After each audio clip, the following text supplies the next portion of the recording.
it click through to the system is about to be a slow beat run.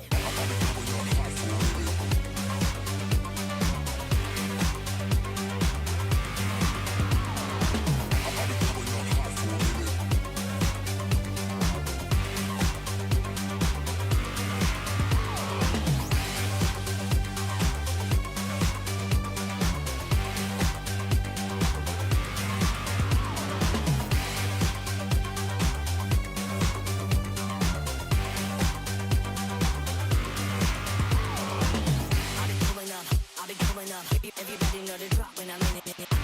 Drop the top when I'm in it. Everybody drop when I'm in it. Yeah, I go so good. Everybody know I'm on. You know when the click through to the system is about to be a serious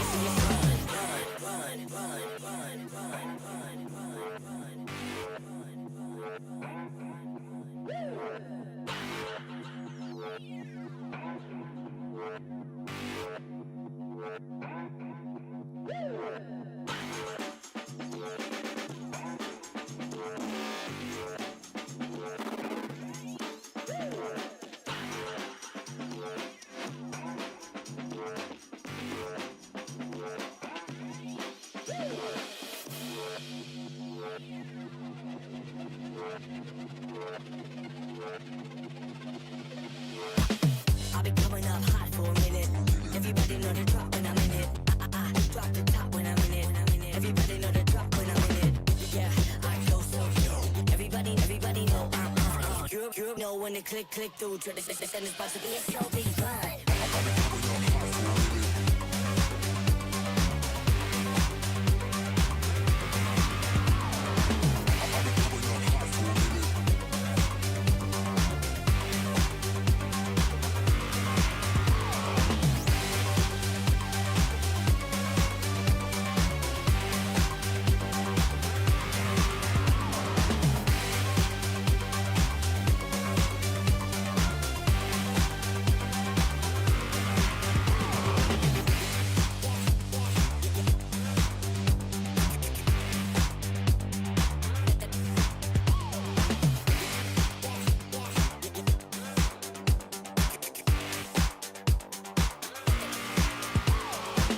I'll be coming up hot for a minute.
What you gonna do?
I'm feeling high when I'm low. I need it more when you're close to me, close to me.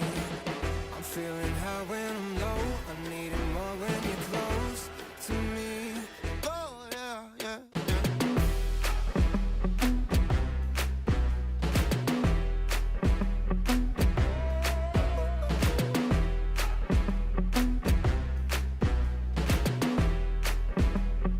yeah, yeah, yeah.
You know when it click through, try to send this about to be a show, be fun.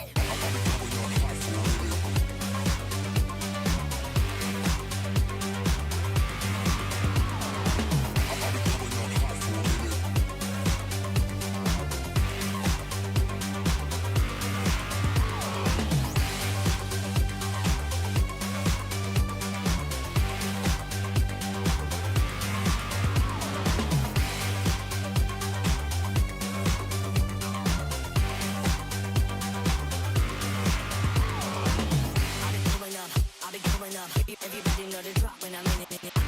Drop the top when I'm in it. Everybody drop when I'm in it. Yeah, I go so good. Everybody know I'm on. You know when it click through. Try to send this about to be a run.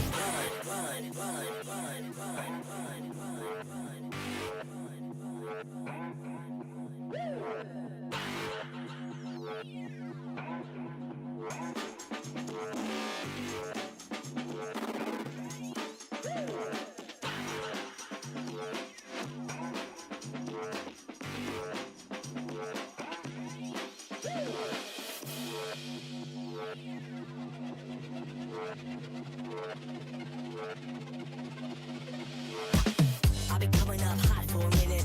Everybody know the drop when I'm in it. Drop the top when I'm in it. Everybody know the drop when I'm in it. Yeah, I go so good. Everybody know I'm on. You know when it click through. Try to send this about to be a show, be fun.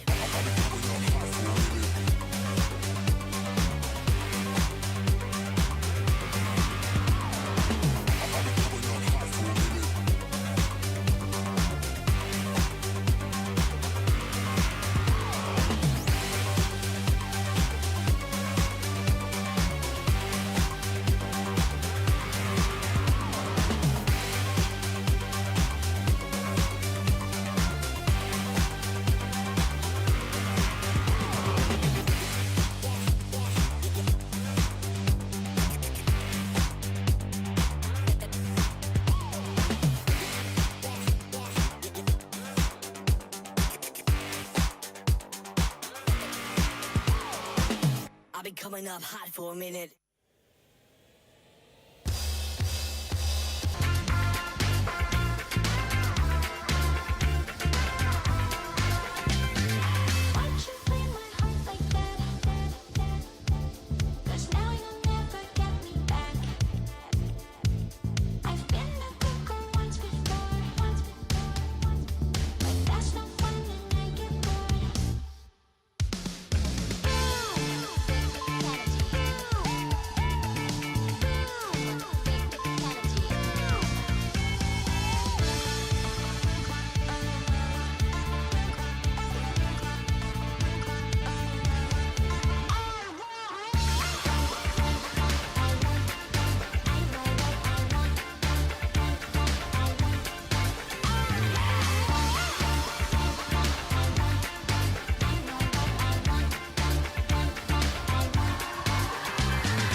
Samsung Odyssey Cup Dota 2 Championship. I'm Lennon, also known as Yololi. Gracing us at the castle desk once again. Gonna be the one and only Sir Cloud, Professor Cloud, name it whatever you want. He's the best and always the one to go for.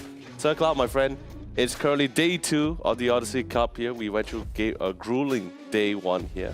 And now today, this is where we continue to see more Dota 2 shenanigans and great gameplay. And today will also be the day somebody either goes big or goes home. Oh man, we're dropping the ball that fast already? Yeah, it's already at that stage.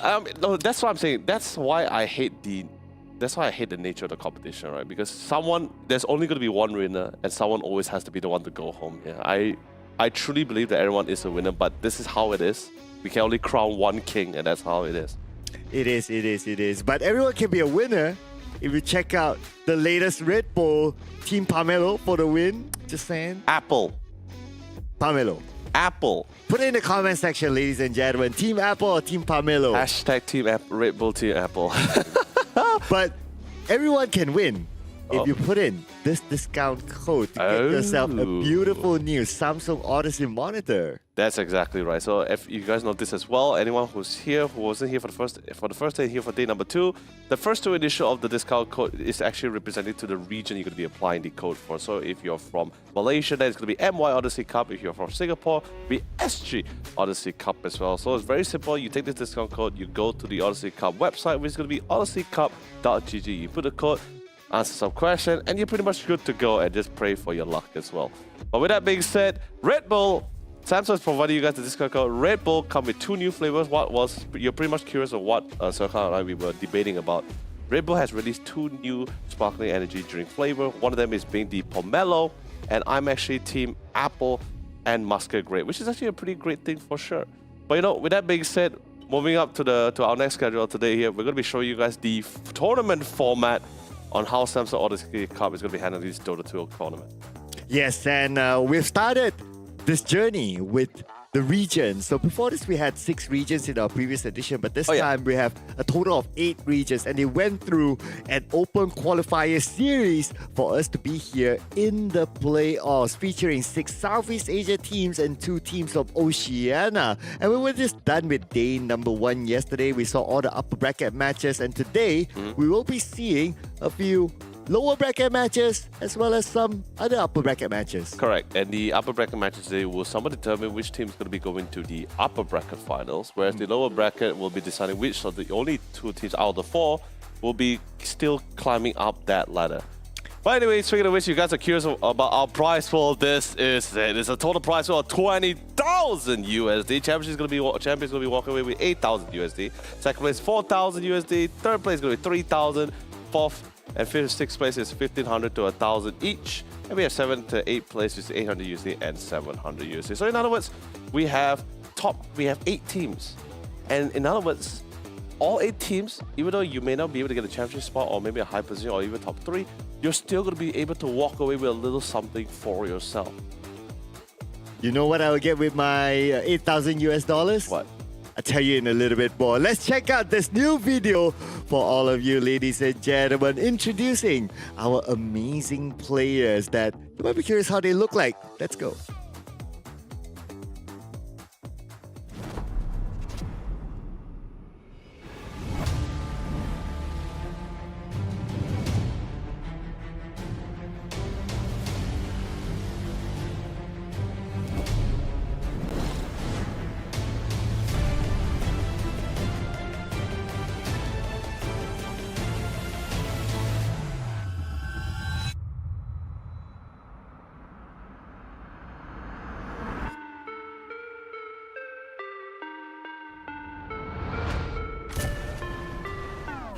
Back and I'm better than ever. I think I got a vendetta. Oh, now they call me, I seen them.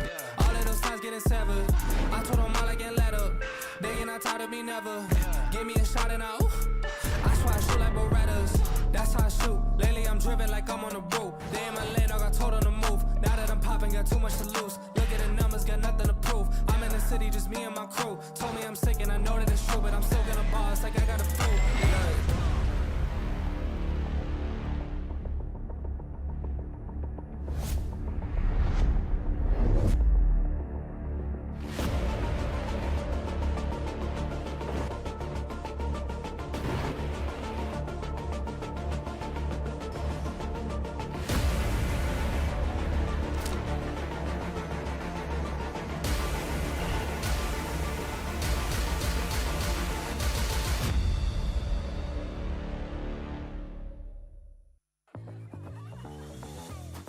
And that is an amazing stuff. And by the way, if you're curious where was the location, it is actually in Malacca in Malaysia itself. A beautiful place to be, great food, great company, great environment. But most importantly, all our players, our top 8 players, as you guys see for their team intro, all of them are currently playing in Malacca at the Hampton Hotel.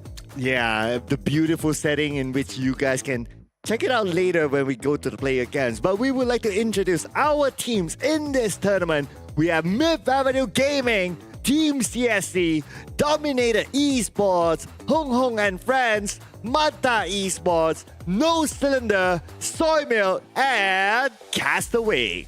This has been some really great games, but at the same time, we have four of these top 8 teams are currently in the lower bracket, fighting for their lives to keep themselves in this game and up and coming as well. Sure. And just curious to let you guys know who are the 4 players. These are the players, and this is also the updated bracket after the conclusion of day number 1 here.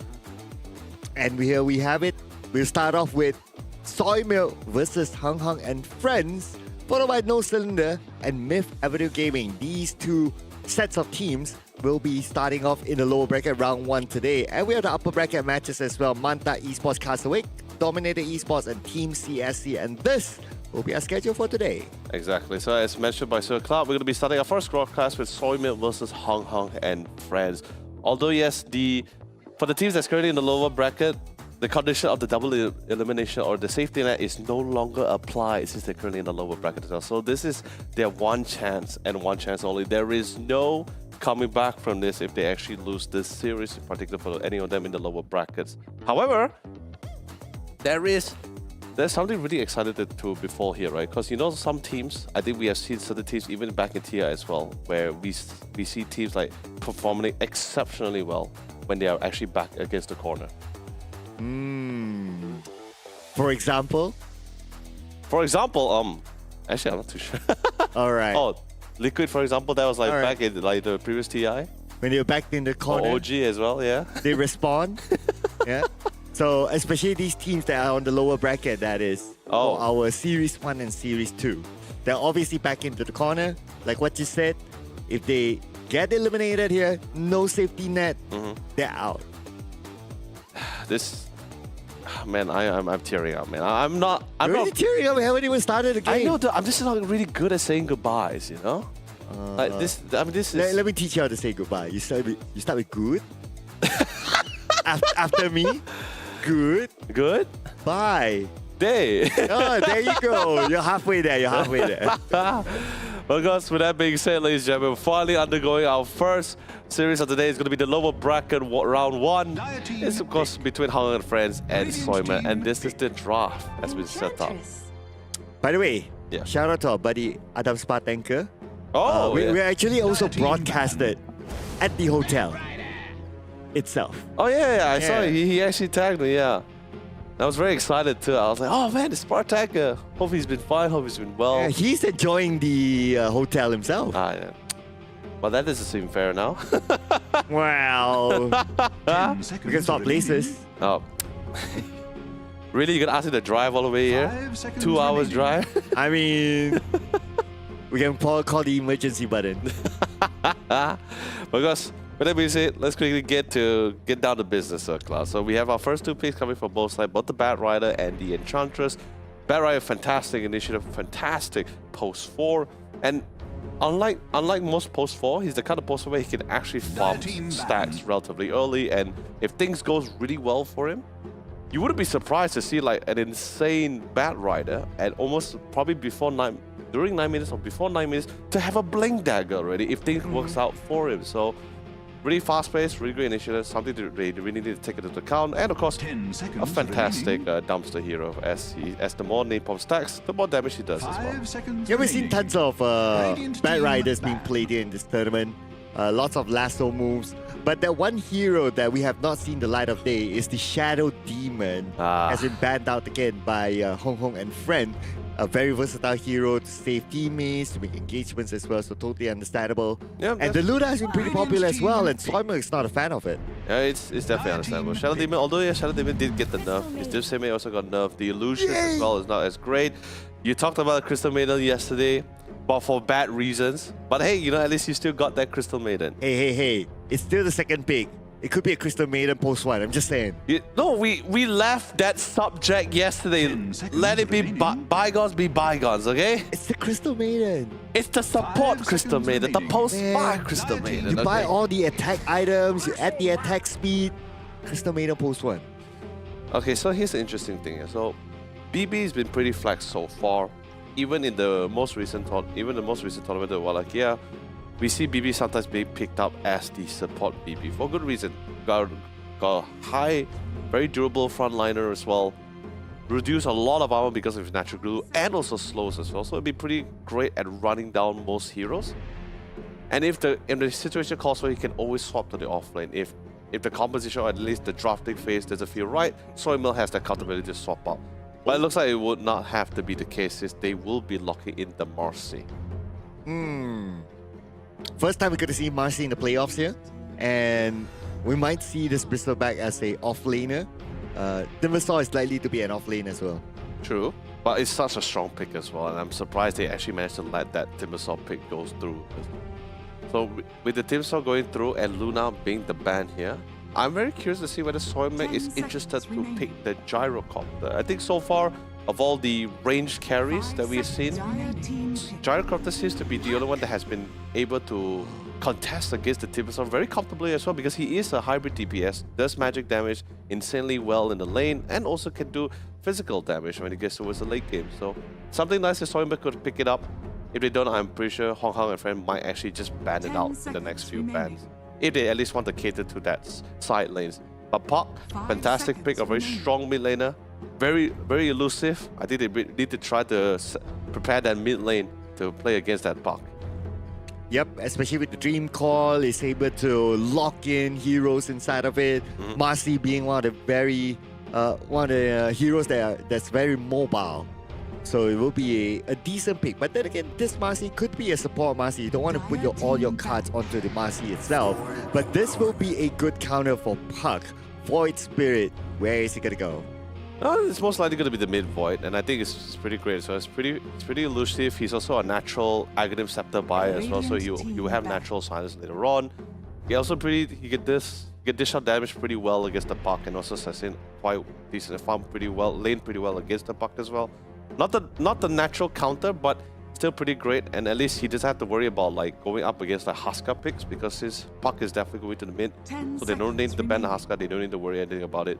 They already covered the mid now. It's pretty much all that's left is the safe lane role for both of these two teams, unless the BB decides to go safe lane BB, but that's something we haven't seen for 3 patches now, or maybe 4. So I'm just going to leave it the fact that this is going to be the off lane Bristleback for now. The one I'm worried for is Crystal Maiden. To come up with her Freezing Field. It's a channeling spell. A Void Spirit can cancel that. They could potentially get even another cancelling hero as well to stop Crystal Maiden from coming up with the Freezing Field. Yeah. So a lot of protection is needed here. Yeah, Marcy can cancel her. The Void can once he gets the Scepter, but he also has his own route to cancel her too. Enchantress, also another way to cancel out the Crystal Maiden. So yeah, few ways. And Void will eventually naturally get the Aghanim Scepter, so that's also going to be a bit of a nuisance. Maybe if the game goes well for Crystal Maiden, I have seen very offensive Crystal Maidens before. Besides the Glimmer Cliffs and such, I've seen like Blink Daggers with BKBs on the support Crystal Maiden before. So I'm not too surprised about it. Interesting with the Meeple ban. Very interesting one, I guess. Coming from Hong Kong and friends. But the thing here for Soy Milk is that they don't have like big team fight AoEs or lockdowns. As compared to Hong Kong, at least you have the Puck. You could still potentially catch like 2-3 players and start that big AoE fight. They may not have the best team fight abilities, but however they have really great tempo, right, and really nice item timings. You get the initial items, they pretty much can just run down most of the members of Hong Kong and friends. And there's the Gyro crowd. That's what I'm saying. That's what I was concerned for, right? Because he's so far, even from yesterday's game, that was pretty much evidence of the fact that how Gyro was the only safe, like range safe lane carry that was able to do pretty well against the Timber. And also at the same time, even if you have a nuking support, which is most likely going to be the Bat Rider, quite squishy shirt. He's still dumpster hero, but he doesn't really have the best durability. So even he has to respect the idea of the rocket barrage that's going to be coming out from the gyrocopters. It all comes down to how the players really play around this. Lots of quick farmers though for soy milk. Missile bag, the gyro, pretty quick farmers. They're gonna tussle for farm availability across the map. Now, Homo and friends, obviously the final one is going to be a post one. All they need right now is a big DPS dealer. There is still a few, but so far we haven't seen any of those like meta rage carries that we commonly see. But because of the recent nerf, we haven't been seeing them picked even from day number 1. There was no Mirana, they just brought a Wind Ranger. But they, of course, the PA makes the return here. So Coup de Grace.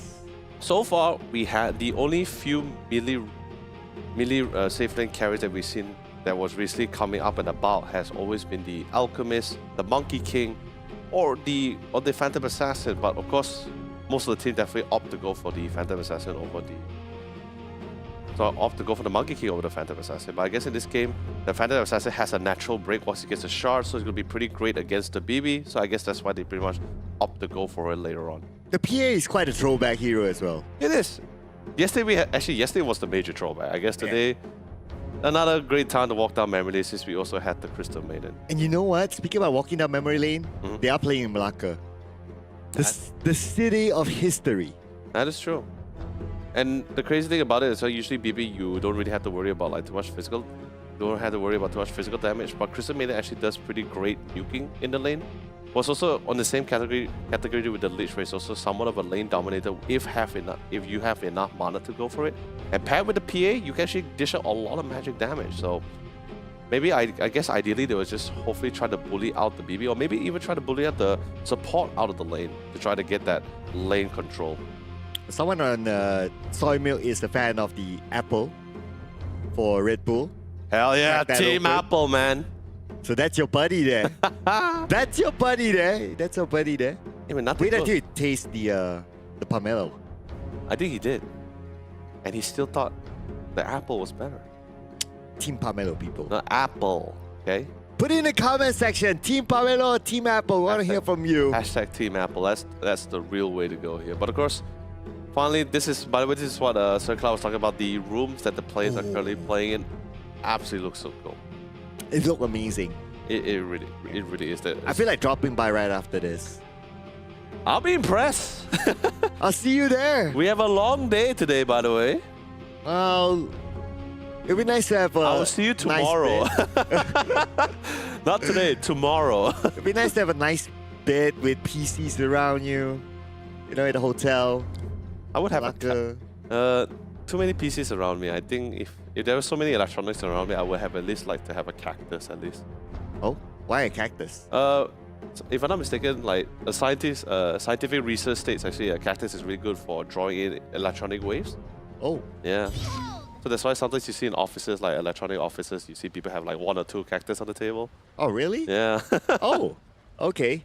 Speaking from experience, that is. But we're going to speak from experience as well. With the experience that the players will show to us in game number 1 here. Inside of our first series, let's go Hong Hong and Friends versus Soy Milk. You see a smoke coming out. It looks like they have a very similar intention. They do have the initial side cliff ward already set up, so they're getting all the intel here. They spot the void, they spot the Marcy, so at least they know exactly where they are. Now they're just positioning on the high ground towards the back of their towers here to see if they can try to catch anyone else. Yeah, speaking about catching here, Hong Hong, he does have the illusionary orb though, but he walks in. Okay, the Soy Milk. Okay, they see each other. They give high fives without the high five, and that's about it. If you're talking about high fives in a barrage of skills, I don't think that's the kind of high five he wanted to experience there. Yeah, not even like the high five feature.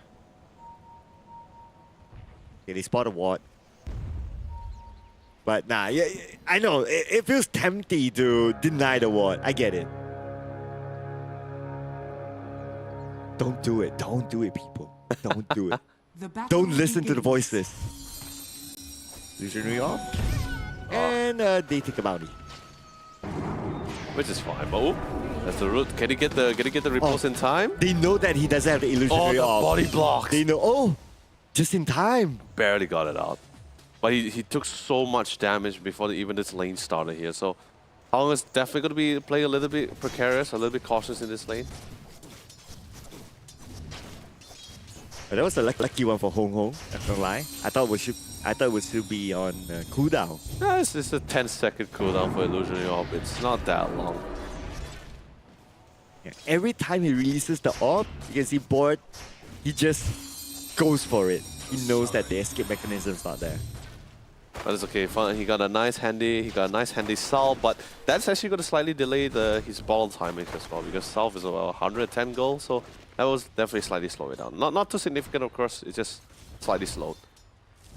Top side, on the other hand, Fury just definitely need to be careful, especially when it comes to these 1v1s. Like I said, Bad Rider is still one of those dumpster hero. Sure, Fury got lost. It's a great engagement. You definitely get play off with the sidekick with a huge amount of bonus damage for Splickle to dish on top of the rest of the squad with the afterburners. But you still really need to look out for. Ah, there's the Rocket Barrage. It's number 1 for now. It's nothing too crazy. Maybe 2 or 3 more points, and then that's when you start really feeling the burn. For the benefit of our audience, right? Yeah. How would you define dumpster hero? Someone that could just literally absolutely roll over you. Like naturally roll over you as level goes by. Viper is an example. Like the amount of poison stack damage, you just have no answer to it. Dazzle, the previous when I'm talking about Dazzle, I'm talking about like when we still had mid Dazzle. Oh. But this is definitely not a dumpster hero, but yet he's still able to get the first blood.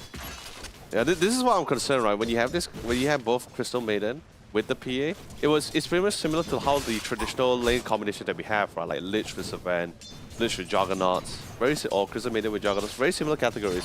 You got great roots, you got great slows, great CC, great nukes from the Crystal Maiden, and on top of that, Jackie's Dagger also has a slow and also does decent amount of damage. Magic Stick is definitely the play for the bounce slide. Like it's definitely a must. Magic One is definitely a must item for both laners because it's also worked against the Bristleback too. Yeah, and it works the fact that Zephyr is here with the Bad Rider, so it's a pretty much a must-need item as a start. But speaking about starting, we're gonna see an engagement at the bottom. Magic Wand will be popped up by Mr. Jack Boys, but he should be able to bring Strike away to safety now that Lloyd is there. Yeah, it's totally fine. There's so many ways for Jack Boys to really get out of the situation with the blink as well. As long as there's creep waves at least, or neutral camps nearby. Yeah, the laning phase, he should be fine. He does have... Anyway, he will have Lloyd together with him for the extra protection. Especially if anyone tries to jump onto him, the Frostbite will be there. Mid on the other hand, just the hunger trying to get at least... Sure, like I said, naturally, melee heroes will always have a better way of denying and cutting. Oh! Okay, the real Slim Shady, please stand up. But Fury... more like a trade damage.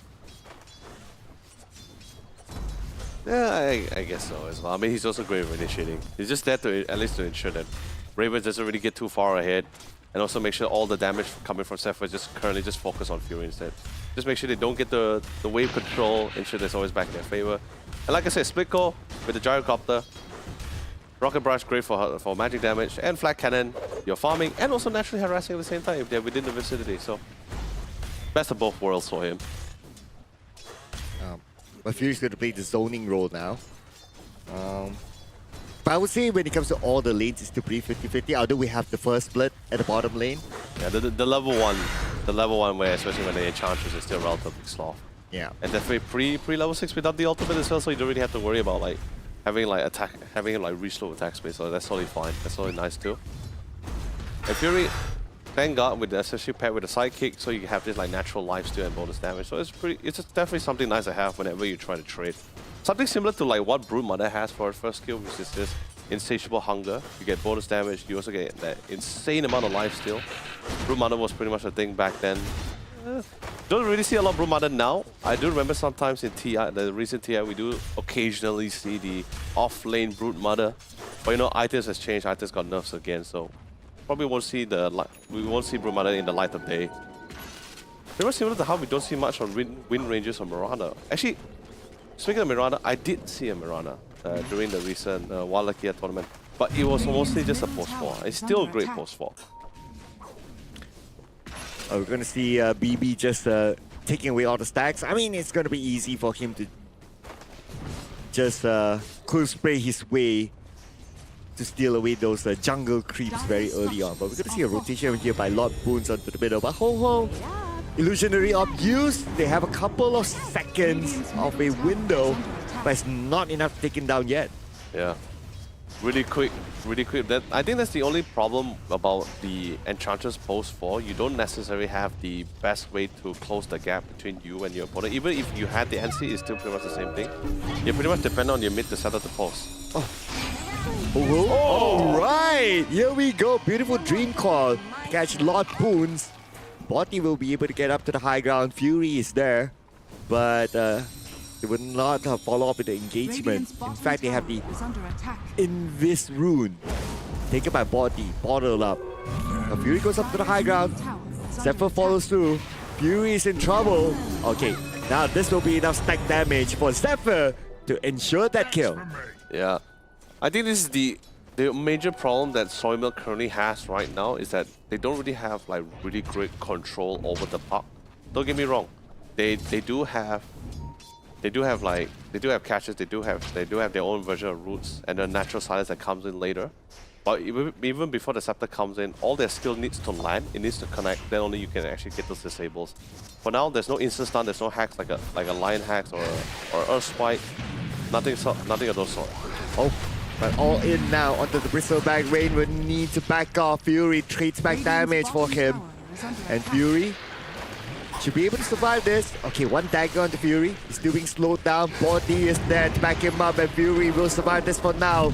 Lloyd is pretty low. This will be a counter engagement from the mid lane, rotating down to the bottom lane for Jack Boys to be taken out by Fury. Fantastic choice to actually go rotate to the bottom side. Like the mid already didn't go as well as planned, especially after that last engagement. He saw an opportunity at the bottom. He saw there was sustaining quite a lot and they're pretty low. That was prime time. Since he has his ultimate, he was able to close the gap relatively easily. Even if the PA with the blink out, he's still able to close the gap with the ultimate. However, Rain overstep his welcome slightly.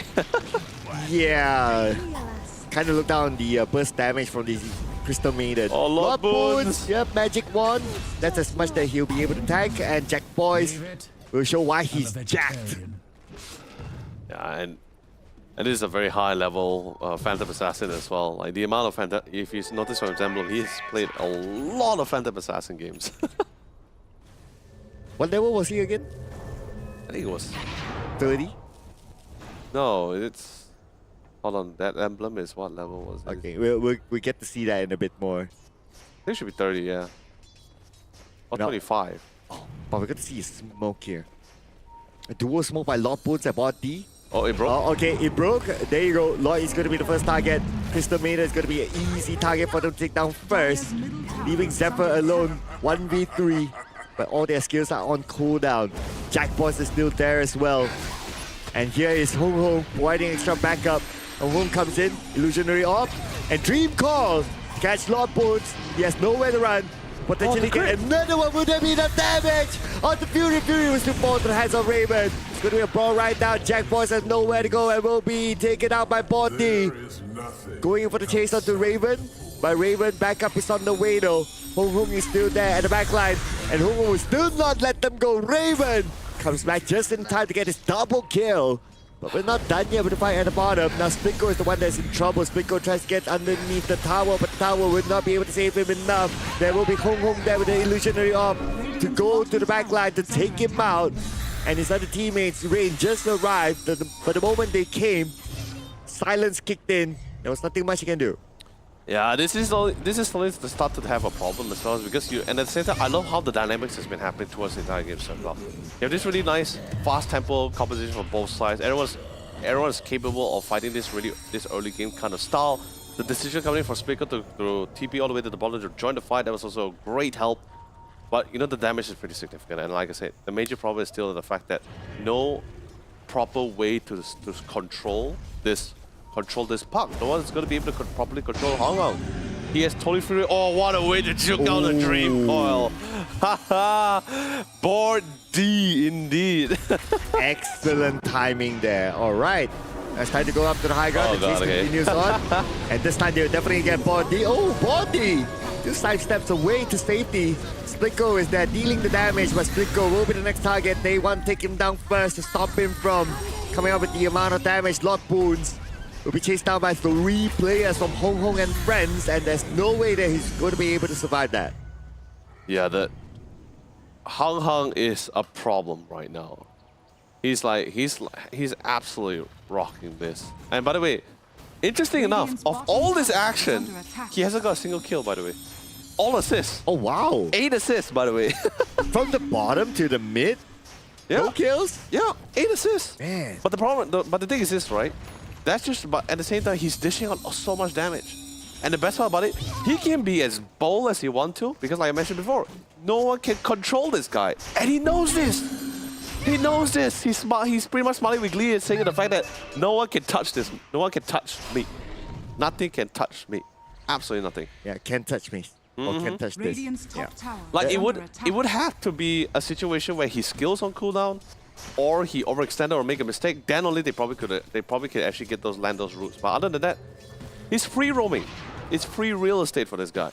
True. They don't have a stun. They don't have a natural orchid buyer. And this will be an easy catch on the mid. Plus with the lasso, pulls down to the lower ground. That's Fury. Immediate kill here for Zephyr. And he's on a killing spree. Yeah.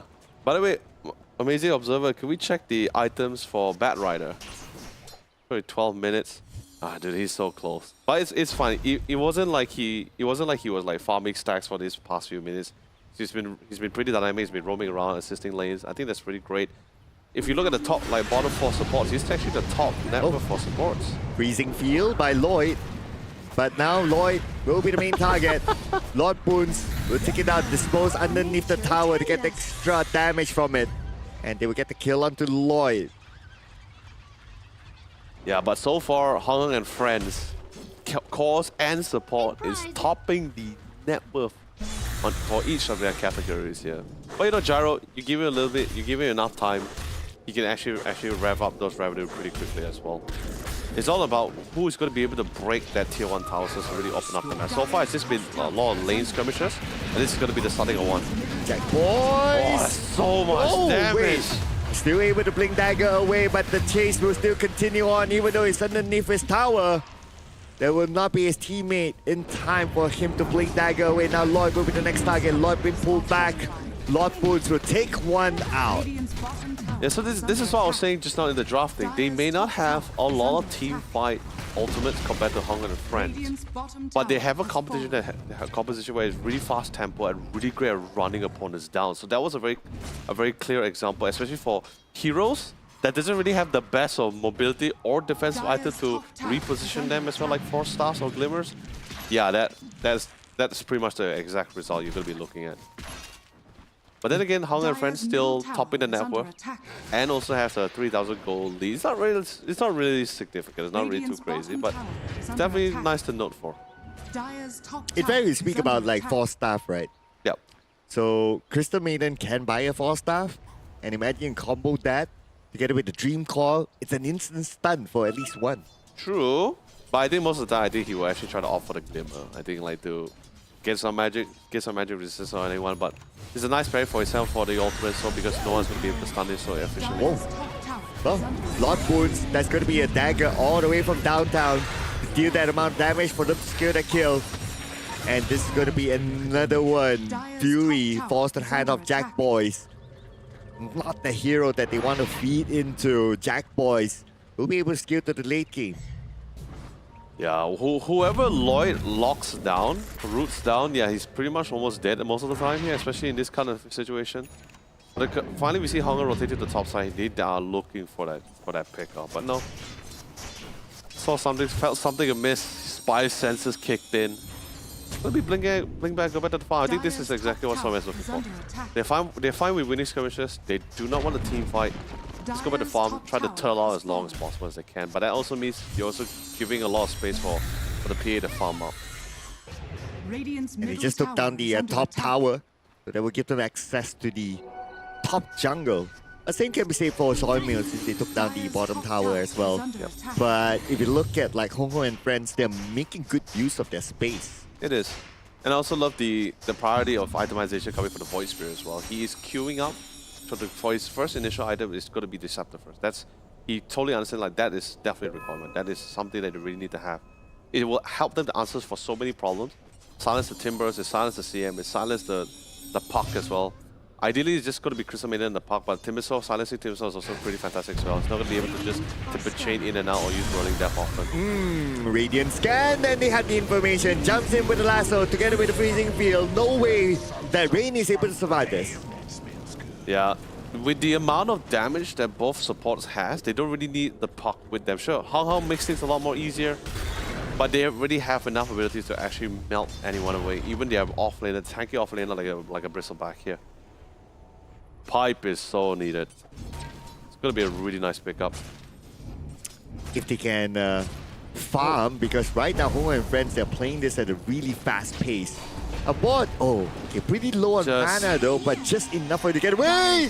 But on the back line, we do have the Dream Core to catch us too. Oh, this will be definite double kill here. Fury will be locked in by the Frostbite, and that's going to be 1 kill for Hong Kong, 1 for Jack Boys. That really hurt.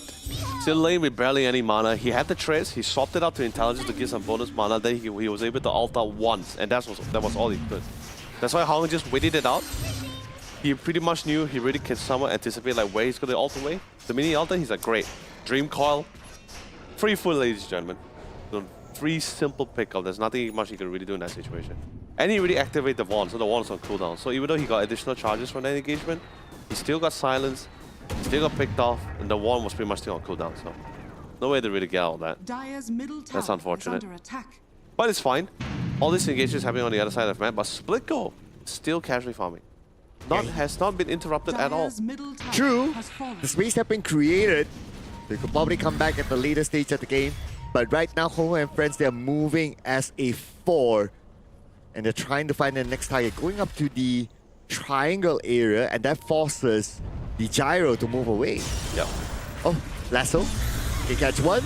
Underneath the tower is not going to be a problem as they got both one of the key heroes for Soymill. That is also another problem right now because he doesn't really have anything to dispel himself from silencers. Could opt to go for the BKB, it's expensive, but then again you will suffer from the Flame Lasso because that's still a BKB piercing ability. But at least that way, once the Flame Lasso doesn't last for too long. So I guess once it times out, you should be able to get out of it. But that just means that you'll be coming back into the fight without the BKB and the puck is going to be there. But I think as the game progresses, as long as Hunger and friends isn't pushing for objective, they're winning. Like I said, they're winning small fights. They're getting really small, like getting really nice pickups. EXP is great, gold is great, but it's not really transitioning to objective or anything significant. They're just trying to gather control of the map. Oh, here comes the fight at the triangle. Raven takes out Lord Boons. Just like that, Body has to back off. Nothing much they can do to save their teammate who's caught inside a freezing field. In fact, 2 of them. It's going to be Fury and Split Go. They found where Split Go is at. 1 more to go. It's going to be the Bristleback. Rain will not be able to tank that amount of damage. Double kill will be given to Raven, and now leaving only Body alone. Now the puck has the blink dagger. That's going to further enable him how he wants to engage into the fight and how he gets out of the fight here. So that silence is definitely on the way. I believe he actually has he already completed it yet? Observer, can we check on Void Spirit? Dire's middle tower is under attack. Oh no, the constant pickup has greatly like delayed his scepter here. The last time I saw him before he died twice, he had 300 gold. So 2 times falling, really reduced, and now again. Yep, that will further delay his scepter. He was so close. He was at 987 gold. It's just too bad. The immediate pick off onto him, and his scepter will not be completed yet. But look at PA. Already really jacked up right now with the highest net worth. Radiant are scanning. And the PA doesn't even have to worry about like how long the Battle Fury came out earlier of this game as well. Like sure, Battle Fury definitely takes some time for it to come online, but with the amount of presence and threat that his team is doing across the map, even if he got it later, it doesn't matter. They are in such a massive lead here. Now slowly making his way, I believe he should be queuing up for the Suns in Yasha, I believe. The Tormentor will be started by Soy Milk. Okay, interesting. No challenge by Ho and friends, though they are nearby. So we're gonna let that one go for now. That's okay. But the Scepter is complete. Oh no, not yet. Okay. Marcy is the one that got the Aghanim shot. Yeah. Dire's bottom tower has fallen. Who would have been nice to have the shard? Oh, hold on. This will be nice, regardless of who got the shot. This could be a kill here. Rain, no way he's going to be able to retreat it. Can you imagine your tankiest hero is taking this much damage? I mean, yeah, that, yes, for one. But also at the same time, it's you also are paired with the Timbersaw, which is naturally shredding high stats hero or strength heroes in this case here. So with the Timbersaw, the BB will most of the time not going to be able to last for too long. And eventually, Jack Boy is going to get that shard. And which is, by the way, queuing up currently at the moment as well. And basically what his shard does is a natural break. So not only do we have a Timbersaw that's already shredding strength stats away from the Bristleback, now he's gonna lose his passive because of the break from the PA. So yeah, he is gonna be the softest guy in the world. And Ho and friends, they already have the pipe. Oh, yeah. By Timbersaw. So aura-wise, they're pretty stacked right now. They're pretty solid. Middle tower The amount of damage from Soy Milk still not enough, and the fact that Gyro is not able to farm, he's having a hard time farming. I don't know how they're going to counter yet. They need to find that space to farm. Which is why I love the movements coming in from Hong and friend. They're not giving any space to breathe. They're just scouring across the map. And the craziest part about it as well, Hong and friends individually is current. Okay, maybe not the Crystal Maiden, but individually, everyone can actually pretty much go for their own 1v1 pickoffs. It feels that they are strong in that manner here. But finally a smoke, and also going to be a counter smoke coming from the Hong Kong friend. Okay. Let's see who's going to be the break who's first. Yep, they're going to bump into Jack Boys. But Jack Boys, nice counter engagement coming by Hungo and friends. All the way from down there, Jack Boys is going to get the kill onto Rain. Looking for Lord Boons right now. Even though Lord Boons is an enchantress, but still the physical damage from Jack Boys is enough to take him out. That is insane. Pretty much felt like their hearts sank down when they saw the BKB and then follow up with the Timbersaw as well. Like I said, none of them have any defensive item to purge the silence or a BKB to at least try to aid them out in any way. So getting silenced by a Hong pretty much feels like the death penalty in this case here. Locks it down, Stream Coil, they have no answer for it. Like I said, no way for them to control the puck either during silence.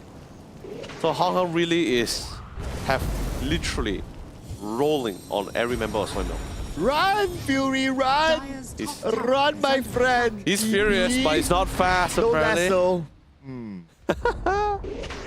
Hong was on the way. Oh, there's the gem now. But now onto Raven. But he'll be able to take the damage. Not gonna be an issue. Just look at this. Even though it's a pure damage from the Impetus, but still, he's buffed enough. Top tower is under attack. Oh, the counter engagement might come in here. Okay, a bit of a stun. Now the Lasso is ready to get him with Dream Core. They managed to get at least 2 of them. And we can see it's very, very difficult for them to even counter engage Lord Boons. Taken out by Jack Boys together with Split Go and 2 of him down. Rain is now the one in trouble. Jack Boy should be able to get a triple kill. And he will come in. He will not let a triple kill go. Fury want to try to counter back. At least we get a trade back, but Raven is there. And 4 for the side of Soy Milk down inside of their own base. But here we have it. At least Morty tries to get one out of Zephyr. He managed to get one, but you need to run away from 3 players. Hong and friends all in onto him. There's nowhere for him to run, and it will be a monster kill for Jack Boy. Yeah, it is not pretty when you have a really fat Phantom Assassin like Jack Boy with an amplified damage rune on top of that, just running at your entire line. Doesn't really have the shard yet, but it doesn't matter. He's just doing like really massive damage. Look at him, 10,000 plus in total. Ooh, Jesus. And everyone does their own piece of damage, but here we go. More engagements happening. Soy Milk makes an appearance, but the tower is no longer there. So no extra protection for the tower, no extra damage for the tower itself. Not able to go in for the chase! But beautiful Yuta by Hong Hong goes up to the high ground with the Dream Core, managed to catch 2 of them. He got 1 kill. Lord Boost will still survive this for now. But Jack Boys is there. Gotta be extra careful with the dagger. The dagger could potentially come up with a critical damage with the Coup de Grace. Cannot overextend themselves, especially Lord Boons is pretty low on health. Yeah, they don't really have a proper way to clear out the wave clearers. I'm sure you got flag cannon, but that just means that the fact that we'll have the gyro getting really close to hit those waves, and that's also going to be within the cast range of members of Hong and Friends. Impetus on the Raven, but here comes the lasso. They managed to catch a backline, and that's going to split go down. The main damage dealer for Soymilk is no longer in the game. Jack Boys is now currently godlike. He's looking for his Spear Godlike. Raven as well godlike. Who gets the first Spear Godlike? It's going to be Jack Boys with a double kill. Look. Game. The drafting was just absolutely phenomenal, and the crazy part about this is how they played the game. It was very different to what we were experiencing yesterday as well. Sure, we saw even in yesterday's game in day number 1, we saw like teams that were invading towards the jungle, trying to find out as many people as much as possible. But it wasn't as diligent, or it wasn't as aggressive compared to what we were seeing. Everywhere they go, even one person, even the Bat Rider, was just looking for every part of the map here. It felt so. At that situation, it just felt like they were just really choked up for treasure. Soima just couldn't figure out where to go here. And then the worst part about it, everyone needs the farm. That's the problem. The Void Spirit needs the farm. The Gyro also needs the farm. But of course, the priority, in the end, they gave the priority towards the Gyro first because they feel they still need the damage out here. But Void, in this case here, without any defensive way to purge himself to get out of it, sure, I can list so many items that would have been ideal for him to have, but those need gold, those need time, those need farm, which was something Hong and the friends really didn't give them with any leeway or any of that choice here. Yeah, the farm is one, and they don't have an answer to the puck because they don't have a natural silence or hex to stop him. Yes, you can go for the items, but like what you said, the equation is that if you don't have space to farm, you won't be able to get those items, and puck will just go everywhere on the map. Yeah, it felt the drafting was really well. It was really well crafted out coming from Hong Kong and friends. But you know, like I said, you know, that's game number 1. I'm not gonna really cut off Soymilk just yet. It is still a best of 3 here. So game number 2 is all comes down to how they're gonna be able to adjust it. I'm pretty sure they're gonna make sure at least that puck is gonna get banned out here. And you know what, like what all gamers say? Yeah. Game number 1 is a warm-up game. I would only say that when it's not the playoffs. I'll say when that it's not the lower bracket. That too, yes. Because just an add-on, right? Yeah, because it's like, sure, usually we only come to those situations when you have absolutely no intel on the opposing team. When you've never seen the VODs, when there's no place for you to research them on as well. So that usually happens in group stages, right? In the group stages, right? Against like amateur teams where usually you take that first game to test the water, to try to get a gist on the skill level of your opposing team, then you adjust accordingly. But in this case, you're now in the playoffs. There are VODs. There are ways for you to really try to get some form of idea of what your opponent is capable of as well. But at the same time, I guess in this case, now Hong and friends will be able to adjust accordingly, but they also should be able to be prepared to adjust on how Soymilk is going to ban against their lineup. Now this is why they're called Hong Hong and Friends. Hong Hong, 25 assists. That's almost all the kills that he's involved with. Yeah. You know the craziest part about it? He's the one that's dishing out the most damage. He's the one engaging. He's the one that's dishing out the majority of the damage. He's also the one controlling them as well, and also causing chaos, ensuing chaos. And he only got 5 kills, which is insane to me. We have seen so many crazy puck players in this whole tournament with double-digit score lines here. So really, Hong Kong taking care of his buddies. He's like, hey guys, don't worry. I'll do the heavy lifting. You guys be the cleanup crew. That's why you're my friends. I trust in you. Especially Jack Boys. 14 kills for him. Pretty straightforward for Jack Boys. He had the entire laning phase for him, and he just scaled from there. But we're going to check out some of the best moments here from this round. And I must say, from the beginning, from the laning phase itself, Hong Kong and friends had good control. It was just all out brawl. The whole game from 5 minutes in the early game all the way to the mid game here, it was just an absolute all-out brawl. Everyone was just trying to look for fights. The only difference is that Hong and Friend was a little bit more confident because they have a little bit more early game composition compared to the side here for Soy Mill. And also at the same time, they have also better team fire abilities as well. So they were just very confident to just look for fire. You even see Split also joining into the fray because it was definitely much needed. Especially once they get the ultimates, it's definitely a time where they just can't be so half-hearted about this. They really need to just go all in. Yeah, and it actually truly started the moment when Hang himself is ready to make rotations. Yep. That's where we can see like, okay, the lane started to swing to Hang and friends, and it just snowballed from there. And when they snowballed, lots of damage, super tanky, but they also have two amazing catches, the lasso and also the puck himself. Yep. 11 minutes, 30 seconds, the marker. We already have a Blink Dagger on the Bat Rider. Yes, it's slightly slower to like some really crazy Bat Rider blink timings as well, but like I said, he wasn't really farming too much on those stacks or those camps. It's just been really dynamic or being very interactive across the map as well. So still pretty early. 11 minutes Blink Dagger engaged in. I think even towards the very end, he had an Aghanim Scepter as well, so that's double lassos here. Aghanim Scepter, and then you have the Dream Core basically and catch a whole team. That's a lot, yeah, that's a lot of ropes. Yeah. Somebody gotta cut the ropes there. Yeah, but sadly, no strings all strings will be attached here, Wow. apparently, in this game. I like that. The fact that they're in a hotel, I mean, that's so relevant. True, but of course, MVP is definitely none other than Hung Hung. It has to be him. What? It's Raven? Raven? Okay, interesting. All right, cool. Okay. I would have thought it's Hang as well. You know what? I mean, it did a lot of the heavy lifting. You know but- why? It's most likely the KDA. But then also at the same time, really great engagement. He's also been zoning out a lot of the opponents as well. They have no real answer against the Timbersaw either. No much control. Even if they did, what they can do against a walking tank like Timbersaw, right? Got the Crimson. He has all the aura items as well.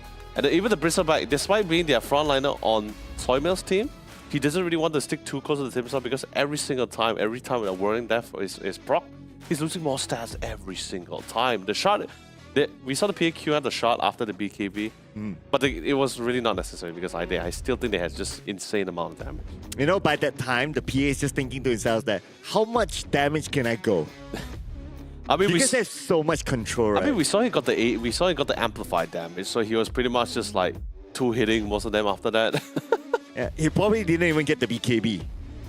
Yeah, didn't really need to. Yeah. But you know what we need to get? But Is our Samsung Odyssey OLED GA. yeah, all right. So if you guys are wondering, especially if you really want to pair with that powerhouse of a desktop that you have back at home with some really great visual, smooth gaming experience, the Samsung Odyssey OLED GA is definitely the one for you.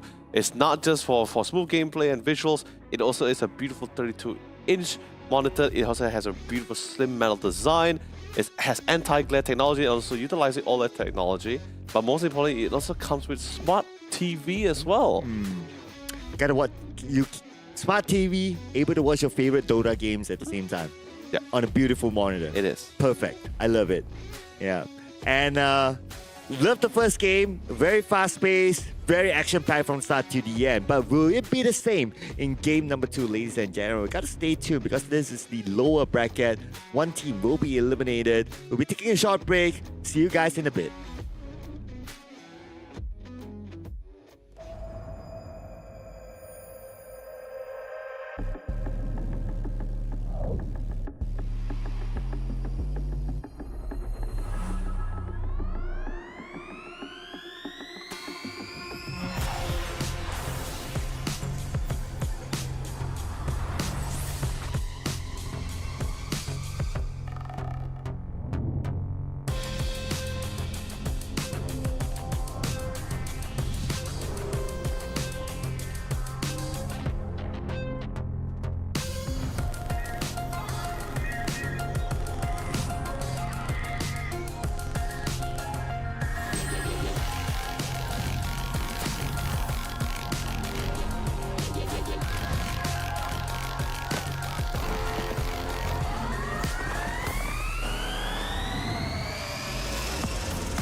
feeling high when I'm low. I need it more when you're close to me, close to me.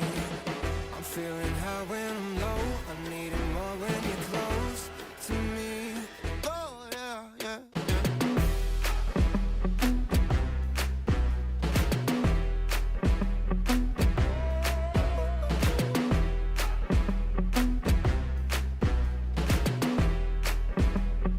yeah, yeah, yeah.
Well, there was a rather big game by Hong Hong and friends. So welcome back, ladies and gentlemen, to the Samsung Odyssey Cup Dota 2 Championship. And we're still here with you. My name is Sir Cloud, together with the wonderful Leonard, Leo, Yolo Lee, who have not been reminding us to drink our water. So we gotta start drinking now. That's right, ladies and gentlemen. By the way, courtesy of Red Bull, our partner sponsor today, by the way, thank you for releasing these two new flavors, both the pomelo and apple and muscat grape. And by the way, You don't drink alone, you know. Sorry, situation calls for it. No. Really? All right, fine. That's how you not drink alone. But you know how cheers to else that. to share the joy and not be alone?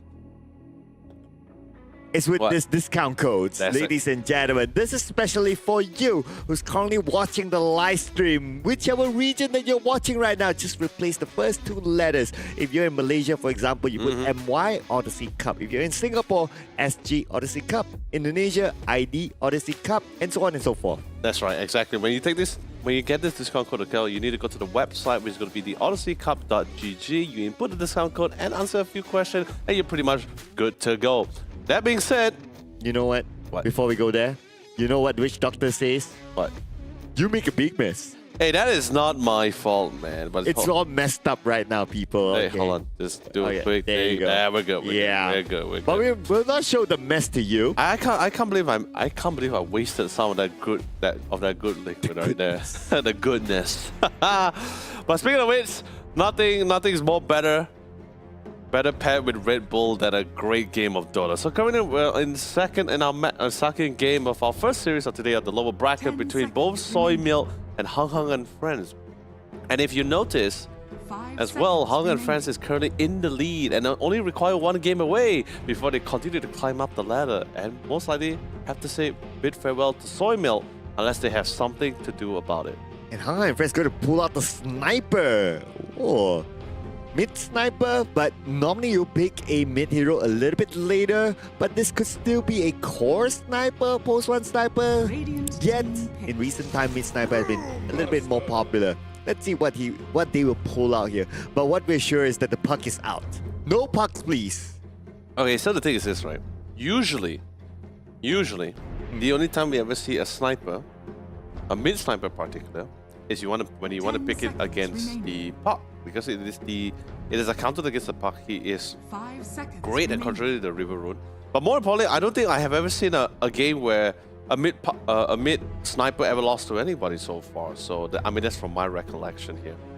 But at the same time, puck is banned out. They still first pick sniper, and going from how the progress from the first game, I feel like Hung and Friends might just decide to go for a sniper support over a core sniper instead here with the Aghanim Scepter. But at the same time, Sniper also had this really big nerf to his facet, the scatter blast here.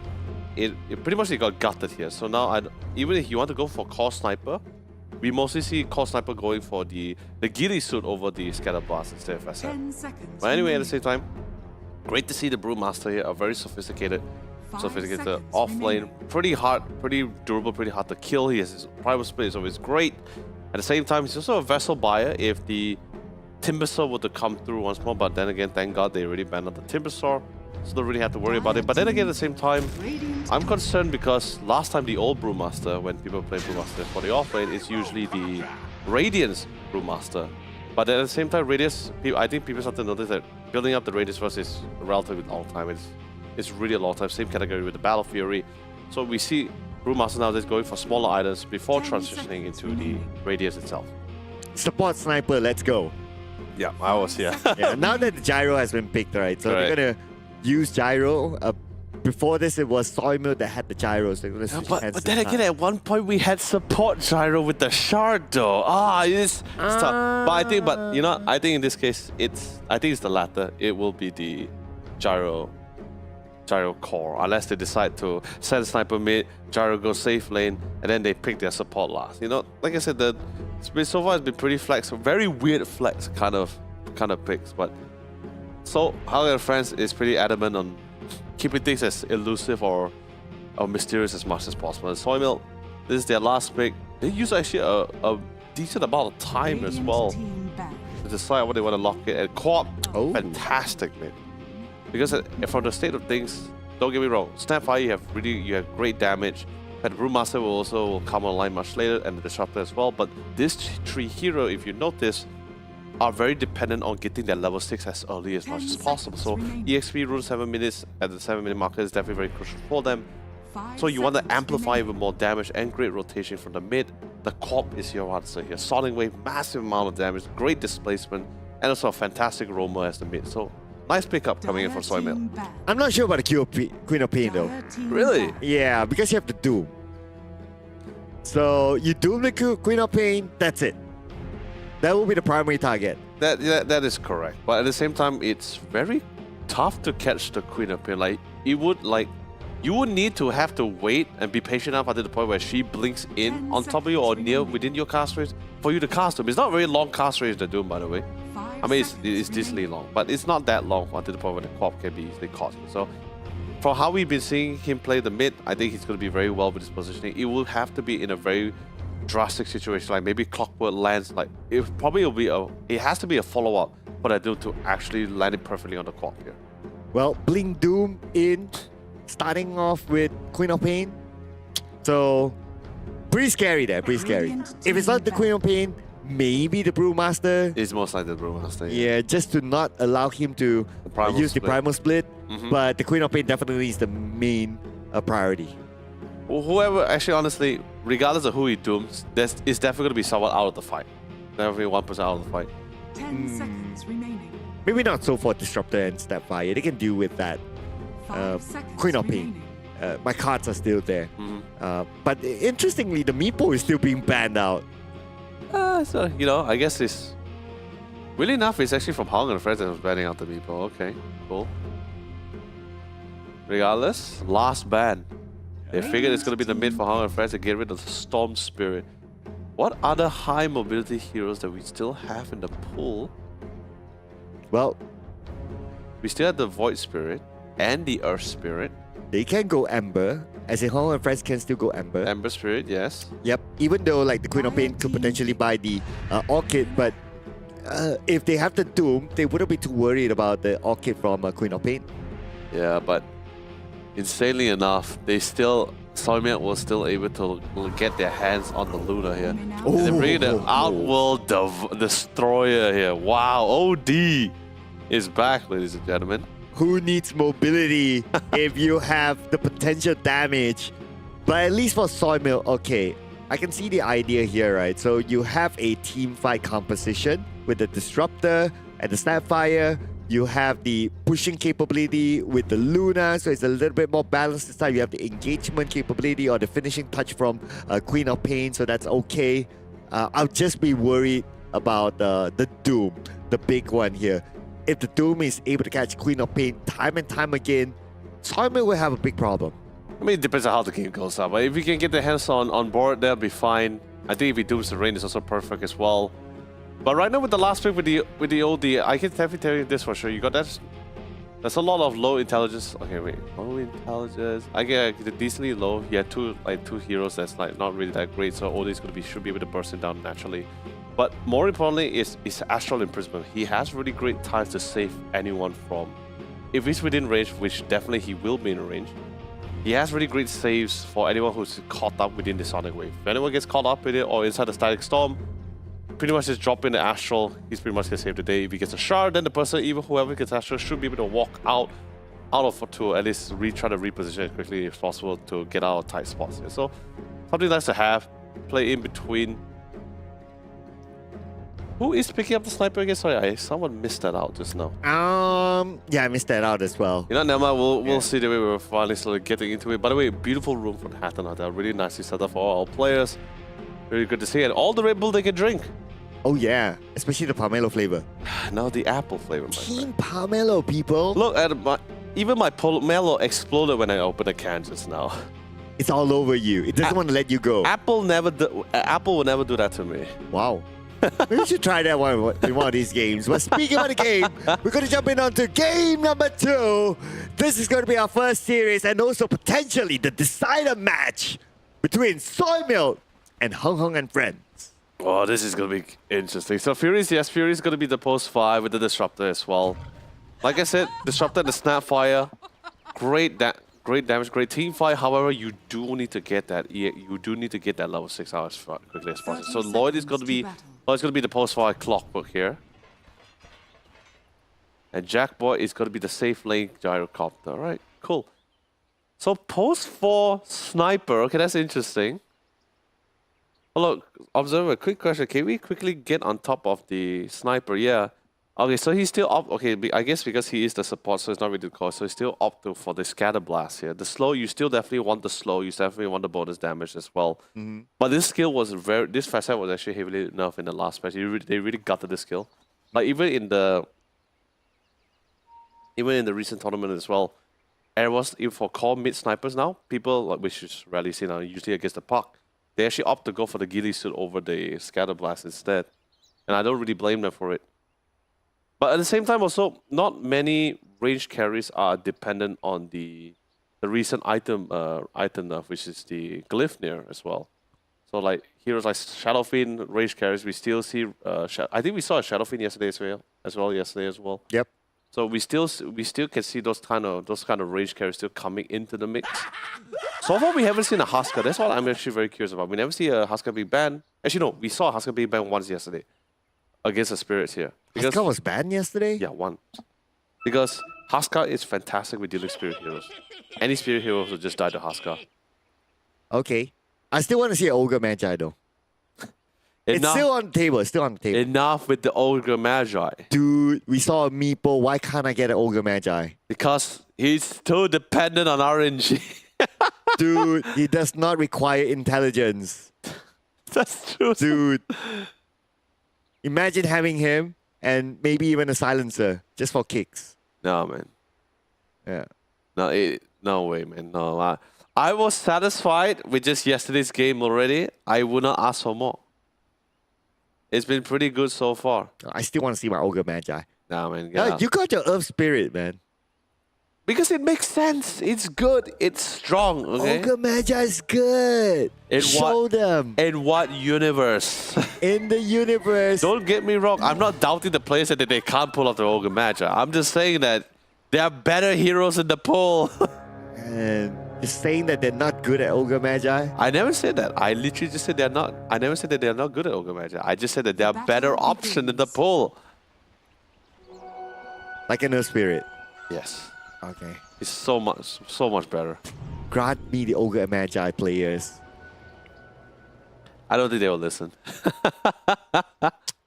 Yep. They're pausing now to discuss. Maybe if we go game 3, we can go Ogre Magi. Just saying. That's true. But at the same time, our amazing viewers, thank you so much for your time. Sorry for the slight delays. However, we do have something to talk about though. Which is? With the composition and of course with the Red Bull 2 new flavors. That's definitely on the agenda. But that's not a conversation because Pomelo is the best. No, Apple is the better one. And by the way, just to let you guys know, besides the 2 new flavors being released by Red Bull, which is Sir Cloud is on Team Pomelo. Pomelo is one of the flavors. Apple and Muscovy is the second new flavor. And the best part about these 2 new flavors from Red Bull is that it has 0 sugar. Oh. It's really crazy enough when people has this like impression of the fact that when you hear sodas, you hear energy drinks, you straight away think like, oh, that's a lot of sugar. That's definitely gonna have a lot of sugar. Not really great for health, but guess what? Rainbow say, hey, guess what? It's 0 sugar. Now that's out the window. You're totally fine. And that's something that we can agree on. What? 0 sugar. Yeah, 0 sugar. Yeah. And it's also sparkling. It's a sparkling energy drink. It's just nothing goes wrong with sparkling drinks. Not at all. I remember the first time I had sparkling drink. I never got over it. Wow. Okay. And now that you've discovered the Red Bull sparkling drink with 0 sugar, I feel a lot taken better. over your life. Apple is the better one though, not pomelo. I mean, okay, don't get me wrong. Pomelo, don't get me wrong, guys. Pomelo is great. It has a really nice fruity aftertaste. Thanks for admitting that. Yes, but like I said, I'm biased to Apple. I love green color as well, so it works too. Do you have a pen? I do have a pen. Okay. Why? That's why. Apple pen. And never mind. No, what? I'm trying. Pineapple, apple, pen. No, never mind. Really? Yeah. The song? I mean, Really? it's a boomer thing, right? We're not too far apart, by the way. We're far apart. Not that far? Really? Yeah. No. We're 10 years apart. No. Accept it. No. You're a kid. No. I mean, yeah, thank you. I'm young. Yeah, there you go. Giving you compliments here. No, but then again, at the same time, so, let's be honest. Until for the 7 years that I've known you, you still look like as if you're 27, 28. Wait, we've known each other for 7 years? Yeah. Man, It's long, right? it's long. Yeah, it's crazy. Man, I need to know what the okay, not sure what that is.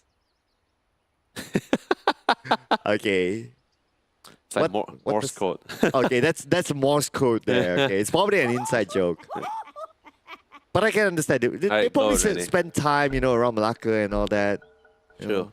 But of course, anyway, ladies and gentlemen, thank you for the time and patience. We're finally back. And back with a fight. Back with a bag, they say.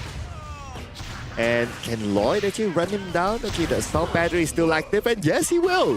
Of course, that is. Okay, support combo. High five. I mean, Lloyd, the Clockwork still holds the title as the support killer. So battery assault on top of stacks of slows from the shrapnels, especially with the scatter blast. Nerfed, but the slow is still there. So it's a really nice touch. And Disruptor, not the most durable. Definitely, he would have probably fallen there. So well done coming from Lloyd. It reminds me of that one time when I played my ranked game and I had to face against a Clockwork just zoning, just with the battery assault. Yeah. Nothing else. Yeah. I also remember the time when they didn't nerf the fast set too much as well. When the fast set for the Cox was released the first time, level 1, you could literally either drain all the mana of the offlaner or just kill him. The tankiest offlaner, level 1, can just die to Clockwork alone with the fast set Cox. And that's But of course- exactly what happened. No, that's not the offlaner. That's the Okay, support. fair enough. But then again, they did nerf it slightly here and there, balance it here once or twice. So you can't really shred them as much as possible. But hey, the mana drain is still great. Oh, but we're gonna see Zephyr now in trouble. Okay, a bit of a trade back there. At least Fury got one, but Fury is the one that is really low on health right now. Raven's on the chase, and Raven will get him. So a little bit more to Hung and friends. Yeah, trading support. Of course, Fury had a little bit more better part of that trade since he got that bonus EXP, and of course a little bit of revenge. Since it was also them. It was also Sniper one. Sniper was also one of the reasons why he fell first on first blood. So a nice equal trade. Top side, ooh, Hong His Kong. middle tower is under attack. Really gotta watch out for that cop. I mean, it's costing both of them just going back and forth with each other. Rune control is definitely definitely caught a priority for at least for board here. I would expect to see a little bit of rotation coming in from their postal shortly, if needed, of course. Yeah, the rotation, well, that'll probably happen like maybe in level 5 or 6. Yeah. Likely 6 though. Yeah. And have your ults just to like burst down the opponents, not waste time rotating, not getting anything out of it. But I think board, like as usual, co-op is going to have a better rotation time. It also has better engagement abilities to really get in and out of the fight, so that's totally fine for him. The Starlight just really need to keep an eye on. Like Hong Kong, the minute Pretty sure all alarms will goes off the minute Hong Kong says like, hey, I don't spot the quad, and it's a rune timing, so everyone will start saying like, okay, great. Watch out for the quad, where is he at? Which lane is the prime, the prime target here? But bottom side also, Zephyr in particular need to be awfully careful. Because talking about a lot of cast rate, glimpse is going to be a problem. Oh, nice glimpse though. But the counter engagement will come in from Raven. He will get split go in the process. Raven still tanking it out. One more hit perhaps. Oh! Ah.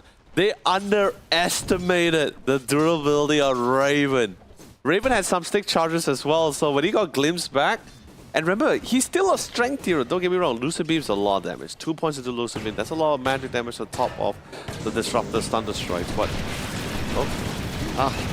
We're going to see a kill here on the Lord Boons. Yep, surely. Again, the battery assault is just so annoying. Yeah, in the laning phase. It is really a nasty combination. When let's be honest, you got to really... bottom again, massive buy. Zephyr will die. Yep, but Raven wants to trade it back though. Oh, the Lucid Beam! Okay, can Raven make it in time? No. Like what you said, the Lucid Beam with the maining stun stopped him a little bit there. Dire's middle tower is If we did the under stun, attack. actually, Fury would have just burned off again. Okay. Is he planning to deny himself? But his health is still too much. Not too. Don't think so. He's still there's. I think the Lucid Beam is going to be coming out of cooldown again. Okay, we just have to keep it up. But you know, this gives us an opportunity to talk about this, right? So, Live or die?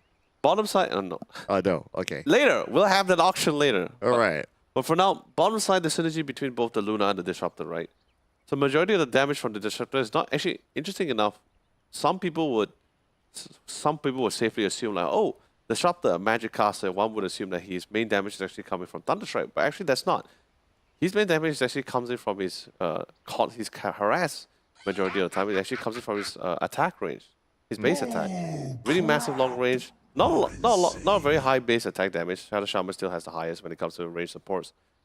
But Disruptor does a decent amount here, so the slow is annoying. Of course, Thunderstrike is of course annoying. But paired with the Lucent Beam, which is of course recently off late, Luna carries tend to max out first most of the time. You actually get a lot of neutrality potential. Pretty much all like why we saw they tried to kill Doom initially. They tried to kill Raven. They glimpsed him back because they thought they had enough damage. But the stick charges was rather significant, and Lunar, once he commit the Lucent Beam, it's about like almost like a 10-second cooldown or 11 seconds. So it took some time, and the Doom's like, great! I have mana, I have stats, and Inferno Blade, of course, health base damage, and the mini stun, but just whacks him down. 2.2 Scorch Earth, yeah, you really don't want to mess with Scorch Earth. Team Pomelo! No. Look at that. Is there an apple next to him? No, it's a Pomelo. The fruit, not the drink. It's a mini Pomelo! There's no mini pomelos. Pomelos are huge. Except with the fact that he's drinking the pomelo. But he had the fruit there. Why do you have to display the fruit there? I mean, it's being healthy, you know? Fair enough. Fair enough. I'm sure they're being well fed there. I mean, they are in an amazing hotel in Malacca. No, Malacca is really great food. I think like if anyone has an opportunity to swing by Malacca. I mean, I know a lot of people, especially... I know a lot of people will disagree, and some people will say like, no, Penang has the better food. I wouldn't want to get into that argument, you know. Yeah, all right? Yeah, I wouldn't mind. I wouldn't want Penangites to come looking for me. It's like, no! Whatever it is set by Leonard. Just saying. No, What was your favorite food in Malacca? Okay, I can't be the one to... I don't think I'm the right person to push out because, for one, my family side of my mom's side of family is from Malacca, so there's a little bit of bias there. But if since you're asking me what's my favorite in Malacca, I think it would just be wonton mee. What? Wonton mee, yeah, and Of all? Ochen. Yeah, Ochen and satay celok.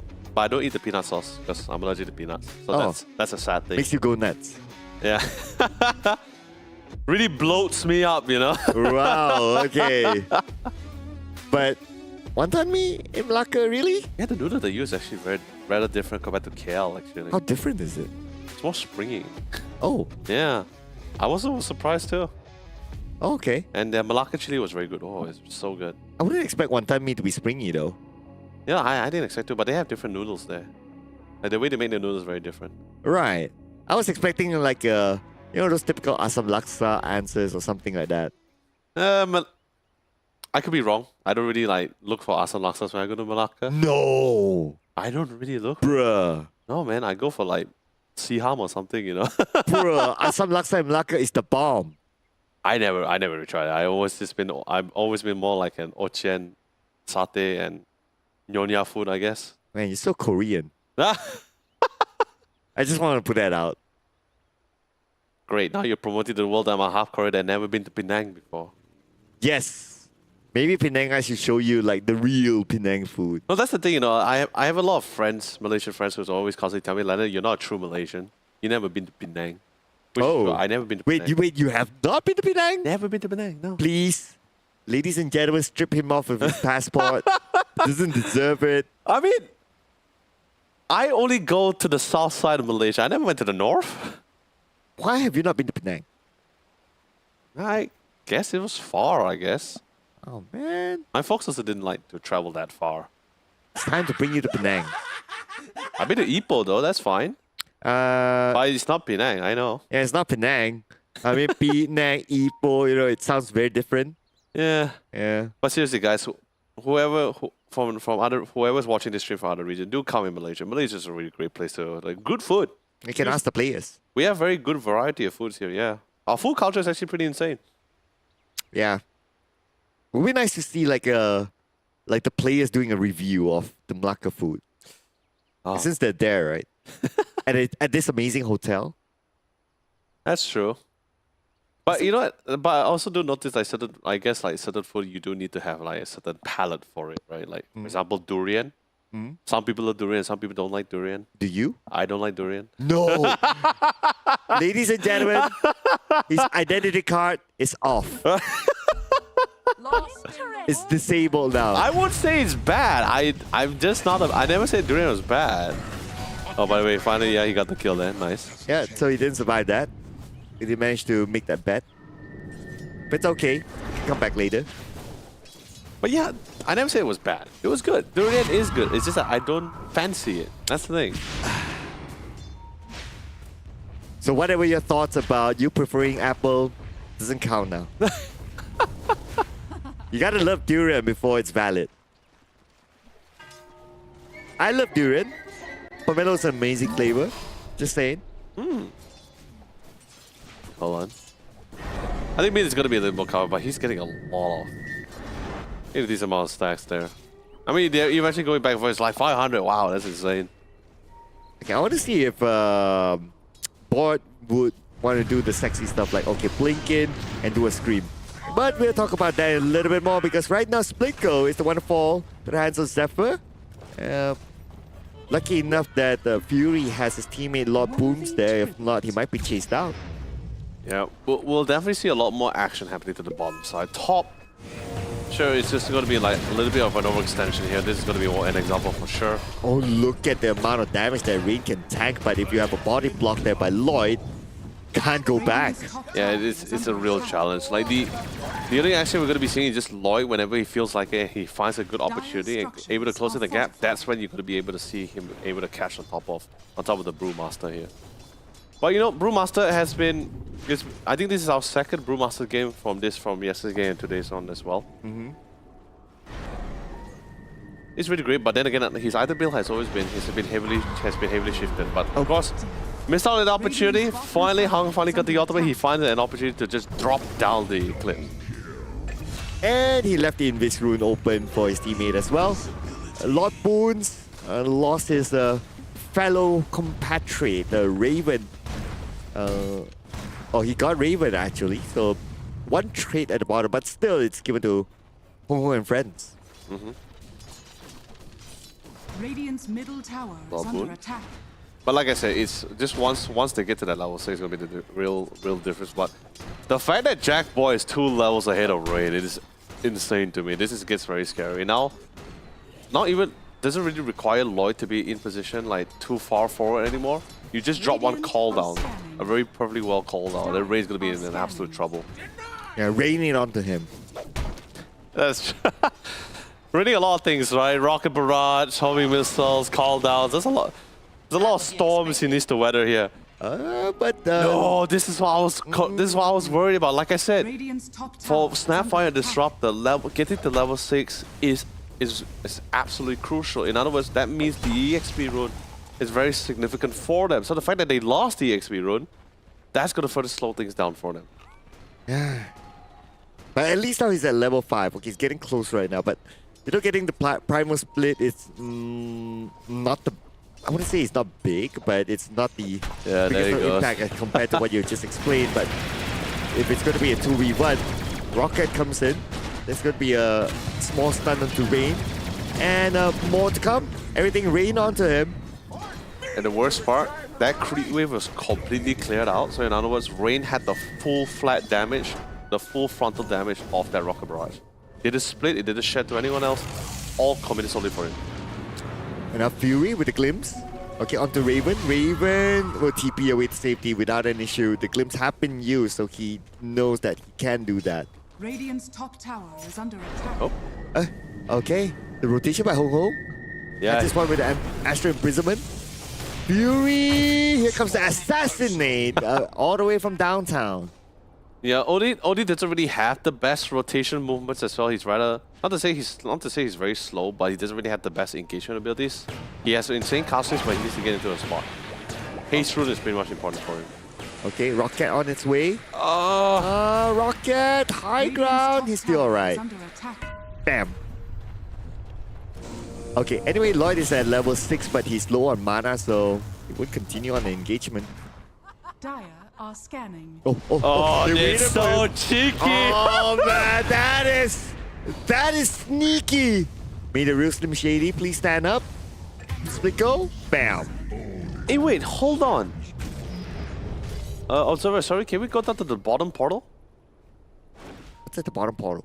Oh, they had a ward, but it was still within the fog of war, so they couldn't see the Doom and the Doom and Zephyr hiding in front of the jungle camp. Oh man. Very, very smartly placed. The thing is, I thought it was genius in the fact that they already knew that the Luna will eventually come to one of the side camps to farm. But I thought because there was a ward, so I was wondering why he couldn't see it. So, but apparently it wasn't giving the full vision of the whole area. So, that is unfortunate. But I guess it's nighttime too. And that doesn't help the fact Dire's that top tower is they were under in the fog attack. of war. But now it's going to be 15-4. Radiant's Okay. bottom tower is under This is attack. where we start to see the net worth significance between the two. Anyway, Jack Boys, an attempt onto him, but a TP rotates in. Hong Hong is there, Astral Imprisonment anytime soon. Assassinate comes in, up. Bruh! Bruh! Come on! That's Okay. totally fine. Yeah, that's okay. You can still deal with it. A glimpse on the Jack Boys. The Sonic Wave will hit on the Jack Boys just by the edge of it. And Jack Boys will now definitely go down, but it will still take a while. way! Jack Boys, it took them forever to just get Jack Boys. Fury's the one in trouble right now with Lord onto him. Another Assassinate all the way from A Formosa onto Lord Boons. That is insane amount of damage, and then, like I said, the worst part about it, when you don't really have your ultimates aligned, it's pretty hard to do it. Yes, the Sniper does have the Wipe bottom out. line kisses, but couldn't find the position because there was just too many ways to cancel out his ultimate. That's a wipeout. Two different Radiant's lanes. top You don't get tower to see is that under that attack. often. No, which is what I'm saying. A Luna alone against a Doom. Actually, honestly, most heroes, if you're not big enough against a Doom, Doom drops the ult, you're pretty much dead most of the time here. And speaking about that, Raven goes. And finally, Bot D gets his kill. Gonna be his first kill this round. He's actually queuing up the Dagon. So not going for the Orchid instead. You know, the insane part about this as well is the fact that Sniper is topping the network has the support, by the way. It's like top 4 in the. It's literally top 4 and Oh, he's the yeah. host 4. But you know, he has the drums, and I guess eventually he's gonna build up into more teamfight capabilities. But I think with the lead that he has, I wouldn't be surprised if he chose to rush out the Scepter right now. Basically, what the Scepter does allows the Assassin to actually stun the player on the spots instead. That would be a really great setup since the caster is really far. A glimpse of the Lloyd. Goes back up to the high ground. 3 onto 1. Okay. And this is finally the time that they see Lloyd fall. Yeah. But you know, it's still fine. They just need to give some time for Splicker to farm up the gold here. They're getting some really great stacks here. So they keep the stacks going. They ensure Splicker is not getting picked off or interrupted most of the time. I think they should be fine. But knowing Hunger and Friends playstyle, they're clearly on the hunt. Because the Modern Skizzers all in onto one player, and they will get Hong Hong stopping his killing spree. But the assassinate again. This time from Malacca City onto Bodhi. Yeah. But you know, it's totally fine, even though it's trade from mid. Soymail still got the better part of the trade since, you know, they're the one behind. And Soymail actually got 800 gold out of that OD picked out, so that's a lot. But a good catch there by Zephyr though. He was at the right place at the right moment. He got at least like, what, 3 assassinate kills now? I mean, he's sniper, he has the range. Trust me, once he gets to the scepter, like if I'm not sure whether you recall, we had this old sniper where we just had him with the Kanda and like 5 divine rapiers. Oh. Okay, but before we go to that, the hook shot missed though. Lloyd must be gutting the fact that they could have gotten a kill, but the Doom is now active on to none other than the Brewmaster. And with the combo, comes in from Zephyr on the lower ground with the assassinate will be enough damage, and now it's all in on the split goal. The Astral Imprisonment will have to buy a bit more time, and that will save Raven from death. Radiant's middle tower has fallen. Well, it's fine. It was a good Doom. Like I said, there were like few targets. There's actually a few good targets you can actually try to go for the Doom. Dooming the Brewmaster is great because there's just too many things that could interrupt you. The tornadoes, of course, the nuisance. Constantly just got to constantly lift him up and push him back. Constantly stun from the Earth element, or the Earth Panda as well. And of course the Fire Panda is just doing insane amount of damage. Like Doom is not really in a place where he can just tank too much damage just yet. It's because right now they're snowballing, they're in the lead. So he's able to just stand his ground for as long as possible. Well, that's until the pipe comes in, that he doesn't really have to worry about it. Pipe, Shivas, Bling. Yeah, then after that Doom is pretty much set to go wherever he wants to. He's really on the roll after that. Yeah, and the 2 key targets for me still is the QOP and the Brewmaster. Got one of them, perfect. Can't use the primal split. That's all they want. And now we're gonna see a smoke from Soy Milk, but they're pretty low in terms of net worth. But if they can get the pick off, it could be a good start for them. Zephyr alone, no one else to help him there. But look at the amount of skills needed to just take him out. But not exactly who they wanted. They were definitely ideally trying to look for the Gyrocopter because so far he's the one that has been pretty elusive so far. He showed himself once and twice in the lane, then after that he just completely disappeared across the face of the map. They tried to assume that he was trying to farm towards ancient stacks, but there's no ancient stack. Lloyd? And Lloyd. Solo kill? Yep, with the Cox. Okay, there's the cookie. It was so close to get a kill. He was giving his all try to defend the ward. Just like, don't break my ward! I spent too much on it! I mean, Don't do it. I mean, the wall was free, but hey, you know. Oh, okay. The Observer ward, it's free, just charges. I spent the effort on it. Yeah, that's money as well. Oh, Fury, you are so dead. Oh, wait. Yeah, he tried to glimpse it back to delete the hits, but you know, Fury is so soft. 3 hits on the sniper, and by the way, it's apparently not a support sniper, he's actually going core sniper as he brings out the Dragon Lance as well. Oh, so we're gonna have 2 cores now? That's how confident they are? We have multiple core damage dealers so far. Oh, silence Kinetic again Fence on is the great. Brewmaster. But Raven wouldn't be able to go up onto the high ground thanks to the Kinetic Fence. Really well placed coming from Fury. Now that Doom is currently out of the picture, now just need to wait up for the timing, then the Brewmaster can come back in. Now they're a little bit more confident to take this fight hit on this. Monomar Kisses, the Static Storms, no Sonic Wave however. But they spotted the OD at the top lane, so they might want to try to see if they can try to force this fight out. Oh, amplified damage. Mortimer's Kisses from the back though. But Mortimer's Kisses not able to bring much, but they still got Zephyr.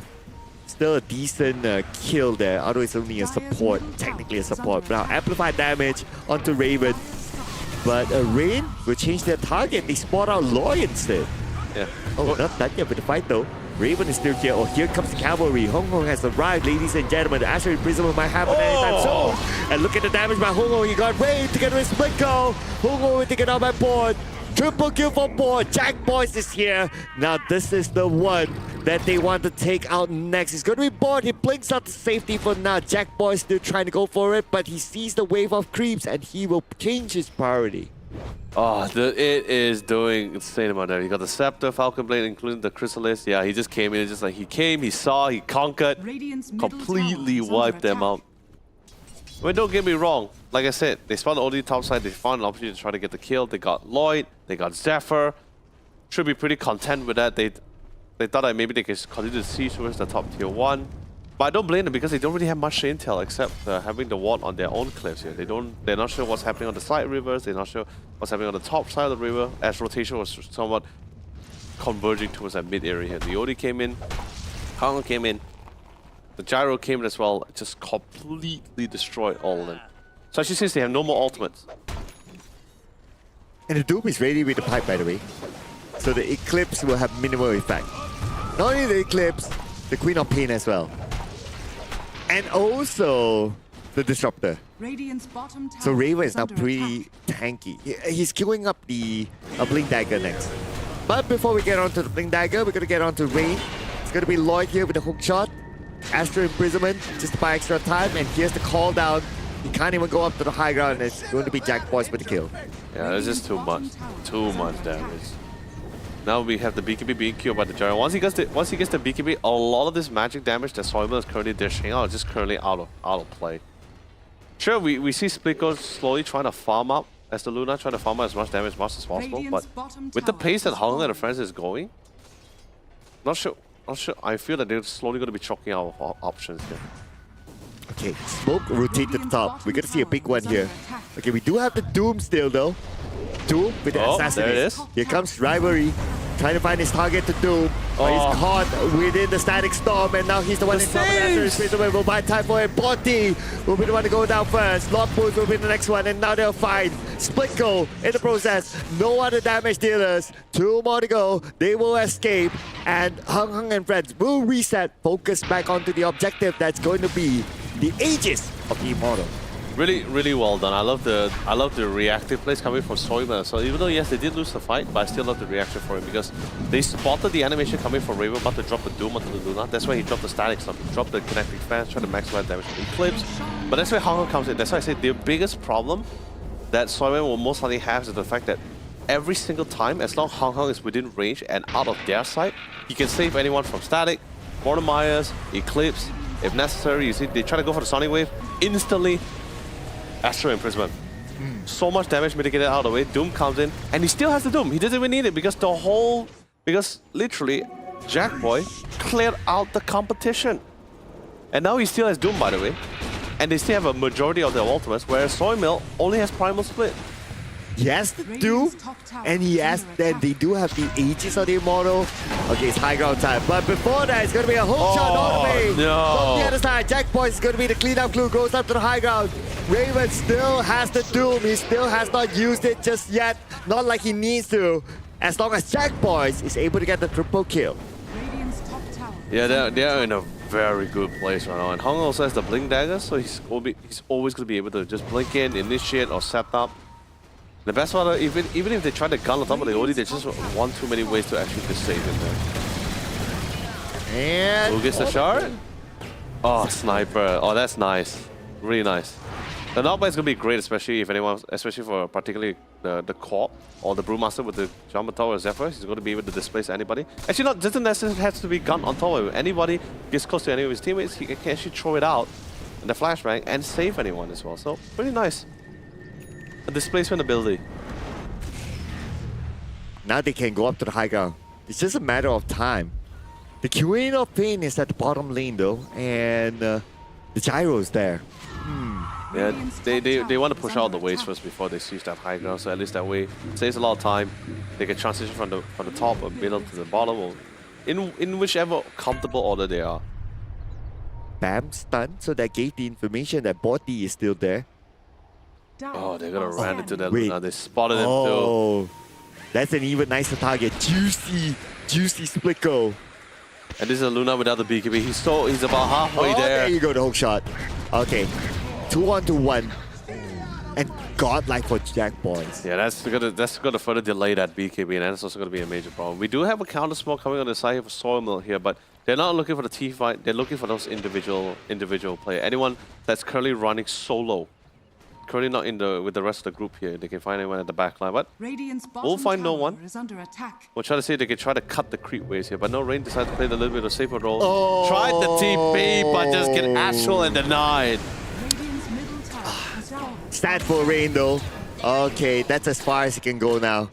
All the misses. Okay, that's the advantage of getting up to the high ground. Lloyd is still on the chase. Has been killed. At least he managed to get one Curry on the way. That's a nice touch there. Oh, hook shot did not connect. But this will definitely will.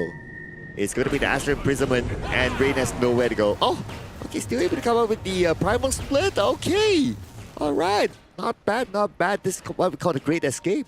Not really well done from Rain. He's just wasting so much time coming from on Hong Kong and even on Lloyd as well. Although yes, this will mean that he'll be going for the high ground defense without the primal. But I guess his goal is just merely just to cut the creep waves and just buy the time. The stall as long as possible. But you know Hung, he's not gonna be so hung on top of it. He's gonna TP to the outpost and try to seize that high ground. Radiant's High top ground it tower is. under attack. Aegis of the Immortal still active. The Doom is not in their hands though. But it's okay. They are currently in control. Two smokes from Soymilk, make that 3. Now with the Radiant's top 45, tower is under attack. but the creep waves are not there yet. He's on the way, he's almost there.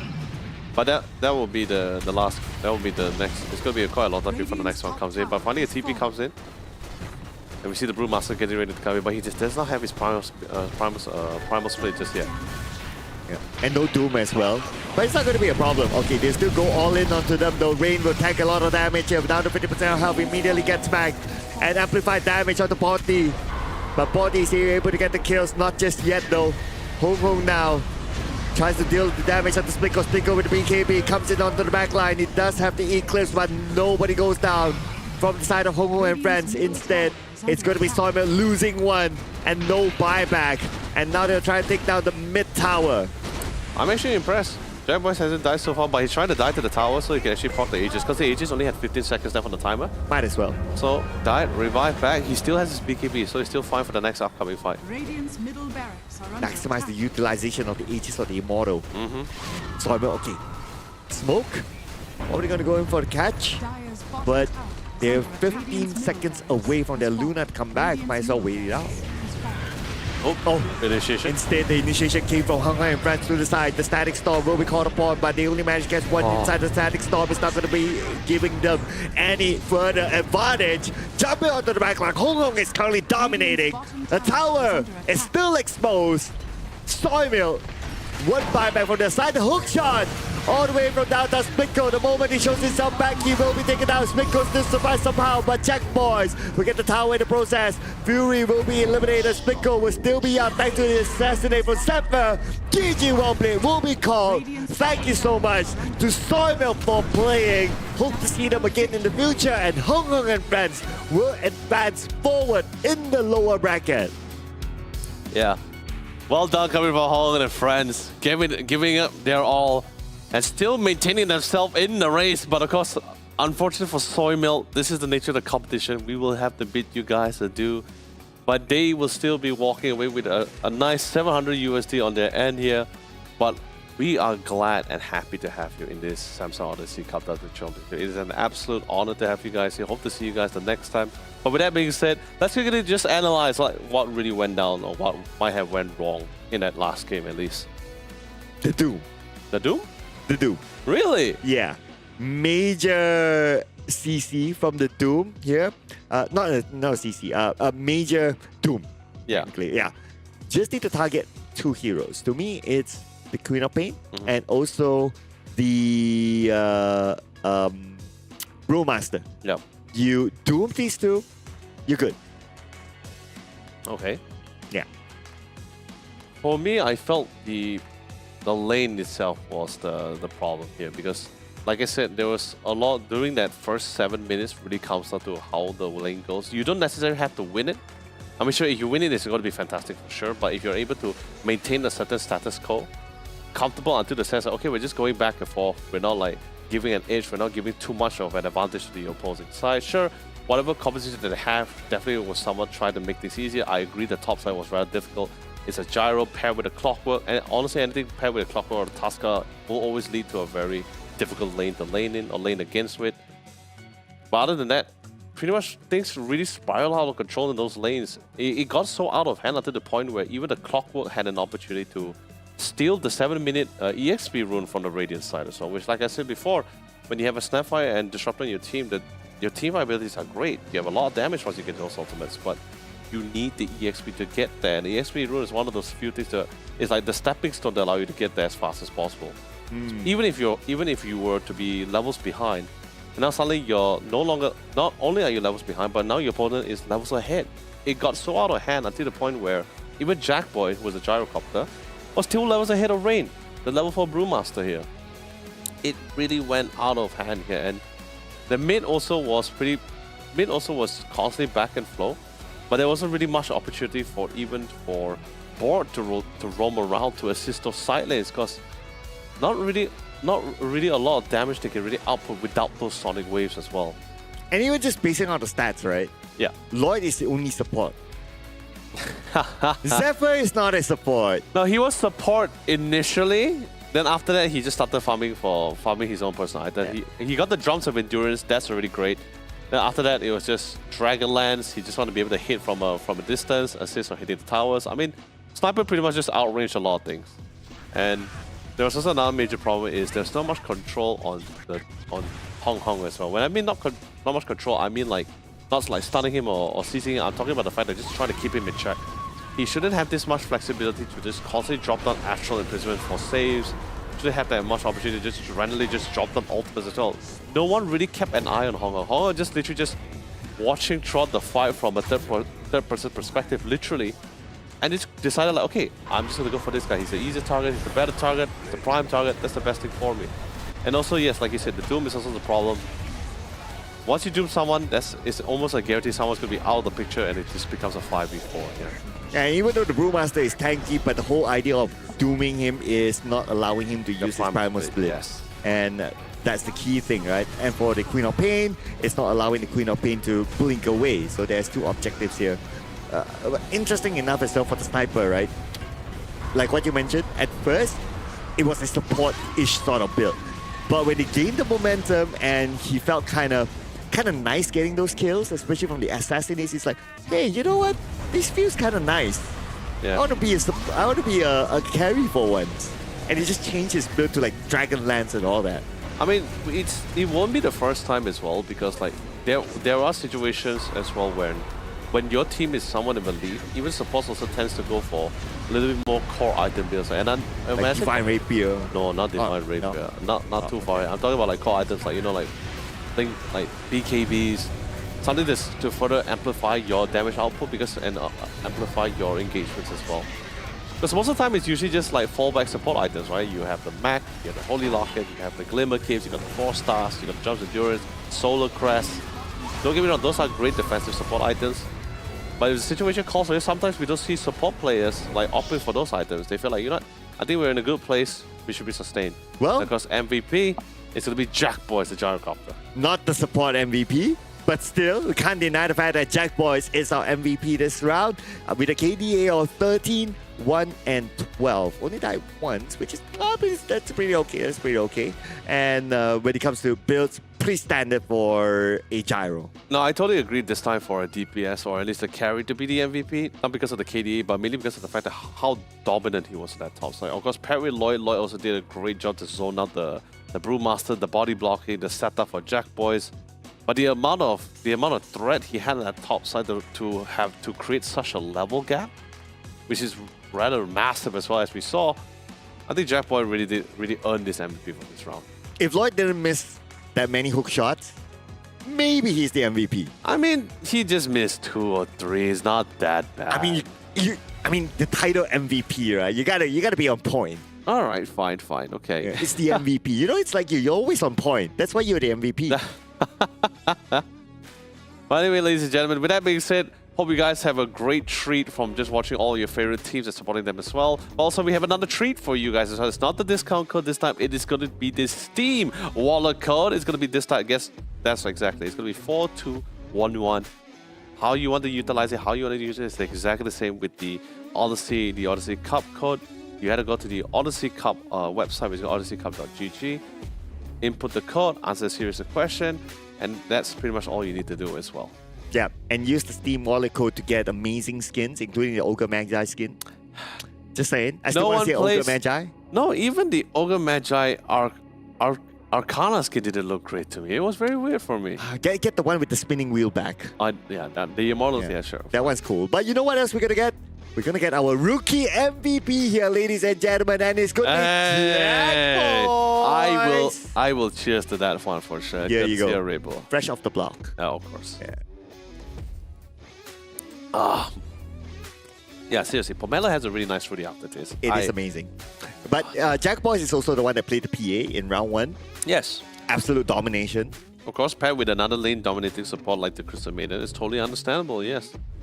No real answer to it. I'm sure you got the Enchantress, but like I said, until you get to level 6, you probably are the softest and probably the most prime target for you. But of course, with that being said, ladies and gentlemen, we're going to be taking a quick short one. But before you guys go, we definitely have something for you guys to check out during this break time. It is going to be the Samsung Odyssey OLED G6 gaming monitor. That's right. If you felt the G8, like what we were talking about just now, was a little bit too big, I agree. 32-inch could be a little bit too big for some people, especially when your setup doesn't require such a large monitor. Don't worry, the G6 got you guys covered. It definitely has a smaller size, as it is going to be 27-inch. Same exact response time with the G8, which is going to be 0.03 ms. However, it is coming in with a more massive firepower of 360 Hz. It doesn't have smart TV technology, but it will have the 360 Hz compared to the G8, which is only 240 Hz. And 360 Hz, man. That's a lot. I agree. That is a lot. With the free glare technology and also paired with slim metal design, there's really nothing else you could ask for here. Yeah, it's an amazing stuff. And of course, pair it with the promo code that, in case you missed it, we'll show you again when we come back from the break, ladies and gentlemen. So do not miss out on all these amazing promos here brought to you by Samsung Odyssey Cup, the Dota 2 Championship that you're currently watching right now. But we're obviously not done yet. We're just done with series number 1. We still have series number 2 coming up next, which will be another lower bracket series. So do not go anywhere. We'll see you guys again for another elimination match.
You know when to click through. Try to send this box to be a slow beat ride.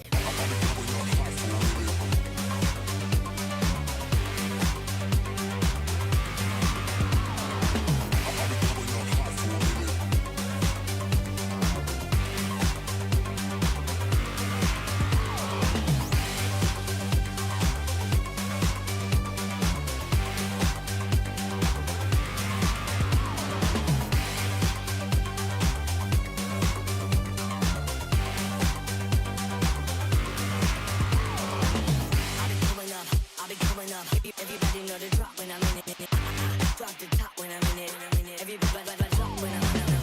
Yeah, I go so good. Everybody know I'm on. You know when to click through. Try to send this box to be a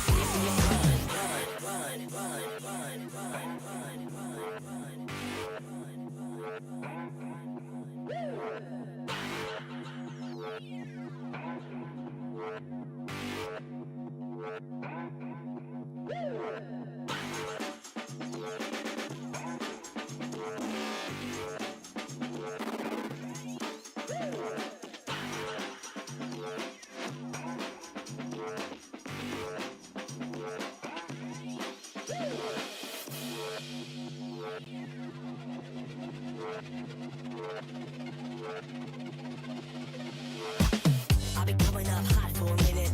Everybody know the drop when I'm in it. Drop the top when I'm in it. Everybody know the drop when I'm in it.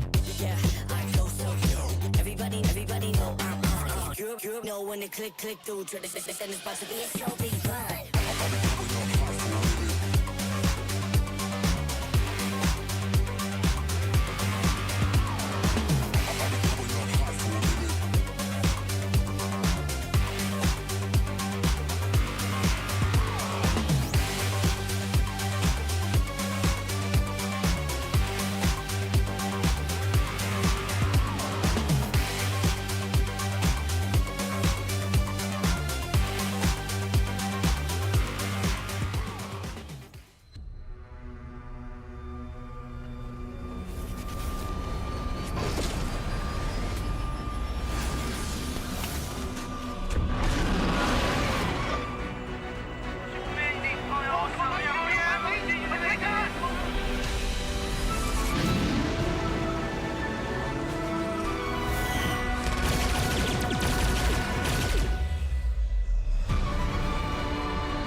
Ladies and gentlemen, welcome back to the Samsung Odyssey Cup Dota 2 Championship. I'm Lennox and Yololi, and once again, Sir Cloud, we are back at it again with some great Dota 2 games, and of course preparing for our second series of the day, which is going to be the lower bracket round 1. And don't mind the tissue, you know. Oh. Someone made a big mess earlier on. But the team was good. Okay, production don't kill us for it. You know, whatever it is his fault. But anyways, I didn't shake the can. I'm not sure who did that. But what I'm sure is that we do have discount codes for all of you, ladies and gentlemen. Get these amazing Samsung Odyssey monitors here. All you need to do is just use these codes, but depending on which region are you from. If you're from the Thai region, TH Odyssey Cup. Vietnam, VN Odyssey Cup. Malaysia, MY Odyssey Cup, and so on and so forth. Put it in the Odyssey Cup website, and you guys can get an amazing discount for one of the amazing Samsung Odyssey monitors. Yeah, it was really great. Especially we've been talking about it as well, the comparison between both the G8 and the G6 as well. You got any preference here? Hmm. The bigger one. I like one? it small but powerful. No, I actually The do. G6. I'm actually on board with the G6 on this. You want with the G6? Yeah. Okay, bring it on. One G6 for each of us. Yeah. That'd be Just sending great. the message out there. Sending the message. True, but I also would love a carton of Red Bull as well. Apple flavor though. Yeah. No. Why? Pomelo. Yeah, you can get the pomelo. I'll take the apple. So It's we very don't need to fair. fight over it. I mean, okay, maybe we could share a bit. I also would like some pomelo from time to time, you know? Yeah, mix it up, right? Yeah. And maybe like we can also mix like between the G6. No, I don't G8. think we can No, mix we that can- up. I mean, we can get 2 monitors each, and one day we feel I like, don't- I feel like the G6. The other day I feel like the G8. I don't think my space will allow me for the G8. It's okay if it's given to you. You make space for it. I'm pretty sure. That is true. Yeah. We'll love one. Thank you so much, Samsung and Red Bull. Yeah, we are also live on Samsung's official page as well. Oh, Just yeah. saying. Yeah.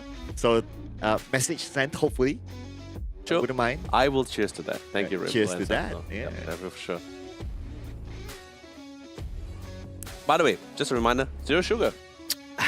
You gotta come out. You gotta show the satisfaction. I go with the facial expression. Oh wow. I like your facial expression. Definitely for sure. Yeah. But okay, either way, let's quickly bring up the updated brackets here to just let you guys know what's been going down. Yes, speaking of going down, unfortunately, we have to say goodbye to Soy Milk. They Yeah. went down to Hong Hong and Friends. Hong Hong and Friends will move on to the lower brackets round 2. That will be played again tomorrow. We're going to focus on the No Cylinder and Myth Avenue Gaming after this, and it's also a lower bracket match. Before, in the second half of the day, we'll come back up to the upper brackets round 2. Manta Esports, Castaway, and Dominator Esports, Team CSE will face off each other. Yeah, this is going to be a really great one as well. But you know, before we get to the upper bracket round 2, which will somewhat determine which of the 2 teams will be going to the upper bracket finals, let's just quickly solidify our lower bracket round 1 first. Our next upcoming match is going to be No Cylinder versus Myth Avenue Gaming, where Myth Avenue Gaming yesterday was able to give us a really fresh view of composition, including when they were going up against Team CSC back in upper bracket round 1 here. It was a real walk down memory lane as we were seeing. Like we were seeing heroes that we normally haven't seen for a relatively long time, whether it will be in competitive or in tournament. Heroes such as like Meepos, we had and everyone else coming back to the mid, Lions as well. But then again, Lion from time to time does come back into the mix as well. He has a great utility of CCs and control. Something really great to have. Anyway, this is going to be our update, today's matches at least. We just went through our first series, where, as mentioned by Sir Cloud, Hunger and Friends will be the one that will be keeping up in the race, but Soy Milk will be the first one to go. The next following up is going to be the one which is going to be our second broadcast. It's No Cylinder versus Myth Avenue Gaming. And then we will go back up to the upper bracket. Manta Esports will face off against Cast Awake, and we have Dominator Esports against Team CSE, who came out with the walking down memory lane sort of draft yesterday. I mean, same goes for Myth Avenue Gaming. I think they both had it hand in hand. I think it was really fun. Like, the best part about it was the fact that how they reacted to the composition. When they saw like all these off picks, then they decided like, you know what, we'll also join them. We also want to have a little fun for ourselves, and then they start bringing back into the mix as well. You know, fun fact, I have a nickname for Meepo. What? I just call him Meeps. Meeps? Yeah, Meeps. Okay. Yeah. Any reason? No, it just sounds cute, you know. Like you say, Meeps is coming, you know. Let's go get the Meeps. Meeps with an Yeah. S. Let's go get the Meeps. Yeah, but we might or might not see a Meeps here because we're getting onto our draft between No Cylinder and Myth Avenue Gaming. So far, no Meeps in sight. Yeah, that'd be for sure. But of course, the first 2 banned, understandable. We're seeing the Tusker ban. Bristlebat is going to be following up with it. Surprising to see a Bristlebat being banned this early, but I guess No Cylinder just didn't like the idea of the amount of slows and the potential being flexed in off lane. And a rundown here is always something nice to get rid of. Myth Avenue game on the other hand, getting rid of a lot of cores here. You got rid of the offlane Doom, got rid of the 10 mid seconds Tiny. remaining. Somewhat feels like you're somewhat preparing for the puck though. But then again, 5 seconds to me, remaining. I've seen certain teams whenever they are trying to pick certain mid heroes, especially when all the spirits are being banned now, or certain high mobility or list of heroes also being banned now. When they want to pair against the puck, they usually try to opt for the mid Dragonite with the utility, and they also opt for 10 the seconds mid remaining. Tiny as well. I do have one problem about this when you have like 5 Tinies and seconds DKs mid going up against the puck would be the fact that if you're not snowballing, if you're not having the lead or have that early blink Dire dagger, team pick. you eventually feel like it feels like the game is pretty much over for you guys because it feels like you took a very massive step back. But anyway, regardless, Pangolier is going to be coming in. We saw a really great Pangolier game yesterday as well, coming from Myth Avenue Gaming. Pretty flex, can go to the off lane, can go to the mid lane as well if the situation calls for it. And No Cylinder will come in strong with a first pick puck. Ooh. Very... Okay, I would take it as this is probably a mid Dire puck. team Oh yeah, definitely. And in recent time, we don't normally see the mid being picked up first. So it's going to be an early, interesting composition from Radiant No team Cylinder. ban. Yeah. It's pretty much like it's a real power play whenever you pick a puck mid as well, relatively this early. Usually most time you usually see a puck being the third or fourth pick at least, sometimes second. But being the first pick, this somewhat gives you that sense of confidence to telling it, like, sends a clear message to your opposing 10 team. seconds We love the puck. remaining. I'm confident in the puck. I'm prepared to go against whatever you are willing to 5 throw at me. seconds remaining. Show me what you got. Whereas in the case here of Myth Avenue Gaming, not too worried about like banning out too much mids or whatsoever. They just, since they already know their mid is already out of the way, they can prioritize all their bans towards the other core roles, which is going to be, in particular, if you notice, safe lane bans here. Morphling's out of the picture, Luna's out of the picture. All is pretty much not going to be there to contest for them.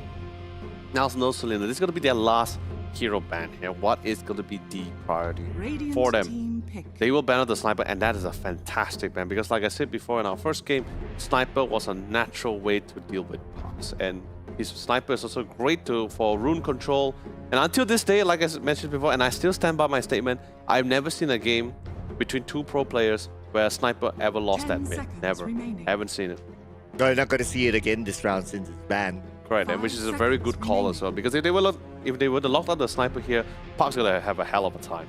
But there's still other ways you can play around the Puck. It's just I'm more curious to see what is still available for Myth Avenue game.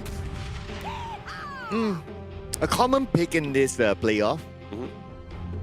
I am still wishing for the Ogre matchup. Enough of the Ogre Magic. We are not having these discussions. Dire Oh team man, come on. Okay, show me one. Ah, okay, not yet, not yet. pick. We're gonna see a Void Spirit. Oh, that's going to be a quick pick. Sky. That's a good pick. It was something that Myth also picked up yesterday as well. Was it me or CSC? I think it was CSC, right? Yeah, it was CSC. It was CSC. So Sky, Silence, great for Puck to try to lock him out from using the 10 illusionary seconds orb to remaining. escape. Yes. And Void Spirit is also a natural Aghanim Scepter buyer as well, so that's going to be an additional silence. And let's be honest, with the Rolling Thunder, it's also going to be a nuisance for Puck to try to go in and out of the fight, because every time he blinks it, there's a high chance he's going to get knocked out by the Rolling Thunder. So this is someone going to be forcing the Puck to if the lane isn't going as well as he hopes for, or the other lanes is not going as well as he hopes for No Cylinder side, then we might see the Puck slowly deviating away from his usual item build, which is usually going for damage rest with the Witchblade, and might go a little bit more defensive just to try to cater to the current situation. But like I said, this is just one of the scenarios that he probably will need to think about once we cross that bridge. But since we haven't crossed that bridge, things are still on the table for now. Third pick coming in for the side here. They can try to lock in the support. Clockwork will be pretty nice if they want to go for it. Can be pretty disruptive. Can try to get some good lockdowns. I wouldn't be surprised if they choose to actually, coming from Myth Avenue Gaming, if they choose to ban out the Beastmaster. Because like I said, Beastmaster is a really nice and decent offlaner. Scepter is also a great Scepter buyer. But most importantly, his primary role is BKB Piercing, which also works on Rolling Thunder. So you pretty much be able to lock that Rolling Thunder in place. Although yes, he still can roll after that once the primary roll times out. But there's a lot of time already wasted away because of the BKB Piercing ability. So that's something that Myth Avenue Gaming could think about. Oh. And Phantom Assassin is their pick. Oh! Okay, cool. So I guess it's something that Phantom Assassin and Crystal Maiden, they saw from the first game. They felt very comfortable with it. They said, okay, we love the dynamic, the nuking potential, the lane dominating as well. And I think once they saw how soft both the Pangolier and Skyra is going to be potentially come to the lane, they decided, hey, there's a lot of potential kills that we can try to make at that bottom side. So let's make things work. Have you ever seen before like Phantom Assassin, one dagger, coup de grace? Oh, many kill? times. Yeah. One too many times. It's insane. It's sometimes the coup of the grace, right? It's sometimes it feels like an on and off switch for certain players. When a particular player plays it, you can just pretty much on call, just constantly just keep proccing the coup de grace. Love the final pick for support. You definitely want. The Bramble is always fantastic. It's going to be quite a nuisance for, especially particularly for the Phantom Assassin to play around the Brambles here. This is also somewhat shots now. A lot of potential here that's going to be coming out for No Cylinder if they want to choose for those kind of cores that needs to be repositioned often. Bramble's going to be a little bit of a nuisance. Interesting enough, they did nerf the facet for the Cursed Crown, so we see a huge booming in a certain facet for the Dark Willow, which is actually the Shallow Realm one. So now these people don't see a lot of CC control coming from the Dark Widow, but you see an increase in damage here. So you have a lot of burst damage coming from the Dark Widow now because of the facets. What I like to see more from Myth Evident Gaming is those kind of heroes that have this massive team fight potential. But their final option is going to be a carry, so it's not going to be those kind of sort of heroes. At most, it's going to be a mid. You can swap the Void Spirit into the carry role, and then you get another mid hero. That's still fine. But I don't see any of those big starter fight sort of heroes that you could pick. Good man. Went for the Timbersaw. Okay. Single target stun with Dragon Tail. Okay, so that means this is... Hold on. Is this going to be a Pango off lane Dragon Knight mid? Or the other way? That's what I'm saying. This is the problem. We need to see who's going to be the one selecting. Because like I said, if they were to send the Dragon Knight mid, like it's gonna, like I mentioned before, it's gonna be in the same category with the tiny mid, right? When you go up against the puck, blink strength heroes like the Dragon Knight and Tiny often, it feels great when you're in the lead and when you're snowballing. But if you're not, it feels like your whole game just completely stopped for you. However, if they were to send the Pango to the mid, you do have really nice rotation timing. However, usually you only see the Pango really like start having those movements once he gets that first initial items here. So we'll see what's the call once whether they want to solidify that he can go into mid or the off lane. Both somewhat works. And no Cylinder locking their final off lane. They needed an initiator. And what better way to have the center wall runner? You got great CC, great engagement, great disengagement if the fight gets a little bit too hectic. But of course, we'll get a little bit nuisance, especially if they want to try to play around the Bramble here. Yeah, you have to try to navigate around the Bramble maze. Oh right? wait, so sorry. Why am I talking about mid? The last pick was a carry. My bad. So sorry. Mango Rose going with the safe lane DK. The mid is gonna be the Void Spirit. So, I apologize for that. I can't believe I missed that. it's okay. All you need to do is admit that Pomelo is superior. No, Apple is still better. Oh, man. But like I said, this is a preference choice. It's all up to you, the amazing viewers, to give the Red Bull's 2 new flavor a try. Yeah. So now between these two compositions, I'm liking the team fight capability of No Cylinder a little bit more, but I'm also liking the pick-off capability of Myth Avenue Gaming. But that also means that I'm thinking of like which team would win in a faster pace. Faster tempo will be okay. No If we don't talk about the lanes, we just talk about like competition in general. Faster tempo, of course, is going to be No Cylinder. It's a lot more faster for that one, and honestly, not all of the heroes are too dependent on initial items. Sure, maybe the Puck definitely feels a lot better, but other than that, they're not too dependent. Just levels, level 6, Crystal Maiden and Snapfire. You get to level 6, pretty strong in the fight already. You really don't need to do. You really have nothing much you can really do about it. Stampede, great to disengage if the fight gets a little bit too hectic. Puck's Dream Coil is always fantastic. So you like Puck Initiate, Silence, Dream Coil, He gets into the face, he goes face shift, then you see the Crystal Maiden leads, you see the Mortal Minor Kisses to follow up with it, and then Crystal Maiden Freezing Field if the fight gets a little bit too hacked. So, and great roots. So that's they definitely have a little bit more better early game tempos. Whereas Myth Avenue Gaming, if they're able to dominate the lanes, we might see a really great snowball coming out of them. If no cylinder can play this fast, they could probably have an upper hand. But let's see what's our pacing. We will see inside this game. It's going to be No Cylinder versus Myth Avenue Gaming. Game number 1. Now lower bracket match. Best of 3. And we will see an early engagement here. Long rotation by Myth Avenue Gaming. Try to catch them off guard. Minichin is the tankier one. Probably not the target that they can take down easily.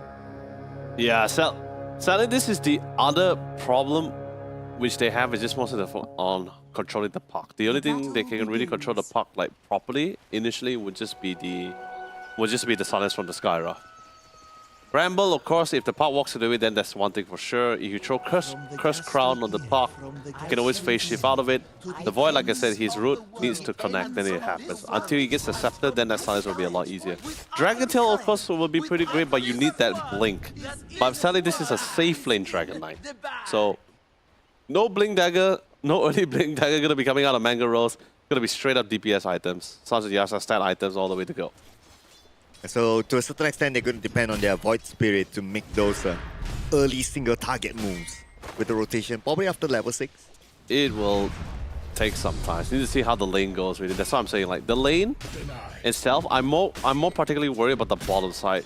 Top side, I think it comes down to how much damage E-Rise is actually doing to the lane. If not, we won't be seeing any kill potential. We'll just be pretty much you're going to be seeing like back and forth coming between the two supports. The high and buy, how's the wife, how's the kids. Bottom side, the other hand, is where the real action is at. Like PA with the Crystal Maiden on top, and we're talking about a really soft Dark Widow. Sure, you got Shadow Ram, but it doesn't really last for too long here. So Yeah, the root. I'm just reading the text. So long. Okay, but anyway, that's like a Skyra thing, right? His scripts are normally long. I mean, he has a lot to say, you know. Yeah. He should be a caster though. He do well. I mean, if you say it's lore story rider, then sure, maybe. Right. His lore story as a caster? I guess, yeah. Okay, casting spells and casting on the desk, why not? But the Lonely Chucky's in trouble. Okay, pops out the magic wand. Underneath the tower is still alright. Thanks to the magic wand, that is. Yeah, but it still hurts. It really does hurt. The deck right now just level 2. Once you get to that level 3 or level 4 Crystal Maiden or the PA, then you start seeing like that damage just insanely amplifies. Torn onto Jandos. 50-50 trade at the mid lane, I must say. He does have the illusionary orb to harass back to Yona. So yeah, so I guess it's still a split here until they reach level 6. Let's be honest, the interaction between both Pucks and Spirit Heroes in the mid lane in that duel always come down to a third party assistance. Like we won't see like anything crazy happening between both Janus and Yona until a rotation comes in. I think for now we just got to see a standard, you know, harassing here and there. Both will get relatively down low, then it resets by the ball. Well, this might not be a standard. The Bramble means used to lock down Gobala. It's a bit of damage. Gobala uses the magic wand to sustain himself on the lane. Oh, Lotus. Oh, okay. Can grab the Lotus in time. Yes, he got the Lotus, and Ayat is still able to get away. Really fantastic. As long as he has a Shadow Realm and within the trees, he should be able to just mitigate away to safety. Thank God for the trees too. Because even if we were to place the Bramble, if they're still within sight, Crystal Maiden can still throw the Frost Nova on the ground for the slows, and on top of that with daggers, and there's Blink of course on top of Gubala. So Ayat needs to play a very precarious game. And top side, wow! Okay, it might not only be the first blood, it could be 2 bloods here.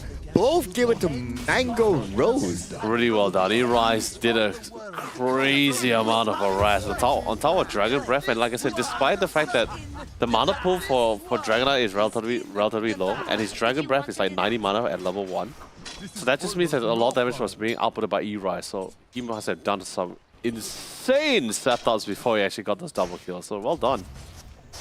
So it's a 3-0. Okay, we can see the rotation at mid, but Yona, he saw that.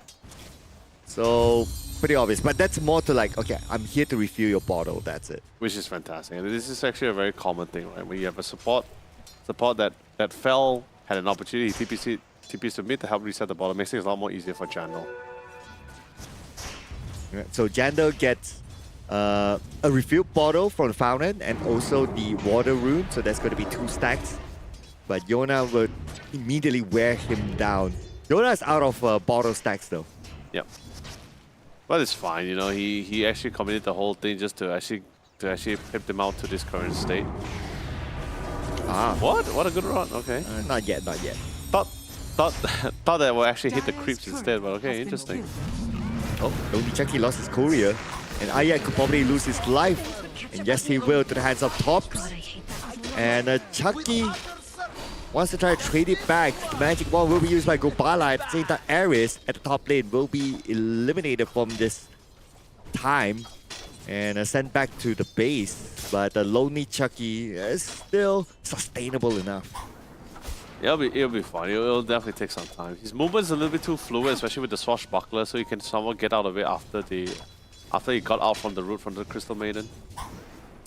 The more easier target will be Ayat. So Shadow Realm is definitely will buy sometimes, but like I said, the beauty of Crystal Maiden got a decent amount of CCs. Oh, Red Mango Rossi is tanky enough. Okay, does have the Dragon Split though, so not as tanky. But anyway, his base stats are good enough for him to sustain this sort of engagement. But Tops not able to sustain the engagement from Ayat, but that could be during when they were tussling for the bounty. But now the rotation's happening onto the mid. Illusionary Orb will be used by Jandos to back off. That was really great. And with the rotation coming from the Rebel sky. Base. Oh, that came out of nowhere. What a nice rotation by Ayat. Yeah, he was. Jandals didn't expect that. I'm not to say that he dropped his guard, but maybe probably just didn't expect a Bramble just dropping out of the blue. But it was really well placed. Really walk into that one.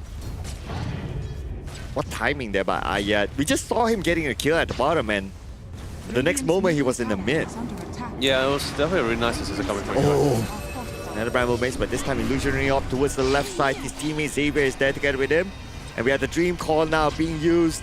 Still level 3 for Ares, so not much he can do with the remaining skills that he has. And with the health pretty low, time for him to back up. We'll see the Frostbite here in the middle onto Yona. Yona stunned by a Minichin, and at least they will get 1 kill in the middle. Great, really great stuff. Don't stop the dynamics, don't stop the engagement, just really keep it at, keep at it as well. No Celine understands the fact that their heroes allows it for this really fast movements. Why is it just fully utilize it as well? And a really great moment to punish. Oh, okay, finally there's the collision, okay. Yeah, that took a while, And Gubala just doing, you know, okay, he managed to juke out the swashbuckler. Yeah, Blink Strike, okay, Tops is there anyway. And Frostbite to just hold him down, but Lonely Chucky will still cut the creep waves. Oh, Jandos went out. Jonah. Yeah, because Aya comes in for the assist. I love the rotation for Aya. I mean, it's much it is. The pulse 4. Pangolier is also pretty much comfortable at the ball. I think that's the beauty of it, right? When you feel your lane is pretty much safe, that just opens up for Pulsar to roam around. Whoa! What? Are you kidding me? He went down at the end of the day, but still they got it 2 kills at the bottom. Oh man, that is absolutely insane to me. Like, I can't believe that happened. For a second there, I thought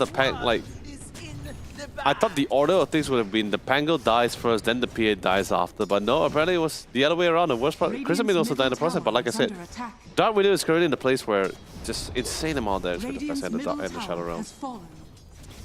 And Ayat again. On-time rotation to appear at bottom. You know, I missed the old Bedlam. I mean, it was very strong. Because at one point we had Dark Widow's Bedlam. You were able to cast on allies. So, and it was literally like just absolutely destroying the party. You drop it on the Puck, you drop it on the Slaughters, absolutely just drop it on Nurse Stars. You're pretty much destroying. But now they removed that, so it's pretty sad. Well, now they're going to drop it like it's hot onto Mango Rose, Freezing Field. Will be used to take him out. Minichi is going to get the kill, but the other members of Biff Avenue Gaming have arrived. They managed to get one, taking out tops, but the trade is still worthwhile to no cylinders since they got the carry. Yeah, that is definitely indeed. Pretty much roaming around, like, let's be honest, it's not very easy to kill the Dragonite, especially in this state. Like, you will need a lot of people to do it. So that's pretty much why that allows a lot of comfortability for both the Dark Wheeler and the Skyround. They're just roaming around, they say, hey, there's a potential, we have managed to get some form of a lead. Even Chucky as well, he did want to give them an opportunity for no cylinder to create some form of tempo. But they're just currently looking for fights. Oh, they're circling on the minimap. They want to get the PA at the bottom. But they don't have wards there, so they don't know exactly where he is. They could try to predict the route. You know, there's really not a lot of camps at the side. Dream Coil. Why predict when you are known here up under the high ground? Hey, Bamboo Maze? Not enough to save Aris. Aris will still go down, but at least they could get trade here because Yoda has arrived. Take out top. It's going to be a support for his support. Yeah, this is just a very small skirmish. There's nothing too crazy. No cylinders giving the necessary respect. Biff Avenue is also just being very cautious about this as well. Because you still need to take into account of the freezing field and the monomai kisses. Freezing field probably quite simple for them to cancel out. Void can do it. Sky also got the silence as well. Rolling Thunder will always be able to knock up the freezing field. The problem is once they group up and look for the skirmishers, then it's a very scary damage. Speaking about grouping up, they want to group up against Mango Rose. Stampede will be used. TP comes in, but will we be able to make it in time? And it looks like he will save Mango Rose. Mango Rose still alright. Say hello to Yoda as well. From the side, Silence onto the puck. Silence is now off. Puck is able to get away to safety. Another illusionary orb, and Jandos will say goodbye. Yeah, like I said, you need a lot of people to melt Mango Rose. That's a Dragonite for a starter as well. One of the tankiest strength heroes that we have in the game. Definitely not enough with just 3. You probably need that 4. I think maybe if Snapfire was there, then might have been most likely a kill on Mango Rose. Then we could see the fight probably turning out a little bit differently, but wasn't there. Has to deal with something else. Centaur unfortunately had the fall, but he's fine. But again, on-point rotation by Myth Avenue Gaming, right? Like they kind of anticipated that they were on the way. The TP came a little bit later, but that's okay. And at the end of the day, they still got 2 kills out of No Cylinder. And No Cylinder got nothing. That is correct. Slowly increasing the lead that they have here. Doesn't necessarily have to be a very massive team fight, just as long as they win the skirmishes here. Okay, second time around, but this time they changed their target. It's no longer Mango Rose, but it's going to be Lonely Chucky. Oh yeah, definitely did it in favor. What a way to cut them off during mid rotations as well. Radiant's middle tower is under attack. Mid side, they did lose the bottom tier 1 and the mid tier 1. That definitely opens up a lot more easier for Myth Avenue. Now slowly making their way to the top, they definitely want to try to see if they can try to break the final tier 1. Or maybe catch someone in the Lime side, because so far PA is not really showing much into the lane. But they also want to give a little space for the Dragonite to farm. So he TPs all the way to the bottom side, farms the jungles, farms the lane. He's still the carry, they really want to try to get him back online as quickly as possible. Not sure what they do. They have ancient stacks for the PA here, but like I said, Battle Fury is a very slow item to build up. Oh, here comes Rolling Thunder. And here comes Yoda as a quick rotation. Oh no, he ran into the Bramble! Ah, this is what we talked about. Yes, you get the Stampede, but you have to navigate around the Bramble maze, and that's what happens if you don't. Yeah, that's what I say. A lot of heroes that's like Spirit Breakers for one. Definitely not a big fan of the Brambles. Very hard to maneuver it within. And really not much areas to run as well, because like Centaur got Bramble, he saw the taunt coming in from the Void Spirit, then he just decided, okay, maybe I need to run down. But you know, while we're waiting, right? Maybe we can check out a few things, right? Observer, can we check out the Phantom Assassin items right now? Yeah, what has he been doing? Yeah, no, but like I said before, Battle Fury, like melee carries right now, Battle Fury or Radius is an item that takes quite a long time before the build up. That's why we started seeing a shift in like the range carries when people are building up the glyph here, because the Maelstrom is a lot more cheaper to get first. Maelstrom is great and cheaper to get. It also really has a nice progression climb between whether you want to get a Mjolnir or the Glyphnia, but at the time people were playing around the Glyphnia. That's why we see the Miranas, we saw the Nature's Prophet, we saw the Linas, we saw the Wind Rangers. But usually when it comes to patches, when it comes to meta, right? Not necessarily is when a hero gets buffed, then it becomes the meta. It's usually when a certain item gets really enhanced, and as a particular hero likes to use those items, then naturally the hero also becomes enhanced as well. But of course, with the defensive items that got nerfed recently, like the Guardian Greaves, the Pipe of Insights. Pipe has always been getting nerfs. It's been getting more expensive, more recipes, new add-on items as well. They're reducing the buff timings as well. But it's still an item which you just cannot forego. The Pipe is just a little bit, it's still too good. Yeah, as much as he has been nerfed, you don't really have a replacement for the Pipe. It's been nerfed like almost 20 times now. Yeah, but the whole point is that there's no replacement, right? Like, imagine if there's another item that I has guess something similar, like also magic resist, magic exalt, whatever, and also it's an aura, then maybe that you create a choice. it will be the Eternal Shroud then, but that's not it's not really an aura. It's more of a selfish buy because it's more solidarity, Yeah. more for oneself. So yeah, that's unfortunate. But we do see like certain heroes back then from time to time, especially Timbersaw last time. Before the Pipe, it's usually just always just running the Eternal Shroud. Yeah, so as long as you don't have like another aura Radiant's item that middle is tower is like under that, then even though as much as you nerf the Pipe, it still has to be bought. Yeah, can't get rid of it. No reason to get rid of it. I guess okay, maybe the only time we ever stopped seeing the Pipe of Insight ever, like the only patch that they ever could make to a Pipe of Insight that will make people stop buying it, would most likely be the fact that the Pipe of Insight can be dispelled. Like you can actually debuff debuff or dispel the Pipe of Insight of your opponent's side, and then instantly you won't see anyone buy the Pipe anymore. That ain't fun, right?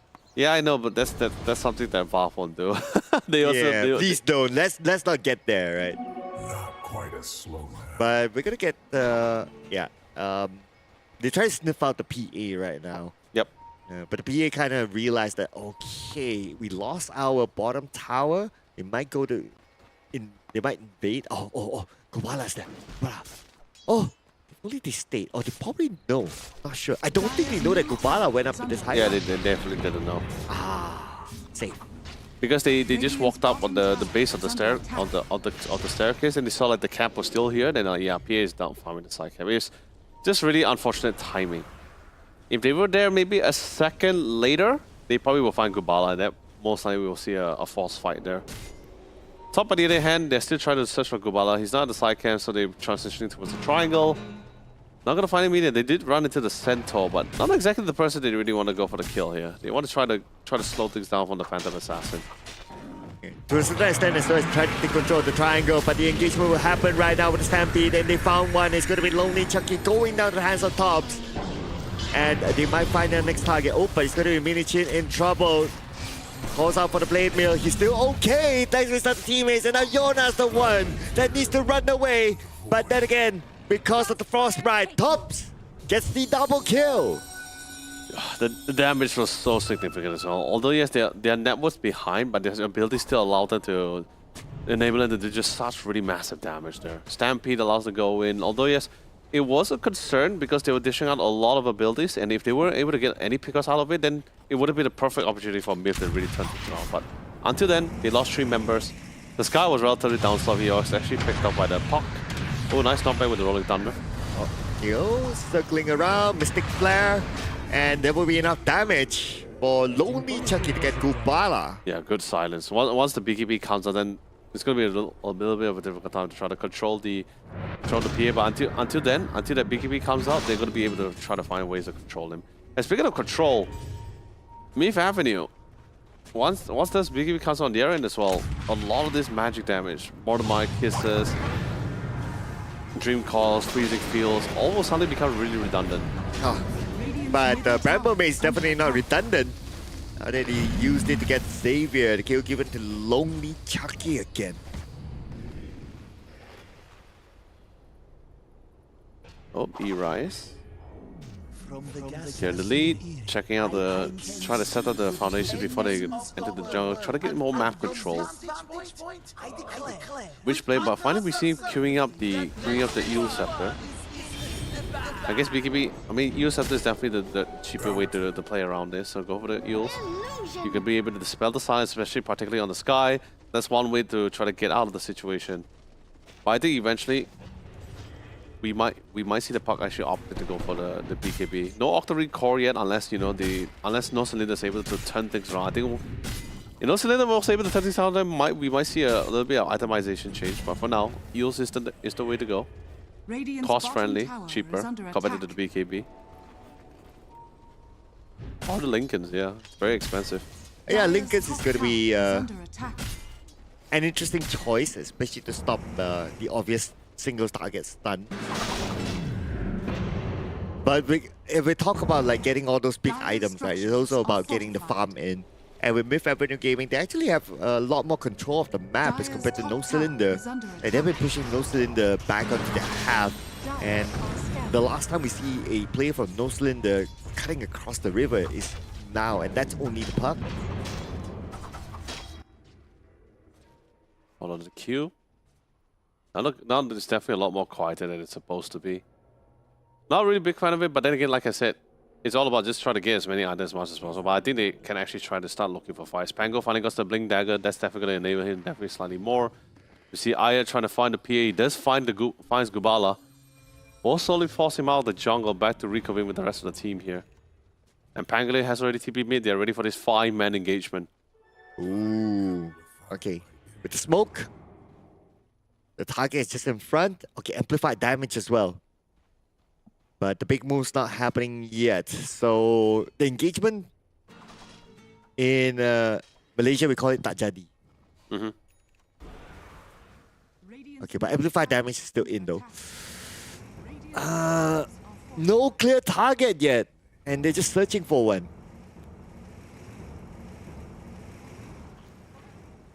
It's really the calm before the storms here. A lot of trials they need to weather through, but they didn't really want to try to not take this fight head on yet. Mango Rose on the other hand, pretty stacked. You see Yona with the amplified damage. I mean, he's going to time out actually. He's going to time out, so it's totally no problem. Yeah, that's out. So continue to farm inside the jungle. Very different pacing as compared to the previous game. Yeah, no Cylinder is not giving an opening for a fight. Nor are they allowing that. Nor are they allowing me family to even initiate a force a fight. But Guba, interesting, really great pickup on the other side. But finally, here comes a fight. See, in a situation comes in, pops the inv, oh, they don't have detection early on for Mango Rose, but now all in on the Mango Rose. He will be caught inside of the Dream Call. As much as he wanted to escape through the high ground, it will not be enough. And Yona now will come in on tops. Don't have any escape mechanism. And immediately taken down. And now they have control on the left side, but they lost Mango Rose in the process. Yeah, tops. Absolutely so soft. Especially since No Cylinder's not really, their team is not really in the lead of snowballing. And the spirits are actually snowballing. Yeah, he's definitely gonna be, he's actually gonna be primed out. It's so soft, easy to be caught here. Rambo Maze! Managed to catch one. But they're going to go all in onto the tag. The Blade Bill is still active now. The Blade Bill is out. And now Jandos makes an appearance. Silence on the Lonely Chucky. But because it's Minichin, it's not going to be worthwhile for them to go all in. Yeah, he engaged. Actually, Jandos actually engaged him because he really wanted to try to steal and secure back the EXP run. But he still fell into the hands of Chucky here. So again, another round of EXP. Bonus EXP didn't really go into their hands here. But at least they managed to force them back. A little bit of breeding room was happening here, so Gubala was just slowly farming things up. Does manage, finally got the Battle Fury and that will slowly escalate his farming pattern a little bit faster. But that BKB is definitely a little bit too far away. But they will smoke up, they will attempt to fight. Not the team fight they were looking for, just whatever they can get from this hunt. Tower is under attack. Okay, but no target at the top as well. They're playing on opposite sides now. Yeah, but they don't know that, right? So they're just really taking a gamble here. Maybe Roche. Once they see everything is clear, it's like, okay, it's all clear, nobody's here. Let's try to go in for the Roche, perhaps. Oh, okay. In fact, Avenue Gaming, Are they're scanning. going for the Roche instead. But the scan, when they get On scan, they yeah, picked finally up. beat him Oh, the moment they show up, they saw one target, and they go all in. Ayat will be the first one to fall. Blade Mail is still active on the hands of Minichin. Stampede to run away. Mango Rose is there. But no. too much focus on the Minichin on the back. Oh, illusionary op. How far can you go? And the Jandos is still dedicated with Ares. Now, looks like he will manage to catch 3 of them to make his great escape, but Mango Rose is still chasing him down. But at the same time, Minichin on the back line will take out Ares. Jando falls to the hands of Mango Rose. Now it's going to be a U-turn here. Look at the damage by Lonely Chucky, allowing Mango Rose to secure more kills. And the chase is not over yet. Now it's going to be Gubala, but the Yona. Oh, Yona. Okay. 1v1 Gubala. He's aware of the potential damage from Gubala, but Xavier before the hands of Mango Rose. Mango Rose with an ultra kill. No rampage yet. Yeah, it was also a really good buy with the Silver Age as well. There's some really some great people you can break here with the passive. You can break the PA, you can break the Centaur, but at the same time, it's also it has a really nice defense mechanism where you go in view when the fight gets a little bit dicey. If they don't have detachment, you pretty much can get out of it every single time, no problem here. But that fight was a little bit messy than expected, but really nice positioning coming from IL. You saw the portal instantly, everyone walked out of it. They prepared for the fight for the high ground here. Not the funnest moment for Chucky because he got stuck between a rock and a hard place, really rolling thunder, but he eventually got out. They even got the kill on the puck. I think that's also pretty massive. So an opportunity for them to reconvene back into the Roshan. There's no ultimates on the enemy's team, so they know for the fact that, okay, this is going to be a very simple, calm Roche. Not going to be challenged by no cylinder. And plus, Yoda is somewhere in the middle, so he's the one opening up the space just to make sure that no cylinder does nothing funny, and he shows himself, so it also gives the perception to no cylinder that Fifth Avenue Gaming is not taking the Roche, but surprise, surprise, Roche to Mango Rose. I'm gonna be honest, I'm not a big fan of giving the Dragon Knight the Aegis here. Because like, I mean, this is of course if he were to be in, if Mango Rose were to be already be in active form with the Dragon form as you see high ground, mainly because of the fact that if you're in a Dragon form and you die with Aegis, and when you come back, you don't have that Dragon form. You're just going to be a regular Dragon Knight, just going to be hitting with swords and shields here. But you know, it's the call they decided. They want to give to the Dragon Knight the Aegis. That's totally fine with me. Who else could have taken the Aegis? Voice Spirit. Yeah, I guess Voice Spirit. That would be one. Maybe I guess you could give Chucky too. I guess they want the ability to tank even more. But you see, that's what I'm saying, right? Like, if he was in Dragon form and he died with the Aegis, when he comes back, it's not like he's going to reset his ultimate. He won't have it. Oh, they just barely missed the puck. Barely missed it. And I want to see if they can try to find him within the trees. Okay, it's still nighttime though. Ah, no, it's fine. He's not the Okay. other way. Simple TP back. Okay, now we have the Dragon Online. Silver A, Sanchez Yasha, he's already hitting naturally like a truck as well. And we also finally got the Aghanim Scepter on Yona, so that's the natural silence. So Park needs to find a way how he's gonna deal with this, right? Because now there's 2 times the silence he needs to debuff it. He does have the eels. That's probably only gonna be able to discern 1 silence. Hopefully just gonna be 1. If the issue shows up, Alright? catch 1, but not able to get a kill onto Ares just yet. Ares, okay, here comes the Modimus Kisses from afar. Modimus Kisses putting back damage onto Lonely Chucky as well as Yona, but not enough damage to be significant enough. Minichin taking out no tank. This is time for No Cylinder to retreat. Oh, Mega Rose. Okay, chase, stun in time, but he's able to get across. No! Xavier from fall to the hands of Mango Rose on a mega kill streak, and Ayat's courier went up Jandos, but that's okay. It's only wards. Oh! Gubala. Okay. Oh man, that was so close. Dyer's Pops out the bottom BKB. No targets for him to do the blink strike. Okay, there are creeps there, but a little bit too late. It wouldn't have mattered. We'll have probably just died there. Dyer's bottom tower. TP out. He saw the cursed crown. He straight popped the BKB. He hopes that no one's gonna be coming in, but sadly they still just kept the chase. That's a dead PA. has fallen. But that's a good reveal. Now at least we saw the reveal of the BKB. Oh, there it is. Is it enough? Enough. Oh, illusionary orb. Nope. Not enough. Let it go for now. Yeah, now this feels scary. There's not enough sentries that you can put all across the map here to run away from Mango Rose here, so it's gonna have an absolute ball with the Silver Edge. And now he can just do his own thing. I mean, Silver Edge, he can escape. Doesn't see too much detection helped by No Cylinder. I saw one. I saw Okay. one or two, but not primary focus. Oh man, Jandals is. I get it, you're a puck, you're elusive, but you gotta be really careful, buddy. But I get your intention though. You really want to cut the creeways. You really want to try to slow things down, but it's so difficult when you have this Mango Rose just constantly just roaming back and forth. Now they're gonna be sieging the high ground. Yep, a minute left before the Aegis of the Immortal immediately goes up to the high ground. Now with the Dragon form, they're trying to take down the tower as fast as possible. No other chances just yet. Bramble Maze will be used as an extra protection for Mango Rose. No creeps, no problem for him. And now we can see the creeps coming in. The Fortify is being used. Fortify buys a little bit more time, but the creeps will still be there. Barracks will still go down. One last hit onto the barracks. Mango Rose ensures that he will get at least both of them to make it worthwhile. 40 more seconds till the Aegis of the Immortal burns out, and there's no big engagement. But from the side, an attack by No Cylinder, Mystic Flare will be at the tops, will go down immediately. Mango Rose now changes his target to the mid. 30 more seconds on the Aegis of the Immortal. Radiant structure. Oh, just constantly knocking down the doors. They have no real answer to really jump into the mix as well. He has the Aegis, but like I said, gotta be really careful. Aegis is gonna be timing out.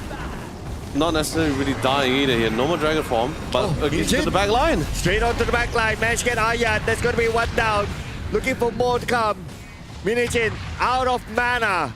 And Mango Rose. 3, 2, 1. That is going to be Aegis on the Immortal now burn. He's back on the full health though. And Tops goes up to the high ground. Xavier's now being chased down by Mango Rose himself with the BKB. Mango Rose goes back down to the lower ground with the Silver Edge, and he will be able to escape so far. But can we say the same here for Lonely Chucky? Lonely Chucky sidesteps away. Gubala comes in for the chase, gets a little bit of help from Jandals, and they will finally stop the dominating streak from Lonely Chucky. Really fantastic, absolutely fantastic. Really wait it out, and Mango Rose, he actually tried here. He was trying to dive under the tier 4 tower to quickly die to it. But he was seeing how the surrounding, the positioning of the coming from No Cylinder was trying to surround all the way from behind him. Mango Rose still going for the engagement. If you can get the stun in. Okay, there you go. That will be enough. That will be that enough. crit, that Daedalus comes in clutch for that one. Oh, There's a detection. yep, that's going to be dust. So 3 onto 1.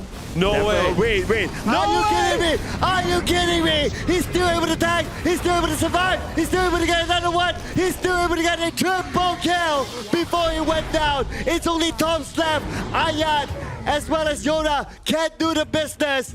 That is Mango Rose, ladies and gentlemen. What does it take to stop him now? A lot of CCs.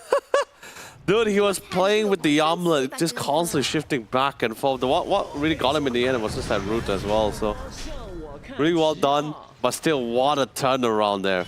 You killed the puck. You killed the PA before you fell. That's insane amount there. The Daedalus, just that crit. 2000 every single hit is insane. Oh, man. That is just something. Okay, without him, he can still go up to the high ground. But nevertheless, you can see now an engagement on the Minijin. Taking a lot of damage. He does have the flavor still active. Ares will get Minijin at the end of the day, but Ares will fall to the hands of Toss. Gubala will get Lonely Chucky. Aya falls as well. Looks like Mid Avenue Gaming, they're losing player after player. A little bit of an overconfidence to go up to the high ground. They will be wiped out by No Cylinder. What a round. What a fantastic fight. They bide their time. They found an opportunity. Just absolutely just roll all of them all over as well. No damage output except just the except the void spirit. That's a lot. They could have waited patiently, I guess. Because No Cylinder, they had buybacks anyway. True. They did force some buybacks. Yeah. I agree. They could have like, okay, go up to the high ground, force out the buybacks and retreat. But instead they chose to continue on. Yeah, no, I don't blame them because like when you have been winning a lot this fight and after the last situation where we saw Mangaros going through this 1v3 and still managed to get 2 kills out of it, the adrenaline still somewhat remained, still resided, so they just really kept the fight going. They thought they could still win it out. But you know, hey, you know, it definitely shifted quite the amount of gold back to No Cylinder and definitely a lot of EXP for sure. But Myth Avenue Gaming is still in the lead. Still have the control. Once he gets the Satanic there, it's going to be a little bit of a different story there. He can really just stand and man-fight the PA. I can man-fight 5 of them by then. Consider how tanky he is. But he needs Ooh, Tops. But the PA needs a shard, trust me. Once he gets a shard, it's a different story. Okay. Mango Rose speeding through. High ground. Tops says goodbye. Oh, Minichin. A little bit too late on the stun. Oh? Oh, Jandos? Magic got a beautiful kill, yeah. Your life led without doubt Solo kill by Yona. to this. Like I said, there's only so much you can do with just the EO Scepter alone, so Radiant's bottom really great tower pickup is coming under from attack. Yona. Now they're gonna siege high ground and have all the damage for it too. This is potentially the last stand right now, and Mango Rose, as usual, he's going to lead the charge. They cannot commit entirely on the Mango Rose. But the moment they try to do so, Minichin might be punished for it. Minichin with the blade mail, it will not be enough to save it. Minichin will be taken out by Mango Rose. Looking for more plays on the backline. Jandos will need to get away to safety. Goes back. But now Gubala comes in together with Minichin. Minichin with the buyback. Minichin still taking a lot of damage. Minichin with the dieback. Thanks again to Mango Rose. 3 for the side of No Cylinder. Now taken out. Immediate buyback here for Gubala. But what can he do? He does not have the tag together with him. All he can do is just to throw daggers from the back, hoping to hit the critical damage. But even so, it's not going to be enough damage for him to take out anyone. Massive amount of damage. They got the bottom racks. They tried to hope to go for the mid right. That will actually open up to Megas, and that's exactly what they wanted to go for. No more Dragon Form though for the next few seconds, but they just have more than enough members and more than enough damage to actually secure this. Oh. Drops the final Radiant glyph. structures are The fortified. final bastion here. They're gonna be overly greedy about Oh, it. Yona is. Haha. Oh, I managed to sidestep away. So it looks like they still want to go in for it. Mango Rose is going to be at the forefront as usual. And look at Mango Rose. Immediately, his health goes back up. Yona, 50% of health left. And Fear comes in. 10% of health left on the barracks. Not able to get it yet. And No Cylinder, they have a second chance. They really do, especially now since the PA has the shard. So that's gonna be naturally able to break. Will be able to break the Dragonite pretty easily. Then hopefully they have enough damage to just really melt them out in time. He also have the Bastion in the hands, and of course he's queuing up the Divine Rapier. They need the damages. They need a lot more. But then again now, Dragonite shifting up the treads for the Satanic. It's all durability, all lifesteal now. They secure the Mega Dream Course also drop down. Yeah, there's going to be a Dream Core. Match catch one, but it's not going to be a big impact. Minichin. Oh no! Tag. Oh man, this is going to be Mango Rose with a double kill. They will chase onto the back line, all in onto the fountain. Top 2 in, next one to fall together with Xavier. Looking for a wipeout. Gubara with the BKB goes all in onto the inside of the fountain, but he comes back up. He tries to get a trade back, but he will fall to the hands of Ayat. One more to go before wipeout, but looks like the illusionary orb would deny Myth Avenue Gaming the wipeout itself. Anyway, it's going to be GG. Being called by No Cylinder. Myth Avenue Gaming takes game 1.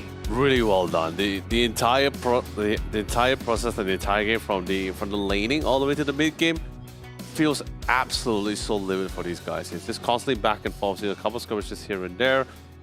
I think Yona did a really great job, despite how the mid has been pretty still between back and forth. But eventually he did manage to somewhat bully the Park to get that kind of advantage, and to make matters even worse for the side here for No Cylinder, the fact that how durable the Dragonite was, how great, how quiet, or okay, not to say quiet, how peaceful it was at the bottom lane for the Pangolier, which means it's also opened up a lot of opportunity for both of the supports, the post 5 and post 4, to do a lot of rotations.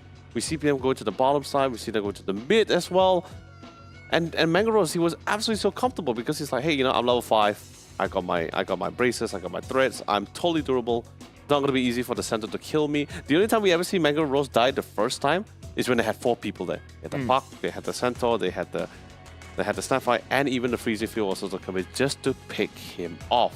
The next attempt they tried was without the puck. It was just the Centaur and the two supports. It just wasn't enough. And the worst part, because it took them so long to kill, very swift decision when it comes to the defensive TPs, and they were able to get out more kills.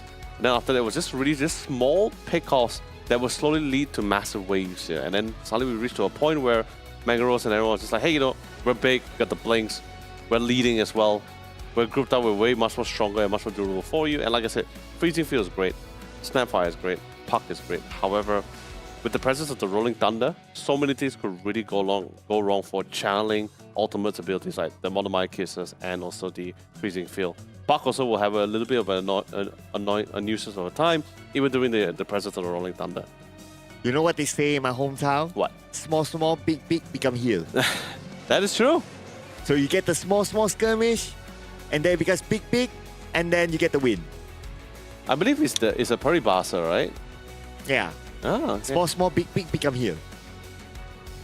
Wait, hold on. Isn't it sikit-sikit tambah akan menjadi bukit? Okay. Someone needs to go back to school, man. I forgot already. I mean, hey, you It's called sikit-sikit lama-lama jadi bukit. yeah. Small, big become heal. Oh, not tambah-tambah, lama-lama. Not tambah. Okay, we're not going to add on anything here. But what we're going to add on is the numbers here in our post-game result. And Mangoros, 18 kills. Yeah, that's a really amazing thing. And like I said, even though, yes, Mega Rose Dragonite is also somewhat off, I guess it's a hybrid damage dealer because he has both melee and range. But he's also one of those heroes where he's not really restricted to items like Battle Furies or Radiance here. Not like what the Phantom Assassin and the melee carry have to utilize their farm really quickly and swiftly as well. But Mega Rose naturally could just build for more stat items that can naturally enhance it a little bit more.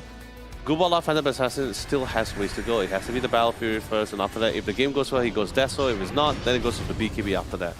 Which was like what exactly happened for Gubala, but things really slowed down for them. And here's some of the best moments from the previous round, and this is during the early stage that they can still do a bit of a trade-off. But this is a great gameplay here by Myth Avenue Gaming to try to counter that potential surprise from No Cylinder. Many ways for them to be disrupted here, and many ways for them to close the distance as well. Even though, yeah, sure, the DK, Mangaros doesn't really require the Blink Dagger, but Pangolier is able to just really get in, get out. Same goes for the Void. Even if they want to try to start a fight, but once they got the BK base, it's just relatively too high. And this fight, this 1v4 situation, of course, Puck was there initially as well. They killed the Puck, they killed the BA. Man. I love that he was playing between the armlet, but once the Frostbite drops down, the minute he closed that armlet, yeah, he was pretty much a down dragon. But hey, the damage has already been done. One Mangaro's death somewhat led to 4 additional ones, so I think that's absolutely insane to me. Yeah, man. That was even though if his teammates didn't come, it's like, it's still alright. His teammates came, it was like kind of like a bonus. So, I mean, by then, just by that one fight, we can see the level of commitment that No Cylinder needs to have for the Mangaros. It also tells us the story that unless they're able to farm back up again, they can't do anything. Oh, yeah, but this whole game, although it felt slower than expected, but I really somewhat understand because of the kind of composition that they have. Not really the fastest of tempos, but eventually they managed to paint out the masterpiece they were looking for. And Myth Avenue Gaming will take the first game, and the MVP will be none other than Mango Rose himself. No doubt. The man from Penang. Oh, by the way, he's from Penang. Oh, really? Okay. Yeah, so you can have a debate with him on whether Malacca food or Penang food is better. Like I said, I can't join that debate. I've never been to Penang, so it's very hard for me to join that kind of argument. Maybe Mango Rose with whatever prize pool that he could potentially win could buy you a nice char kway teow or something. That is true. He is one step. We've taken that one step forward, but then again, the road to champion is still rather long. He's still not really out of the clear just yet. And plus, they're on the lower bracket. Yeah, exactly. So that's why I said he's really not out of the clear just yet. This is just only one game. If he clears the series, then sure, okay, that's one milestone achieved. But there's still like 2 more, or I guess 3 more lower brackets he needs to go through, including lower bracket finals, before going to the grand finals itself. Yeah, but before we go on to our next lower bracket as well, gotta introduce to you the Samsung Odyssey OLED G8, ladies and gentlemen. If you like it big, This one packs a punch. It really does. Probably not as strong as the G6, which is packing with 360 Hz. But hey, 240 Hz, 32-inch, exact same response times. It comes with smart TV functionality, and it's definitely something that is something really nice that the G6 actually didn't have for itself. And it's also ergonomic design, so really can make full use, can really give you the most smoothest of gameplay and give you the greatest of gaming experience. Dude, not gonna lie, it's so tempting, especially with the fact that it's Tempty, okay. It's tempting, especially with the fact that it has smart TV capabilities. Yeah, that is true. Yeah. Because with that being said, ladies and gentlemen, we're going to give you an opportunity to actually check out the GA because we are going to be taking a quick shot on right now. But don't go in for too long. The conclusion of our lower bracket round 1 will be coming to you guys right after this.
you gonna do?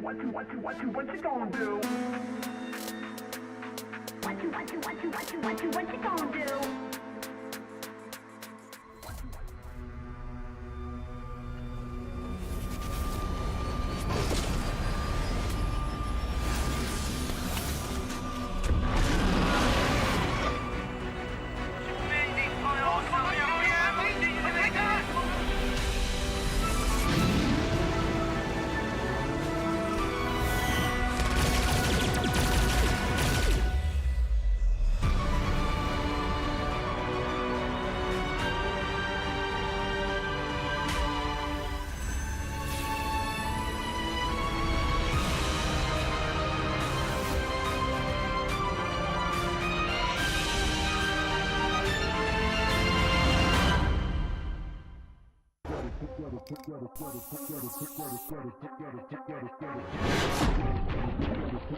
Good afternoon, beautiful people. Welcome back to the Samsung Odyssey Cup Dota 2 Championship. I'm Len, also known as Yolin, gracing me in the cousin as once again is the one and only Sir Cloud.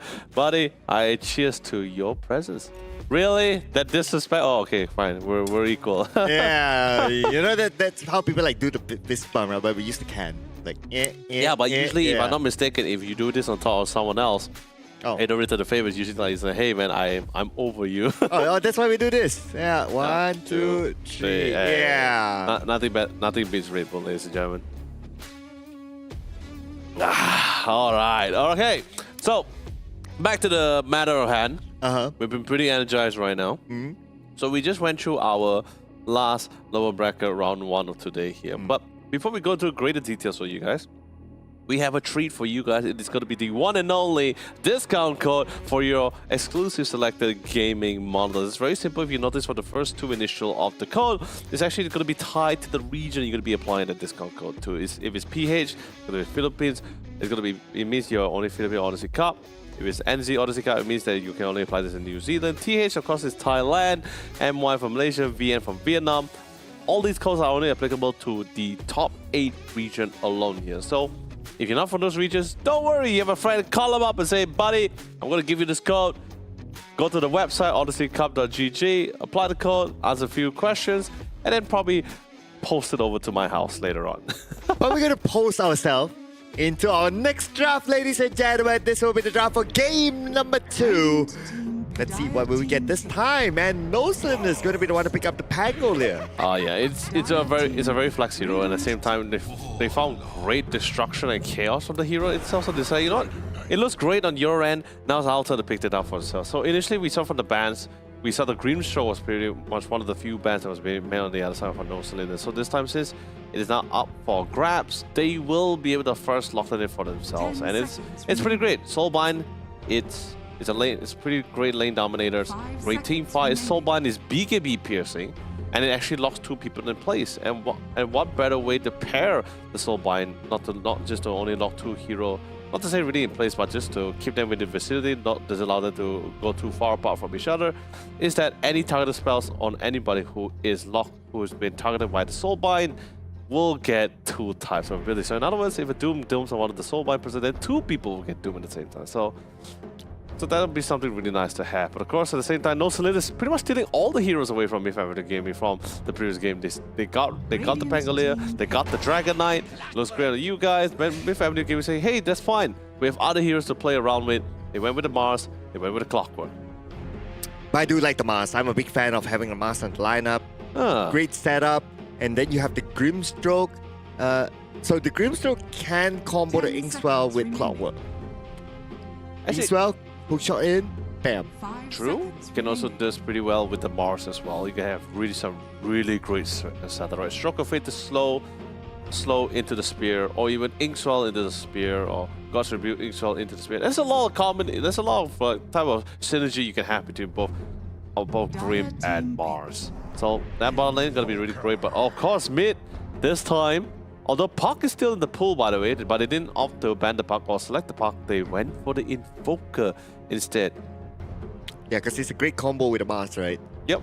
Dire Tornado, team EMP, Meteor in the arena, but you didn't miss the puck. You Yeah. still got to see it. Yeah, No Cylinder did not miss the Puck at all.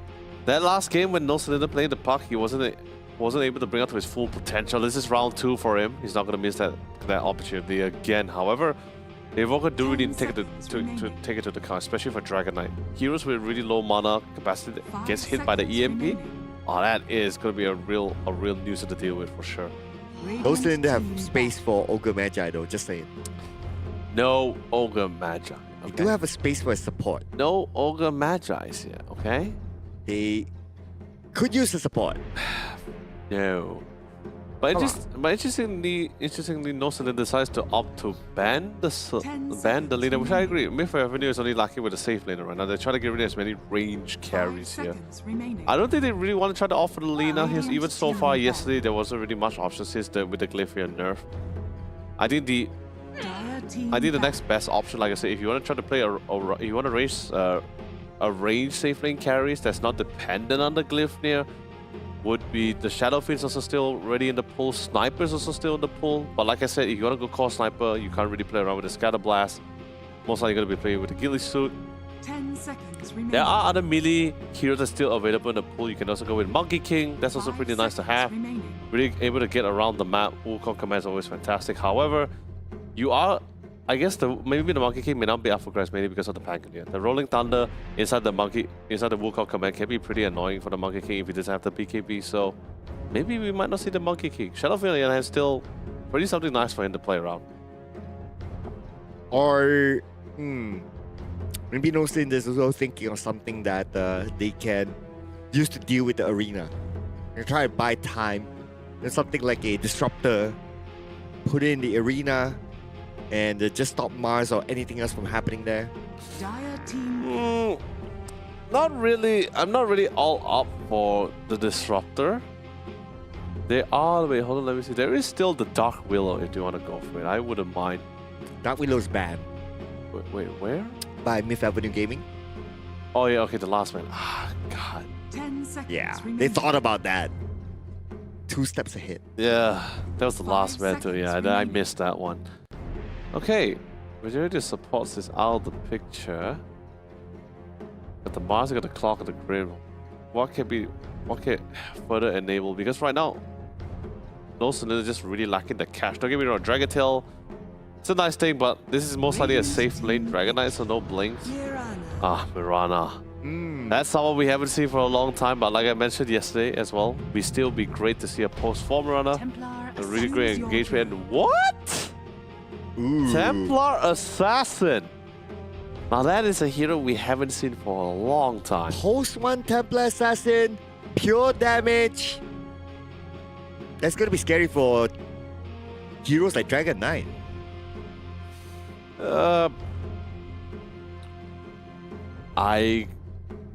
I guess if he really gets online, if Gubalag is able to get online, then sure, yeah, for sure. But I think for now, even with the refraction shield, there's a lot of things you need to really pierce through. Not really like natural breakers. And that's probably the whole idea, right? Like, they looked at the lineup of No Cylinder and they tell themselves that, hey, there's not enough refraction breakers. So, Templar Assassin is perfect. Actually, what I was picturing more concerned is the fact that there's just no way to really control the puck properly. I mean, yeah, I guess hook shot, that would be the surefire way, but that's, actually, honestly, a lot of the skills needs to land for. Even Phantom Embrace, silence is great, but the Phantom Embrace travel time is insanely long. I guess just the Soulbind? Soulbind, the first time he did a phase shifts out. Because other than that, the puck is still another free roaming here. A lot of things need to be pretty... must have been set up in place to really lock down that puck properly. Soulbind is instant, but there needs to be another person near him Yeah, for right. that to happen, right? Yep. Yeah. Which I don't think is not going to be much of a problem, because I think... Because I'm picturing this, right? Most of the time, the puck will try to find the supports first, because they're the easier targets for it to burst down. Orb, silence, or maybe silence, depending on the situation. Silence, orb, phase shift, then gets back out, rinse and repeat. And that's until he gets the blink dagger and the witchblade. But you know, with that being said, ladies and gentlemen, this is going to be the drafting for the second game of our last lower bracket round 1 of today. 不要凶嘛。 Finally, we're back into the game, and let's see who's going to be able to take the win. If Myth Avenue Gaming was able to pull the win for this one, then they will be will keep the momentum all the way up as they climb up the ladder. However, No Cylinder, let's just make it or break it. If they win this round, then they should be able to turn this on, and we'll be going all the way to game number 3. If not, we actually will be saying a bit adieu. Okay, Lowly Chucky, he is 30 keeping seconds watch to battle. on the left side, but there's a ping there, so he knows that No Cylinders on the other side. And it's going to be a clear one.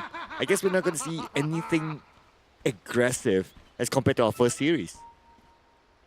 Yeah, nothing too crazy. Definitely the calm before the storms, but also at the same time, like, not a lot of good.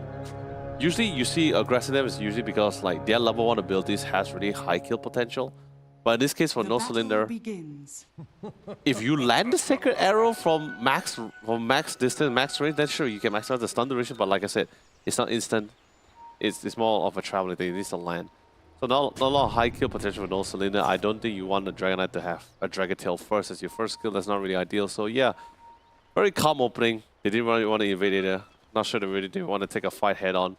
At least Myth, on the other hand, still has a lot more potential, but they're just going to respect that.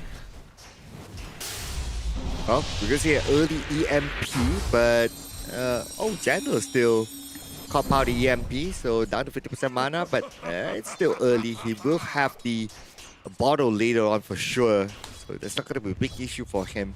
Not like he needs to spam his skills at level 1 anyway.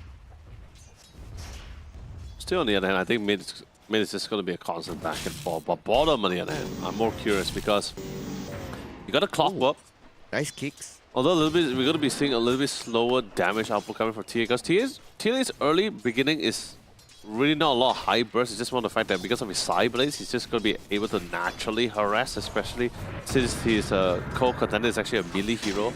So naturally he'll be closer to the lane, so side blades is going to be able to naturally harass him. But the battle between supports here, Xavier against E-Rise and Mirana, naturally because she's also an edgy hero, so naturally she hits just as hard. Sacred Arrow allows her to farm the jungle camps pretty efficiently as well. But Clockwork, E-Rise? Magic Wand. Cocked. And that's good enough. Yeah, that's fine. Yeah, and Clockwork still holds the title as support killer, so can actually still do pretty great things at the bottom side. At least maybe once Mega Rose gets a little bit more levels, then we might see a little bit more burst, especially coming from Mel. And a bit on the Clockworks is that he did not up the battery assault. Level 1, he used the Cox instead, so that's why he was pretty confident of escape. Oh yeah, I mean, can be used in multiple ways, but top, on the other hand, beautiful. That is the combo, Inkswell combo. Okay, Gubala gets 1, so at least a trade. So yeah, it's a trade there. So it's a carry for an off lane. Yeah, it's okay. It's a call, yeah. Support for an off lane, yeah. But now we have level 2 Ares, so he has the battery assault, so they kind of help Mango Rose to get his first kill. Yeah, and the bonus EXP also allows Mega Rose to elevate to level 3, so that'd be pretty nice. But you see it from the top side, the synergy. That's what I was talking about during the drafting. There's a lot of high kill potential coming from how you really want to set things up. There's a lot of CC upon CC, and a lot of ways to set up for the spears and mass, for the spear to really land quite efficiently as well. So top side do need to take it to the car, but Warlock's probably going to be the core target here. Trying to burst out Gubala in one go probably won't be as easy because it's still a Dragon Knight. But you know, Mars is the kind of hero. It's usually it's more like not really consistent damage, just more like sequence of damaging. You do the first initial damage, you get him down low. Once his spear is off cooldown, then they do the damage again, and then eventually will whittle down the regen coming in from Gubala here. Oh, Not able to pull it away? that's interesting. Okay. Okay. But still, there's a pull on top. So yeah, it's more like the lane control. Ares, Xavier leaps away. It's all right. I really love that. Yeah, that's what I'm saying, right? When the facet curse came out, the cogs, this level 1, he could shred most tankers on the offlane, you know? As the enemy post 5 clock. But I mean, of course, now they tweaked it out, so you can't really do that anymore. But you can still drain a significant amount of mana. And also, Bangors can drain Minichin. Look at this. Okay, he knows that he has the refraction anyway, so he's not too worried about tanking a bit of damage from the tower. And with Minichin, with this level of health, he cannot go near because of the side blade. Oh? He's trying to get the angle. Yeah, that's what I'm saying, right? Just naturally, when you got melee heroes... Arrow! what an arrow! A bit of an overconfidence there. Yeah, felt it was. I don't blame him, right? Like he was so primarily just focused on Midi-chan. Sorry, Midi-chin. But that's a missed spear. So Yeah. Ayat will be taken out by Gupala. If only the spear connected, then survive? Debatable.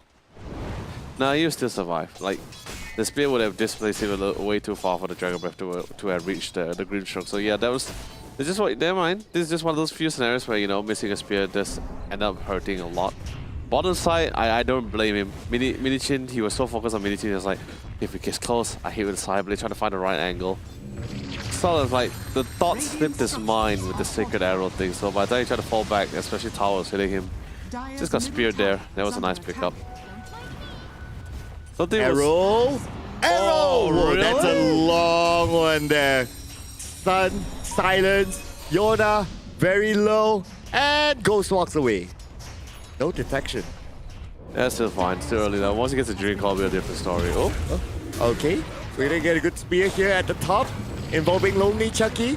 They try to get tops. Tops will be taken out by Ares. Ares will get a solo kill. And Lonely Chucky was to survive. Ares, however, will navigate through the top inner jungle and will escape back to the bottom. Yeah, it's totally fine. Like I said, pretty difficult to get the burst out Gubala in one go with just the green stroke at the Barcelona. So we'll just have to play around with the Warlock, that's gonna be the one where he's gonna be farming the gold for a while. But again, I don't think they do. I don't think they really prefer the idea where they have to just constantly trade support for this kill here. So I think for the next battle round, especially once he gets the arena, then their engagement is definitely gonna be a lot more cleaner. Yeah, that's going to be level 6 soon. But Xavier is making this movement towards the mid, okay? It's engagement time. Arrow did not connect, but it's okay. It's good enough for them to take out Yona. And 3 onto 1. It's going to be the next kill in the mid. Good rotation as well. Didn't really want to waste any more time. Bottom side, he was actually, I won't say suffering, it's just that there was a little bit of a nuisance because of side blades. Oh, but who got the EXP? Oh no, it was on the side of Myth Avenue Gaming. Secure both EXPs here. And you guys won't get punished for it. And I heard the dragon form somewhere. Okay, to farm. Okay, and that's going to be Gopala. The quick farms here. No stacks yet by his other teammates, but nevertheless, picked up a jungle item. And it's going to be the Seeds of Serenity. Still very basic. Not going to be much impact, but at least it helps him to sustain a bit more. Yeah, I mean the regen when he plays on the ground and the bonus 100 HP stats, it'll be nice. Tornado EMP. Xavier leaps away. EMP will not connect at all. Hobbs is at the side. He's still at level 4, but detected by the rocket. So, cannot continue on. Anyway, as long as it doesn't have the golem, it's going to be hard for him to engage. But Minichin will be engaged by Mango Rose at the bottom. Yeah, like especially now, refraction bonus damage and just side blade constantly. Especially since he already got that level 6, so he's able to slow him down. X12. Okay, here we go. Dream Call. Catch one. Cannot move out of Dream Call. Ayat Last tick of power will be taken out by Jandos. Now the EMP came in and Yona gets Jandos. Tornado, it did help the Xavier. Xavier has no mana. Okay, immediately pops the magic wand, but not able to leap in time. Oh, we're not done yet though. Okay, here comes the cavalry here. 3 onto Yona. Gobala's on his way. Yona! Ghost Walk. No detection. And he comes up with a nice tornado. Catches 3 of them. Ares is pretty low on mana as well. Backs up onto the high ground. Gobala is still on the chase. He does have the dragon tail. Dire's top tower But is under he won't attack. have the amount of damage to take him down anyway. But slowly Chucky appears. God's Tribute. 2v1. EMP. Will it connect? Yes, it will. But he still have a good amount of damage still. Now switches over to a dragon form. Gets the stun on the Yona. The arena comes in. Yona will escape with the Ghost Walk. And the arena will hold tops, not allowing him to come out to chase. Actually, that was unfortunate. He actually committed the arena to try to isolate between the Gubala and his Invoker. But actually, it was not really far enough. So in other words, it just only locked in tops alone. Well, hey, you know, it's fine. The Invoker will still be able to walk out of it. Without the Dragon Tail, there's no real way for them to lock him down. So he's gonna be able to casually walk back, and he's, you know, right now he's doesn't really have the armlet, doesn't really have the Sound of the Ashwell Silver, so not a lot of damage output. Not gonna continue on the chase. Yeah, and look at how tanky Lonely Chucky is. Okay, Ares has arrived as well. Okay, I can imagine the Cox. Nope. Okay, he's not at level 6 yet, so we won't see the hook shot. True, but because since the Radiant was able to secure 2 EXP runes, then there's definitely Ion and the Clockwork is gonna be able to secure that level 6 first before no cylinder supports at least. Oh, 4 stacks, always fantastic. You wanna get as many stacks for the Temple Assassin as you really wanted to start snowballing out of proportion here. Smoked up between both E-Rise and Yona as they want to try to see if they can find the Dragon Knight once more. Alright, 4 at top. Gonna be a quick catch here anytime soon. E-Rise is not at level 6 yet. No hook shot. Unless he's really close to it. Okay, sense something not right. TP comes in as an extra backup. But okay, here comes the engagement. Up. Oh, okay, EMP. Oh, this is the one that we talked about. Not able to move at all. Everybody like, look at Ares. Just using the battery of stuff, and now when it comes to get that 1 kill. But at the front, it's going to be Lonely Chucky going down to Xavier. Going to be a 1-for-1 trade. Ares now will be the next target. Mini Chin onto him. Hit. And how far will he be able to go? I mean, there are 4 players from No Cylinder chasing onto him. Arrow will not hit, but it's going to be okay as Jandos was still able to land the final blow. Tower is under attack. Yeah, that was something exactly what we talked about before with the Soulbind, and like I said, it's BKB piercing, so it also works on the Rolling Thunder. Oh, top, mid.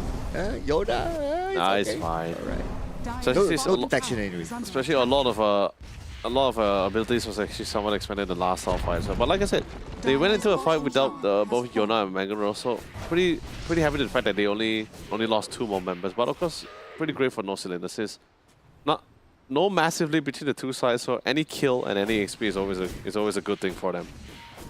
And Banguros is having the farm of his life. Getting the tower and now getting into the jungle.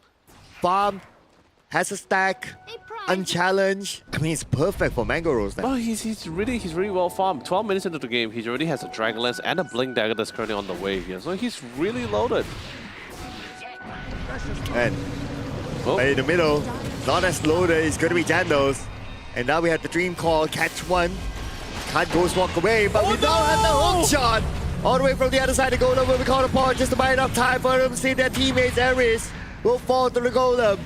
And now they're looking for more targets. Now with the arena currently up, and with the arena, Mini Chin will not be able to get away. Say hello to Mango Rose as well. Immediately goes up to the back line. Taunts with the next target. Look at the amount of damage. Comes in with a double kill. Tries to get Xavier next, but there are 3 other targets around the corner.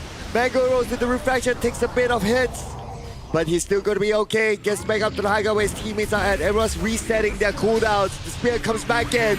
EMP onto the Dragon Knight. Gubala is now pretty low in terms of mana. Xavier is low in health as well. Lonely Chucky still not letting him go. Gubala out of mana.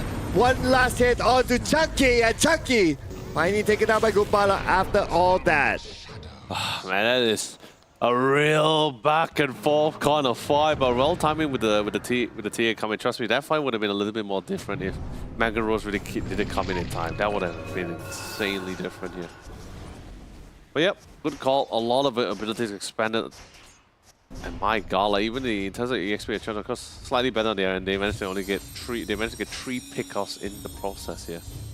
Didn't really shift the balance between the two sides. I still think it was definitely still pretty much similar. It's still pretty quite close between the two sides. But like I said, Warlock only massive problem is the fact that it's just his golem. Once the golem goes on cooldown, then it's just pretty much there just to be as I wouldn't even be a nuisance. I'd say just be someone that's just gonna be there to at least sustain as much as possible with the healing ward. The slow for the third skill is also pretty great as well, but so easily countered because of the silence. Dire's middle tower is under attack. Ares. Radiant are scanning. No, don't go for it. Don't go for it. Structures are Maybe for fortified. this one. No, it's too late. He was trying to see if he can get to the XP in run time. It's like 14-minute mark. Dire's structures are fortified. Yep, he's just scouting out for information now. Okay, gets a bounty route. Nice bonus. Dire's top No tower targets. has Okay, fallen. wait. He's Radiant's planning to bottom go for tower one. is under attack. Oh, but there's 2 of them there, so nah. Yeah, Not just gonna just get the intel. Just put the lane wards. Farm tier 1 towers. Since we see the rest of the team just want to go back to farm. Like I said, TA, we won't see TA until he gets that Deso, but I think Mango Rose is really in a good spot. He already has his Dragonlance. Oh, hook shot. Here comes onto the tankiest hero, Gobala. Dire's top tower is His under other teammate, okay, is on his way. Tornado will not connect. Gobala, he does have the extra healing from the Warlock as well, so he'll be fine.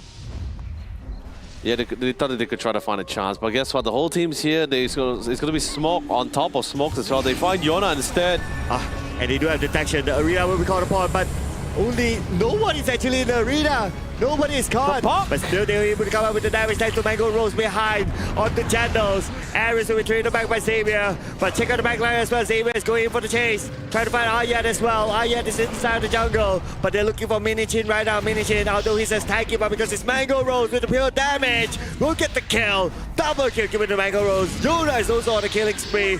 Mango Rose make that a triple kill as they will win the fight at the bottom. Yeah, dude, after clearing up that triangle stacks and managed to get that Deso out, he's just like, yeah, I want to fight. I really want to go for the fight. The arena, I think he was actually using the arena to try to create some distance between him and Yona. Not really go the traps or anything, but that soul bind.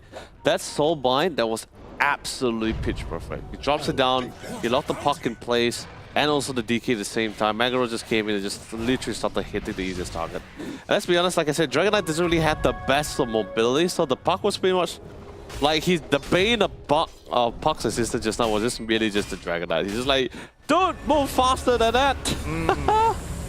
The only slight boo-boo here is that they didn't catch anyone in the arena. No, yeah, like I said, I'm assuming that the arena was dropped just to allow Yona to give some space to Yona, because Yona actually got caught up by the Dream Call and also silenced out there, so they just dropped down just to be the one to just be a massive wall, so they don't really get their hands on him. But other than overall, you lost the puck. You lost one of your initiator and one of your offlaners as well, especially once the Rolling Thunder times out and the Dream Call and the Golem drops down. What happens after that? So that's currently what's No Cylinder's problem right now. There's not enough damage coming out of the DK. The TA is farming is a flash farmer, so it's farming way more at a significant rate compared to the Dragon Knight. And even afterwards, he's getting a lot of kills. He's already like, if I'm not mistaken, what, 8 kills? Yeah, 8-1-0. 8 kills. Yeah, who needs assist can bring you the kills, and he will look for his 9th kill, but it's actually given to Ares, but it's absolutely fine. Oh, as long as they get a kill. Oh, he also has a shard as well, the Templar Assassin. That's a really good shard. Radiant's middle tower. That's is what under happens if you attack. give space for the post one to farm. And plus, it's the Templar Assassin can farm really fast. Dire's I mean, yeah, bottom space tower is one under thing, but attack. the amount of stacks. Great. The supports, everyone's really doing that job to ensure that Mega Rose is really coming online. And he's so online. Datas is also on the way. Actually, Chrysalis on the way first. Not that Datas. Trust me. Chrysalis comes in, man, it just gets completely out of hand. It feels like the game's already out of hand already. Ooh, that fast? Radiant's Yeah, it middle feels that tower way. is I don't under attack. like. It would require No Cylinder to commit all 5 men just to kill Mango Rose at this current moment. Even that he has the refraction. Yeah, it's just 5 men. And plus, he's going to get the Aegis of the Immortal. So, high ground time? Radiant's middle tower. No, a little bit too early for high ground. Let's just transition, you know, get the Aegis, get the tier 2, open up the match, try to see if you can get a second tier 2, and try to force a fight. Because at this current point in time, Fifth Avenue Gaming is feeling absolutely great. They're strong, they're motivated, they're full of vigor as well. Invigorated from, I guess, with all the Red Bull they're drinking over there.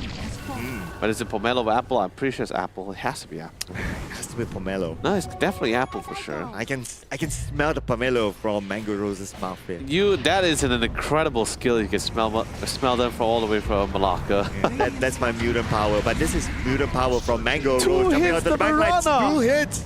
It's all it takes to take down Xavier. And now all in on the Mango Rose. Okay, this is time for them to get... No no detection! No detection! No detection! No dust! No what? Nothing at all. Mango Rose is saying thank you very much for that. But before that, they take down Lonely Chucky. Give it a minute, Chin.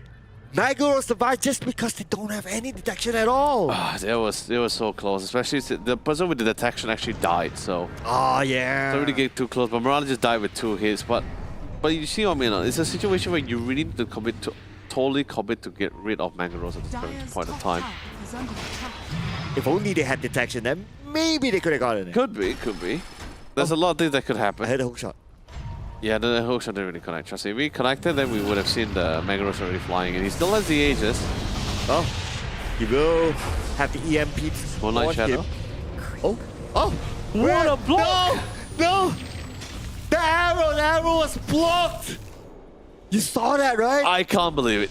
Such quick reaction coming from Yona as well. He saw the Rod of Vaders. He knew for the fact that Sacred Arrow was going to be the follower. He straight away sent his fire elemental to actually block the arrow there. Okay, I'm gonna bring this up, right? Is that luck or is that skill? Skill, definitely skill. All Reaction right. was absolutely This is insane. definitely going to be skill because we now have the Dream Call on to 2 players put side of Fifth Avenue Gaming. Nevertheless, Mango Rose is not going to be stunned by it. Ayat gets Mini Chin, goes in for the chase. Silence on the Gubala, and the Sun Strike from Yona will take down Gubala. Not able to get up to the high ground. Mango Rose with his godlike streak right now will open up space for them to be in the high ground to take down the tower. Wait, hold on a second. That's an Aghanim Scepter. Oh, Arena.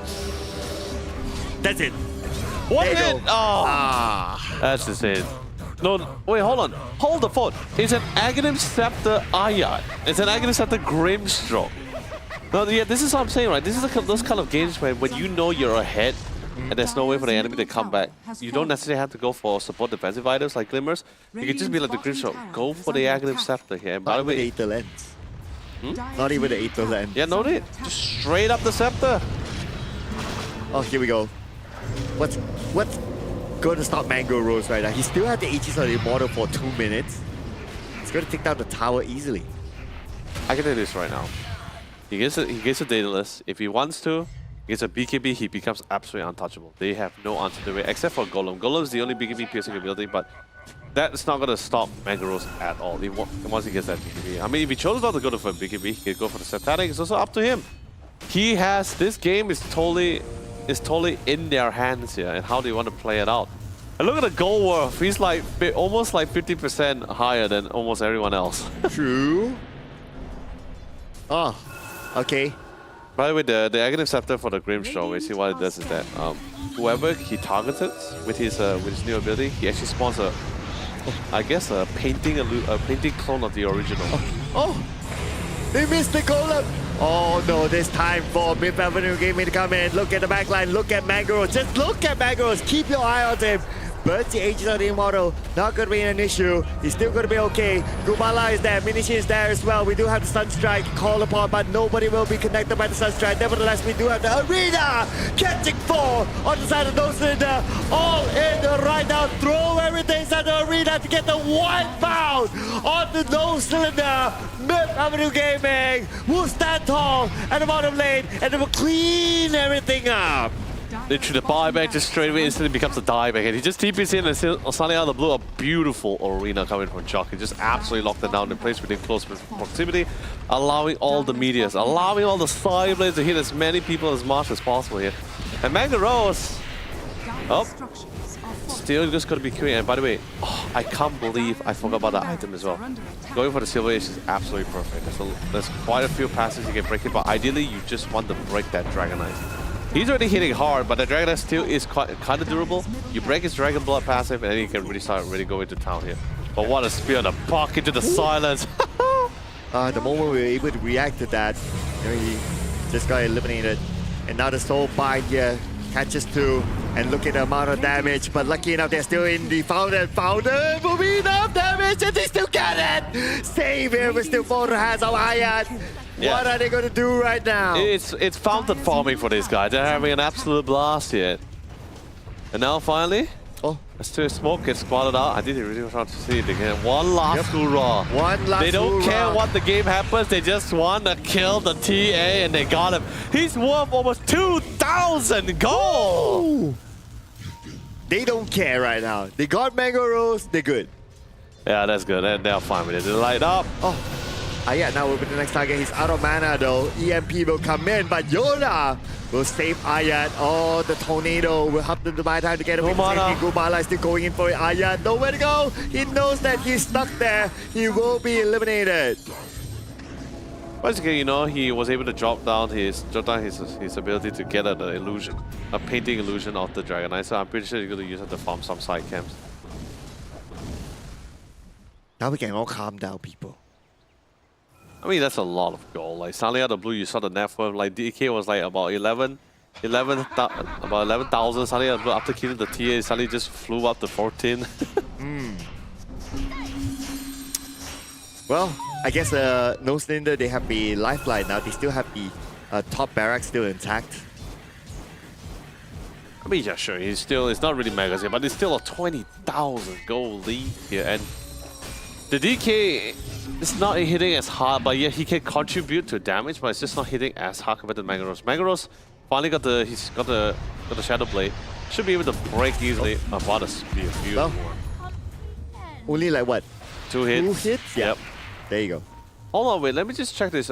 Observer, can we check on Chucky's item, the Mars? What does he have? Oh, okay, no. Oh, just a God Tribute. You know, for a second there, I thought he has a Daedalus as well, because suddenly out of the blue, a lot of crits, more than what a God's Tribute is supposed to be doing. So I was like, wondering, say, oh, he has a Chrysalis? Or maybe that's the crit from Mango Rose. Oh yeah, that could be a crit from Mangoros, yeah, true. Yeah. But nothing's going to stop Mango Rose right now. We hear the BKB in the arena, together with the Sunstrike coming in. Minichi falls to the hands of Mango Rose. The Golem being called upon about what are they going to do? How are they going to take out the refraction from Mango Rose? But still, they're able to get Mango Rose. Okay, that's going to be a nice trophy there, but Lodi Chucky gets 2 of them. They get punished. 3 buybacks now for those. Then they're going for the chase of the Yoda. It's going to be next. The Atos comes in. Nowhere for Yoda to go. The Dominator Streak will be stopped by Gubala. Ayat will fall as well. The Inkstone not able to pop in time, and the triple kill to Gubala. Yeah, you know what? I'm just gonna call it right now. Like, sure, a particular game, a cheat code, greed is good. It's definitely a fantastic cheat code. But in this situation, greed is not good, especially when you don't have that BKB here. Like I said, Arrow, yep, should be a straightforward kill. But you see what I mean? It's like it takes the whole team to kill the TA. Okay. But at the same time, if Mangaros is offering himself up on a silver platter, then of course they'll definitely receive it with kind. You get the kill on Panglia, that's fine. But then suddenly out of the blue, you don't have BKB, you're constantly locked in place, you're stunned, you're constantly being bursted out slowed as well by the third skill from the Warlock as well. It gets very difficult. Even his allies can't really blink in, because let's be honest, Mars already blinked in. Already scores so cool. Yona can only watch from a distance. And Grimshaw, he really throws a soul bind, that's pretty much all he can do. He's just like, I've done everything. Frankly speaking, Myth Avenue Gaming could have ended this game in about 25 minutes. Could have ended, sure. But because of overextension, overconfidence, No Cylinder, would you say that hashtag comeback is real? If Mango Rose keeps doing what he did just now, for at least 3 or 4 more times, then yeah, we might see No Cylinder like bouncing back in terms of items. Because you see right now, the DK is racking up. From 14,000, suddenly out of the blue, he's 18,000 as well. He's catching up, and his itemization is also slowly getting closer to Mango Rose. I'm not saying that he's better than Mango Rose in terms of itemization. Mango Rose is still pretty sure hitting harder than the Dragon Knight. But eventually it's gonna get to a point where, like, okay, I can't like 1v5 anymore. I need my team to be there with me. And of course with how Dota has been progressing over the years, we have come far from the time where we can't just 1v5 anymore. Now it really genuinely became a team-based game MOBA. True. Like even Dandy said in his interview in last year, he said like, oh, it's no longer, I can't 1v5 anymore. It's a team game, I don't know what's happening nowadays. Oh, that sounds really like Dandy. Oh. Okay, but this sounds like trouble here for Myth Avenue Gaming. The arena will Yeah. two of them inside the arena, three of them on the outside. Lonely Chucky will use the E to buy a little bit more time. And inside the arena, Mango Rose will jump in, Mango Rose will burn down. Oh, wait a second. Oh no. Oh no, it's starting to be a disaster. Kupala's going to be on the chase. Ayan not able to TP back in time. Down will get to Xavier. They got the heal onto Aris. Aris down with the Cox. But the illusionary up. Oh man, Aris had to use the hook shot to escape. 3 from Myth Avenue Gaming down. Every single time a kill was successful, DK, look at it, now it's 20,000. Every time he wins, he gets a kill, it's 2,000 gold lead. And that's going to be a new item. DK, he had the Daedalus before he killed the TA. That last kill when he had the Aegis, finally had the Daedalus. Now he's going to move on to another item, Satanic or whatever, or AC, more armor to add on top of it to really tank out the damage. And so, and more attack speed is always great. No, I get it. You do need the Silver Age, but if you like, if you are you're playing a core without any way to save, because your teammates can't really save you. They really can't really save you in that situation. There's like no, sure you could get Glimmer Case, but there will be detections. You can probably try to 4-star, but he wasn't really in the most ideal position to try to go for 4-star. A lot comes down to see how you play your position. You can no longer just jump in anymore like that, unless you're very sure that the DK can't jump in, because you have no BKB. Mango Rose has no BKB. He's going for the Seal Edge, which is understandable. You want to break the Dragon Ice passive. You want to do more damage. But you just have to, now you cannot play like how you've been playing for the past few minutes. Now it has to be a little bit more cautious, more methodical. You know, it would be perfect after those fights. We see the reaction of the player cam on Myth Avenue Gaming. Just see how stressed they are. Oh, they catch one. Perfect condition right now. They caught one. Okay, but now Jandos goes in back and he tries to get one, but no trade back so far. Jandos needs to get away to safety. Aya will fall to the hands of Kupala. Kupala right now is super duper strong, but look at the damage by Mango Rose. He pops out the big game to try to get away, and Kupala will fall. Oh! No buyback for Kupala. This is the moment right now for Mango Rose and to go up to the high ground. Xavier, no! look at the long range damage by Mango Rose to get that double kill. They have to wrap things up now, and they will. But before that, Minichin will give his life to Mango Rose. Right now, it is all exposed. They have to finish things up right now. The 45 will be called upon just to buy a little bit more time for Myth Avenue Gaming. That's it, ladies and gentlemen. That was the opportunity they looked for. They went for a smoke. They found one. They got two. GG is the call, ladies and gentlemen. Myth Avenue Gaming clears their lower bracket round 1 in a very strong and convincing manner. Did it give us a slight heart attack for one or few moments, maybe 3 times in that last few minutes. But in the end, Myth Avenue Gaming will still keep the ball rolling and will proceed further up the lower brackets here, up the ranks. However, as great as the game is, we will still have the bits I want to do. That's Lonely Chucky. On the right is Yuna. On the left is Mango Rose. So I would love to see their facial expression. It's like they almost bottled it. They almost dropped the ball. Yeah, and at that point, it's just like them just going up to going straight away, finding trying to find Mango Rose. Like, dude, calm down. Yeah, they're like, cool down. Calm down. Cool down.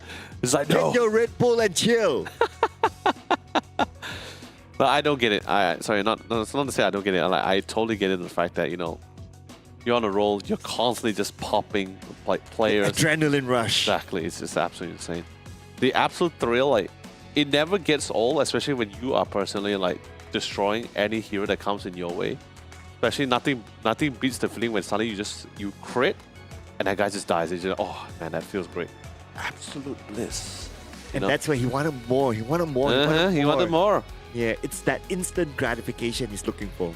Yeah, but thank God in the end, they did one last small gang, especially anticipating seeing they saw the waves being pushed in, and they forced the fight there. I'm surprised they actually decided to take the fight there. I guess maybe because Dragonite was like at a position where he was actually hitting some of the backline. They still had no view on Mangaros, though. Mangaros was still pretty well hidden at the bottom side.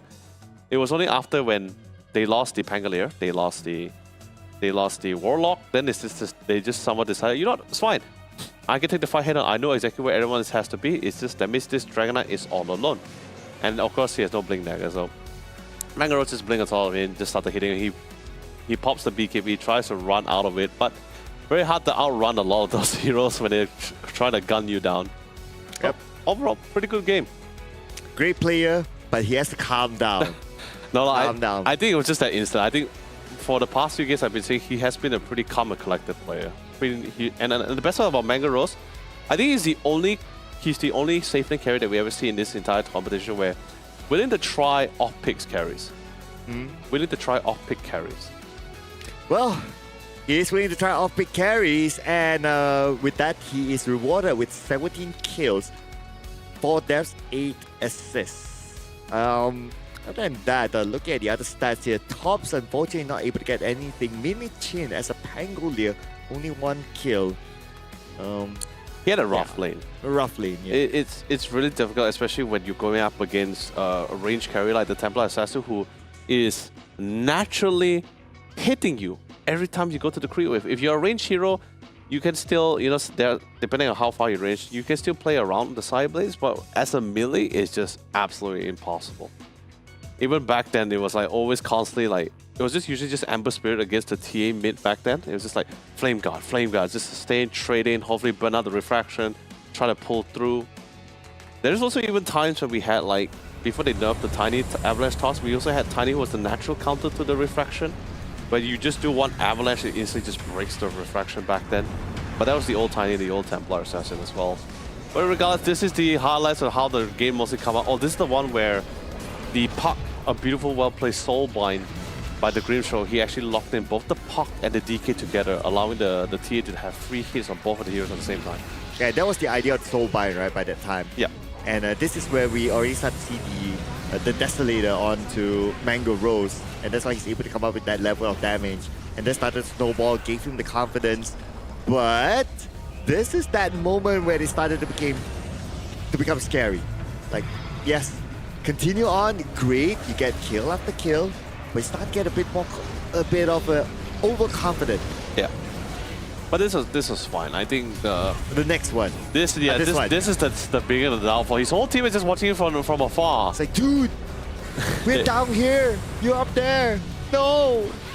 Yeah, even Yona, he's all his abilities on cooldown. He just threw an EMP and then he just started right-clicking away. Yeah, because he can't do anything else. Yeah, everything is on cooldown. There's nothing much he can do, especially since the DK has the BKB as well. So magic damage is not going to be able to pull through. I thought that arrow hit, but yeah, it doesn't matter. They still got it. Yeah, they still got it. Then the second time would be when he has the Aegis. He shot himself forward. Of course, the enemy will be very happy if he's walking himself into the fight. So, but caught once, your fault. Caught twice, your shame. But third time will not be the charm here for Mango Rose. Yeah, and in terms of formation, like he was in front. Yeah, that's like, not. He could have like allowed his teammates to open the space, like get a vision, and he comes in later. You see the minimap, you see just Mango just slowly walking from the side lanes. He's just slowly coming in, just trying to get a clear view. I guess they just decided to take the fight because they thought like, okay, we're in prime position, we can hit the back line. But in the end, Mango this time he jumps in last. Yeah. And he's totally safe. And that is how it should be played, right? You allow your other teammates to just open up their space, especially the tanks. Yeah. But still, we gotta give the MVP to Mango Rose. Though towards the end was a bit scary, but overall, 80-90% he had it in the bag. Yeah, of course. It was the order of engagement that ended up becoming the problem. But once they swap it up, they said, okay, I get it now. Chucky goes first, then I go first. Yes! Follow the order of your position. But regardless, other than that, it was a really great game. Really well thought out here. But still, man, what a round. Really, what a round it was. What a round. What a 2 rounds it was. Yeah. This one is a little bit faster than round number 1, and it featured a bit more drama. Oh yeah, I guess. Yeah, so it was fun to watch, I must say. This is arguably the most entertaining round so far. Yeah, the lane was definitely well thought out, and probably wasn't expecting, especially when you're going up against a hero which you haven't faced for quite a long time. So probably not really mentally prepared at times on how to tackle it. But of course, first things first, what do we have left on the menu here? Well, that's for the players to be mentally prepared. But hopefully our viewers are mentally prepared for this as well, because we do have these Steam codes here for your redemption. All right. This is one of the easiest codes I've ever seen in any giveaway. It's like either 3 or 4 digits. So it's 1249, ladies and gentlemen. Log on to the Samsung Odyssey website, key in this code, answer a few questions, and you stand a chance to win Steam Wallet codes. Yeah, definitely for sure. And we don't just have the Steam Wallet code.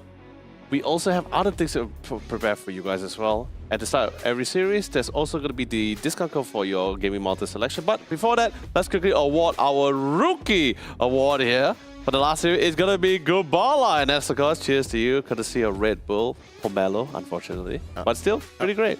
Pomelo, great. And he was the one that played the carry in the previous round. Right. Yeah.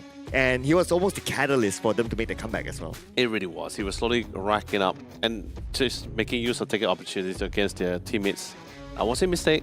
It's just that the opportunity that was given to them. Yeah.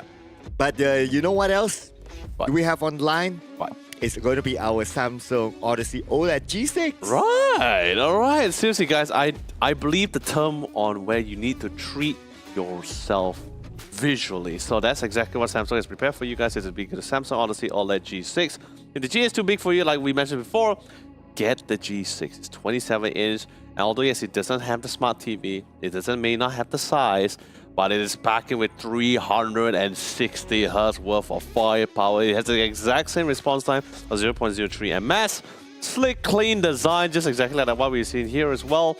So don't really have to worry about it. Treat yourself, enjoy it, get one for it. Seriously. Yes, and also we allow you that time to check it out on the official website. But before we go on to our series number 3, we'll go back up to the upper bracket. By the way, ladies and gentlemen, we'll be taking a break. So as usual, stay tuned with us. We'll see you guys after this break.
You know when they click through, try to send this about to be a so big fun.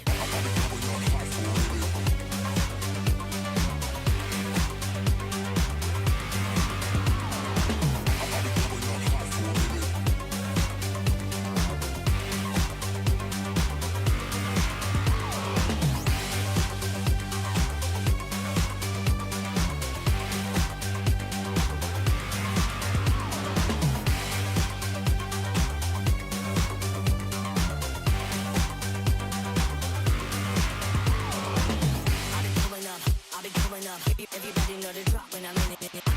Drop the top when I'm in it. Everybody drop when I'm in it. Yeah, I go so good. Everybody know I'm on. You know when they click through, try to send this about to be a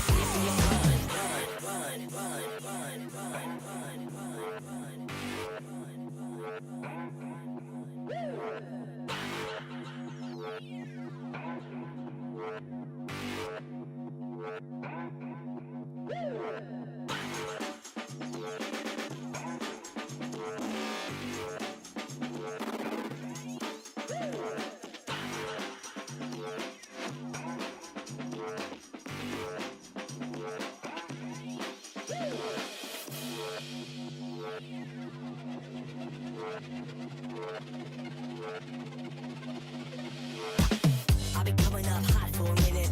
Everybody know the drop when I'm in it. Drop the top when I'm in it. Everybody know the drop when I'm in it. Yeah, I go so good. Everybody know I'm on. You know when they click through, try to send this about to be a so big fun.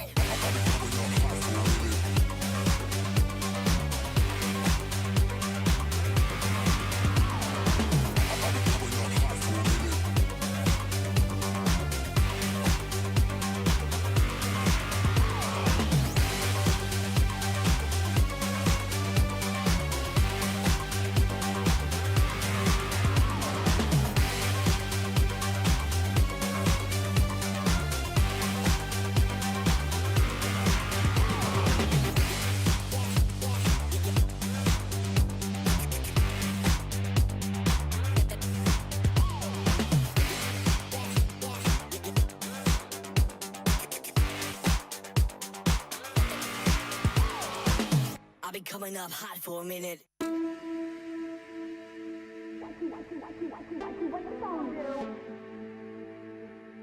What you gonna do? What you gonna do? What you gonna do? What you gonna do? What you gonna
do?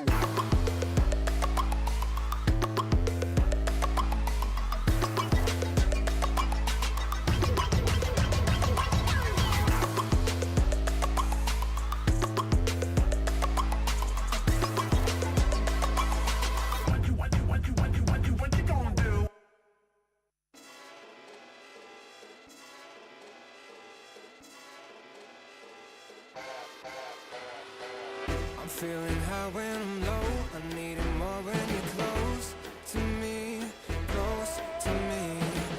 I'm feeling high when I'm low. I need it more when you're close to me. Oh yeah, yeah, yeah.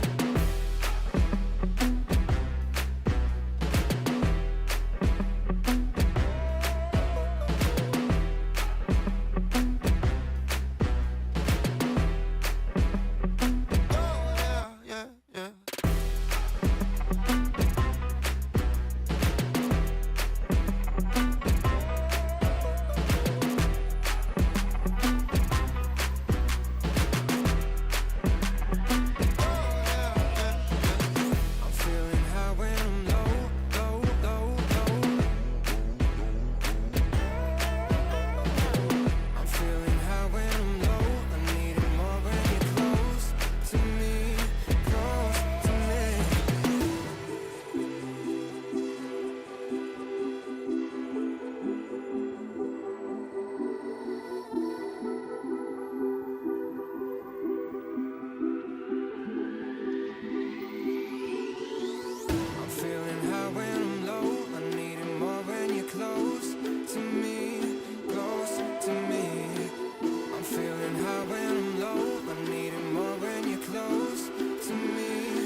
Hello there and welcome back to the Samsung Odyssey Cup Dota 2 Championship. I'm Lennox and Dota Yololi. Gracing me at the cast today once again is going to be Sir Cloud as we bring you guys all the Dota 2 action and shenanigans. And of course, great Red Bulls. Yeah. And the most beautiful face?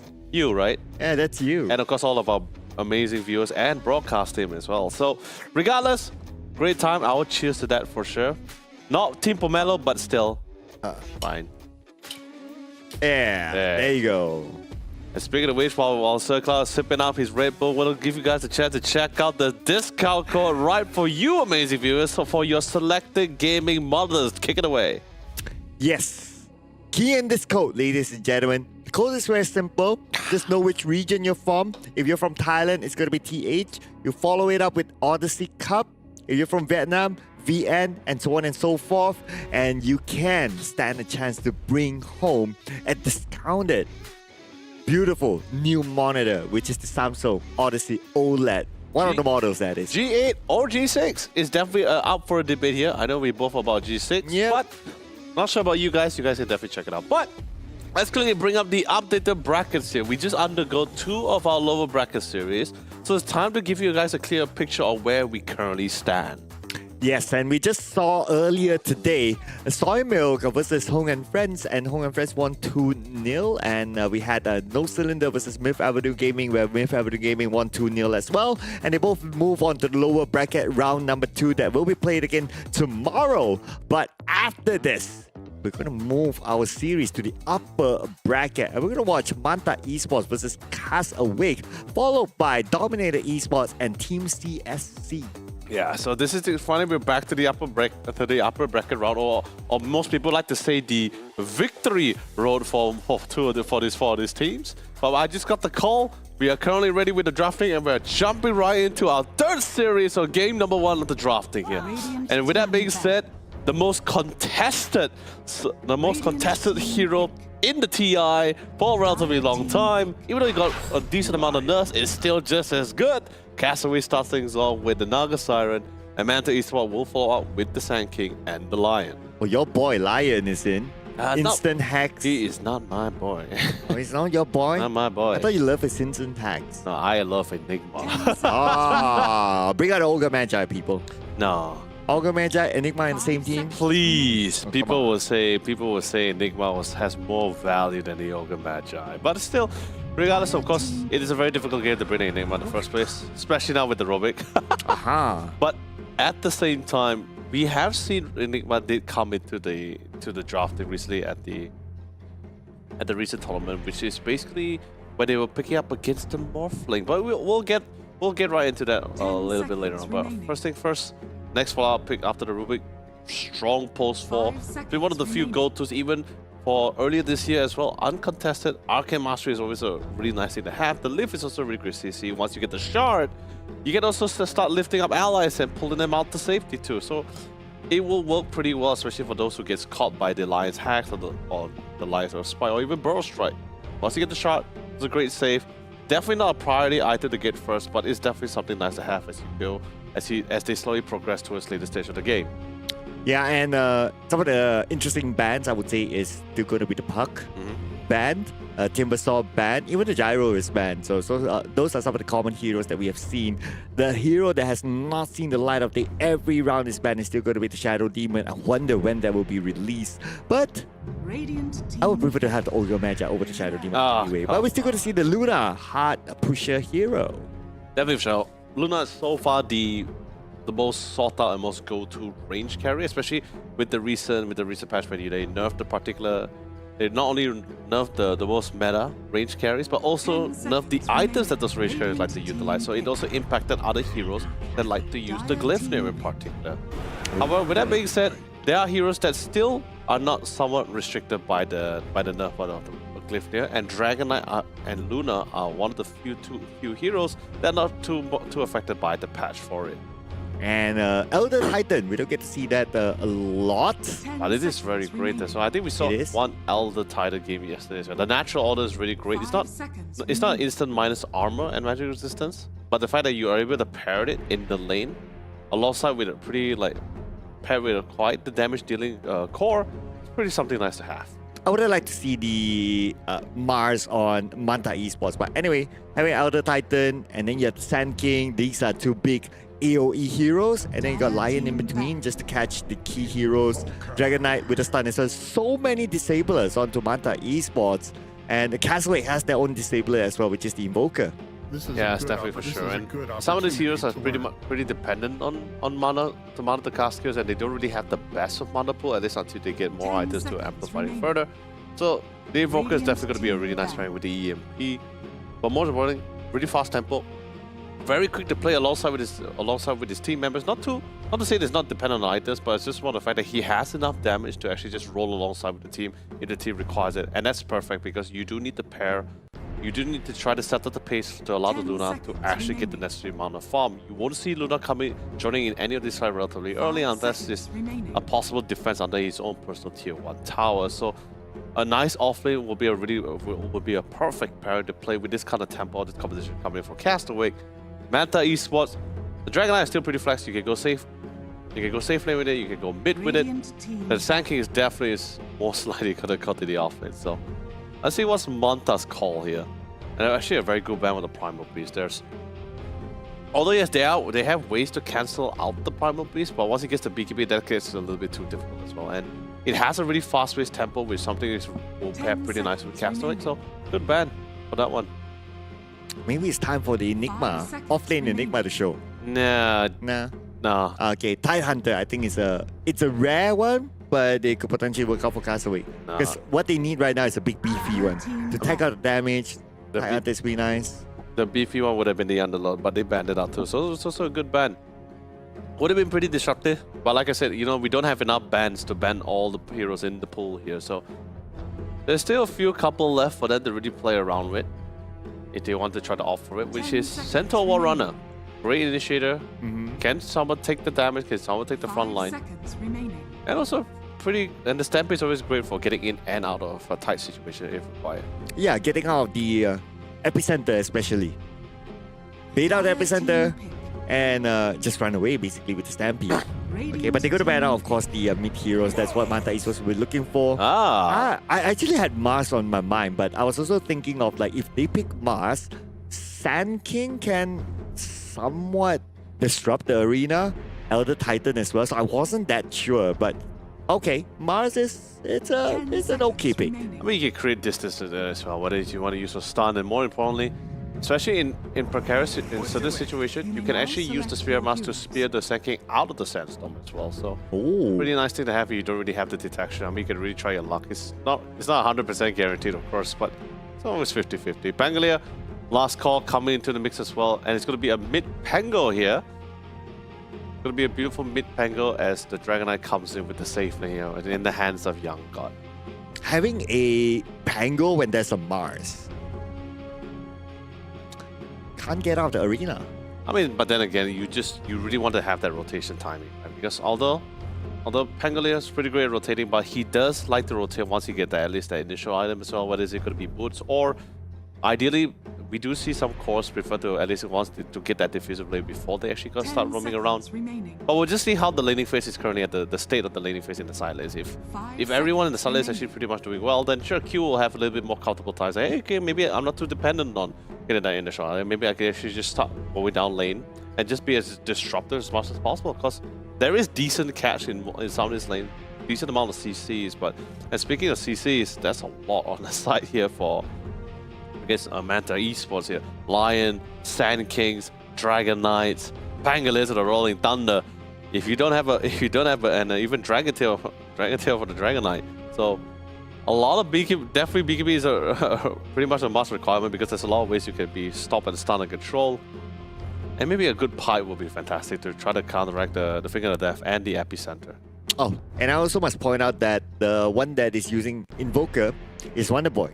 Yep. So, Wonder Boy, before he's called Wonder Boy by himself. Before he was called Wonder Boy. Yeah, he was known as Dennis Voker. Ah, yes. You talked about this yesterday as well. Yeah, so by putting in the Voker in his name, you could probably guess that he must be really solid with his Invoker. Invoker main.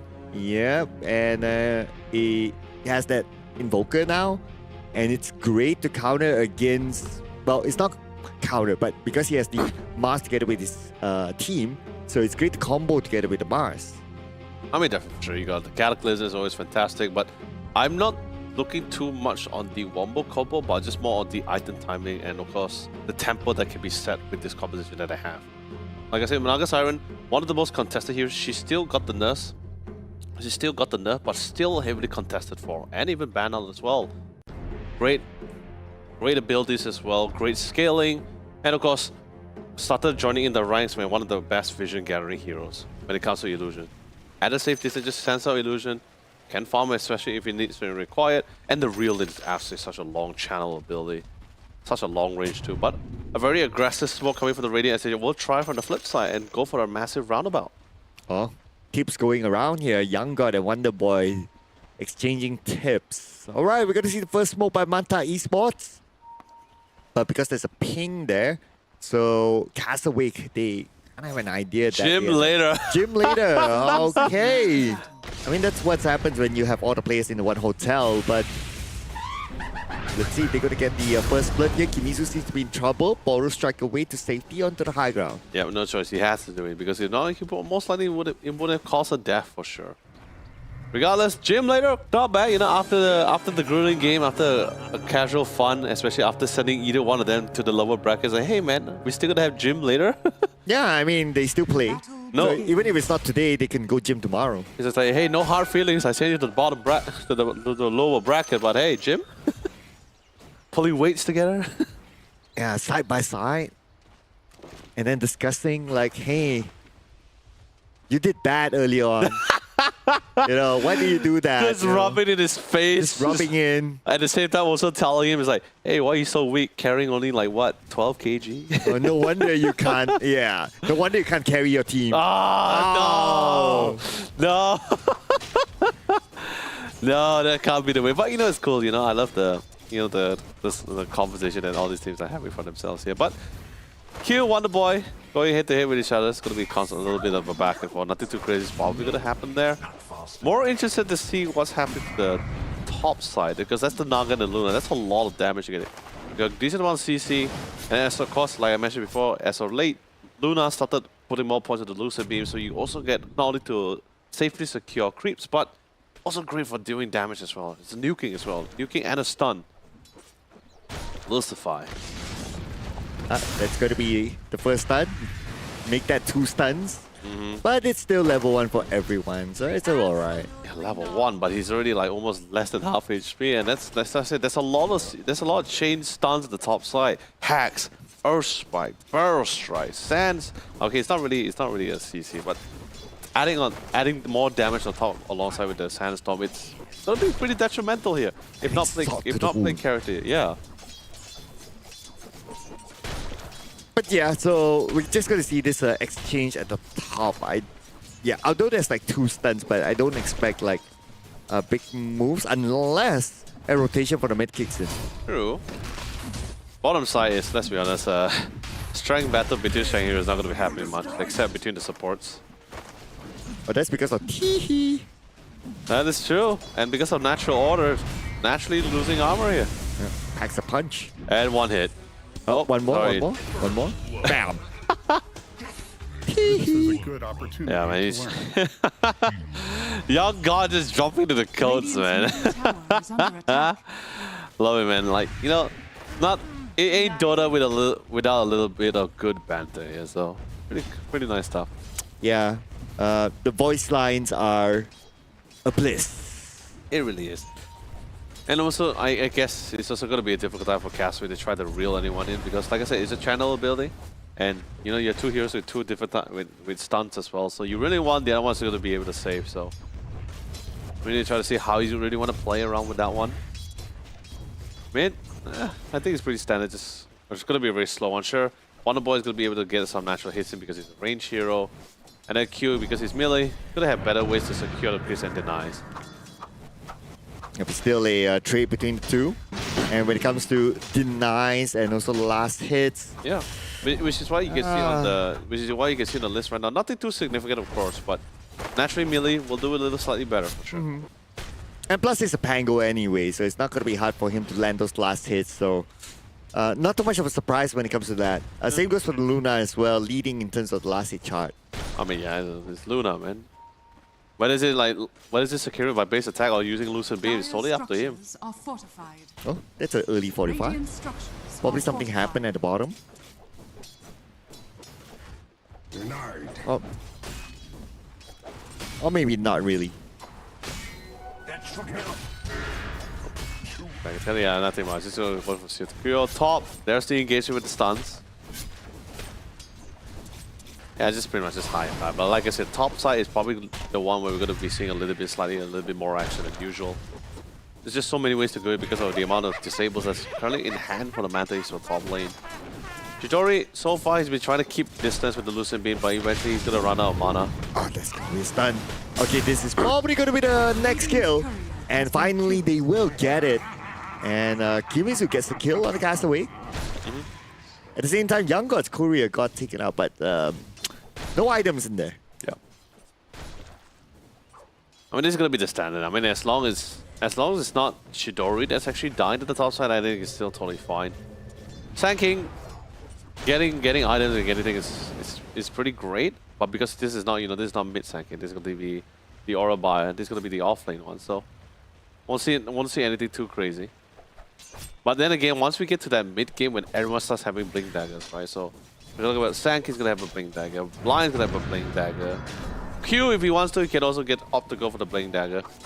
There's a lot of way for them to really get to that back line, so, and be pretty disruptive. BKB definitely is the name of the game for Luna, but it's okay, it's fine, because Luna is a natural BKB buyer.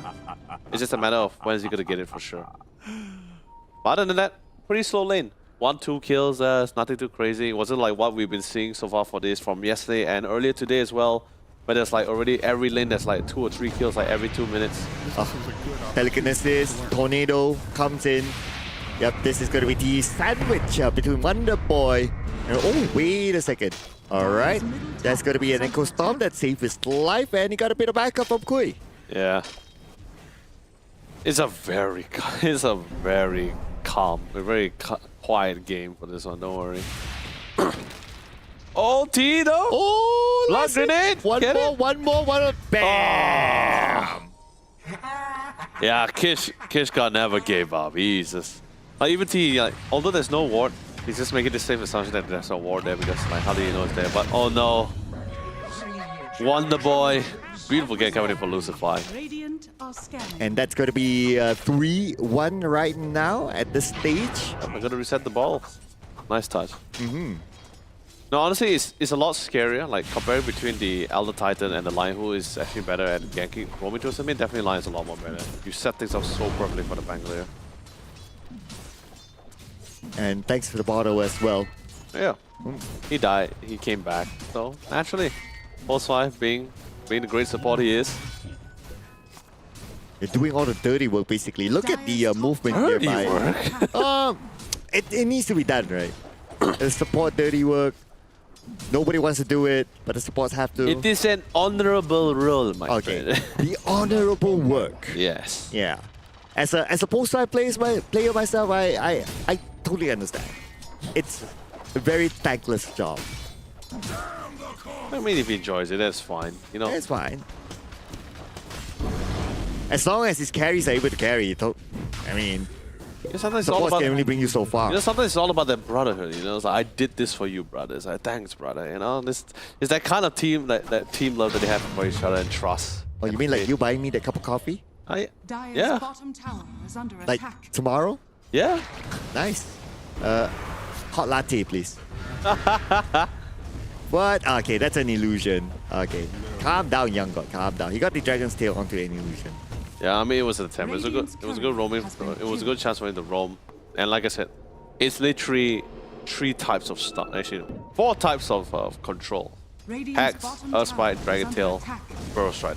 You can actually pretty much, even if it's just level 1, you can actually still lock a guy in place for 6 seconds. So it's a pretty insane rel, and then also an insanely long time. But finally, we see a little bit of rotation coming in. Like I said, Q got the rune, although he would definitely prefer if he had a little bit of the diffuser blade before he actually continued forward. But he had a good rune, that's a lot of damage. And Dragon Tail, you got decent amount of control alongside with Lift. A kill potential is actually pretty high if you wish you want to go for it. But since nothing's happening, Mars is not seen at the bottom. Just goes straight to the junk can, farm up, quickly go, and give a little bonus EXP to a TE as well. Okay, Pango does have the amplified damage though. But he doesn't have a good stun or lockdown yet. Even Kui, yes, he does have Oh, top. quote-unquote stun, but it takes time to channel. But nevertheless, on top lane, EMP, and there will not be any more mana for Kimizu to run away. Okay, pops out the magic wand, has the mana right now, goes up to the high ground, but still will fall to the hands of Wonder Boy. At the same time, Kishka, she got taken out by Kui. Yeah, I mean, he had the additional damage and also saw a lot of opportunity. Go for it! Completely melt them away. But good TP coming from Wonder Boy. Actually, we'll be walking past Teehee. What? Yeah, they know they can't do anything to each Just other. walking side by each other. Just, excuse me, sorry, excuse me. That's probably the Could be. gym buddies. Radiant's top tower Could be. is under attack. Bottom side, I see a TP coming in for the Luna, including the Naga. They want to try the attempt for it. Oh, okay. And of course, together with the Eclipse and also Kishka coming from the back. Yep, that's going to be a straightforward kill onto Young God. And it. I want to get a Oh, run, boy, run. Oh, no. As heavy as you are, you still be lifted up with the telekinesis. And Kishka will be glad to claim that kill. Yeah, it's totally fine. Whatever, even though you're sure, ideally you want to give it to the core, but in this kind of situation, every kill is still beneficial to the whole squad anyway. EXP is great, it's being shared among 2. Love the rotation, keep the dynamics going. Don't really want to. I love the fact that both Manta and Castaway didn't really want to give any clear ideas to their opposing side, to either side. Just want to keep things moving, keep things interactive, keep things reactive. So to say like, hey, you know, we're not gonna be standard, like we're not gonna hug the top lane or farm the jungle for too long. We're gonna be rotating around, try to create some dynamics to see if they can make some form of change. And finally, with the bottom tier 1 tower being broken, that opens up the map slightly. And of course, the Luna is gonna be able to farm all the side camps pretty efficiently. And so now Castaway is starting to chase back in terms of net worth. Net worth does favor them a little bit more. But of course, it's still at the early stages of the game. It's only about 10 minutes. Now, we do have a smoke here by Manta Esports, Pango, as well as the Elder Titan. And they're moving towards the top lane. Okay, here we go. Able to catch anyone? Not the most valuable of targets. When they're trying to look for something. And the position coming in for Castaway as well. He's definitely going to be the first one to break a decent amount of these smokes. Top tier 1 tower finally broken down. Now slowly just repositioning. Doesn't really have a faint idea that this smoke is coming in. But he will check the side cast and decide, all right, you know, due to the TP bot, we spot the Mars at the bottom side. He's a little bit of a clearer target, easier to get their hands on. So they're going to try to attempt for it, the Pangolier and the Elder Titan. Okay, Chidori comes. No detection. Oh, here comes the epicenter. Oh, but 3 heroes there. Is he sure he wants to engage? Okay. Still goes in with the epicenter. Oh, no! No, TP. Yeah, that's fine. Okay, now for him, there's no detection there. Yeah, JG on the other hand on the bottom side, like I said, way too much CC. He's definitely going to be the one to die for sure. But top side, he did definitely thought about it a few times. Actually, no, he thought of it 3 times as he was trying to charge out the epicenter. He's like, can I get him? Can I not? Can I try? And sadly, by the time it came out, it procced and they started running away from me. He tried to burst strike max distance, max range stun that couldn't connect, ended up on the clip. But hey, it's fine. They didn't have detection, they didn't have the ward that places on top of the clip to cancel out the TPs. So sure, don't have the epicenter, but that's fine. He still want to try to farm off that blink dagger in the first place. So once he gets online, then things gets pretty nice and dicey. It's high time for Castaway to bring around Dust. Oh yeah, definitely. You definitely want the dust for sure. But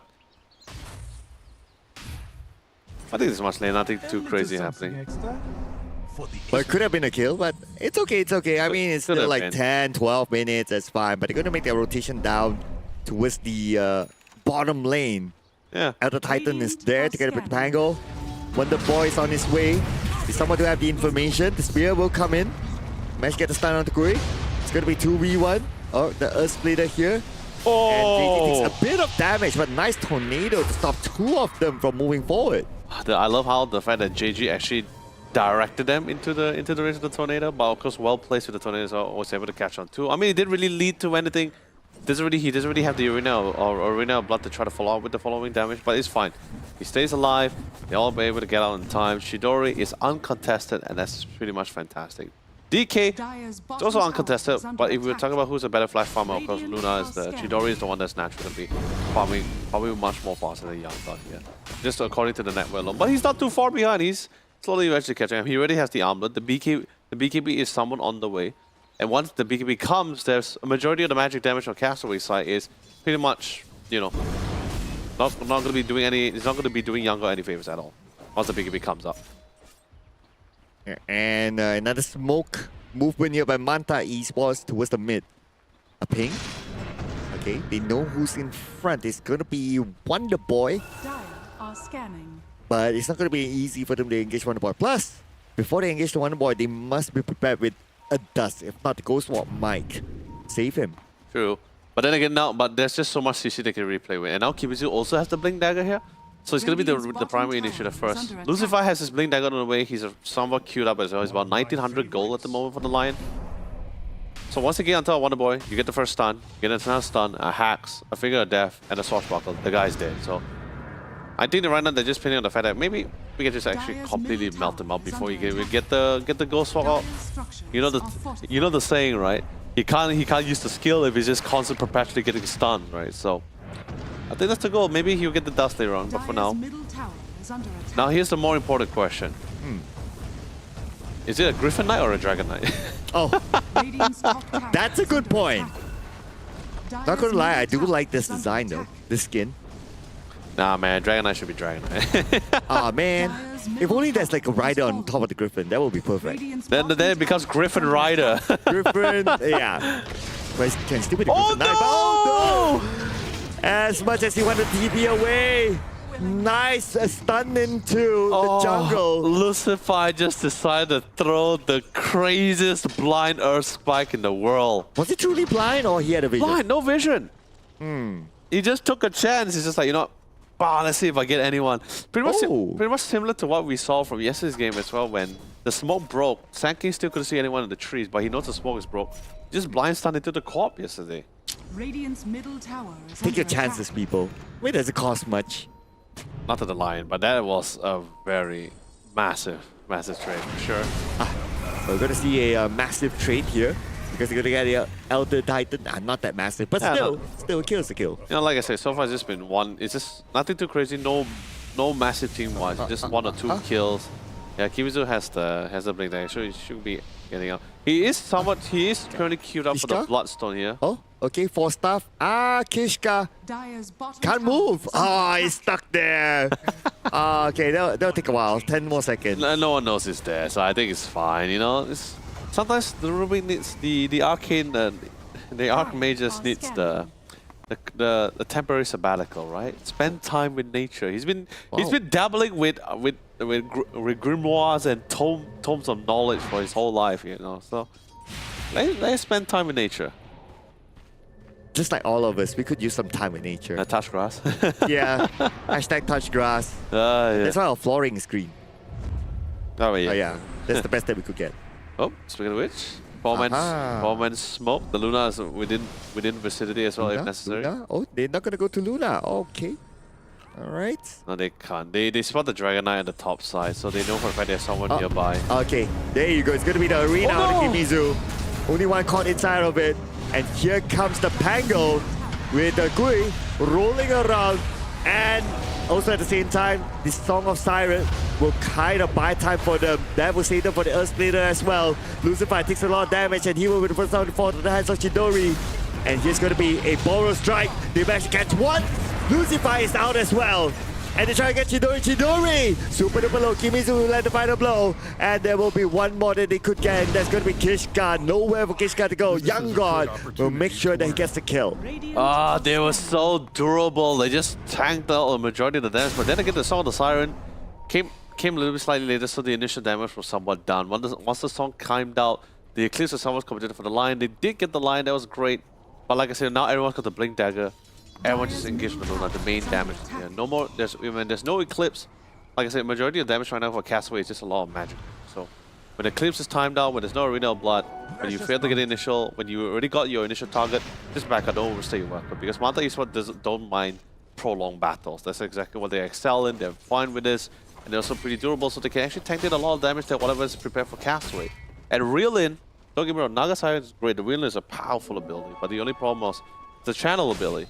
And there's still the Dragon Tail, there's still the Burrow Strike. So even the Naga can't just simply can't use Reel-In because it's instantly going to be interrupted. So pretty hard round, pretty great picked up on the side of Manta Esports. We'll ride that wave and see if they can do as much damage to some objectives here. Speaking of the Griffin Knight, anyone know Griffins can shoot fireballs out of his mouth? You know, it's just a skin. You know, Okay. it could be a Dragon Knight wearing the skin of the fallen Griffin. You know, it sounds terrible, but That reminds me of like the story where the wolf wears the sheep costume or something. But there's definitely no costume here. It's going to be real. The fact that Kui got Kishka in the mid, straightforward, and they will even manage to get a finger charge for the Lion. yeah, that's a really nice pickup, sure. Got the Blink, got the Diffuser on the Pangolier. He's absolutely ready to join any fight. It's pretty good. Invoker, he's got the Witchblade. He is currently trying to queue up that BKB, and of course, which is definitely much needed. Like I said, there's a lot of stun abilities you need to try to mitigate. It's very annoying as a spellcaster if you're not able to cast spell because you're just perpetually being stunned or disabled. So great buy, great queue up, much needed. Luna, on the other hand, like I said, she naturally buys BKB much more later. But for now, back to the farm. She's still in the lead, but right now we see that the Dragon Knight is slowly catching up to her. Very close though, about 200 difference, so it's not significant. Nope. Okay, we're gonna take a break. While... Okay, so it's gonna be Young God coming back soon. Anyway, for Luna! Okay, so let's see here. BKB being queued. Definitely an important item as the Luna. Yeah, I mean, that's like I said before, it's a standard item. She actually has a really great farm. She actually has a really standard item build already. So like I said, she's not in the spot where she is forced to buy the BKB. It's just more the fact that, all right, great. I got my MM, I got my Manta, I got my Dragonlance. The next order of things would have been the BKB. It wasn't a situation where, oh, I have to get the MOM, then the BKB, or the Manta, then the BKB. No, it wasn't like that. So far, I think the only time Chidori died was that one team fight, and then that was pretty much it. So, it's been doing pretty fine. He's been doing pretty well. The last fight was a minor setback, but that's still pretty good for him. Rubik, on the way with definitely getting a lot more defensive items. You definitely will require it since the team is still trying to get online. It's going to take a while for some of them to get their own personal BKB. So, Force was a great buy. He's partially, okay, not really partially. He's like maybe about a quarter way through with the Glimmer Cape. He already has the hood. So only left is the Shadow Amulet and the recipe. Then he'll get the Glimmer, and it's going to be a really nice pickup because so far for now, there's no reason for Manta Esports to have detection. Sure, there will be a sentry or two just for melee rewarding. Can be used there for the next fight if necessary.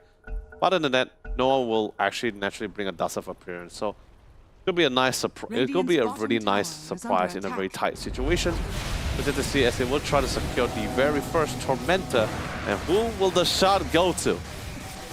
And we'll find out. Goes to? Oh, Castaway. Castaway, okay. Naga Siren. Nice. Very nice. It's on the way. The Pavis is also on the way on as well. What about this side? Okay. My money's on Tihi. T. Oh god, Manta, you gotta get out of there. That's a really good shot because if you notice, Radiant's middle the tower illusions is under for attack. mana drain, because right now with the shot online, not only does he get BKB when he uses mana drain, he actually mana drain 2 people now. So it would actually clear out the majority of the Naga Siren's illusion. So absolutely no one's like no way for in the heart. Same goes for the Manta style as well. Sure, Luna pops it, it purges. Sometimes you're still having a rough idea of which one's the real one. Mana drain comes in, poof, that's the real one, right there. It's you! It's you. That's gonna be a nice thing to have, and you know, like I said before, Mars doesn't really have the best mana capacity. So if Lion was given an opportunity, just mana drain the Mars, you pretty much will have a Mars who just doesn't really have much mana to throw skills. But like I said, it will probably come to a situation that the fight was pretty much long drawn. It was almost a solo kill for Young God until it was lifted. Probably would have been a kill once he gets that Sanjin Yasha, but. You know, until next time, Young is just pretty much saying, I got my sights on you. I'll get you next time. 4-star you away for now. Trivia. Sanj and Yasha or Sanjay and Yasha? Sanjin Yasha. Sanj. Mainly because of the spelling. It's S-A-N-G. The G is a small g, so Sanjin Yasha. Oh, okay. Well justified. If it's a capital G, then probably you might be right, Sanjay Yasha. Well justified. I'll take that. Oh. And now with the Lion has his own personal blink dagger, he himself can also blink it whenever he wants. But Wow. he's in the triangle. No stacks in the triangle though. Yeah, no stacks. Anyway, that's not going to be the objective to clear off the stacks anyway. The objective is to look for their next kill. Yep, they will, and they will finally realize that the fact that the Luna is actually last seen bottom side as she clears out the waves with the Manta illusions. So then that's when they figure out, oh, okay, he was at the side camp the entire time. Now, with time being wasted, they decided, all right, back to the farm. We were successful, no more smokes in hand. Let's see if we can get something else. On the other hand, Invoker and Luna, they're fine with this drawn-out. They're fine with this drawn-out game as well. They also definitely feel a lot more comfortable once they get a little bit more items. So Invoker finally, he has his Witchblade alongside with the Dragonlance. Pretty nice to have. But it feels a lot more, Wonder Boy will feel a lot more better once he gets that BKB. It'll be a pretty nice pickup. And Naga, love the shard, love the scepter. Once if he gets it, but then again, we'll have to see. He needs to focus on getting those solo crests first. There's a lot of physical damage. He also needs to try to mitigate away from the Dragon Knight. Will definitely come in clutch once he throws out the Luna during that 1v1s. Yeah, but if we look at the current situation, right, we're in 23 minutes, and yet the net worth disparity is not that big between the two. Yeah, that's what I'm saying. So far, all these fights, despite the scoreline 9-6, majority, of course, was from the last team fight, the bottom side of Radiant. But other than that, it has always just been small skirmishes. One kill, one gang, one kill. Rinse and repeat.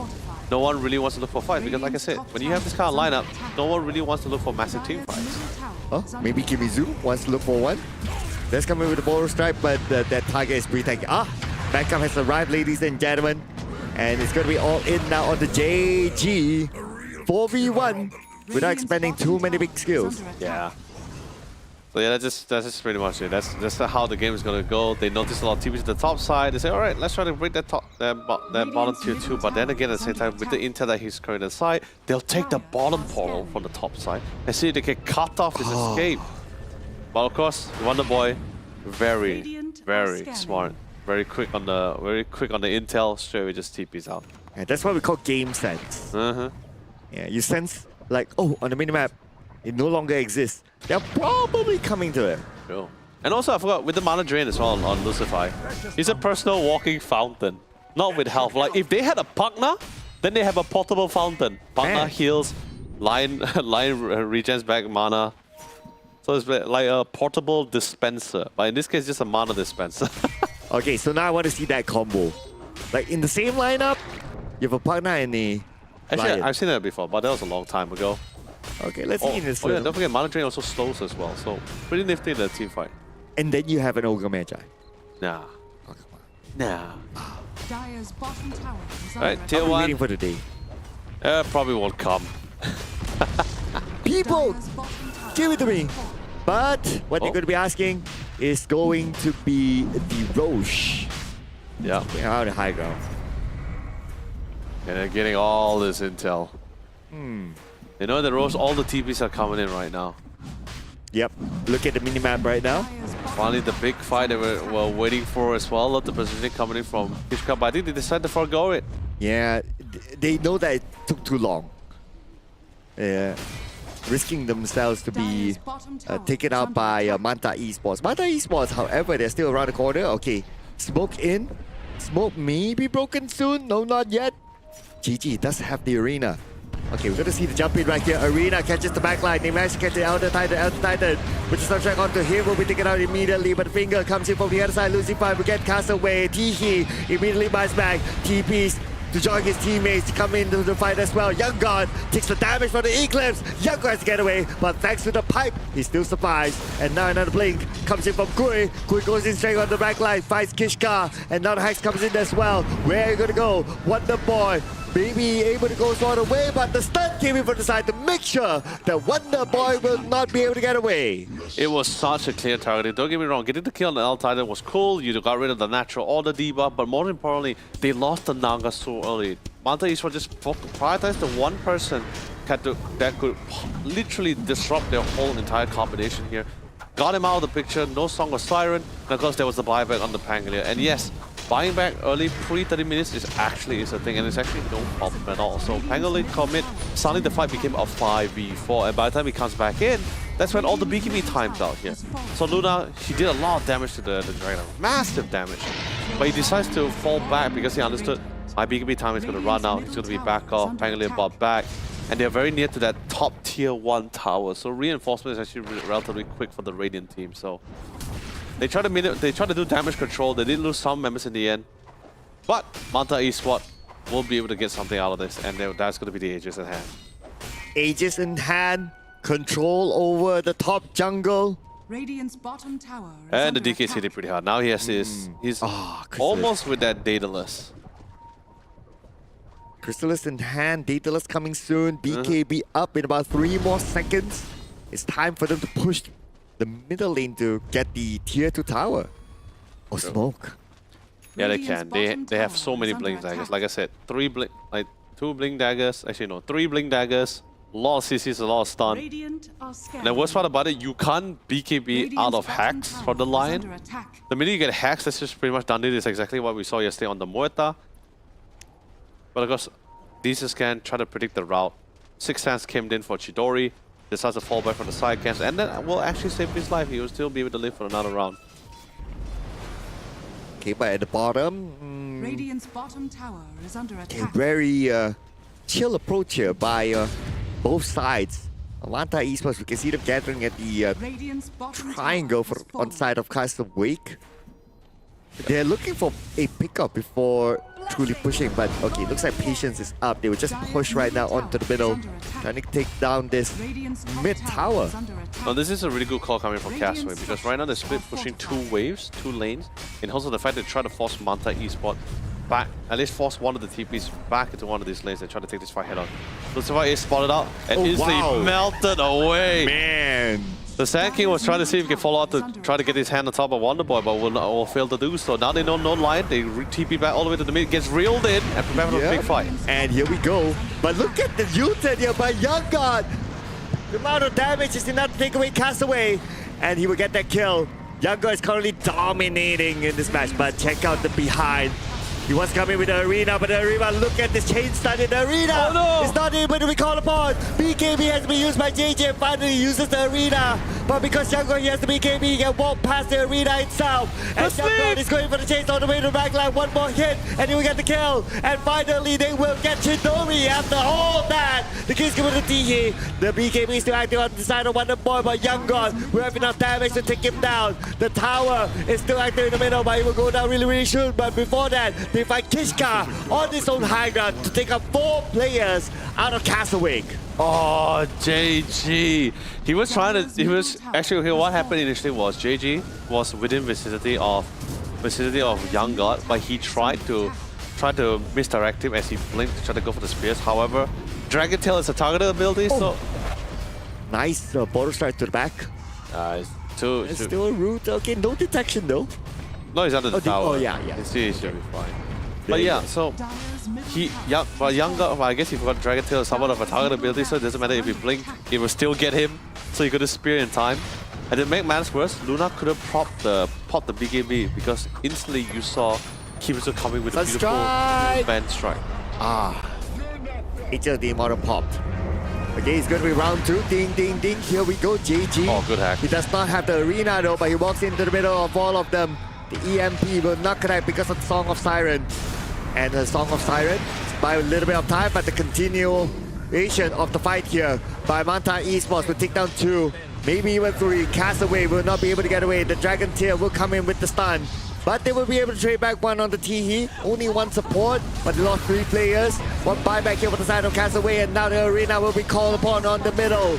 And the BKBs as well. Young God still with the BKB active, but Young God's pretty low in terms of how he has to back out. The dust will be used. Young God flies away to safety while Kui buys time for him. Spear onto Kui to allow Young God to survive. This so Kimitsu with those 2 men, multiple people's stance is absolutely insane. Q, very out of the range, they couldn't find him. Only probably will lose 3 members at the same time, but at least they at least got half of their objective. They got the tower and at least 1 of the racks. 1 still stands. But at least that lane will be naturally Radiant's turret slightly has be been killed. pushed in towards the mid side. So gonna be a little bit of prime focus. Shidori, 2 times already. 2 times. He gets stunned before he can even pop that BKB in time. And it's a little bit unfortunate, but that's the problem when you have too many Blink daggers to focus on. You know, Blink Lion, Blink Sand Kings. Shidori, every time he tries to react, it's something a little bit delayed. And don't even get me started with the Elder Titan. Oh god. Well placed storms, well placed ultimates as well. It just makes it so much more harder for them to deal with. And this is the price. The penalty is the fact that you lost your objective, and the worst part, they all fell rather close to their base. So that led to allow them to transition to get more objectives for themselves. And they did force a few buybacks from Castaway as well. Like at least 1 or 2 buybacks. So it was actually a good push by Manta Esports. Although they didn't get everything, but still, the value of it as a whole, it's good for Manta Esports. Sorry, scratch that. Not 3 Blink Daggers, 4 Blink Daggers. Young God believes that he doesn't need any more sustain. They're all pretty durable enough. They're all pretty strong enough. Just goes in with a swift blink, more attack speed, more engagement, easy to get on top of, easy to get on top of members of Castaway, and try to melt it down as quickly as possible. Now it's back to reset time for both sides. Next Roche will be in about 2 more minutes. So I guess now it's all about patience time. Farm, if they can get a pick off, great. And that's what Castaway is looking for with the smoke. They're heading towards the bottom jungle. They do have the vision though, so they somehow have an idea that, okay, whether they're there or not, arena is What's the walk active. into the DK? Okay, they will see him. Okay, comes in with the arena. Nice spear.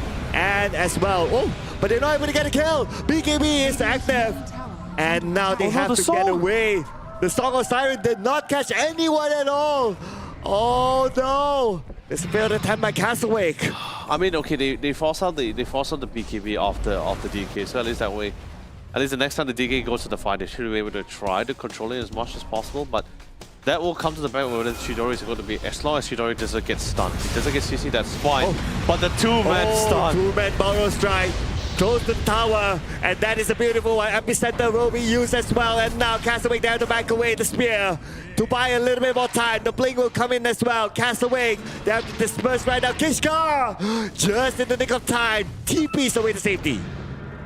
Again, and time again, Kimitsu being an absolute menace with this multiple player stuns here with the burrow strike. If it's not him, it would have been the Lion. If it's not the Lion, it would have... So many people contributing to the fall of each member, and for Castaway at the position they're in as well. Losing 1 member feels like the world. It feels like the end of the world to them. But There's detection, but he managed to pull back. Pull back! Oh no! This is gonna be bad for the Sand King. The tornado comes in as well together with the sunshine to make sure that Kimitsu will not be able to escape. JG now has to go up to the high ground. He doesn't have any more mana. But he look at this. Box at the box at the box. And Lucify will finally land the final blow on the JG. Wonder Boy goes down to Young God as well. And they're back up to the high ground of Castaway. Castaway only has 1 buyback. 13 more seconds. Definitely will not use the buyback. We'll keep it for now. Still fine, just trying to wait it out. I'm not sure whether even if the Luna comes, whether when Chidori comes, would it still be enough for them to defend this high ground? They currently have a disadvantage of manpower. Sure, they have the Eclipse, but no Songs of Siren. Nothing that can really try to slow down this DK. And Young God, seeing that the fact that the respawn time from the rest of the members of Castle decided, you know what, it's fine. We cleared another objective, we cleared another milestone. We got another Rex, we got another tower, back off. Now 2 lane is slowly naturally being pushed in. And the members of Castle will have no choice but to naturally ensure that both lanes being pushed in before they plan their next engagement.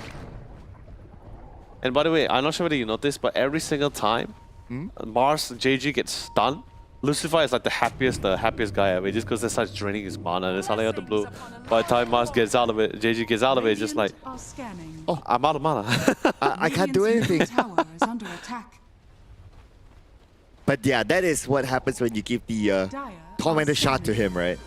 Yeah. Able to do that sort of thing. It's like one of the better shots on their team to have. I mean, you give the Young God, he just farms faster. You give it to the Sand King, it's also a pretty nice pickup too. Probably even better actually, honestly, but you know, that's fine. Smoky, alright. Smoke on smoke. Who's gonna be able to spot who first?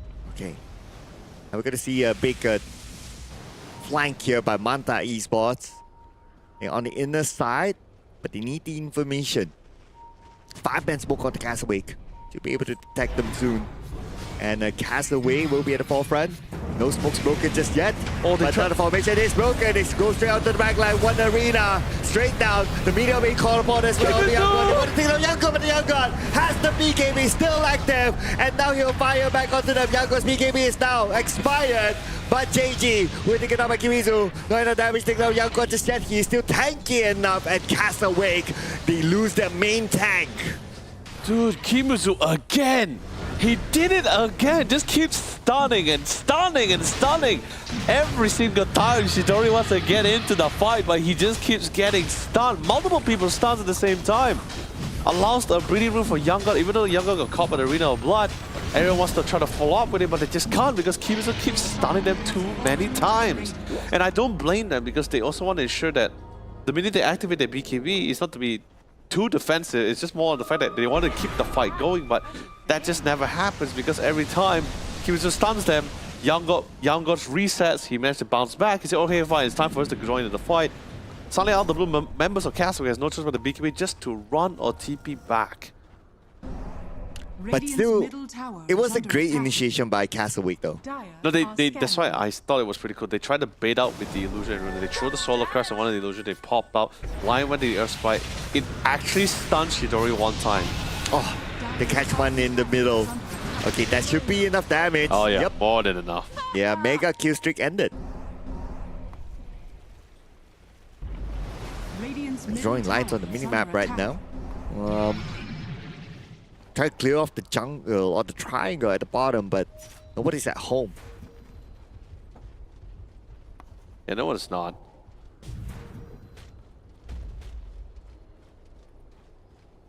Wait, did I just saw a sight of Vice on the line? Lions are Wait, hold really? on. Wait, hold on. Never mind. Okay, we had that thought for a second because right now the EMP will land onto Young God. No follow Out of mana. Doesn't have anything, but hey, you have Lucifer there. Oh no, it's not. Okay, never mind. I mean, if he gets a Hex, then okay. I mean, it's a cool item, but you know, support, able to afford a Hex at this time, interesting. But nevertheless, this is going to be interesting. The fact that Lucifer got cast away, so that will stop Castawake from moving further forward. Opportunity to learn. Yeah, that's the troubling one. It's a 5v4 right now. The Bangle, it's a 34v4. Okay, yep, BKB, but target is not really Young God. The target is going to be the backline. They want to take down Lucifer first. And Young God with the BKB, that's not their main target. Smart move by Castawake. Nevertheless, Kimizu is following up from the back. Young God gets the stun up, but damage is not enough just yet. With the BKB, open up, goes down to the high ground, and now with the Eclipse coming in, 2 of them traveling into the Eclipse. Kimizu tries to get him with safety. JG will be taken down. Castaway immediately buys back. JG does the same as well, but he's going to get another kill. This is going to be a good one from Tiki as well. Take down Chidori. Kui with the double kill. This is a very messy fight right now. Now it's going to be 2-on-1 onto T. T has no way to escape. Together with Castaway there, they would definitely secure this kill. They need to fall back. A lot of buybacks is coming. They don't really want to die outside the base. They have to fall back and play with the high ground this time. Although, great timing with the BKB. This time the Evoker was able to proc the BKB as the burst strike coming. He saw it, definitely saw it coming. Was able to reset, and the fight definitely looked a lot more cleaner. But the problem is, like I said before, I thought it was a 5v4, but actually it was accurately it was 4v5. But it would have been a 5v4 because the Pangolier was only 15 seconds away from his TP. Which was true. Once he respawned back, he came to the fight. Chidori wanted to take the fight head on, but Rolling Thunder came in and he has no BKB. It's causing bouncing back and forth. Back and forth is the name of the game right now. But we have a couple of buybacks. Okay, Lucifer buyback. Chidori bought back as well. Still going to be anyone's game if you ask Naga me. also bought back as well too, yeah. Although it's a 19k net worth towards Manta Esports, but it does look like Castlewick is still able to fight back. Yeah, I'm pretty sure. I mean, they lost a decent amount of objective. Well, of course, the damage output is probably not as crazy, but the problem is when you get to this stage of the game when it's like super late, the stable stance becomes a very imperative in most combinations. Yeah. Oh, just like what's happening right now. Nice finger of death to 8 Younger to get that kill. And no creeps, so aren't really pushing. And the mid is coming in, so one last hurrah. The buyback became a dieback for the Naga Siren here for Castaway. Yeah, that's a good point there. And now he's about a minute away from coming back onto the battleground. And the Young God comes in. He will take down tower after tower. The crucial tower that's protecting the Ancient. And now it's time for them to go onto the backline. Wonder Boy takes a bit of damage. Ghost walks to safety. Chidori shows himself. They will definitely want to target down towards the main tank, which is Young God. But then again, Young God is tanky enough. He pops out the BKB. Oh no, the Now Rolling Evoker! Thunder comes in.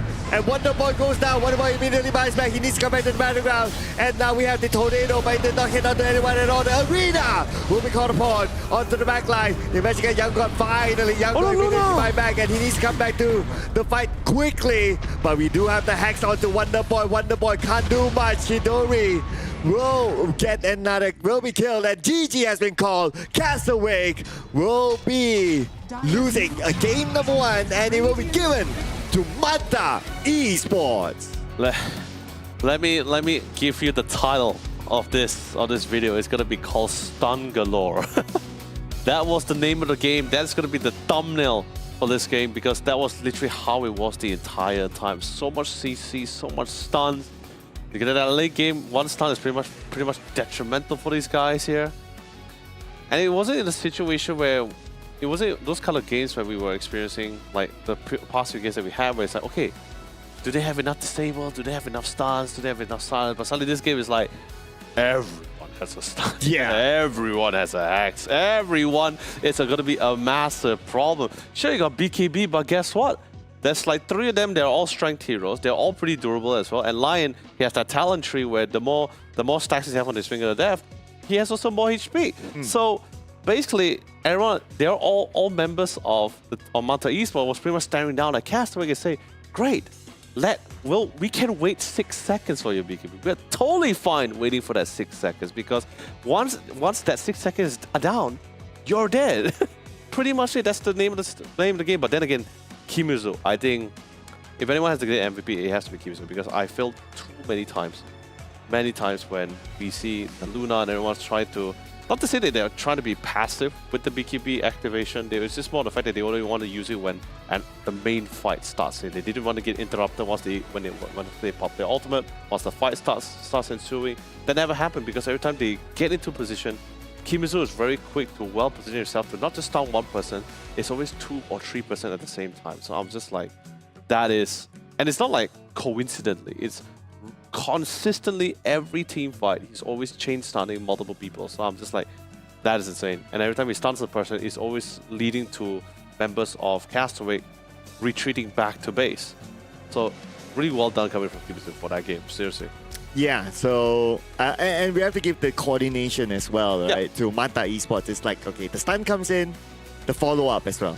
It's like, okay, stun comes in, and where are my boys? Okay, the boys come in at the same time, so It's well done. It's so scary, man. It's like stun after stun after stun. If you think about it, especially once all the stun max out, you pretty much it feels like you can actually lock a guy down for almost 10 seconds long. Oh man, or even longer than that. It's insane. Okay, okay. Which hero does not have a stun?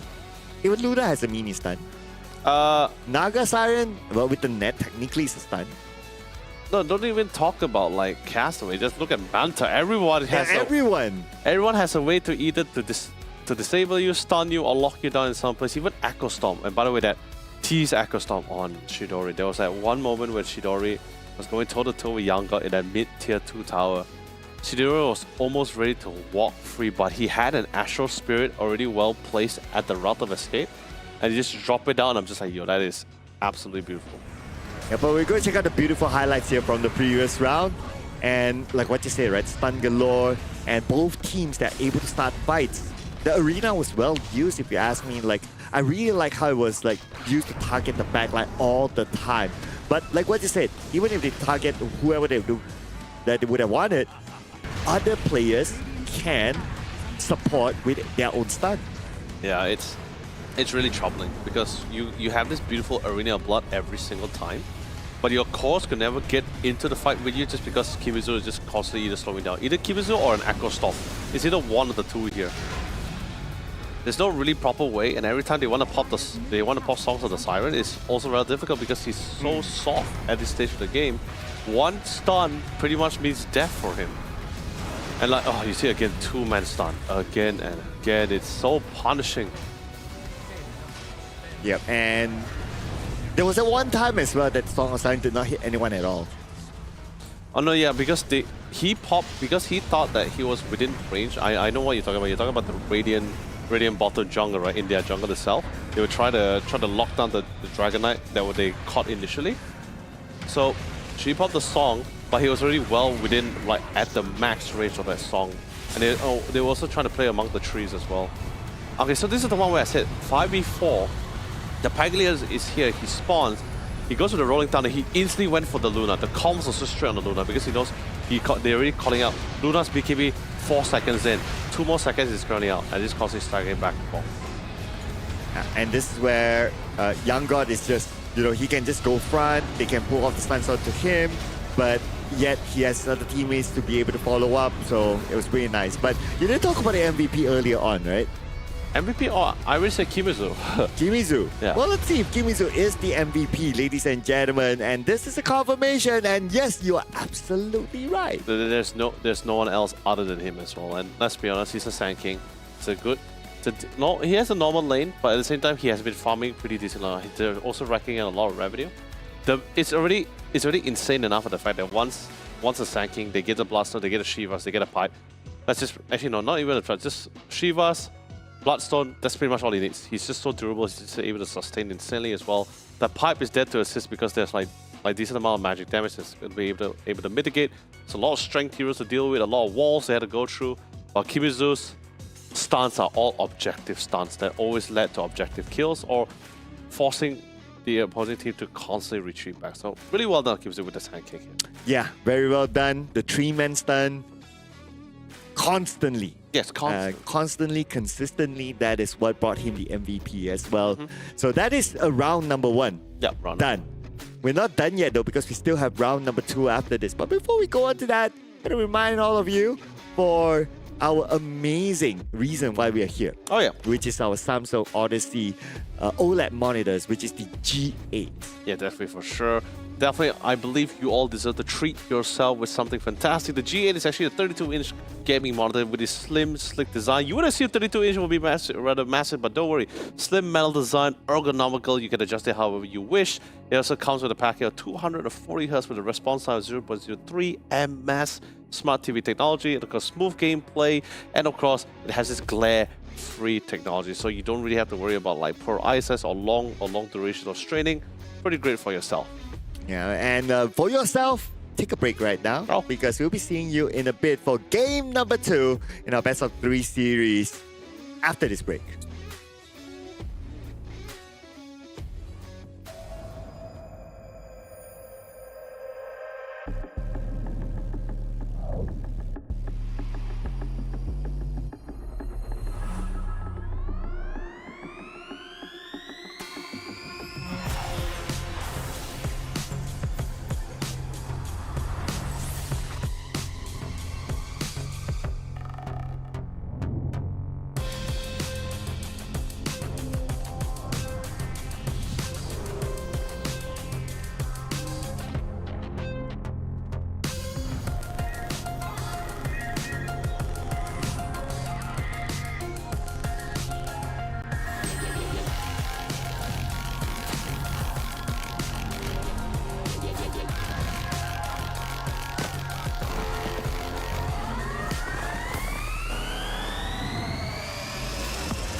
What you gonna do? What you gonna do? What you gonna do? What you gonna do? What you gonna do?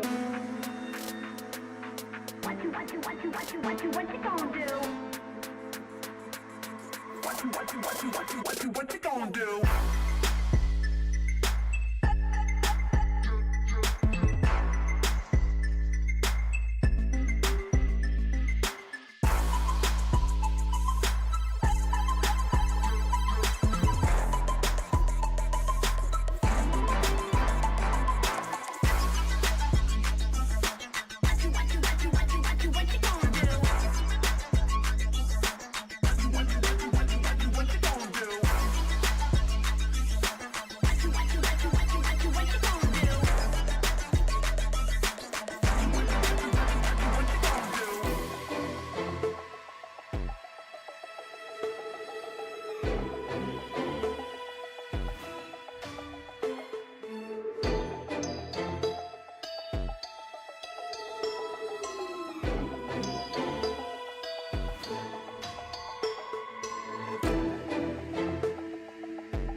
Feeling high when I'm low, I need it more when you're close to me, close to me. I'm feeling high when I'm low, I need it more when you're close to me. Oh yeah, yeah,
Believe when I say you guys watching out there are the sexiest. Welcome back, ladies and gentlemen, to the Samsung Odyssey Cup Dota 2 Championship.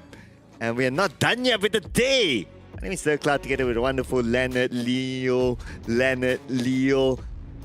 Yolo Lee, and there's so many names here. Oh man, we gotta lay down like all the names one of these days. Sure, that sounds like a fun road for sure. But anyway, ladies and gentlemen, welcome back once more. We're currently going through our, I guess, can be considered halfway through our third series of the day, which is actually considered to be our upper bracket round number 2 here. So still under double elimination, we have long past the lower bracket segment as well. So we don't really have to worry about that. But before we go into a little bit more about it, we have something for you guys first. But just a general reminder, this is going to be the discount for any of your selected gaming models of your interest. Whether it's the G8 or the G6, you definitely need this discount code for sure. Yeah, so all you need to do is remember the back of it, Odyssey Cup. In front, you just need to remember which region you're from, obviously, right? If you're from Malaysia, you put MY. If you're from SG, if you're from Singapore, you put SG. If you're from Vietnam, you put VN, Indonesia ID, and so on and so forth. Put in this code in the Odyssey, Samsung Odyssey website, and you can take home one of these amazing Samsung Odyssey OLED monitors with a discount. Exactly. That's exactly what we want for as well. It's always fantastic. Thank you so much to Samsung for giving such an opportunity, not just for the players, but for the viewers as well. And of course, good to see your Red Bull, and I will cheers to that every single time. With that being said, let's go get into the draft thing. It's going to be our second one in our third series of today. Here we go. The next draft here. So, in game number 1, we saw a stun galore. Yes, stun buffet. Could be, yes. Stun buffet, stun galore, stun marathon, naming one thing, but Kibizu was absolutely insane. And now, after what they were experiencing, this time also understanding as well, Banter Esports will be the one to actually ban out the Sand King first. Wow. And with that being said, because that also leaves opening for a Timbersaur, so Castaway will lock in the Timbersaur, and of course a fantastic hero to pair alongside with him, the Dark Willow. And they're going to take away the Naga Siren from the hands of Castaway. This time it's going to be their turn. It's a very contested hero. I think this is so far the only 2 teams who actually are utilizing the Naga Siren when it's needed, or nor are they not banning the Naga Siren as well. It's really nice thing to have. And like I said before, Dark Widow is a lot more different from the old Dark Widow, where people usually prioritize around the play around the Brambles. Now the Shadow Realm is doing a lot more DPS, so you're also seeing a lot more high damaging output coming from the Dark Widow in lane in terms of harass. Sure, we don't have the old Bedlam, where you get throw in on top of any of your allies. It was fantastic when you throw in on Slala, it was fantastic when you throw in an Ursa. But long have we passed, and they totally removed that. It was totally overpowered. But hey, we're constantly going through the changes, and I think that's fun, right? Because at least it gives us an idea like nothing is staying stagnant. We're always getting something fresh. We're always going to be able to try something new with the meta. And speaking of something new with the meta, that is not new. Manta Esports is going to be bringing back the Pangolier. It worked for them in game number 1. If it ain't broken, you don't fix it. They bring it back once more. Yeah, so at least you're breaking away from like a full stun galore lineup, right? Yeah. So we're going to see something different this time. Those other picks have been repeated. Pango has been one of the popular picks around. 5 seconds remaining. And if we talk about popular picks, the Mars is still open somewhere, but we're going to come back to Snapfire.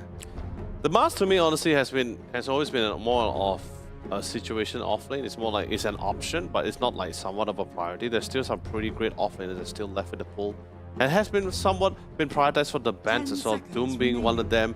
Well, Underlord is also still in the pool, but we also have seen Underlord being banned in the last round as well as the last pick. I believe it was the last ban coming from Castaway from the last round here. But regardless, or was it Manta Esports? Can't recall, but it was definitely banned by either one of these two.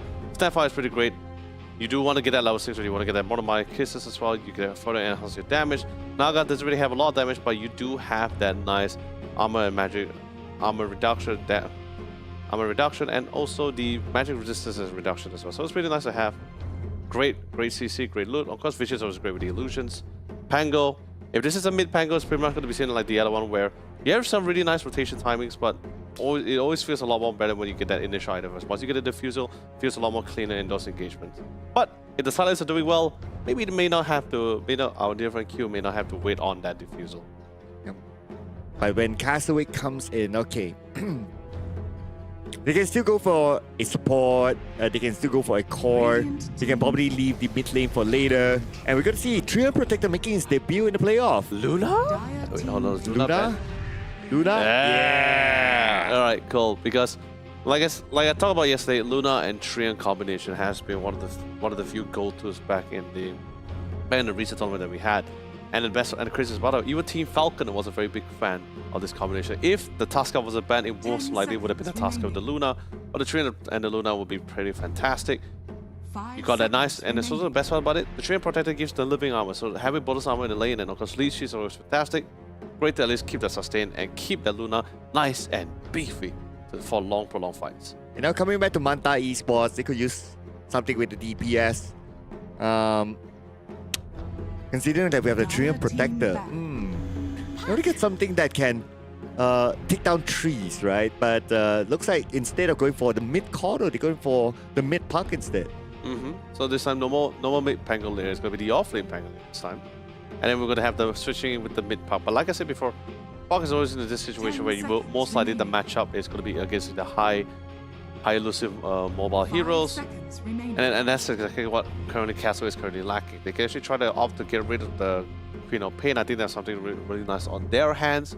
Great nuking abilities, great time to pair alongside with the Timber, because Timber, sure, you can do a lot of damage. You got the same goes with the Dark Willow, but you do need someone to really solidify. Voice Spirit was also something that was really nice to go toe-to-toe with the Puck. There's still other spirits also left in the pool if they want to go into the initiation. I love Earth Spirit, but commonly we also have seen Ember Spirit going toe-to-toe with the Puck. And we don't even if they choose to go for the spirits, it's totally fine, because since they're already locked in the Puck, we will not see a Huskar coming. So the ban is still open and more prioritized the fact to ban this final pick, which is most likely the safe laner for Manta Esports. And for Castaway, it's going to be a mid laner. They're going to focus on taking out the Razor, which is totally understand, because you don't want the Razor to target the Luna. Puck is a good pick. I was just also thinking about like the Puck is a great pick against Timbersaw, especially with the Dream Core not allowing Timbersaw to just fly here and there.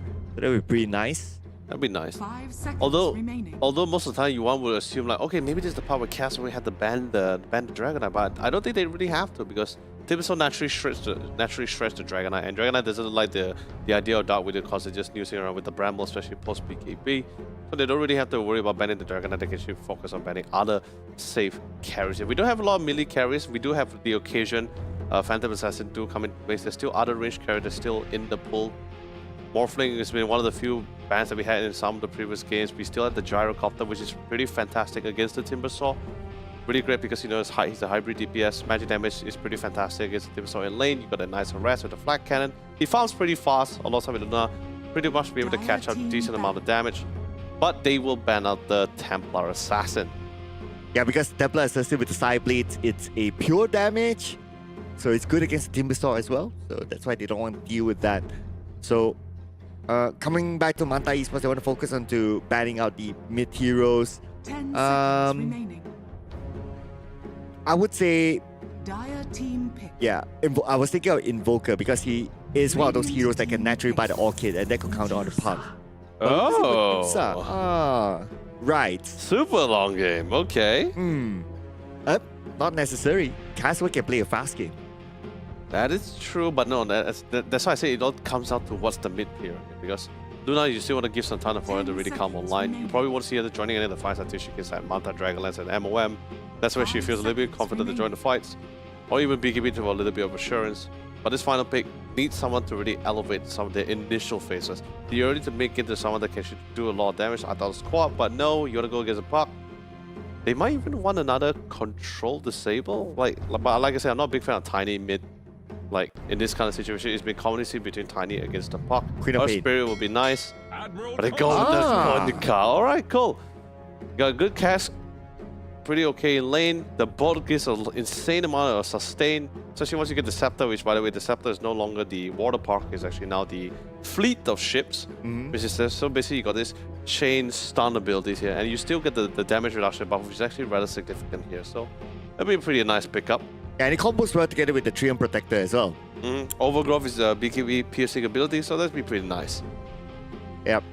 Have that, and then the fleet of ships comes in, and with the Luna, Eclipse, pretty nice combo. Timbersaw goes in as well with the Chakra. Yeah, Dark Willow, obviously with the Bramble Maze. I mean, I can see the combo here that Castlewick wants to do. But then again, also if I think about it, like I said, Kuka doesn't really have the best mana pool. Diffusal is definitely going to be something that Kimetsu will... Actually, wait, hold on. Kimetsu, off-lane Pango, would you still want to get the Diffusal? You know, but it is a nice Diffusal. Can be a nice Diffusal game if he wants to go for it, but if he goes on to go for Aura, that's also pretty great. There's a lot of magic damage you can somehow mitigate with Aura items. Not really the craziest Aura item buyer, the Pangolier. But other than that, the lineups that we see, if Manta Esport is able to go super late with this and able to ensure that it manage damage control pretty evenly as well, that Medusa can be pretty scary in those fights.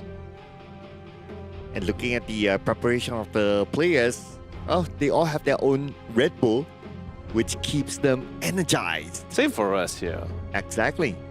Although I still prefer Apple over Pomelo. Pomelo it is. No, Apple.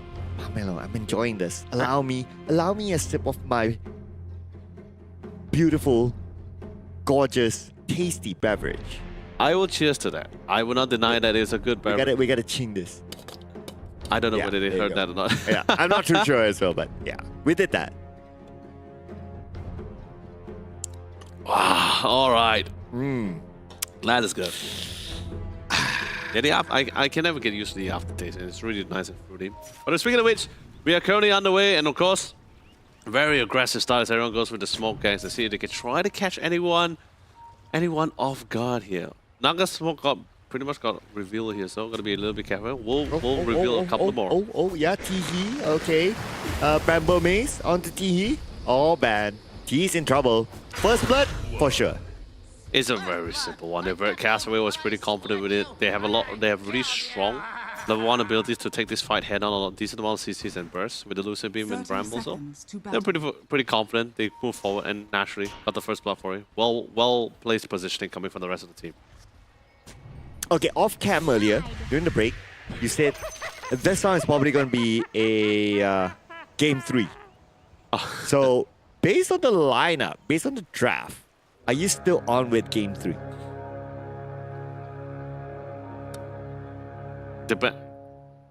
It feels like we could have gone game 3 with this one.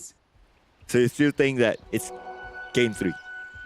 Depending how like I said, the Medusa we won't see it majority of the time, and if Castaway with the kind of composition that they have, which is very lane dominating, and you can actually get really high kill potential in those lanes alongside with the Kuka rotation. And of course, it's always a nuisance to have the Dark Wheeler. So, and honestly, I think a lot of people would agree that the Dark Wheeler is pretty much the new post for Hookwood, because it just feels that way, especially with how the new Shadow Realm is somewhat to cater in this, how people usually play with the Shadow Realm with the high burst magic burst damage. I still not too sure. It feels like we could go game 3. But if Manta Esports is able to get to where they need to be, then Manta Esports might just be the one to move forward here, and Castaway will be sent to the lower brackets. So is it like a 60-40? I think it's 50-50. Oh man, come on, what's a 51? No 51. I don't think there's no tiebreaker for this kind of situation. Man, super safe. Come on, don't It- use those political answers. It's not a political answer. It's actually 51. It's actually a genuine answer, actually. Oh man, it's no fun. Because like I said, the way we've been seeing Manta Esports Castaway for these 2 days now, and then from the previous game as well, they know how to turtle they know how to buy the time. They know how to play around with timings and item timings as well. So pretty knowledgeable players. You know, that's why the question is based on the draft. Second thoughts. Only the draft. If you ask me, Purely draft. my kind of play style, my kind of composition, I definitely prefer Castaway. Okay, there you go. That's your answer. That's your 51%, ladies and gentlemen. No, that's not the 51%. I'll take that. That's the bias. That's the bias card. That's the bias answer. Ah, still. But if you're talking about the caster's answer, by theory, it's 50-50. Nah, I'll stick to the first answer. That's not your answer. I'll take that. Can't go for a 50-50. We have to be decisive in life. How about this? You decide then. Okay, you know, it's like me deciding on like getting the G8. All I hear is excuses. We gotta learn how to come up with some. Says the man that says you're gonna be decisive. Okay, I'll go for Castle. That is a nasty route. My God, you reel it, but thank God very fast with the Shadow Realm. And not that would have been a chain rooting ability at the top side. That is very nasty. Never gonna see that often because usually Naga Siren has always been banned now, but now we're seeing it in full fruition. That's actually pretty neat. Yeah, we've seen a lot of Naga Sirens. You've gotta think about it. Like, it's not one of the top bands, but it's one of the more popular picks. We only had 4 Naga games. What's the win rate like? You gotta look back at the data. Are fortified. This is the 4th Dire one. structures are Maybe no, fortified. this is the 3rd one, sorry. We only had 3 Naga games. Okay. 1 yesterday, 1 just now, and this is the 3rd one. Oh, Young got pretty big pickup. This is a good Oh. opportunity to learn. Shred down the mana just to get the kill. That is a lot of damage too, if you're able to like whittle down the mana from Medusa. But that's going to be the first blood. Oh, not the first blood. The second blood here for Castaway. The first blood was way earlier on. Yeah, it was actually the pickup on T as well for the first blood here.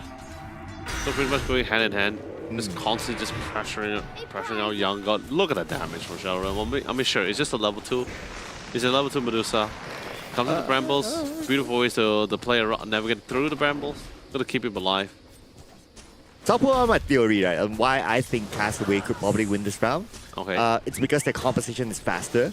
I do see them playing a faster pace this time because they do realize that, okay, you cannot let the Medusa play the late game. So you want to go play the fast pace. You have a Luna, strong pusher, and a lot of lane clearance from the others like the Timbersaw, like even the Kunkka. So I would say Castaway has a better chance. I didn't say anything much because I feel like it's not 100% guaranteed they can actually get their hands. Oh, T. Barely getting out of that Shadow Realm cast. But yeah, so there's no real surefire way for them to really get their hands on top of the puck either way, don't get me wrong, except for Lucent Beam. Overgrowth is fantastic, but there's still animation delays, so there's still time for the puck to either blink out or phase shift to safety. Axe Mark's also pretty much same thing as well. Brambles, well, you have to walk into it to get it. Curse Crown, there's the timer, it's how to get out of it. That's what I'm saying, so it gets rather difficult, and none of them are natural Orchid buyers either. Oh, Shadow Realm? TP? No? Oh, wow. Okay, one more hit. Ah, he couldn't. This Could is not a land good that one. opportunity to learn. And instead, he got punished for it. And he survives. Indeed, but you saw the kind of damage that potentially the Shadow Realm can actually outperform the Dark Wave. That's why I'm saying, right? He's like the new post 4 Hoodwing, who just does insane amount of damage, but a more nuisance of a control ability like Bramble. Wonder Boy's been harassed. But the bottle comes in. Okay, there you go. Support's doing support's work. That'll be for sure. The Tidebringer also naturally harasses the puck as well, so that's also a really nice. So it's also a really nice pickup. Nope, And resetting the bottle. Really nice thing. Water Rune at the top. No. So there will be a rotation here by Manta Esports towards top again. We could see the next engagement happening soon. Dire's middle tower is under attack. TP? No. A scan being used by Castaway, so they know that the inner side is clear. That's why they're confident enough to try to take down the tower, but still, it's pretty early. Not enough damage yet. tower is still up. But like I said before, it's just Medusa is fine. At least she gets that 1-2 initial item that she can just pretty much hit the jungle. But of course, here comes the reinforcer coming in from Q. Oh, okay. Nice one here. Managed to get the stun in. Castaway. Gotta be extra careful. He's among the members of Manta Esports, but he safely navigates around the forest. And thanks to the nighttime, he actually has that extra fog of war to help him navigate. And incredibly enough, the Trion actually got out safety. But I don't blame him. It's you're fighting brambles inside trees, and there's already limited walkways in the trees itself. And suddenly you add brambles into the mix, yeah, it gets pretty crazy. And you don't want to fight Timbersaw within tree lines because every time he does the whirling death and we cut the trees at the same time, it does bonus damage. So you lose stats, it does bonus damage. You don't really want to mess too much around it. So in the other end, I guess you could say that he just probably wasted TP off the puck. I think that's the only thing. But Wonderboy is currently the top side, he's ready for a fight. Is under attack. Okay, quick take down onto the tower at the top. Yeah, just spare no time. You break that top tier 1 tower, you open up the map, allows you to at least gain some form of control on some of the side camps against the Medusa. Here comes the X mark on the Kui. And Kui, not the easiest catch though, even though he has the X mark. Yeah. That's why I said that's pretty much why Puck is such a go-to hero. So elusive, it's so fast. You give it too much opportunity, it really starts steamrolling across the whole entire team as well. We had the Bramble Maze. But that's just to give away his position.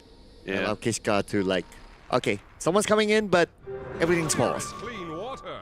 That's true, but oh, here comes the Invi rune heading towards the bottom side. Keep it against X mark into the boat. X mark.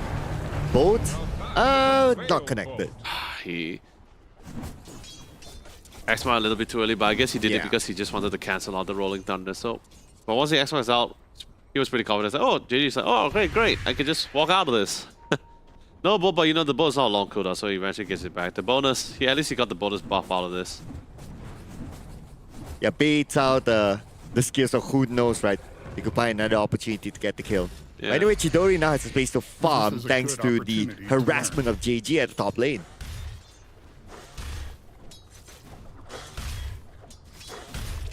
JG is gonna have a good time right now. Okay, reactive armor 1 point. If he reaches 3 points reactive armor, then he doesn't really need to leave the lane. I mean, it's also not easy for the Medusa. Like, Medusa doesn't really have a lot of kill potential. Sure, the root is great, but you probably need a lot more than just Medusa herself. Magic damage particular to really melt out the Timbersaw. Which is why I was pretty surprised they actually did opt to go for the Gyrocopter here, but I guess, you know, they somewhat expected to go a really super late game kind of comp when they spot the Luna initially, so. This is how we're gonna go. Super late game carries going toe to toe with each other. Down to Timbersaw. Very low on mana right now. Younger has to be extra careful. Dude, he just shred that all out, man. It's really scary right now. So Medusa has to find somewhere else to farm. Definitely not the most smoothest lane he could have for sure, but hey, it's not too bad. He only died once, but he's got 1 kill out of it. So it's like nothing too crazy. Doesn't really like slow down his farm a little bit, but of course Luna is definitely feeling a lot better. And here comes the X-Mark to get rid of ship onto Tihi. Look at the amount of damage on Tihi. It's gonna be a straightforward kill. Give it to Wonder Boy. Yeah, it's really hard. Kuga is pretty much similar to the Disruptor when it comes to catching opponents, right? If within range, it's really hard for you to outrun the X-Mark on the glimpse. So fantastic catcher, and plus once Wonder Boy gets all the necessary stat items, he gets everything. He's gonna be absolutely insane with it. Here comes the Dream Core. Managed to get 2. Get rid of Bramble Maze. Oh, Overgrowth. Okay, they can continue on, but the Castaway underneath the tower. Lucify will take him out. Yeah, but don't worry. This is the kind of offensive that Q is gonna have this comfortability until the Kuga gets that Orchid. And the Orchid is great for him. You got that mana, you got the damage, you got the mana regen as well that comes with it. Dire's bottom tower is under attack. Once he gets the Orchid out, it's gonna be a pretty fun one. He's already got the Oblivion Star, so that's pretty nice thing. Puck gotta be careful. Luna has been having a good time farming. I mean, yeah, he's completely uncontested, and no one really wants to contest him. That's where the Puck's supposed to come in alongside with the Pangolier. But like I said, couldn't really find a great opportunity. You don't really want to fight into such a team fight competition like the Castaway with the Overgrowth and the boat. And Timbersaw just naturally shred tanks. So, and Snapfire naturally a strength hero, won't be able to last for too long. And it's queuing up the Manta, so whatever potential silence that they might have on the Chidori or later on will be easily negated. Well, the silence is not really something Chidori usually worries about. It's usually the things that that's not within his control. Things like Rolling Thunder, that's for an example here. Oh, Dreaming Call. Yep, catch one. And here comes the Mortimer's Kisses as well, together with the net. That's how they will secure the kill onto JG. Yeah, that's the damage you're looking for, at least until the pipe comes in. Witchblade's almost halfway through. I mean, it's the same as the Kunkka. You just had the Oblivion stuff.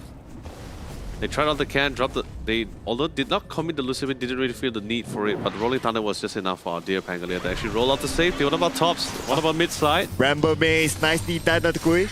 Kui, Illusionary Orb. Gets away. Bye-bye. Dire's Yeah, middle trust me, tower once is that under attack. Orchid comes out, Q is about to have a problem.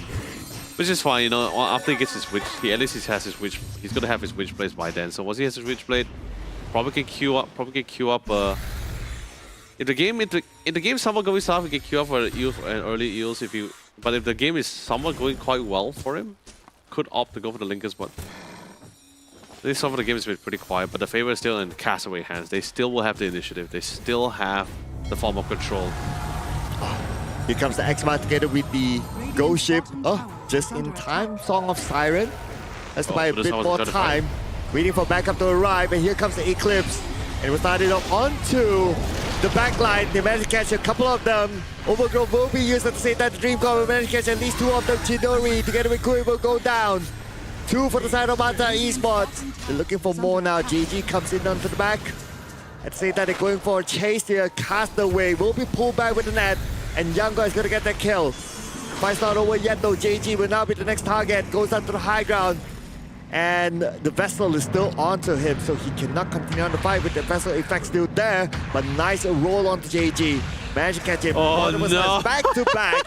And Teehee will come in to pick up that kill. Really well done. The fight, the positioning of everyone else was absolutely optimal for that fight, This and the is a song good and the song opportunity to finally learn. came through as a perfect setup. It was a situation where even Youngo decided, like, you know what, this is perfect. Roots on roots, they're all pretty deep into our territory. They're still gonna allow them to take the fight on, and the boat also came in, so not a lot of splash damage through. All the rest that was pretty much left was really just the Eclipse and the Overgrowth, but that's just pretty much it. That's all they can do. Rolling Thunder comes in. Actually, no, didn't even need the Rolling Thunder to actually secure that fight. So really well done from Manta Esports. So it's a 5-6 now. Still kind of 50-50 at this point. But Castaway, okay. Most important for them is going to be Luna as well. Still having that space to farm. I mean, that's great. But finally, got the vessel on the Pangolin, which is going to be great. You want to mitigate some of the healings coming out from the Timbersaw, and the best part about it, Medusa is also a natural Eye of Skadi bias. So get the Skadi, you're also going to be reducing even raw region on the Timbersaw, and also whatever healing that's going to be potentially coming out from Leech from the Treon and the Living Armor. So it's a nice touch. Atomization build is also slowly coming in. Pangolin going with the pipe. That's also going to be a really nice pickup. So, not to say a lot of magic damage, but just enough to try to mitigate whatever they have. So that'd be totally great for them. I wouldn't be surprised if we see like coming in with either the Blink or the Crimson Guard after that. That'd be pretty nice. Chidori, okay, Kunkka with the Orchid, I noticed that. So Luna, how's it doing at this moment? Kunkka queuing up the BKB. They smoke up, and Wonder Boy makes the Radiant's middle rotation. tower is under attack. Nobody's at mid though, but they want to look for their target. It's going to be at the bottom, but they're not going to put too much focus into there. Instead, they want to get the mid tower. Yeah, I mean mid tier is always the nice one for them. You open up the map a lot, but they're taking a really massive roundabout way to see if they can find someone else in the jungle. Probably won't find anyone in the process, unfortunately, towards the back. So we'll try to make their way forward, but we'll run into a Naga instead. Ah, here we go. Oh, Ready for the X mark. And a Teehee. Okay, that's going to be the Bramble Maze. Silence on the Teehee. And without using the X mark, it was to get the kill. This is a good opportunity to actually, he learn. used the X-Map, but But it's still fine, you know. Like it's not the best kill, but you just walk with what you get. Yeah. But on the other hand, the bot side. Did they found Kishka up? At the same time, the Stone Gaze comes in. Kishka will not be able to run away from that one. And looking for the next target. Chidori calls it the cavalry. Castaway is on his way. Castaway, he does have the overgrowth though, but he's not going to commit onto it. Radiant's bottom tower Yeah, this is just one of those situations where you use ultimates to counter You have just counter initiation with just ultimates. So you see the Eclipse, you pop in the Stone Case. No Rolling Thunder, unfortunately, so they just chose to back off here, depending how many TP. So it was really nice time. They got support for support. The kill is of course still going towards the core, it's still fine. Medusa, as long as the Luna, to them right now for Castaway, as long as the Luna is just farming casually, then it's still fine with him. He's still topping the network bar because Medusa is not too far behind. The mid tower still stands. Maybe not for the next wave. Okay, it's here. Chidori's there. Wonder Boy, Castaway. Mid tower will definitely go down. And it will open up space, especially on the top jungle, where Tihi is still there farming. Radiant's bottom tower is under attack. I mean, everyone needs to get as many items out, especially Wonder Boys. Like I said, fantastic catcher, but so far hasn't been running into any of the cores so far. It's just been the Naga so far. Dark will also try to do a quick scan on the triangle. Still find no one. So they're like, okay, it's pretty conclusive. They're at the sides, but where Young God finally breaking the bottom tier 1 tower, that's also going to be giving him free access to the bottom side jungle if necessary. Okay. Just have to worry, he's not alone. We do have Kimizu with him. But then again, the rest of the team on the Radiant side is slowly converging. We'll land the Orchid on I it. see one. That's going to be the X-Mark together with the Orchid combo. 3 onto Kimizu. And not only that, look at the back line right now.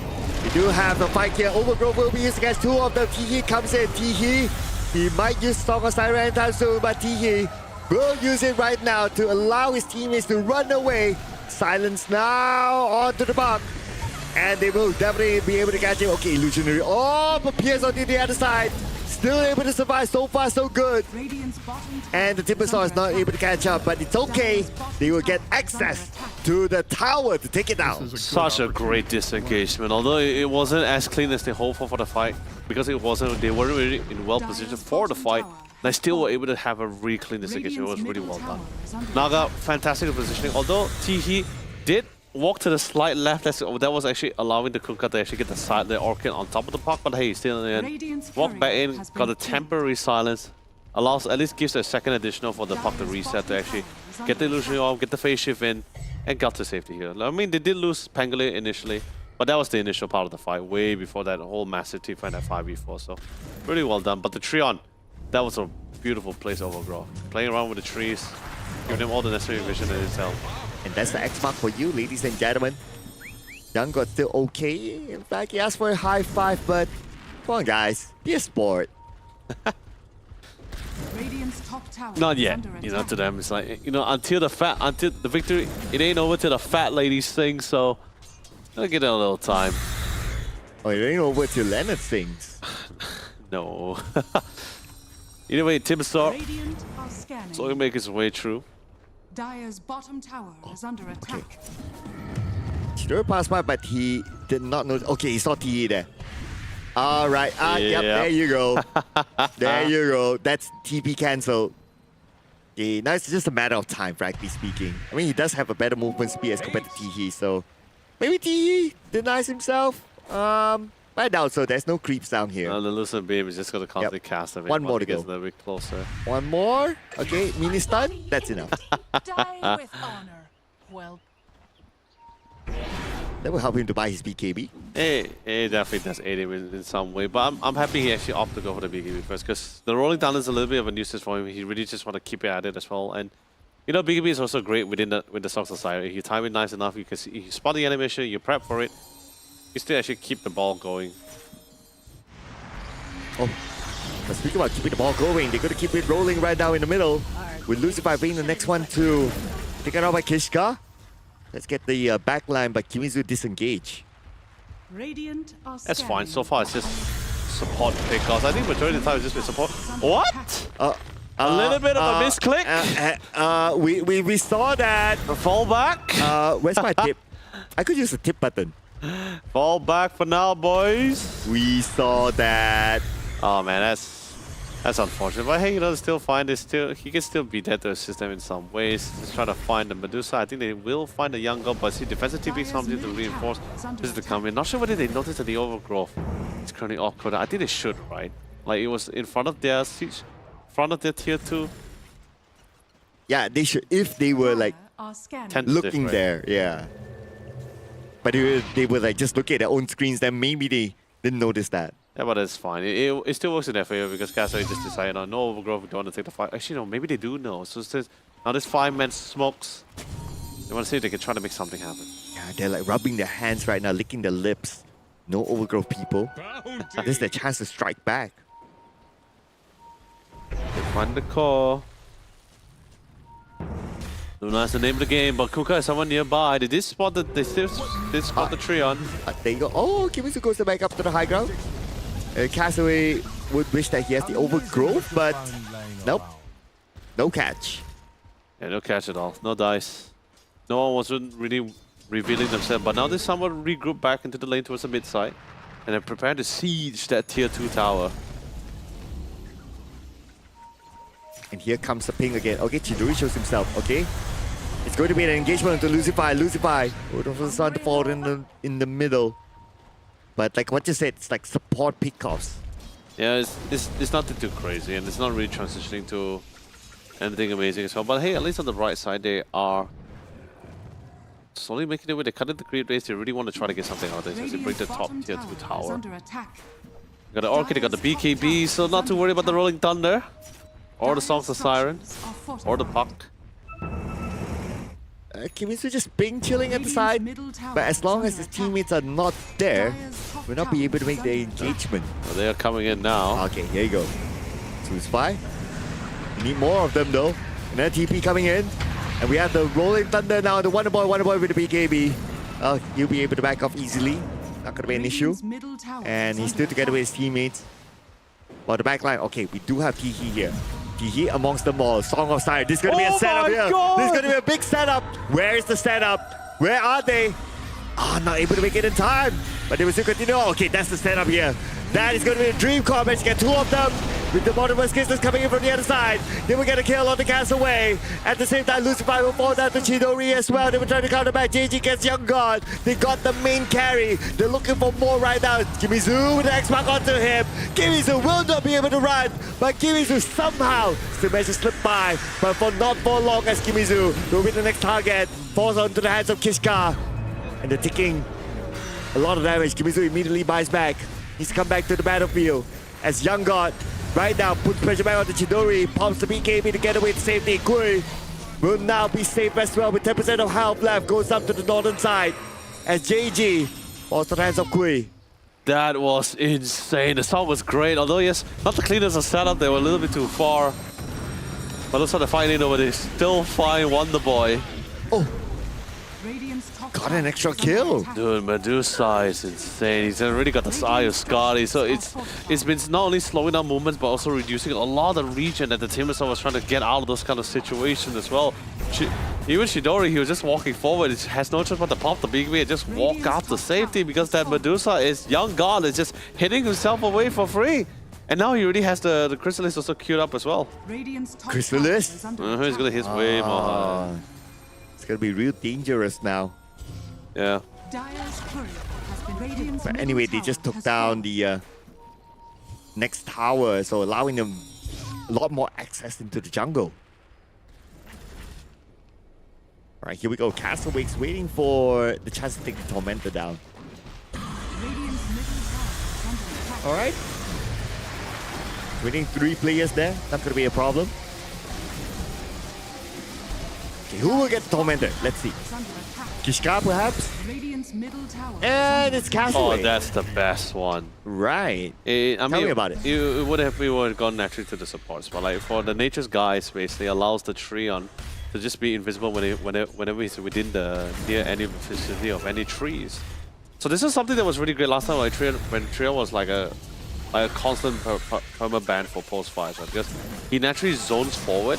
He's a naturally walking ward. And also he has a BKB piercing ability as well. So Nature's guys, you just walk in, you just scan things out. It's like, hey, there's someone here, get ready. The amount of economy that had to be spent just to place sentries at key pathways just to make sure that they actually spot the tree coming. And TE just got the next Tormentor. What do you make about that? The Siren.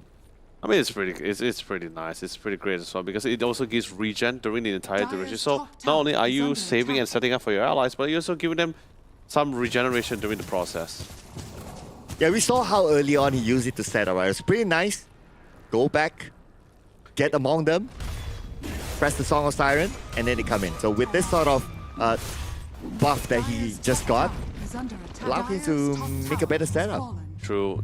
Although they did win the fight, but like I said, the major problem still stands in the fact that they need to transition into something which is exactly what Castle has been doing so far. Whether they win the fight or lose the fight, they're still ensuring that objectives are still moving in, they're still pushing things out. But I get it. They're not trying to look for fights, they're trying to avoid being forced into a fight. They want to at least allow Younger to really come on the line.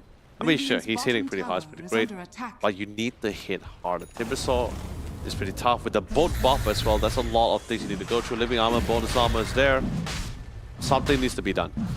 And now first things first, Castaway of course on top of objectives. Went straight for the Roshan, but we saw smoke. Can they get there in time? They scan? We got them on the scans. Okay.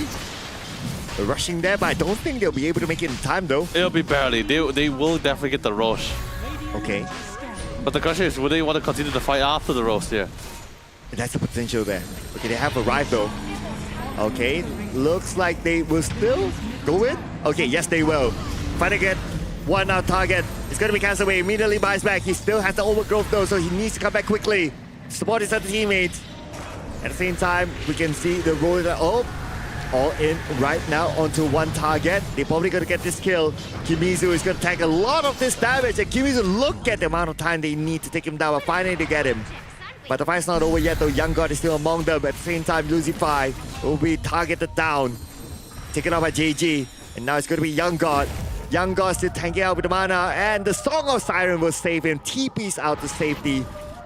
Now it's time for T to get away. Yeah, they definitely tried. Although Castaway did commit the buyback, so I really want to join back into the fray. Now Pangolin is out of the picture. I mean, he was being disrupted as much as possible.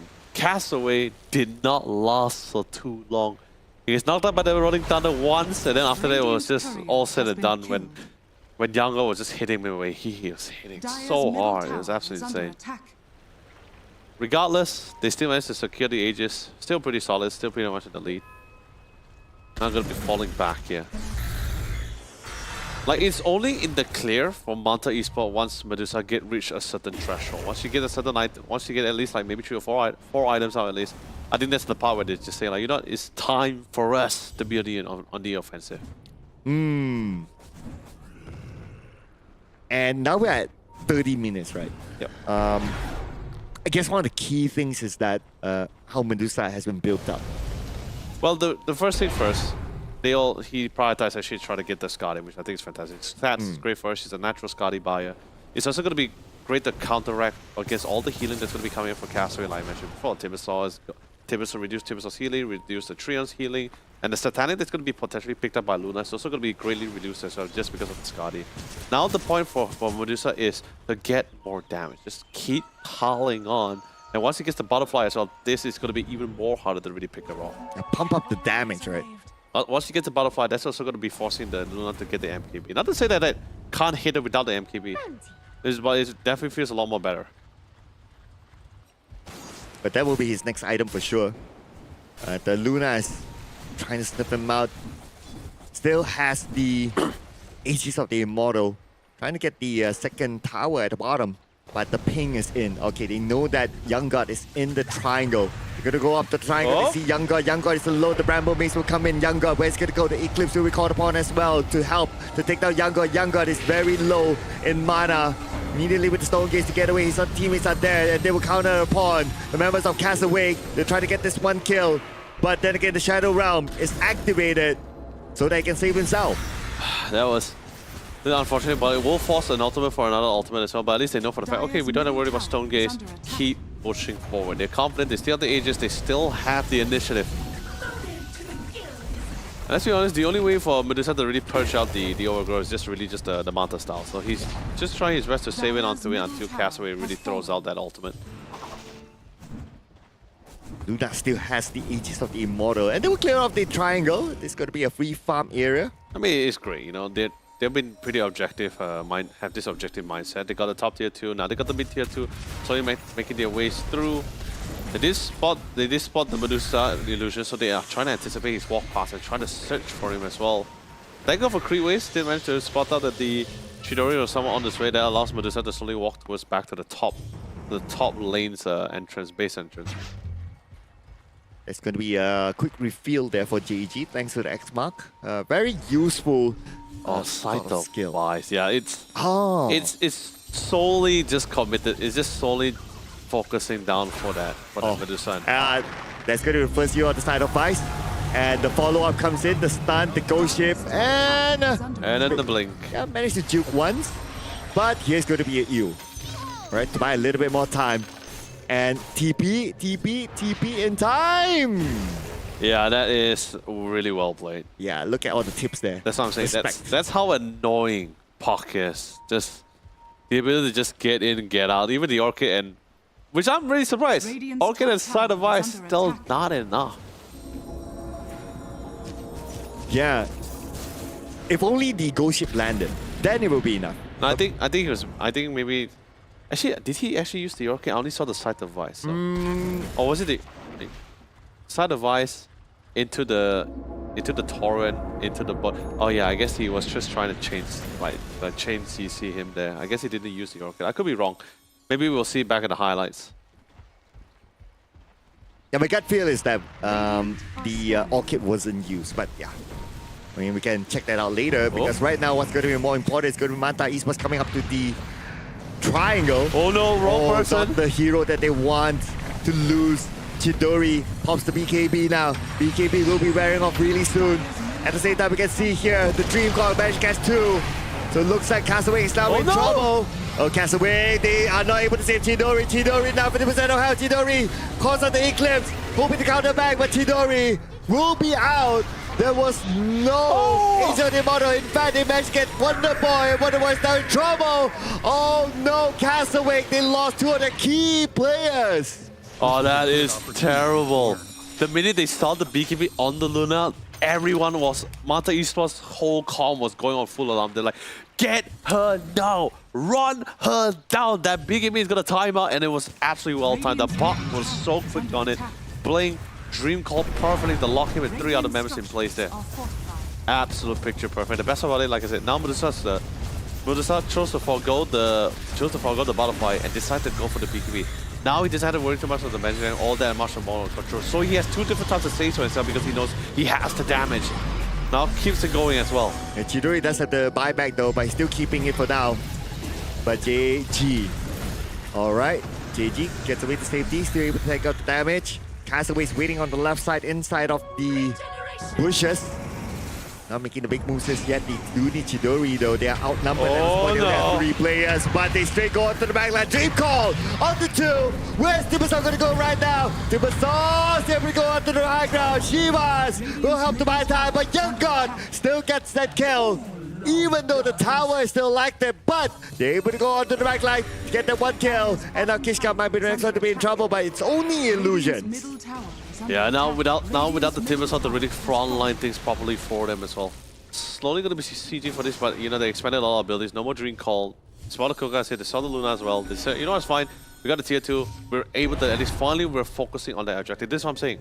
Once Youngo gets that, once he gets that 4th item, that's when you say, okay, we can be on the offensive.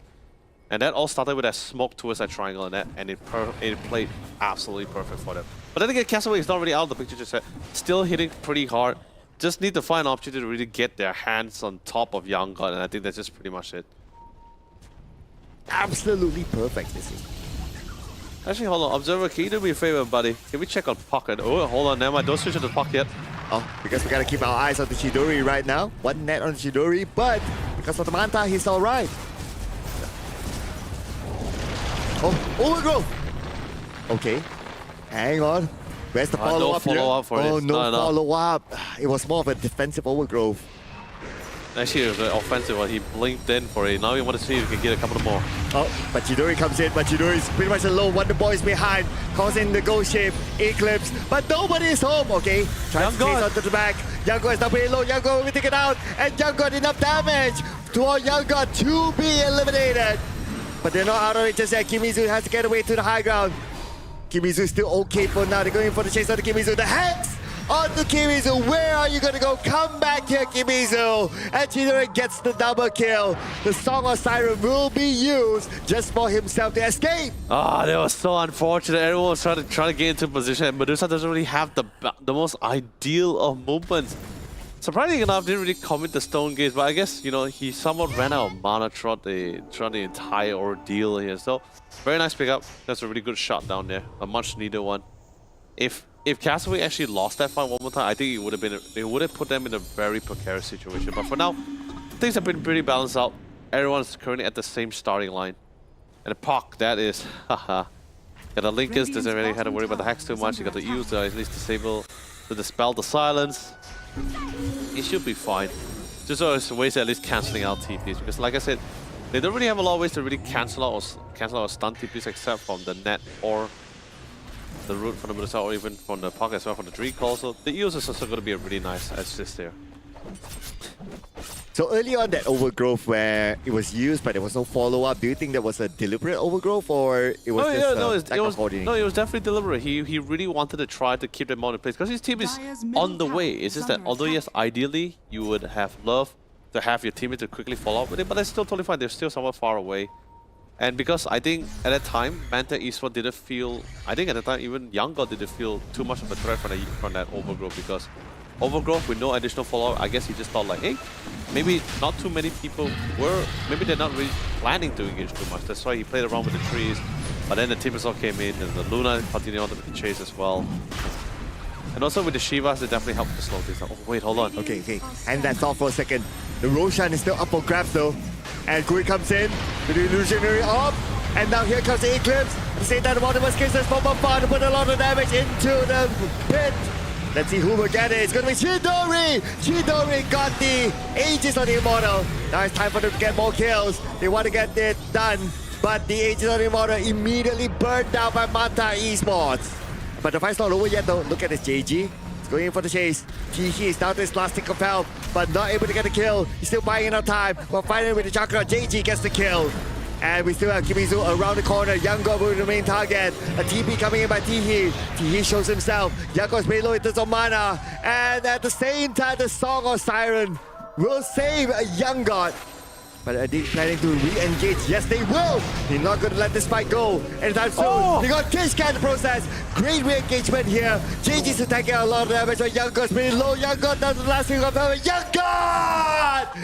Taken out by JG! That's the target that they need. Kui gets away. JG with a double kill. And that is Castaway winning the fight against Manta Esports. Oh, they were really hoping things were really panning out according to it, especially with the Puck. I love the aggressiveness coming from the Puck as well. But in the minute he came in, he instantly got locked down in place. He couldn't really steal the Aegis away. Maybe it would have been a little bit of a different story if Chidori failed to snatch the Aegis. The problem is he did. That's the problem. He did. BKB has already been expanded by Medusa. There's no more Stone Gates as well. Pretty much Manta Esports continue on the fight without a lot of their abilities here. And Luna was still very fresh. Still got the BKB, still had the Satanic, still ready to go. And literally just really kept it going. Respawn came back in, just kept the fight going. But then again, Chidori, you're alone, my friend. But he didn't really have to worry too much. The Puck is not really enough to melt it down, unfortunately. It doesn't need to be overly aggressive. As long as he can put the tower health to low, job done for him. You know, it's crazy to me because even now Luna is coming with the blink dagger. So he no longer wants to walk into fights. He wants to be the one at least to blink, or at least want to try to get on top of the Medusa, just try to melt it down as possible. Or at least jump into a situation where after all the skills are going to be expanded, this is where JG comes in. JG is currently a very master. He got a Hex. We had 2 Hex, by the way, 2 sides of Vice now.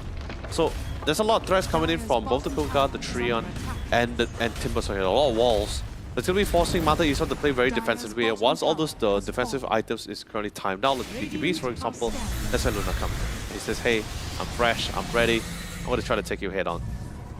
But you see Castaway, their current pick state at the moment is actually very scary. Manta Esports can't afford to hit them head on. Maybe they can go for pick off. They just slowly bring it down to whittle down the numbers here. But pretty sure they have a strategy in mind. But until then, Castaway is back on top, and it's very late into the game. So the minute if they win the next fight, it's already a rack. And the Tormentor was just given to the Timber Store. Gonna be a good buff. Oh yeah, the Dyer's flamethrower bottom is tower fantastic is for under shredding. attack. So it's gonna be nice. A lot more pushing ability right now for Castaway. And now it's time for them to just manage the creep wave and push up to the high ground. But hang on a second, they don't have the Aegis or the Immortal, so they can still kind of take their time. Or maybe get the next team fight right. Actually, they are currently just looking for a fight. Oh, that we just spotted the Young God. Yep, and that's going to be Rambo Maze, but it will not catch Young God up in the triangle area. But they do catch one though. Okay, that's going to be a Hex. It's still active on the T here. And look at the amount of damage. The burst damage on the T here. JG gets the one kill. That's going to be the opening. See if we can find more out of this. But the answer is no, as Manta Esports will play the defensive stance. And we can, of course, like I said, no team fights, avoiding complete team fights. This guy has too much violence. These guys are too big at this point. And like I said, this is the kind of game that both of these teams are looking forward to, right? Just this super late game here. But it's just a matter of who was currently on top of the other. So in this case here, Castaway, the last two fight really determined who was the one that's going to be taking the win here. But Oh, Rambo Maze. Okay. oh no, you got stuck into the illusion! Oh, that's going to be the BKB as well. So far, so safe. But then again, the BKB has been used and they know that. Oh no. No BKB onto Young God. It's going to be quite difficult for Young God to be in the forefront. Nevertheless, they're going to have T-He back on to the field. And T-He, it's time for him to come in and let's see what he can do about this. As Squay will get one. Okay, it's only one though. It's going to be JG, not the best of targets. Not the target that they truly want though. But at the same time, we can see now everything's been through, including the Eclipse. Stargaze! He's just tanking everything. Here comes the Song of Siren, ladies and gentlemen. Song of Siren will help them to reset back, but then again, the reset's not going to be good enough as Kimizu will immediately need to buy back the moment he was taken down. Young God, buyback as well. This is going to be the last time for Manta Esports. They have two buybacks on their side. They cannot afford to die back at this point. It's JG. Luna! Triple kill. Gets on the DE as well. 4 for the side of Manta Esports is still taking it on, but look at this. JG is just rampaging, wrecking havoc behind. One more to go, and this definitely going to be a tie back for Young God. Ultra kill for JG as GG is called. This will be our first game 3 for today. Ah, what a game. Really, what a game. Well done coming from Castaway as well. It got a little scary at some point, but like I said, they have the utilities, they have the items. It's not like they were far behind as well. Although well done coming in from Manta Esports for really coming back from such a slow such a slow beginning here. But seriously, that rush, that two team fight really tipped the scale there, and that Roshan was the one that really was really the final nail in the coffin here for Manta Esports. Yeah, and I would say there were really interesting engagements as well. Yeah. Especially with the overgrowth. There was one time that blink forward, overgrowth. Though there was no follow-up, but we could see the idea there that they are willing to like, okay, let's commit altogether. And you did point out that at some point the Luna got the blink dagger as well. So you could tell that, okay, they're ready to make those like surprise engagements. No, that's what I'm saying, right? It got to a point where even like, not too sure whether they want to do they want to take the last one. Even the last one with the overgrowth, they went into the tree line. They hope to try to get out of it in time as well. But not much intel. There was no wards there was no lane wards. There was no portal wards. So they don't really have a rough idea on where's the rest of the team coming. They had a head count of 3 people, but that was just pretty much it. So suddenly out of the blue, when the Timbersaw came in with the Bling alongside with the Luna, then suddenly the Moonsaw was like, "Oh, hey, guys, hold on, I'm in a really tough spot right now. You guys are so far off flight." Even the Naga had the Song of Siren, but he was too far positioned from the Murusa to actually prop it in time for it to actually get out to safety. So that was that first one, which then led to the last one, which became the final nail, which was the Roshan fight. I love the attempt coming for the puck to try to steal the Aegis, but it came in, and unfortunately it still went into the hands of Shidori. And this is right after the Medusa and majority of the team has already expended majority of the skills as well. even there was a buyback coming from the Naga side, the damage has been somewhat done. Medusa had barely any mana left. They tried to attempt to go for the fight here, not try to melt the Timbersaw in the end, but like I said, it was a game, or it was a situation where Castlevania wasn't behind. They were the one originally in the lead, so they had the items, they had the damage. It's just a matter of what kind of opportunity someone presented themselves for them. And in this case here, they were pretty confident. They were pretty happy with the fact that, hey, you already showed us all your cards. Now it's time for my turn to return the favor here. So that Roshan really hurt them for sure. Then the last fight, pretty tough. With the BKB. Without the BKB on the Medusa, it was very hard. But let's see who had it the toughest with this post-game result. And based out of this, wow. Oh, Castaway is the only one to not get any kills. But that's absolutely fine because his overgrowth gave a lot of value to the team to engage. Yeah, it was pretty great overall. I think, so like I said, the composition was pretty favorable based on my based on my preferences. I definitely prefer Castaway's lineup. There's a lot more options they can really go with it. Manta Esport couldn't really find the limelight or at least find the breaking point to really break through. And I guess right now, with this third Naga games that we have in total, so far it's 1 win, 2 losses. So the Naga is still kind of like situational. Yeah. In other words, it's good on paper, but I guess also it depends on what kind of composition you're going up against, I guess. But in this case, really well played coming from Castaway. And Manta Esport, top of the hat to you guys as well. How you guys interacted, how you guys planned your rotations as well. Pretty great. yeah, and at the early stages, if we were to look at this, right? Yes, for the most part, it looks 50-50, but... okay, now we can see. Okay. So.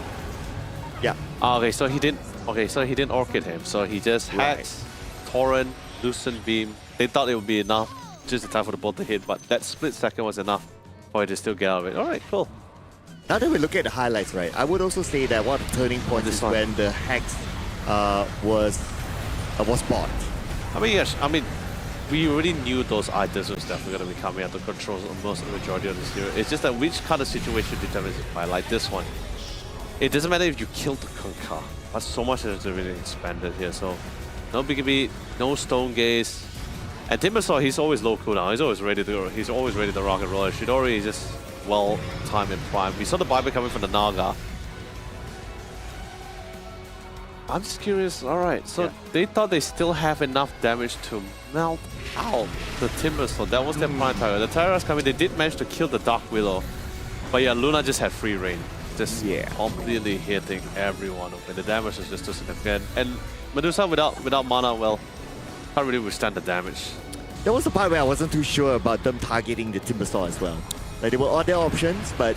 The plan was straightforward, which was they believed they had enough damage to quickly melt the Timbersaw that slowly focused out the Luna. But apparently that didn't play around, because it's not the problem of whether they have enough damage to melt the Timbersaw. The real question is, do they have enough durability to withstand the damage from the Luna, who's just constantly free hitting them? The Luna is not going to stand there and watch them kill the Timbersaw. So yeah, the damage was absolutely too significant. And the really crazy thing was the fact that Bramble plays it by the Dark Willow. To force the BKB out the Medusa for that final fight, he had no BKB for that fight. Yep, but we have to award our MVP this round to JG. Oh, yeah. I mean, this guy was wreaking havoc onto the backline as well. He really was. He's just constantly getting into the thick of things. He's doing insane amount of damage here. He's getting those isolation pixels as well. Like, until the point where the Naga had just no free roam. It's just like trying to figure out where can he go. If it's not the Naga, then it would have been the Pangolier. There's no way for Kibizu to find any way of a breeding room. After the Rolling Thunder is ended, JJ's like, yeah, you are mine. And yeah, besides that, super duper tanky. We saw how he kind of attracted the how he was really attractive to these opponents, right? That they still wanted to put focus on him just for them not to be able to get the kill on the JG, and that kind of wasted a lot of opportunities, especially at one of the fights that we saw in the highlights earlier on. So great work there by JG. I mean, during the laning phase, he was solid as well. Yeah, it was definitely really great. Honestly, everyone really did their roles and did a really phenomenal job for game number 2. But guess what? This is going to be going to game number 3. But before we go to game number 3, I definitely have something to tell you guys. It's going to be the Samsung Odyssey OLED. G6. That's right, ladies and gentlemen. This is a beautiful piece of hardware with a slim metal design. It has the OLED glare-free technology, which is also fantastic for smoother gameplay, for exceptional gameplays. And of course, maybe not just gameplay, if you want to use it for work, it's also absolutely phenomenal. It is packed with 360 Hz. That's right, 360 Hz. That's exactly what you're going to look for. Is it for games or for anything else? Yep. But speaking about anything else, we will be going to game number 3. But before that, as usual, we got to let our players take a break, recuperate themselves, and be prepared for the decider match. Ladies and gentlemen, we'll see you guys after this break.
Cheers and welcome back, ladies and gentlemen, to the Samsung Odyssey Cup Dota 2 Championship. Of course, courtesy of our partner sponsor, Red Bull, Pomelo flavor.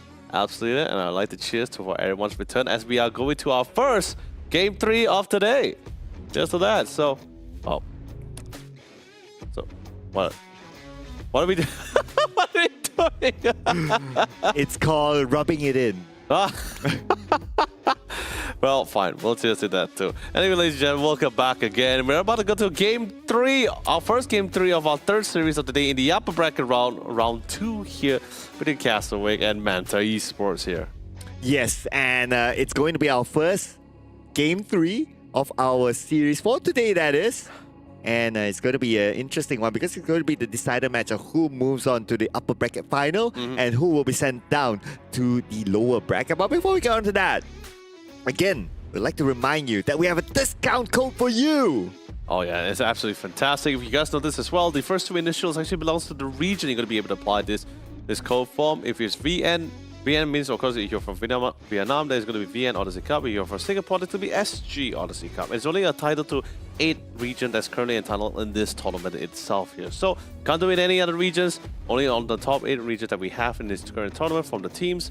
But most importantly, if you're not from these 8 regions, if you have a friend there, get them to contact in so they can send it over to you guys, and you're gonna have a really beautiful piece of hardware to power your gameplay. But anyway, with that being said, let's quickly jump into the drafting to see this final game, what it will entail for us to see who will be moving forward to our upper bracket finals and which one is gonna be going to the lower bracket round 2. And Castaway will take the Radiant side. Manta Esports will remain on the Dyer's side.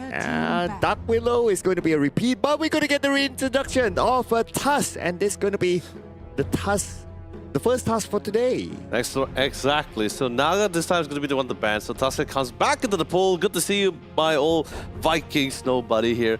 But at the same time, like I said, with Dark Willow, slightly new Hoodwink post 4, so it's always great to have her back. But usually we see Dark Willow usually paired with the Clockbird because you do really want to have that nice variety of options for the cell. But then again, we also see some people playing the Snapfire alongside with the Dark Willow support, having both Snapfire and Dark Willow support in their lines. So Tuska, ready to rock, ready to go. Most likely going to be the post 5. I believe I have seen even. I don't think we have seen a post 4 Tuska throughout this entire tournament. But you know, like I said, can't go any lane. It's always going to be a really nice pairing and really fun to play with. Trion on the hand, a very respect band. They get rid of the tree and the nature's guys is a little bit of a nuisance. Same goes for the ogre, and so much sustain and armor that comes from the living armor itself. But that leaves a lot of other heroes open, that is. One of them is going to be Luna. Yeah, don't think. Not sure whether do you want to ban the Luna first, sure. Probably not. Maybe it's gonna be that 5th or 6th pick. It's gonna be someone that's gonna be pretty disruptive. The Pangolier, that was a really nice. It's gonna be a really nice ban for themselves here. So they will ban out the Pangolier. Not gonna allow Manta Esports to have the ability to use itself because they have another idea of a hero which they want to lock down first. So the Luna is still left open here, which is pretty okay. I mean, you can leave that for later. So you got the other beefy heroes. Okay, so I'm thinking about like the potential beefy heroes here. Well, there's no Doom. Don't worry about it. There's no Timbersaw either. BB's also been banned as well. Still my favorite Underlord is still available, but we didn't want to lock it in necessarily. So far, we've been seeing for Castaway has been either Actually, yeah, it's either been the Yoff lane or the supports here. They come in with the Mars. I like this one. Dire team Combo with the Bramble Maze, combo with that Willow basically. It's going Oh! good. And you're getting your underboy, Enigma. Actually, honestly, I only wanted to talk about the Enigma when I actually see a certain pick, because there's a certain hero, a certain range character that's picked, then only follows up with the Enigma. That's usually the Morphling here. 10 Morphling doesn't really have a seconds nice way of dealing with the Eidolons. Same goes for the Luna as well. Luna doesn't really clear out this Eidolon as fast or as quick as he expected in the lane. That's where Gyrocopter comes in. Gyrocopter is absolutely fantastic. So I think when they saw the Gyro ban, they say, hey, we want a surefire way. Absolutely no way to counter him, absolutely no way to shut him down. That's going to be the one thing. Actually, there are a few heroes that can actually shut him down. If you've got the hook shot, that'd be great. Long distance, BKB piercing, that's fine. Beastmaster with the primal roll, also really great at shutting down the Enigma. And I'm talking about once he gets the BKB, not pre-BKB. Because nowadays, is a good Enigma, opportunity he's to not the learn. guy that's, even for offlane, you don't see him like building Blink Dagger first. He's usually a lot more safe. Because of Johnson of Endurance, plays in and plays out the lanes as long as he has his Eidolons. And the opposing team doesn't really have any good way to clear out those Eidolons. He's already going to have a really good game for himself here. So, even in late game, I think so far, uncontested, so far the more casual way to deal with Enigma usually has been the global silence. It's like I'm talking about really old Dota. People see Enigma straight away, everyone says silencer. Yeah. That's the way to go. I was about to say that as one of the crazy picks. Silencer. Come on. You game for that? Castaway can still pick a support though. They're taking the time because of the Enigma perhaps. But then, just to pick him just solely for the Enigma, I don't think I'm a really big fan of this. But okay, yeah. Okay. Echo Storm, pretty great. Pretty good way to also to cancel a long distance on the Enigma Black Hole. That's until, pre BKB, so that's still fine. The goal will be just to try to run it down as much as possible, especially since this is most likely going to be 10 the seconds remaining. safe lane DK as how we've been seeing it so far. Like I said, it's still pretty flex. Can go to the mid, can go to the safe lane. I definitely prefer the safe lane because mid DKs is pretty much same category with mid tinies with the blink daggers. If you're not snowballing, it feels like your entire game just stops entirely. So yeah, that's probably one of the few downsides about it. Castaway, last pick here. Definitely going to need someone to get their hands on this. Like I said, there's no Beastmaster since they already got the Mars, they got the offlane already preset already. So someone is not going to be the next one on the board here. It's going to be the Weaver. Really great. Gets in, gets out of the fight. Doesn't really have to worry too much. He also got the time less, which is really helpful to really get out of tight situations. Not the really, I guess, in a way, you can... 10 seconds remaining. Not sure how well he does against Eidolons, but we'll just have to see. Because we haven't really solidified our offlane. But now comes in with the Puck as the mid laner here. With detection, can stop Weaver from Sukuchiing away. True. And also, Satan Weaver is like one of those few heroes that not too restricted on certain areas as well. I'd love to say there's not a lot of cash. Black Hole is absolutely massive. First skill, there's a stun, that's also pretty great. Dragon Tail, if you're able to get on top of the Weaver, I'll be needing a lot of control here, but that's where the Dark Willow comes in.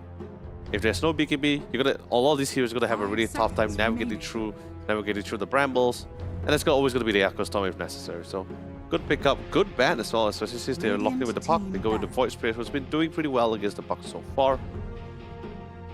So at this current point of time, Castaway already assuming that this last pick is gonna be a support pick on the hands of Manta Esports. Dire team back. Manta Esports, yeah, interesting support pick because Enigma is probably going to play on the off lane. Yes, of course. Yeah. No, unless it changed, I'm not too surprised. I've seen many times in... They lack damage though, Manta Esports. Even back in Wallachia, we've seen many calls which we thought would go to a specific lane, suddenly just had to change their roles just to fit with the drafting itself, so... 5 seconds I remaining. mean, that's what happens if you have drafting phase, right? You always have to be flexible enough. I mean, that's why we got to a stage where a lot of heroes become pretty flex, and it can get not to say confusing, it's just about the fact that you really need to ensure that you're able to force your opponent's draft.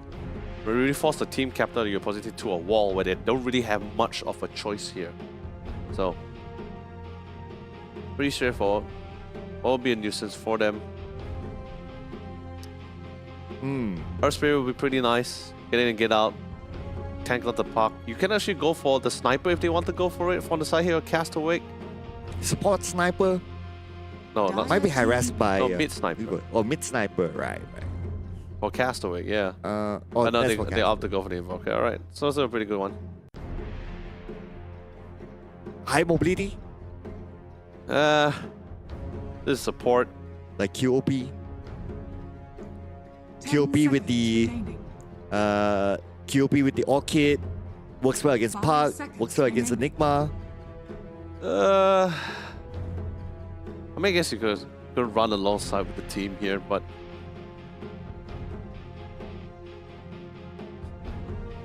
still think they need someone to really also play alongside with the Mars. I guess the Sonic Waves will be pretty nice. Radiant team pick. What's the pick here?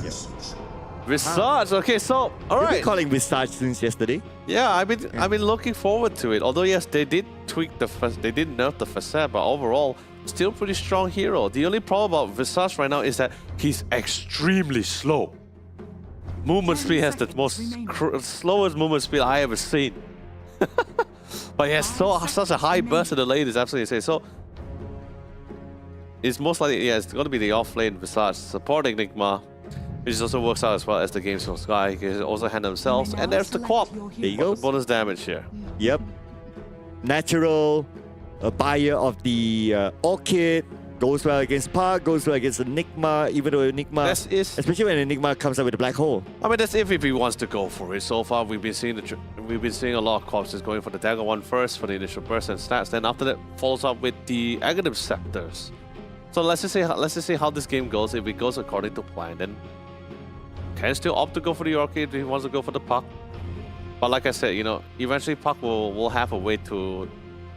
Puck will find a way to disperse it with the Eel Scepters as well. It's been pretty straightforward here. Not a lot of amazing catch from the Puck. That's the only problem here. So items will come into play key here. Mars 10 seconds also remaining. not to say a natural buy, but can buy the Scythe Device, which also can 5 come seconds to play to set up for the Puck, or even the Eel Scepter to try to chain stun the Puck with the Eel Scepter. So Yeah. we'll just have to see how this goes. However, this game cannot progress for too long, because in the end, that black hole, once that Enigma gets to a stage with that black hole, if there's no one there to really cancel it out, silence it out before he gets that BKB, because eventually it's not going to be a very fast BKB. It's a support Enigma, so you're not going to get a lot out of it. You're not going to get a lot of farm out of the lane, so it's going to be a very slow one. It's going to be a very slow BKB or a slow Blink Dagger as well. So it's going to be primarily a lot of support items, drums, Max, Guardian Greaves, until then the Blink Dagger as well. The BKB was going to be coming much later. So until then, there are still ways for them to try to counter it. I guess it's just a Spear Mask, where I'm thinking Spear Mask, don't Curse Crown, but it will take a while. Orchid, if the Quap actually buys it, if you choose to go for that route as well. And Echo Storm, yeah, I guess there's somewhat 4 ways you can actually try to stop the black hole. Yeah, definitely. Yeah, I still think that. Oh, sorry, Terrorize. Yes, there's also Alright. Terrorize on the Dark yeah. Willow. Okay, yeah, that's going to be another one. So you got to Terrorize. Yeah, I do believe that we're going to see the Orchid. It has a lot of value here in this game. But it's fine. Like, even the Mars will also get the Eel Scepter. Actually, honestly, may not even need the Orchid. You can also just go, there's like natural Eel Scepter buys as well. If you're not caught, you can Eel up, you can Eel Scepter up the Enigma, because like I said, Blink BKB for a non-core Enigma is going to take a relatively long time. Well, let's see here. How long will it take? Because this game is going to be the decider match of who moves on to the upper bracket finals and who drops down to the lower bracket between Castaway and Manta Esports. Alright, so you got your durability now. You don't really have to worry about the Timber Saw here, so you can really try to take this fight. However, Weaver. You get that Weaver in that black hole, he is so gone. There's a lot. The thing is, Castaway do need to prepare for that bottom side, because that's a lot of magic damage going to be outputting by the Soul Assumption for the Visage.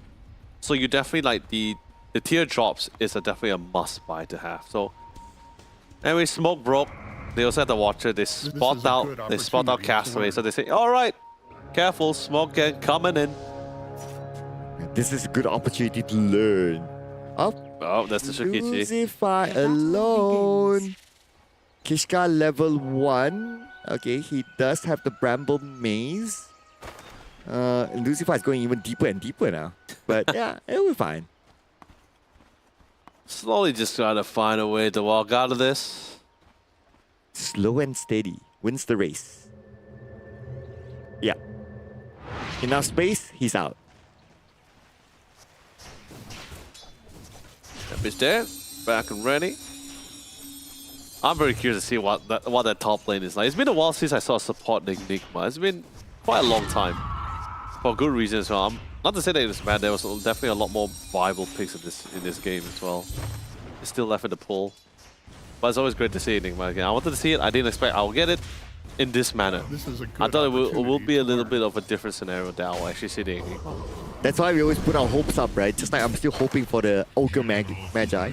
Yeah. And putting my hopes up, Yeah, but Enigma gotta be careful as well, because God's Rebuke, God Rebuke with the Spirit Mask, you can actually clear out these Eidolons very, like, pretty easily as well, especially once you get put more points to do it as well. That's actually quite the amount of gold that the Mask can actually earn from this. Yeah, potential free farm. Yeah.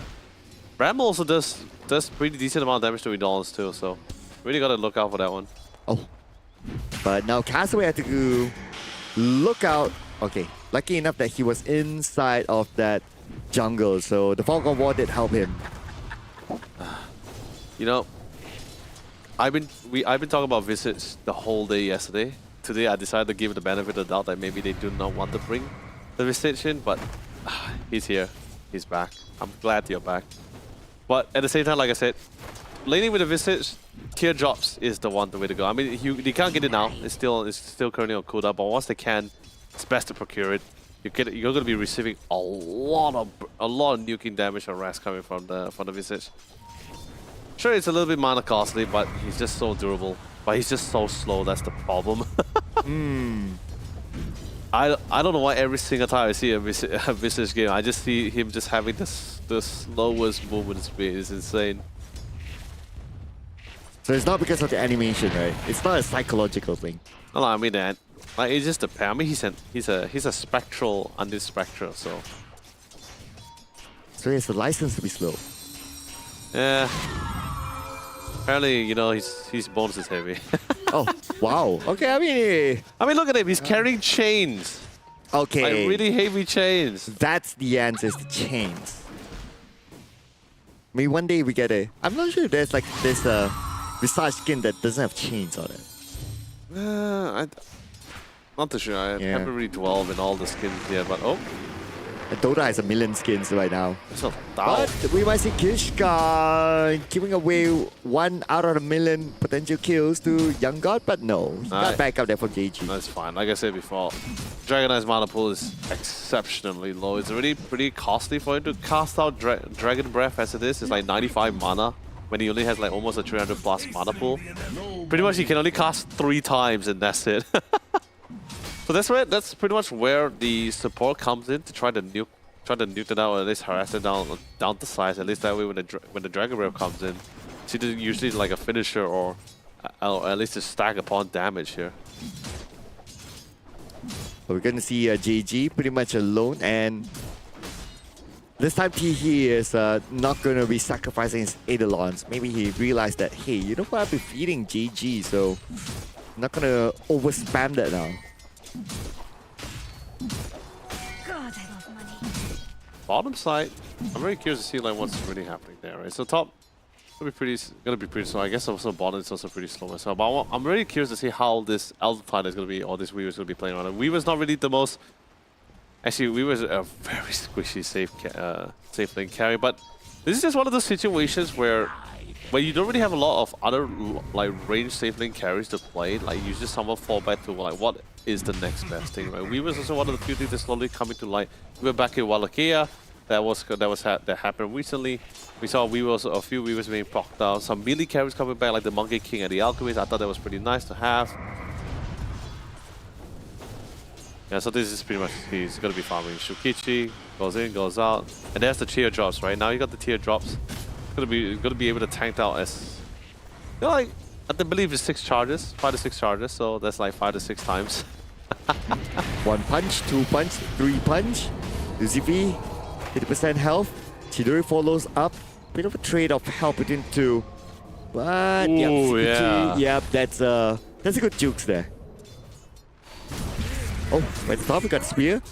On to Tihi, the Enigma. And they're chasing it out. Okay, they will definitely get the kill here. Yep. It's a matter of using the Shadow Realm, and there will be first blood to Kishka. Yep, there's all that goal. Put one more point to God's Rebuke if he chooses to go for, and then instantly he should be able to just one hit all those at once. Yummy, yummy goal. It's a lot of free goal. But Elon is doing but the Elon is of course naturally doing so much damage as well. But Shadow Realm, that's like I said, you pair a quiet lane dominator with a bunch of control abilities alongside with another control ability core here as well. You can actually get a lot of things out of it. Bramble to set up for the Mars spears, a lot of things you can actually do at the top side. And you know what? And Enigma doesn't really have the best movement speed either. So pretty much if he gets rooted down once by the Brambles, yeah, that's, or he gets hit by the God's Rebuke, yeah, that is not a fun time for the Enigma.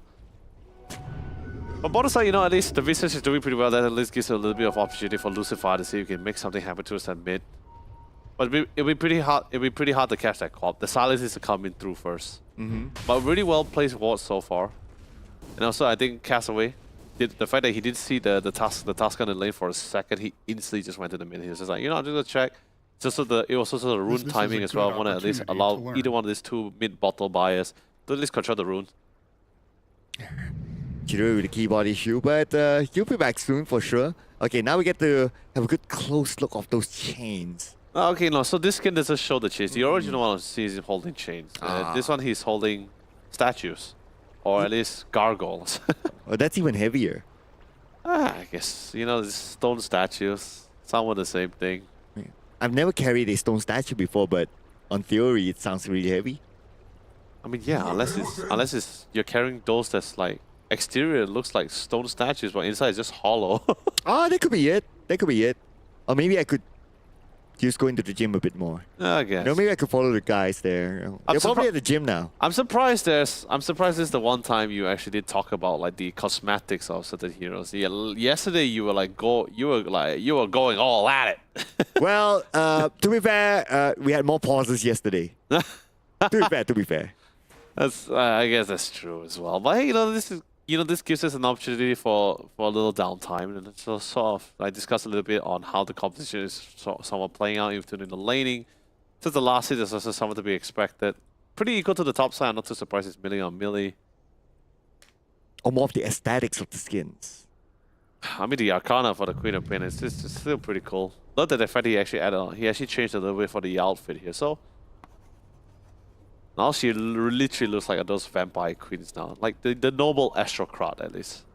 Compared to her original Arcana set. But I do like the animations of whenever the Queen of Pain does anything with Arcana. But of course, it's an Arcana for a reason, right? True, Pay true. top dollar for it. Any specific Arcana you like in particular? I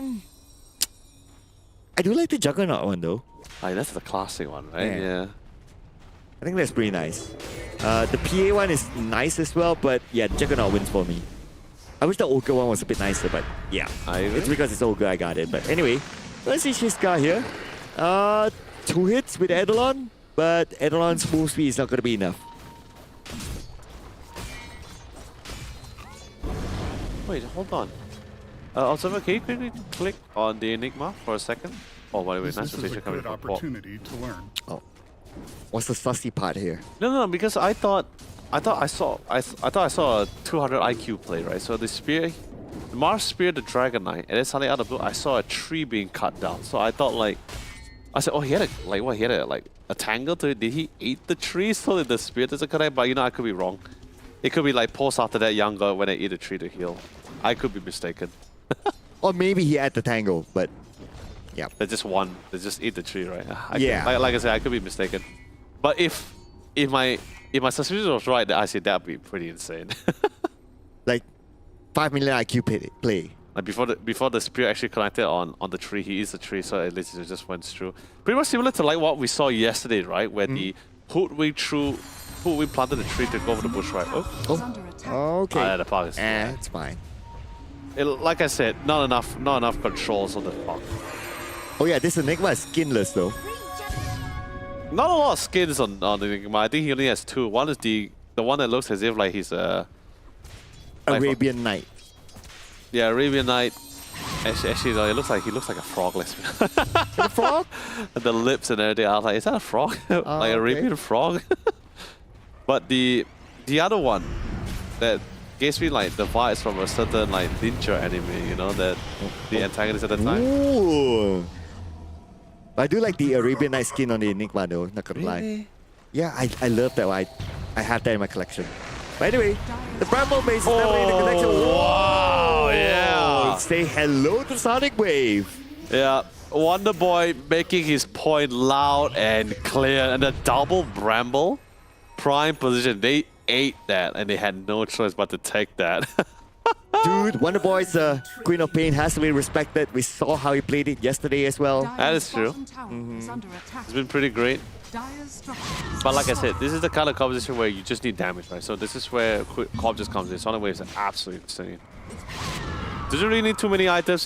It's not like the Pangolier. If I had to give a comparison, it's not like the Pangolier where you need like maybe the diffuser to feel that really nice rotation of gangs to be really proper. Like Corp just goes in, you at least get at one point Sonic Wave just goes in, flies in, and then just raw your way through.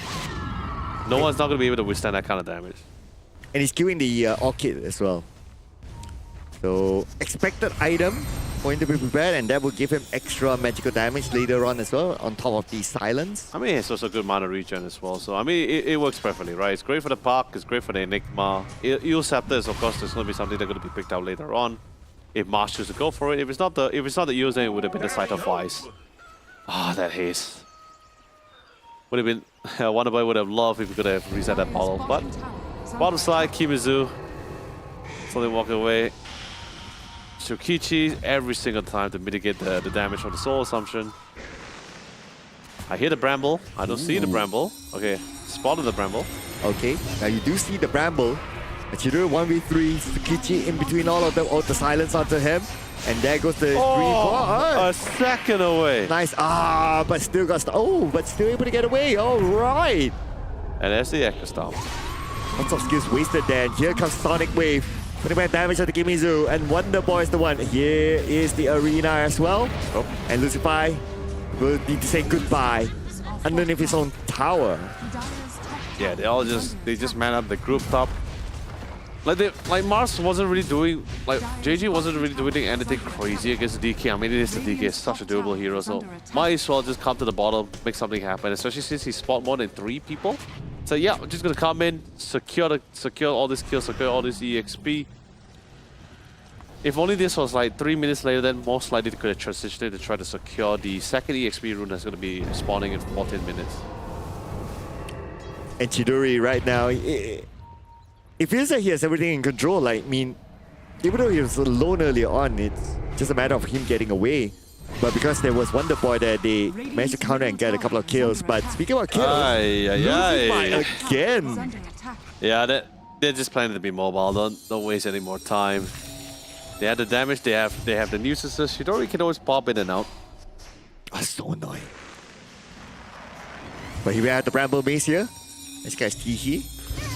And Green makes an appearance, a silence on the high ground. And that's going to be the dream call. Yep, nobody. Oh, wait a second. Shadow round to buy a bit more time. But he will still go down anyway. Yeah, skirmish of 2. Definitely not a lot, but you know, they'll take it. Especially since Castle was able to get a lot of kills on the bottom side. Trying to see if they can slowly build up some revenue back into their favor. Dragon Knight goes back to the lane, sees the Mars. I think going to be seeing anything crazy. I'm really curious, like, what is the...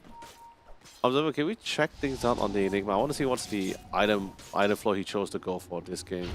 Oh, okay, so no drums, no smaller items, just straight up Blink. Okay. Yep, black hole all the way, people. Love to see a big black hole. I mean, that doesn't sound right, but... I mean, it's just like, you know, classic tier 1 Dandy, right?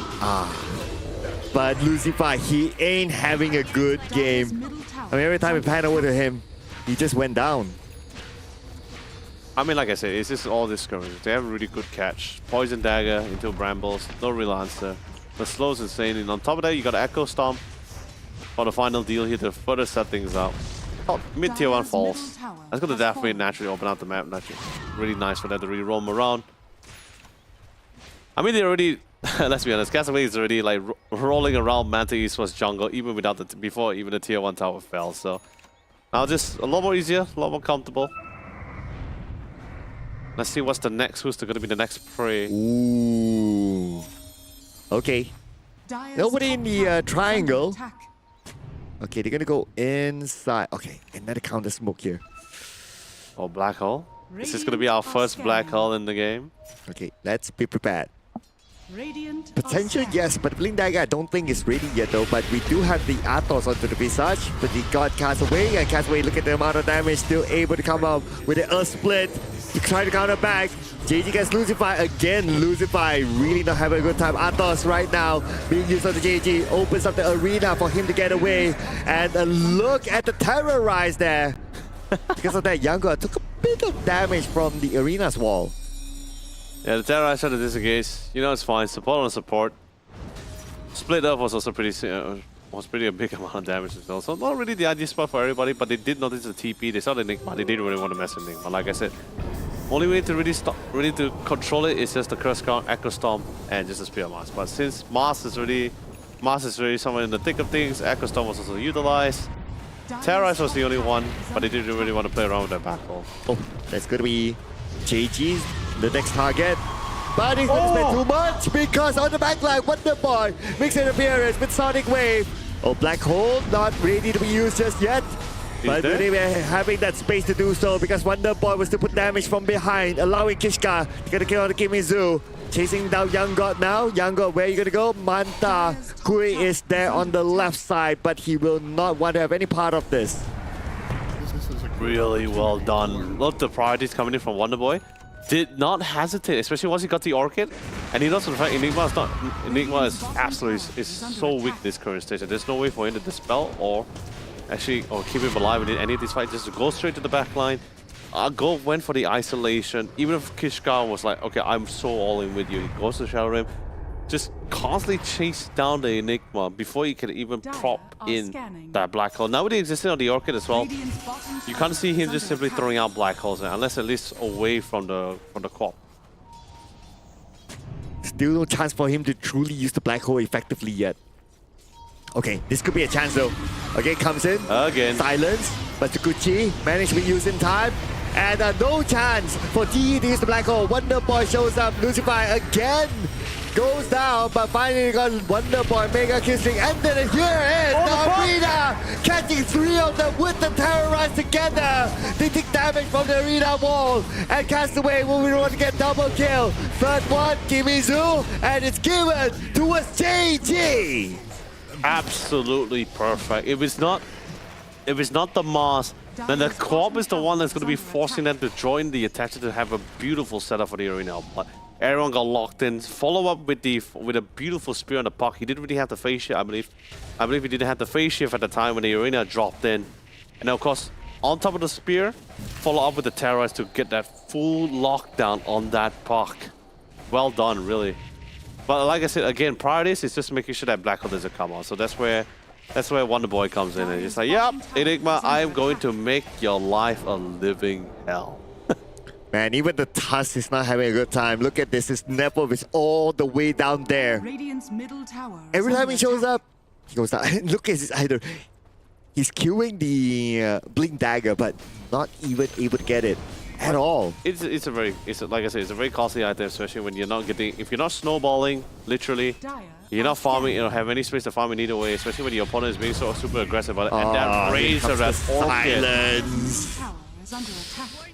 Yeah, it's pretty hard to be going solo at this current moment, especially when you have a lineup where everyone needs to farm. DK wants to farm. Enigma, someone needs to farm at least to get their first initial item sequence of the Tusk, the Visage as well, the Puck. Not a lot of areas for you to farm, especially when your opposing team is just constantly juggling around. And Quap is just one of those few heroes where, sure, if you have someone to follow up with you, that'd be great. But even if you don't, he can still solo kill Dire's actually middle anyone at tower this at has this point fallen. in time. Maybe not the DK. DK will take a while. Maybe Visage as well, but Hawk and everyone else will surely die. Yep, that's the arena, and that's going to be the terrorize, and there's going to be a bit more damage from the arena wall, and it's going to be a mega kill for Kishka now. Yep. Shadow Realm hurts, and he got the Glimmer. Definitely something to look out for. Lucify. Are you pretending to be an illusion? Okay, he was hoping that they think he's an illusion. No. Here's the EU. And that's going to be Ramble Maze, and that's going to be Wonder Boy showing up. You know what? It kind of feels that Lucify has given up on life. No, and the crazy part about it is now you got the Orchid, you got the Eels. Not really the traditional quad one, but it's just more primarily focused in controlling the side of Manta. So the Orchids for the Enigma and the Puck, the Eel is just mainly for the Enigma, just in case the Orchid is off cooldown as well, because like I said, no BKB on the Enigma, no Lincoln, so you want to find ways to try to cancel the BKB, sorry, not the BKB, the Black Hole, like I mentioned before. This is one of the ways it goes. But now he has to Blink Dagger. Can try to get something out of this. He has a smoke in hand. But now he just needs to stay here. Someone needs to take the fall. Okay, probably going to see the Black Hole soon, but not yet. Not enough targets for him. Oh, Nevertheless, here comes Wonder Boy. Wonder Boy will focus on the Lucify. Lucify. Oh, Wonder Boy used onto himself. Buys a little bit more time. JG is there together with him. And the Earth Splitter comes in as well. But look at the backline. It's going to be Kui. Kui. Not enough damage. Think that Wonder Boy. Wonder Boy still survives. And Wonder Boy. Beautiful. Although he's reload on health, he's still able to take down Kui. And finally, it's going to be Lucify down. Triple kill given to Chidori. 4 for the side of Manta. Esports currently down. And it's going to be the high ground siege now for Castaway. D45 has to be used for defensive purposes. You know, it's... not sure whether you noticed, but didn't even need the Orchid or the Hacks or any stun abilities for the Enigma just now. Weaver, Shidori was just for hitting the Enigma with the Desolator. Just hit it 4 times, and it is instantly Enigma. I was like, yep, I am out of here, but then he got chased out. There's no way you can run. Okay, you see this, right? Shidori comes in, 2 hits, 3, just need 1 more. But look at Wonder Boy. So hard for them to take him down. Yeah, it's so annoying, so especially with the Sonic Wave, you got the displacement. Although the silence is great, but once he gets out of it, there's the Orchid. No Orb, no Blink. Didn't even able to get Wonder Boy. Oh, and we're gonna see the Black Hole! Black Hole for 1, that was the best they could do for now. And nevertheless, the chase is going to continue on. We got Wonder Boy here on the Gimizu, the Sonic Wave. Gimizu is pretty low, he has to back out, goes back up to the high ground. Managed to catch one with the Dream Call, but not enough to get a kill. And now Manta Esports, at least they got one out of that engagement. Oh, we didn't get to see the Black Hole, but still, it was a really good one. Not the most craziest one, but just primarily just to try to at least get one. And I think they've just been pretty satisfied with one. They're currently in a state where they need to at least get some form of pickup, some form of bonus EXP. So that's the one. They got the Weaver. Pretty nice. Not really the co-op, but they got the co-op. That's even more goal. With the streaks that he has. So that's the first showing of the Black Hole. It'll take a while before we see the next one. But like what you said, right? They'll take anything at this point, even though it's only 1 hero. True. And also, like I said, right now at this current stage, majority of the damage is just merely just have to look out for DK's physical damage, right? That's why you see the Mars like building up the AC, you get that bonus armor, attack speed for the rest of the squad. Then after that, he falls over the side of ice. I think this is going to be really great. Oh, so far, don't necessarily really need the break. Oh, wow. Maleficus. It's okay. Nothing too crazy. 95 more seconds till we see the next Black Hole ready. But by the time, of course, the Aegis of Immortal will be picked up. And it will be given to Chidori for sure. Yeah, I missed the old shot for the Enigma. Because previously, the old shot for Enigma was actually the one where your Black Hole actually starts pulling people in. And the old Scepter for Enigma was the one where when he casts Black Hole, it also applies an additional Midnight Pulse on top of it. So they changed it. Now the shot is the Maleficus being shown by Observer just now. And the Scepter is not the one which pulls people in.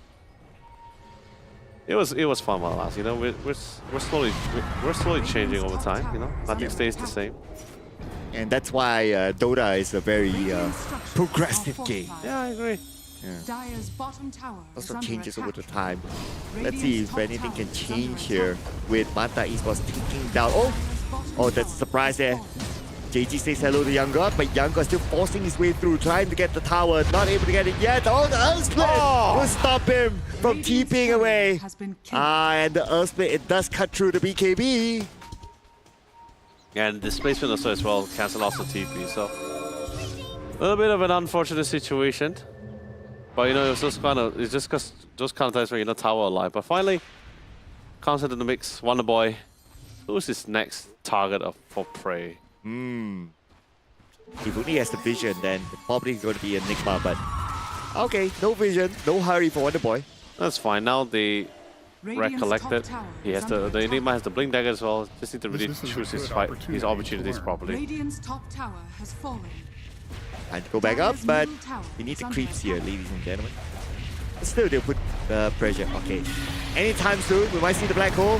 Silence is on. Tusk. Snowball, but he's not going to be able to get far enough. Especially for Kui. There you go. Good Wonder Boy. And the kill. He does have the buyback though. He's going to keep the buyback for now. Oh, Athos comes in on the Wonder Boy. And we have the Snowball to follow up. Following by the Arena. And inside the Arena, Match gets 2. But will there be enough damage? There should be enough damage for them to get at least 1 kill. And again, it's going to be Lucify losing his health to Wonder Boy. Yeah, the opportunity for Black Hole is relatively too tough, and especially when you have the back against the wall.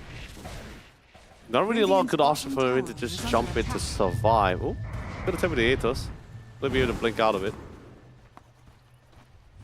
Just in the nick of time, and now they have control over the triangle of Manta Esports. Okay, we see a smoke. Radiant are scanning. They're going towards Wonder Boy. Wonder Boy is backing out. Okay, they just need to break the smoke, and the Castaway can locate them and actually make the engagement. They don't have the arena yet, though. Okay, here comes. Oh, no arena, not going to be a problem for them. They're dealing a lot of damage at the same time. Mars is absorbing all that damage, but Chidori at the back, targeting on Kimitsu. Kimitsu lasting of health. Oh, really? But yet again, Chidori is still able to survive the time lapse. He is still in the game, ladies and gentlemen. Dihi gets taken out by the neutral creep. And we have JG now, super duper low. He's still taking all that damage, but then again, he is a Mars. Sends a spear across. The E will buy a little bit more time, but still nothing will stop him from being killed by Chidori. GG has been called, ladies and gentlemen, and cast away with a reverse sweep, wins the game, moves in to the upper bracket finals. Well done coming in from Castaway as well. Love the priorities as well. Understanding what is the primal threat, what they have, and what the situation is currently that has befallen for them, and literally engage and adjust accordingly here. The Enigma, I'm sorry, my friend, had probably one of the toughest time. Like, even towards the very end, he's trying to find an opportunity to jump into the fight, but he just couldn't. Too many things could have interrupted him. Too many things could have stopped him. And like I said, when you have your back against the wall, when you're somewhat in a disadvantage, it's very hard. It feels like your game entirely stops, especially when there's not a lot of ways for you to farm your way to come back into the game. So with so much map control, and Cobb, like I said, Cobb is just one of those heroes where if you're snowballing, she can literally go for individual pickups. Right? She can just like hunt by herself, especially when you have a lot of really squishy heroes like Enigma that can really just fell to her. Even at the last fight, right? Although the camera focus was on the Dragon Knight, you can see on the top part of the screen, and later I believe it's going to be in the highlights, where you see the Enigma gets Orchid, Sonic Wave just constantly burst down by the poor Cobb.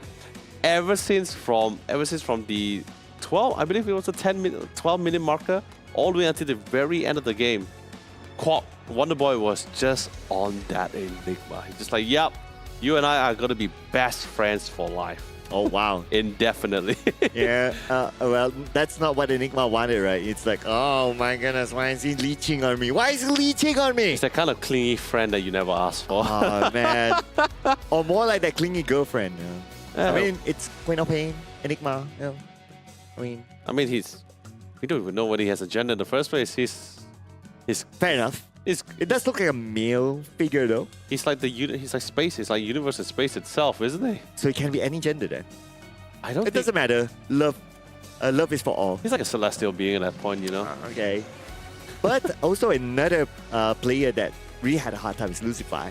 Every time the camera pans over, it's just like Lucify gone, Lucify gone, Lucify gone. Not like I said, it's because they were like the supports. Like he was the only one that is going to be showing himself in lane. The Park was farming, the DK is farming, the Visage is farming, the Enigma is farming scraps, whatever that's not being touched by the cores. So Lucifer is the only one that's like, I guess he's the only one that's like free roaming, just trying to farm in the lanes.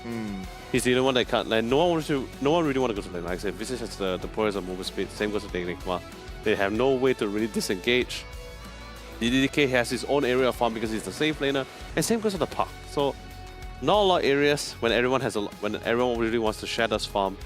And then to make matters worse, Castaway really just kept them on their feet. Constantly just dive into jungles, dive into as many areas as much as possible. It even got to the point where even JG can also do a significant amount of damage. That's also because of the fact that they were snowballing. And members of them are not, they were like levels behind. You know what? I only have one disappointment in this round. What? We only get to see the black hole once. Yes! No, but like I said, no, that just shows that how well controlled Castaway was doing to the game to only allow one black hole. Yeah, they don't really group up together. I mean, that's the basics of if you have an Enigma on the opponent side, right? I mean, you don't have to, like the thing is, you don't really have to get that perfect 5-man black hole. Of course, it looks cool on paper. I mean, we've seen it before in the past. But we suddenly but as the game progresses and with the amount of requirements on who needs to be in the black hole, the list is exceptionally long for the Enigma. He needs to get the Elder Titan. He needs to get he also needs to get the Dark Willow inside. He also needs to get the Mars. He also needs to get the Weaver. It feels like at this time, it's like you said, you wanted the 5-man because you wanted it because he looks cool. For his case, he needs to get all 5 because any one of them can actually either kill him while he's doing mid-battle or cancel his black hole. True. And even if he gets a 5-man black hole, the damage output at some point, I'm not sure if that's going to be enough. No, but it's sexy though. It may not be enough to kill the whole team, but at least get the core targets here. Like how they committed that one black hole for the Weaver, that was really great. You got the Weaver, it's out the picture, everyone fully disengaged. But at the same time, they weren't really in position to follow up with to defend the Weaver, so that was also another unfortunate scenario.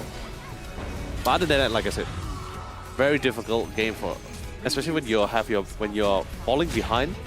It's very hard for you to simply throw black holes here. It's a very, like I said, it's a very long duration cooler. Oh, by the way, look at the top left.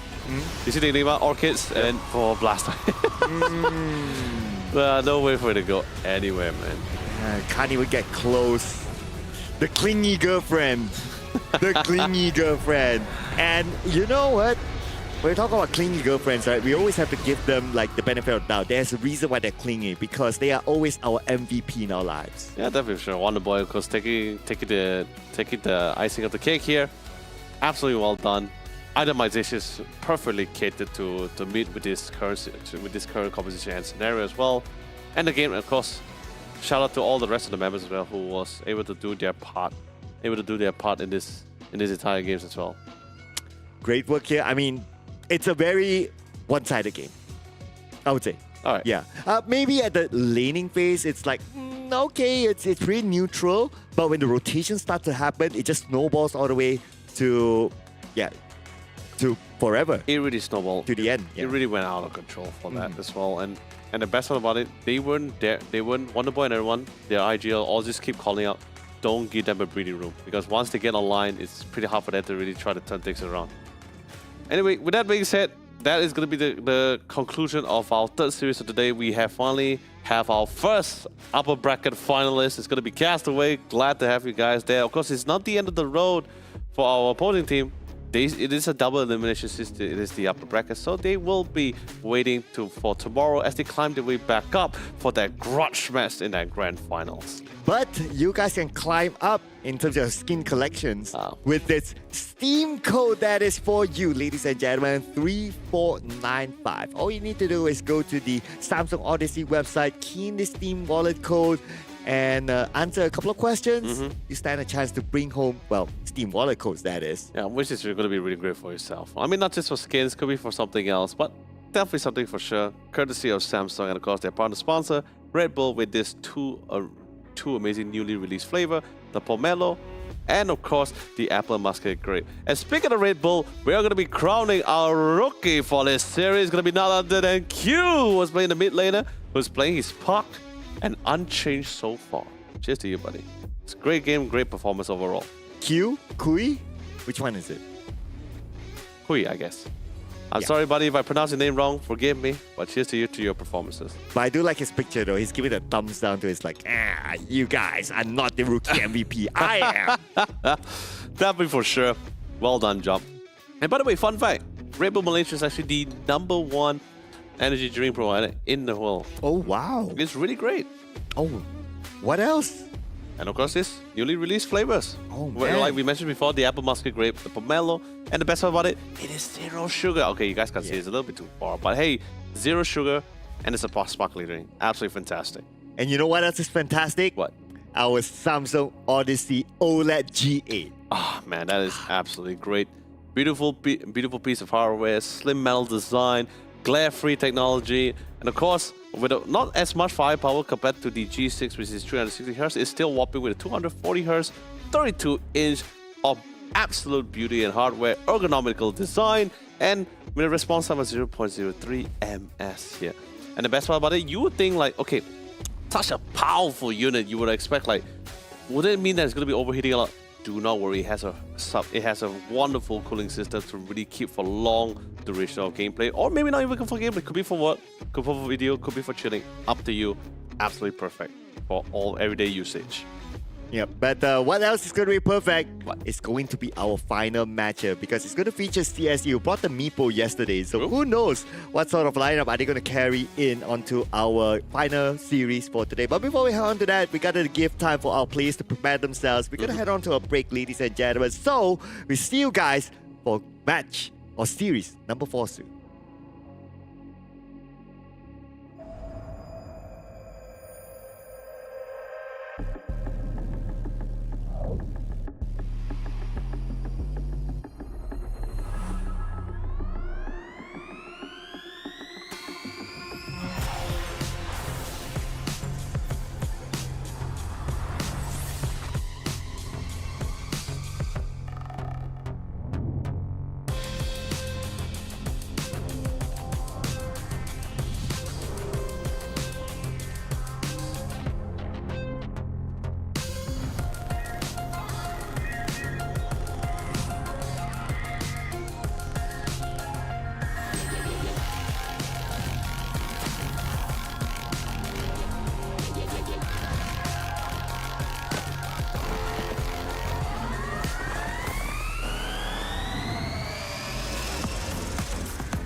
What you gonna do? What you gonna do?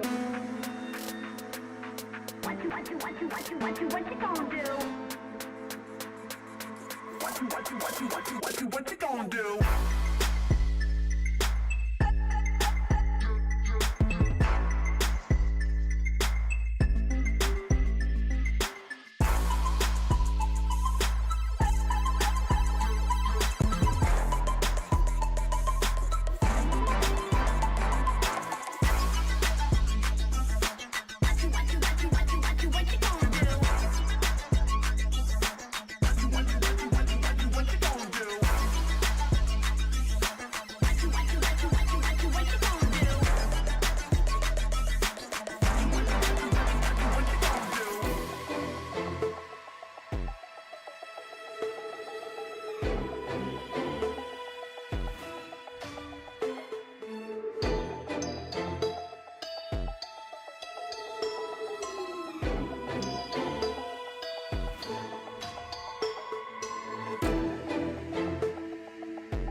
What you gonna do? What you gonna do? What you gonna do?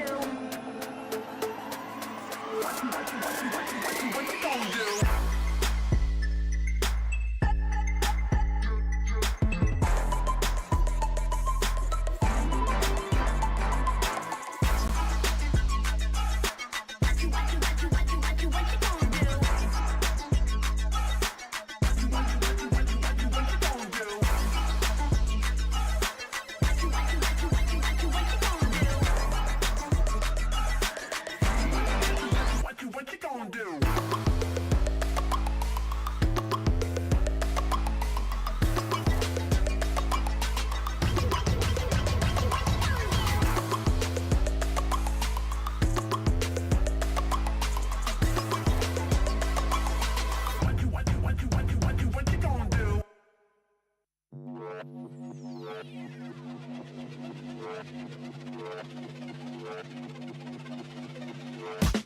I've been coming up hot for a minute.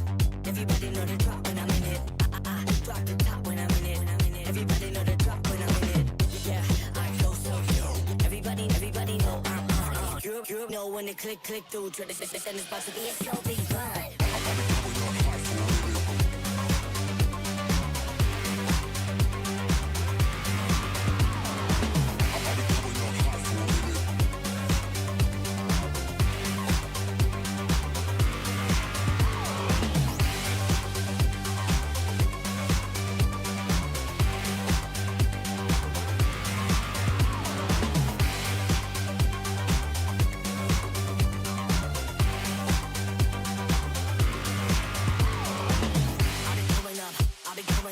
Everybody know the drop when I'm in it.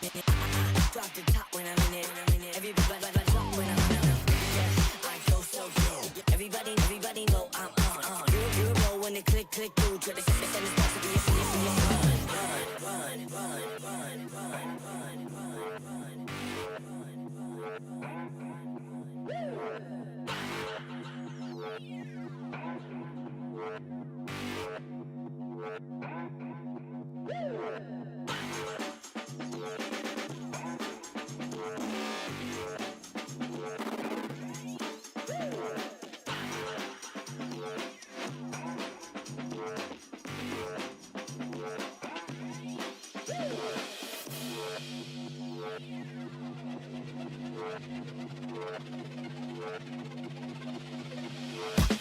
I've been coming up hot for a minute. Everybody know the drop when I'm in it. I drop the top when I'm in it. Everybody know the drop when I'm in it. Yeah, I go so cute. Everybody know I'm on. You know when the click through. Try to set this about to be a so big fun.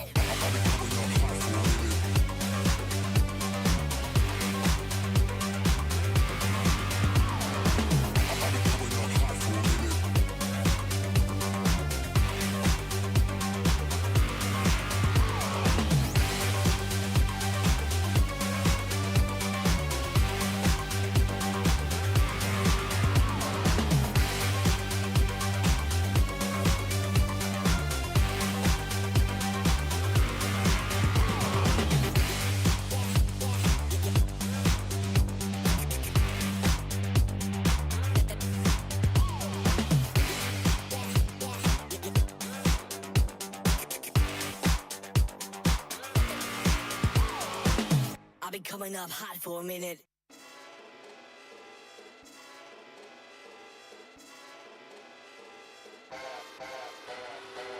I'm feeling high when I'm low. I need it more when you're close to me, close to me.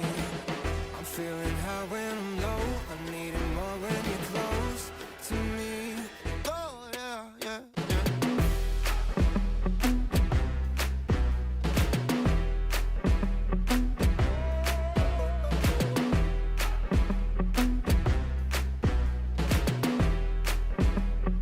Oh yeah, yeah, yeah.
Gaming together, winning together. That's what we're all about here. The Samsung Odyssey Cup Dota 2 Championship. I was Leonard, also known as Yololi. Joining me once again is going to be one and only Sir Cloud. We are back and at it again for the final series of the night. It's going to be to decide which of these two teams will be our last upper bracket finalists. Oh yeah, it's gonna be a big one after this because we're gonna see a team that came up with a meeple pick yesterday. The Meeps pick, Meeps. You're really going to stick with the Meeps. I love Meeps. Don't we all? But we all know, we all love discounts as well. Sure, we definitely do love discount code, and definitely is something for not as much as you guys, because you definitely guys will require it and need it for your selected gaming monitors. As you guys see, the code is currently down below here as well. If you notice for the first two initial, it's actually going to be representing the region you're going to be applying to. So if you're from Thailand, it's going to be TH Odyssey Cup. You're Vietnam, this is going to be VN Odyssey Cup, and so on. Only for the 8 regions here that we have in the tournament that can only be applied, not any other region. If you have a friend from the other region, then call them up, get them the discount code. Hopefully they can ship over that monitor towards you guys as well. Or you can contact him as well. No. Wow. No? No. Okay. Well, I'm just trying, right? But what we're sure is that we're going to see Dominator Esports moving, Dominator Esports versus Team CSC after this, but we just saw Manta Esports versus Castaway, and it was a full series on our upper bracket round number 2. Castaway won that, and they are our first upper bracket finalist that will be played again tomorrow. Yeah, I mean, for sure. And of course, this is going to be the schedule. If you guys noticed as well, so far, we had our Soyman versus Hong Kong and Friends earlier today, followed by No Cylinder versus Myth Avenue, and Myth Avenue was able to take the win for that one. And Mountain Esports was our last series that we were broadcasting. That was the upper bracket round 2 versus Castaway. And finally, we're moving to our last series of the day, Dominator Esports versus Team CSC. And of course, while we did go through our lower bracket round, we had to say goodbye to both Soymill and No Cylinder. Such a great team. But sadly, because it is the nature of the competition, we have to say farewell. But speaking of which, let's quickly jump into our last series. Our first game of our last series of the night is going to be between CSC and Dominator Esports drafting. Oh yeah, so we're going to talk about what CSC stands for right behind the scenes. Crayon Shinchan, right? There you go. Yeah. See, but I do wonder, like, does the younger audience knows what Crayon Shinchan is? I mean, maybe. Because it's still, I believe it's definitely still an anime that's still ongoing, right? It definitely has way, especially when it comes to the animation, definitely greatly improved over compared to the old school days. Right. But you know, we can fact check that with our younger producer. He's only like 18. Oh, okay. Yeah. I wonder, does he know what the Crayon Shinchan is? If he says yes, then it's verified. I mean, yeah, we can always check. We can always check that out later. But anyway, first things first, enough with the nostalgia feelings. Let's quickly get back to the drafting itself. So we had our first 2 pick, and Park, a very strong opening. Gonna be locked down. Like I said, there's not really much things you can really do about it. However, they can, Dominator Esports can lock in the sniper. They really want to try to mess with it, but also Voice Spirit has been one of the few go-to against the Park. And it's been pretty solid so far. Except for that one game where, you know, all the side lanes was not really having the best of time, and even the Voice Spirit just as much as the Voice Spirit tried to tackle it, there's not much ways they can control the puck at the time. They were a little bit far behind. But other than that, the Voice Spirit has been having a really good game against the puck in most of the games. Oh, Leech. Okay, quick pick here, and we got Primal Beast. Ooh, Yeah, this was actually the exact same lineup we saw CSC was playing yesterday against Myth Avenue Gaming during the upper bracket games. Right. Dire team ban. And with an early pick for the puck. Yeah, Dominated Esports like, yes, CSC, we saw what you did yesterday. Yeah.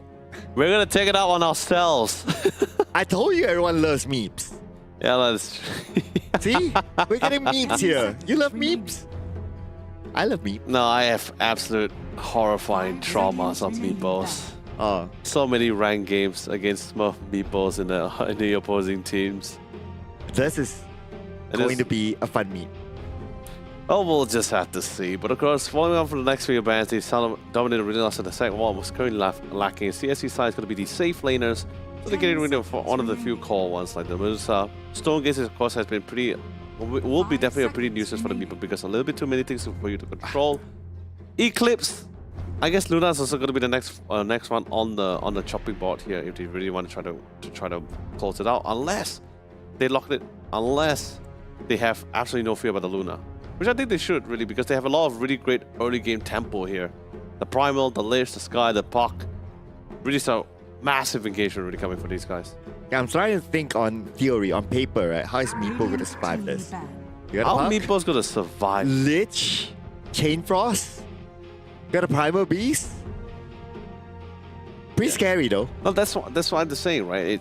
Meepo is because it's the safe lane Meepo, right? So he's going to be the one farming. He's gonna be one farming, and hopefully he gets out enough stats item until the point where he can actually withstand all of this ongoing, upcoming damage. But more importantly, it also falls, the responsibility also falls on the remaining members as well to try to ensure that the Meepo can really get to a stage where, hey, great, I'm online, and you guys managed to do enough damage to the point where CSC is also having a really tough time. So a perfect scenario for him. Okay. That also depends on whether CSC will allow him the space to farm. Well, that all comes down to the lane, I guess. Yeah. You know, Lich naturally lane dominated same alongside with the Skyref. Primal Beast is definitely going to be really having a beautiful time. We saw it from yesterday. Primal Beast and the Lich combo really just totally ran down the Luna on that top lane yesterday. Hopefully, I believe they plan to do the exact same thing again.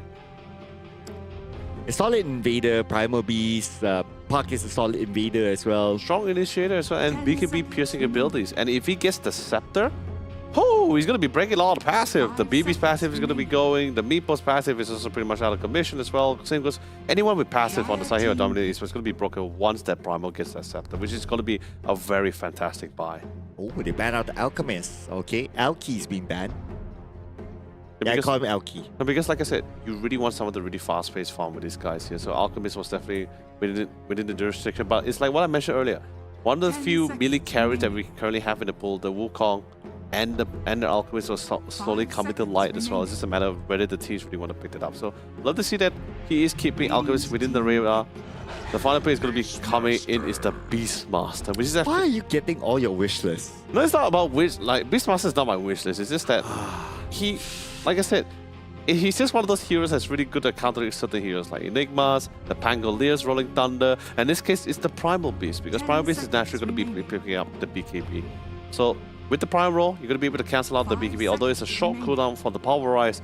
But in a really tough, really tight spot, you can get the Puck, you can get the Primal, pretty much BKB piercing, and he's a really good Scepter buyer. So really nice thing to have.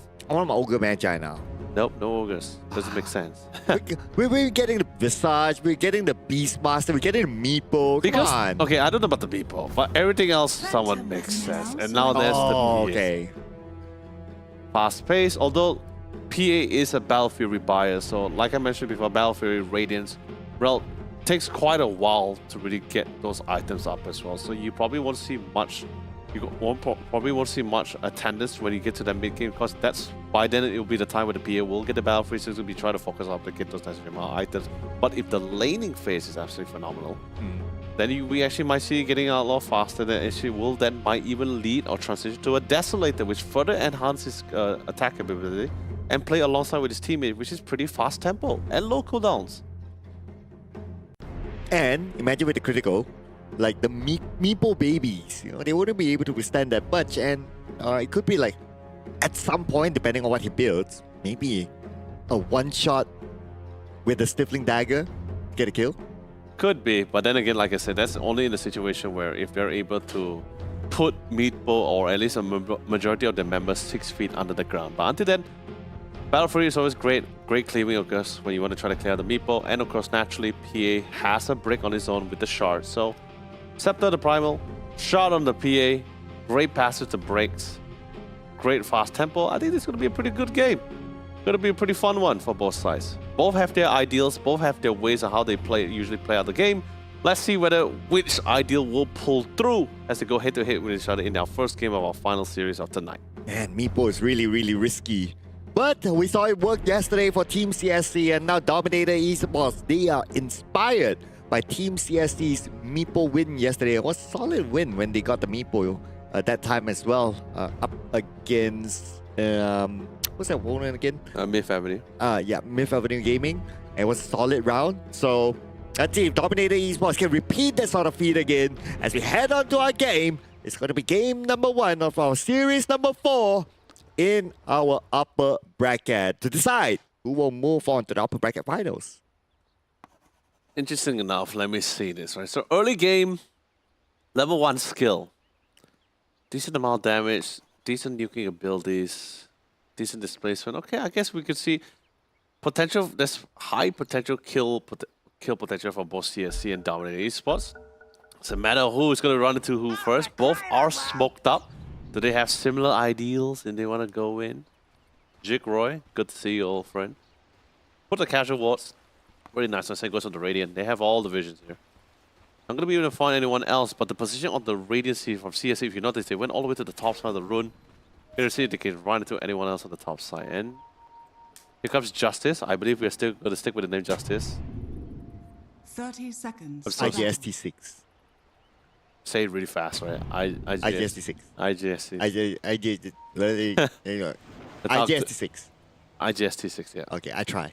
But we can stick with Justice, that's fine. Yeah. Just give him justice to his name. Good to see CG back. He was actually previously the Luna player, if you recall from yesterday. So absolutely, after this, despite such a long game, they actually managed to still bring it back. So it was pretty fun to watch. Begins. And here we go. The first engagement. Okay. 4th bounty. Alright, it's gonna be 50-50.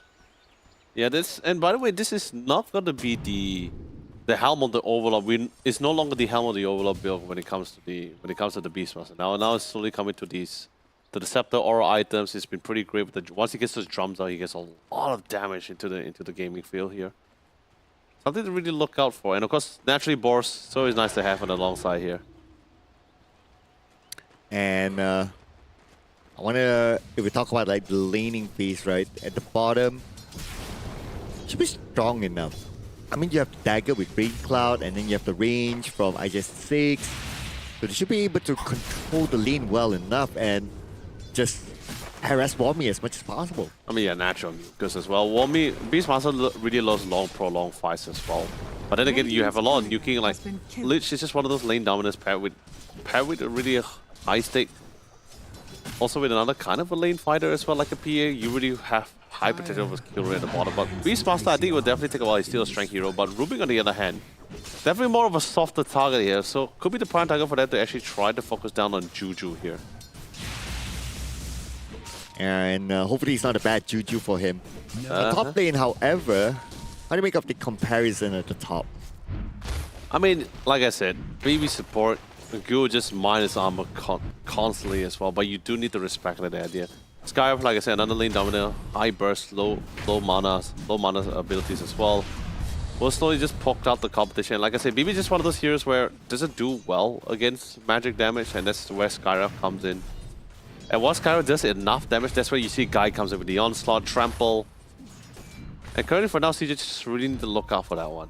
Once the Primal Beast, once one Guy really starts getting the ball rolling, then yeah, it's really going to get a lot of damage out of it.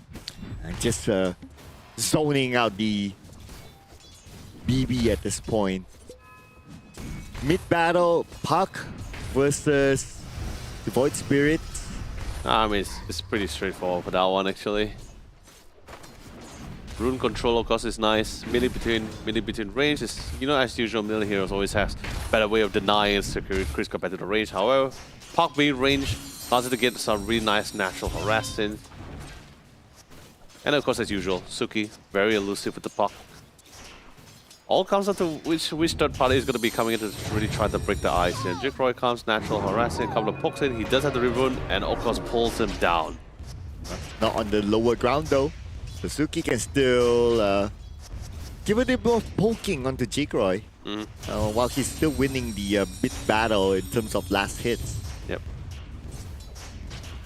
It's also really cool that Suki actually took advantage of his creep wave to actually do some additional damage to Jikroy during that confrontation. So that's also pretty nice. That's also a pretty nice touch. Here comes Jikroy. Okay, now this is his personal engagement. It's more of like just poking it out, forcing Suki to use his bottle. This is what I'm saying. The mid lane just gonna be a standard back and forth. Nothing too crazy. Nothing too serious as well. The only thing that's gonna really break the ice between these two goats here is most likely gonna be a third-party engagement here from the post 4 or post 5 rotation coming in. Let's see who will make the first rotation, but we'll get the first split here. Bommy will get a kill onto IJST6, aka Justice. So looks like Dominator Esports not bad on the bottom lane. And like I said, long prolonged fights is actually is really great for the Beastmaster as well. You got the Eagle Dive, Boars with the slows, and Lich doesn't really have the best movement speed in the first place as well. So you slow down by the Boars, and like it's not just one, you get 2 Boars. So he's not bored. Yeah, he's definitely not gonna be bored here. And if you notice as well, it's not really easy to nuke out the Boars. And every time they want to kill the Boars, always gonna be able to get denied for that goal here. Top side is the one where the action is gonna be really at here. Because eventually CJ is gonna be slowly nuked out here, and then guys just waiting for that prime opportunity to just really dive in. And we're at level 3, so we got 2 meeples now, so things are starting to be interesting. Especially when it starts to move away from the laning phase to start farming. And that's where we see the micro moves happen. Well, you know, so far, this first, I believe we're not going to be seeing anything too crazy, at least in the pre-6 minutes at least. Once you get a couple of more levels, maybe about level 5, we actually might see a little bit more engagement. Level 6 will be a little bit more ideal for the side of Team CSE to really try to get the ball running. That's where a lot of damage and even more control comes in. I do hear the... Okay, no, for a second there, I heard the puck, so I thought there was an engagement coming in from somewhere, but... Dire are scanning. Well, no rotation yet. Okay, but maybe. Let's see here. The bounty will be taken by Jikroy. Yeah, he just wanted to reset the bottle here. Okay, using the portal to go down. Might see an engagement on the bottom side, but before that, UK, they know that he's pretty much alone. CJ has a bit of distance, but we'll still let the UK go with the presence of CJ. Yeah, it's normally fine. He's not gonna die with the first confrontation. It's usually the second or the third one. But it's gonna be causing it to spend a little bit more on this economy on region as well. Because this lane's there's a lot of potential pull on the side for CSC, so Dominating Esports on that top side is gonna have as much region as much as possible. We're somewhat halfway through the Facebook, so I think once we get the Facebook, that bonus armor is gonna be great. This is the second rotation coming in from the Lich. He came the first time, but there was someone being pushed under the tower, so he actually went back to the bottom. Didn't see much action happening there, came back to the top. Did someone reveal himself, but he didn't really show that he's actually going back. I think he's finally teleporting back to the bot, according to the minimap.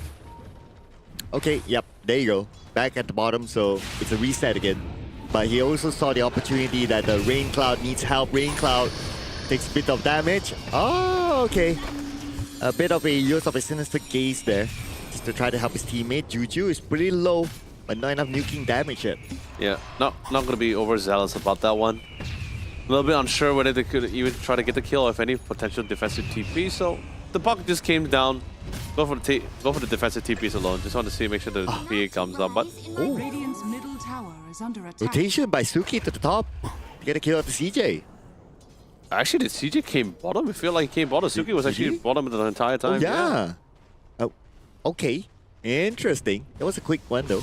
Yeah, someone missed it, unfortunately, but But I guess that's the gist of it, because Suki was still at the bottom, so I guess CJ came in for the assistant after spotting the Suki teleporting for the defensive engagement initially. I guess he just got caught out. Radiant's middle Well, tower is under attack. At least they got the first kill onto CJ. And CJ is back up again. Okay, he continues to farm at the top. Perhaps it would be a wiser choice rather than him getting engaged into fights at this stage. Well, yeah, I mean that's true. Honestly, it's not real. It's not really a big loss. You die once, you die twice. It's really nothing to worry about, because we already know for the fact that he will thrive later on. Same goes for Wommy with the Beastmaster. Just casually goes to the jungle if anything gets too crazy. He does have the Primal Roar, but sadly not in range to cast it out here. He's trying to get into it. Dream Call is going to be coming out in 2 seconds here. Now he goes straight to the jungle. Pretty nice there to evade the fight in the middle. Oh, Wommy's gonna have a good time here farming, and no one's gonna be there to stop him. But we do see a rotation in the middle and the bottom. It's still gonna be okay. Still gonna be a rotation. Okay, they're gonna teleport up. Oh, CJ, gotta be careful here. But he doesn't know he goes towards the inner side. But he saw something there, senses something coming through, and immediately backs off.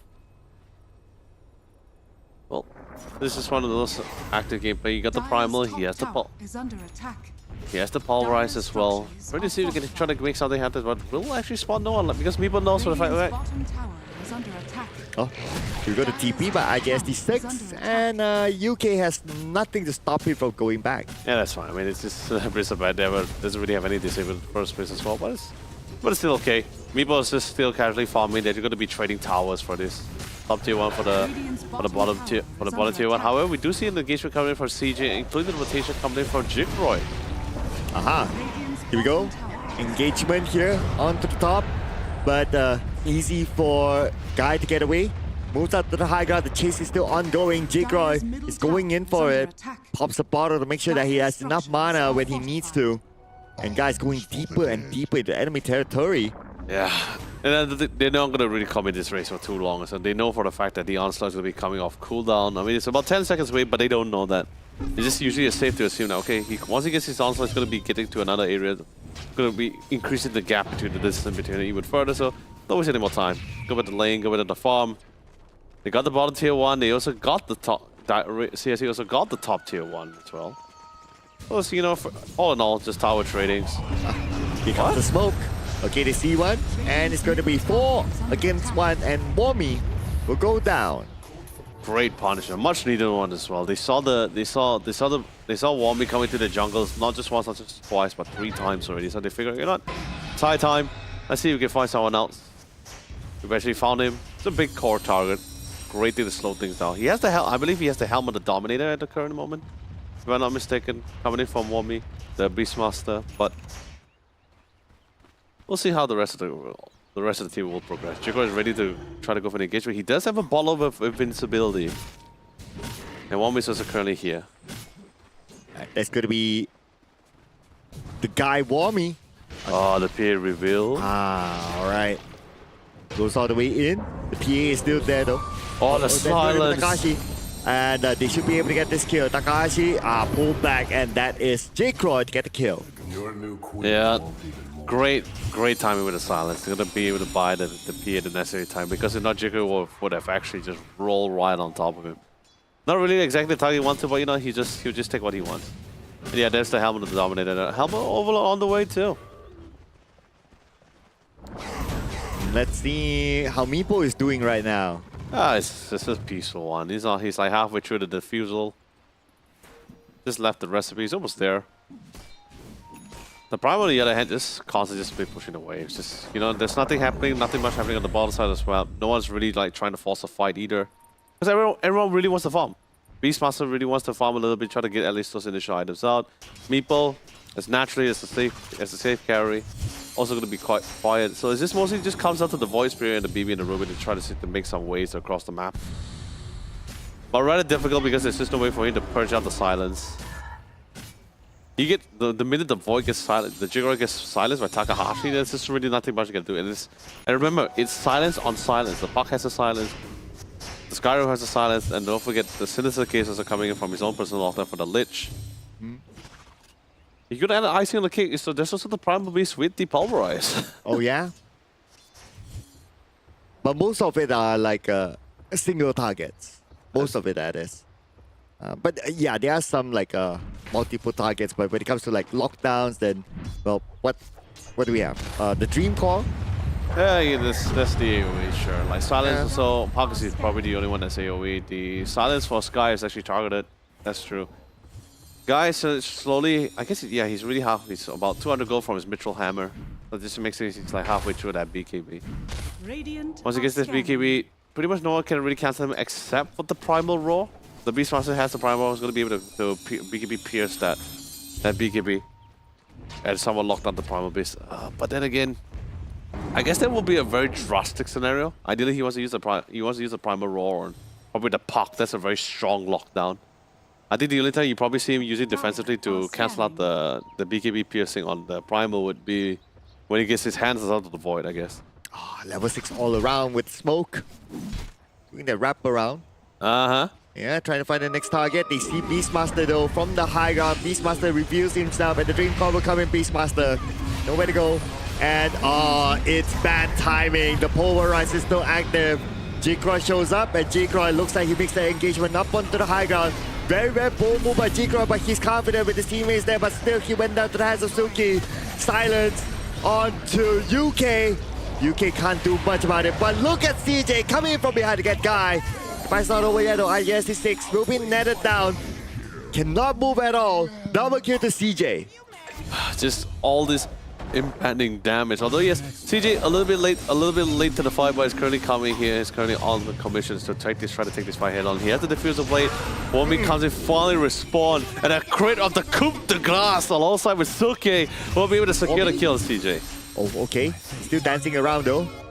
Wombi gets Rain Cloud, but it's going to be the illusionary orb for Suki to get away. Yeah, the fight definitely took a lot more longer than expected as well. But it definitely benefited a little bit more on the CSC side here for sure. You gotta control. They have all the initiative. The entire time, the initiative has always been on Team CSC. Dominating esports, they just really want to try to slow things down. And like I said, it's pretty difficult to try to tunnel it out. Because right now the Beastmaster hasn't got the actual core items he needs to join alongside with the Void Spirit. So the entire time, it's just really just been the Void Spirit and the Rubik just roaming around here and there. A very responsibility falls on top of Jigger, but at least in this case, in that last fight, everyone came in not at the same time. It was especially came in from CJ, came a little bit late to the fight. Could it have been different? Could the outcome could have been different? Well, it's really hard to tell since you know it was a really great smoke game. They cleared out various conditions. They checked out the ancients, and Wombi was the first one to get caught at the same time. So it was really well done from CSC. But CJ now continues to farm and he's done with the diffusal. Definitely done with the diffuser. He's almost with his scepter as well. He's about like I guess about 300 gold to his point boosters and then another 1,000 for his staff of. Oh, never mind. He went for the staff of wizardry first. So yeah, he's about 1,200 gold short for the point booster. And by then we may see him being even more deadlier. But then again, having more meeples, cool, but it also puts you at risk. I mean, that's a unique thing about meeple, right? Yep. It's a high risk, high reward sort of hero. It's true, but at the same time, there was, like I said, nothing too crazy has been happening. Sure, they got the tier 1s, they got the objectives, but nothing to really try to force meeple out of those jungles. Not really forcing anyone out of those jungles. Sure, you got the smoke gangs. You find the Beastmaster, that's nice. You find the BB, that's also nice. But again, this is I believe this is going to be their fourth smoke gang. Hopefully they'll be able to find something out of it, and they might actually find CJ for the first time as they go up the high, the ancient stacks. Okay, there you go. They see CJ there. They only needed one. They only need one. He cannot get away, and that's how they got the kill. Guy will claim it back. Looking for the next target. They still have a lot of skills though to be expanded, and that's going to be the Pulverize. Straightforward catch, just walk in, and with that Rain Cloud, that's the dagger with the Cookie Grace. Yeah, you know the funny thing about it. is under The attack. Rubik, if I'm not mistaken, Rubik did the spell steal. He stole Blink off the PA. He blinked the top of the Void, and then the guy just decided to pulverize the Rubik over the Void. Oh, Juju. Yeah. Fortunate, but hey, you know, at least guess what? Your core didn't die. The support fell instead. That's totally fine. Rain Cloud finally has the Battle Fury, and decided to queue off the Manta instead. Twice. Which I guess is somewhat understandable, right? Because eventually you're going to push a lot of things, including the side that's potentially also going to be coming from the Void Spirit. Like I said, natural Scepter Buyer, it's going to naturally have his own personal silence later on. And he's even at the stage where so far he's able to come up with good enough damage to get that Radiant are scanning. one of the Meepo clones. Maybe like 2 good shots. But that is also very situational. But he has someone else to set up for him, like the Polarize, for example, like what we saw earlier on. Yeah, I guess so. But anyway, now the Helm of the Overlord has been secured for the Sire for the Beastmaster. And the cool thing about the Helm of the Overlord is that it allows you to tame Ancient Creeps. And as you know, certain Ancient Creeps has really great passive and great abilities. In particular, he actually got the Mountain Golem, which actually gives them even more durability, more HP. Basically, you're a lot more beefier now. Smoked by Dominator Esports without the Meepo. And they're just across the players of Team CSC. The ping is happening. Someone have an idea, but they have to go up to the higher ground. Suki is there, and there you go, the engagement comes in. They do see the Bristleback, but here comes the Void Spirit as well, so G-Croy goes in and tees, but backs out immediately. The Meepo is not here yet. Meepo might come in later on. Now they got Guy, but Guy opens out the BKB. Oh, that's the Polarize for the illusion. Oh man, a bit of a debate there. That was really well done. I think what's really amazing was what UK was doing. He went pretty deep into enemy line, forcing up the Skyrock to use his first silence, and that gives so much confidence to Jikro. Jikro's like, great, I can use my Manta for the Pocky with the silent beast. That's why he dove in, he got the pickoffs, and what a way to force out BKBs and even the Polarize. I mean, the Polarize is a low cooldown, but forcing out the BKB on the other hand, that was actually a really big thing, using baiting out with the illusion alone. So, pretty nice thing. They got, although they really didn't get a lot of kills out of that, but Dominator Esports is like, you know what, we're all about the objective. We got the first tier 1 tower, we opened out the map a little bit, now we got a little bit of freedom here for the rest of the team. And Meepo finally has that Scepter. Okay. But is he ready to continue on fights? Still needs his teammates, so still need to play around his team. Yeah, the Mega Meepo. There's a lot of ways, especially with the Mega Meepo, he should be able to at least save one of the Meepo that was currently isolated. That would be a pretty nice pickup. Alright, CJ, what's his next item that he's queuing? CJ? Yeah. I mean, he has put a shot at the Revenant Brooch. I mean, it's definitely a must to have the Revenant Brooch when you're playing the Meepo as well. It's also a really nice pickup against a lot of these carries. But Pipe, once he gets the Pipe, that's a lot of magic damage mitigated from the side. I'm not sure. PA was slowly coming with the physical damage much more later, but the Chain Frost, the Mystic Flare, you gotta have the Pipe. And once he gets the Pipe, a lot of this damage is gonna be able to be mitigated away. A lot more confident to take this fight a lot more head on. Alright, speaking about fights, we might see the next one soon. No smoke yet from either side. The bottom tower is looking yummy right now. Team CSC is around the area. They might want to take that down. Yeah, like I said, both sides has very similar goals. They want their course they want the course that have the item, particularly for the PA. Down the esports is not just the Meepo, but even the Beastmaster as well. So once Ulti comes to play, that's when suddenly out of the blue they say, hey Jikro, we're ready to go. Same for me, because he's also on his way with the Scepter. And Rain Cloud's gonna get this free Aegis. Don't dominate the esports, they're close by though.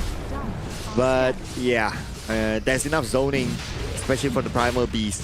I wouldn't be too worried for now. Rather slow, but you know, no one's going to be contesting for this, so the first row should naturally belong to the hand of Team CSC. Yeah, and there you go. Yeah, no contest at all. Rain Cloud's gonna get the Aegis on the Immortal. And he's queuing up the BKB. The moment he gets the BKB, it's gonna look real good. Yeah, it'll be real nice. But of course, you know, there's still the prime roll, still BKB piercing, so that's something you really need to look upon. We need to be careful about as well. The Manta, great attacks with great energy, but at the same time, you can also push the net and the silence is going to be coming in. So something really nice to play off with. Definitely not a little bit away from the traditional way of PAs, but it still works either way for this kind of scenario. Oh. Ah, Tormentor. Okay. But no, that is a perfect shot for the Lich here as well. It actually summons this giant crystal. Not only does this slows movements within the vicinity, but it allows the chain frost. This is causing with the bounce back and forth. So in other words, if he wants to, against any supports, he can actually go 1v1 and actually potentially try to get a kill out of it. Meepo, I think it's gonna be a little bit difficult. It's a little bit too durable. Rubik, that could be one, but then again, you need to look out. You need to be careful since Rubik can also steal some really great spells here. Actually, this kid is actually a decent amount of great spells he could steal. Silence is nice. Chain Frost is great. Frost Shield also will really come in handy with the additional health regen for the CG of anyone actually get gunned on. Or Dream Call, I think Dream Call is also great. I noticed that a small engagement happened at top, but yeah, nothing significant. Nevertheless, at the bottom, because there's wards there, so Team CSC, they are aware of the presence of dominating esports on the other end. Yes, this is pretty much just calm before the storm here. Guy, EKB, Shiva's on the way, okay. Now finally, a smoke after a long time. They do have the Aegis. They have the motivation. Now they plan to see if they can get an objective out of this progression here. Smoke? Oh, sorry, scratch that. Not on the way with the Shivas. Already has the Shivas. Aha. Shivas just came delivering in. Perfect for them to make the engagement. In fact, they're trying to go for the wraparound.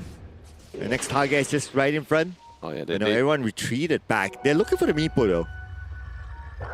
Trying to predict the route. They saw the remnant there, so they're like, all right, someone's gonna be towards the top side, and they will be able to find CJ. Yep, that's the target that they're looking for. Pulverize onto the Meepo. And then you have the Dream Call. So Meepo, you can't run yet. Okay, finally Dream Call expired, and now Meepo is able to move around. IGST6 is the one that's in trouble. A little bit of a delicateness is onto him, but he will still go down at the end of the day. But Kai, from the other hand, takes down G-Croy. Okay, CJ will be able to DP to safety back. Oh, I love it. He has the shard as well. So even though he was trying to get the kill on the Lich and he succeeded, when the PA jumped on him, he digged down.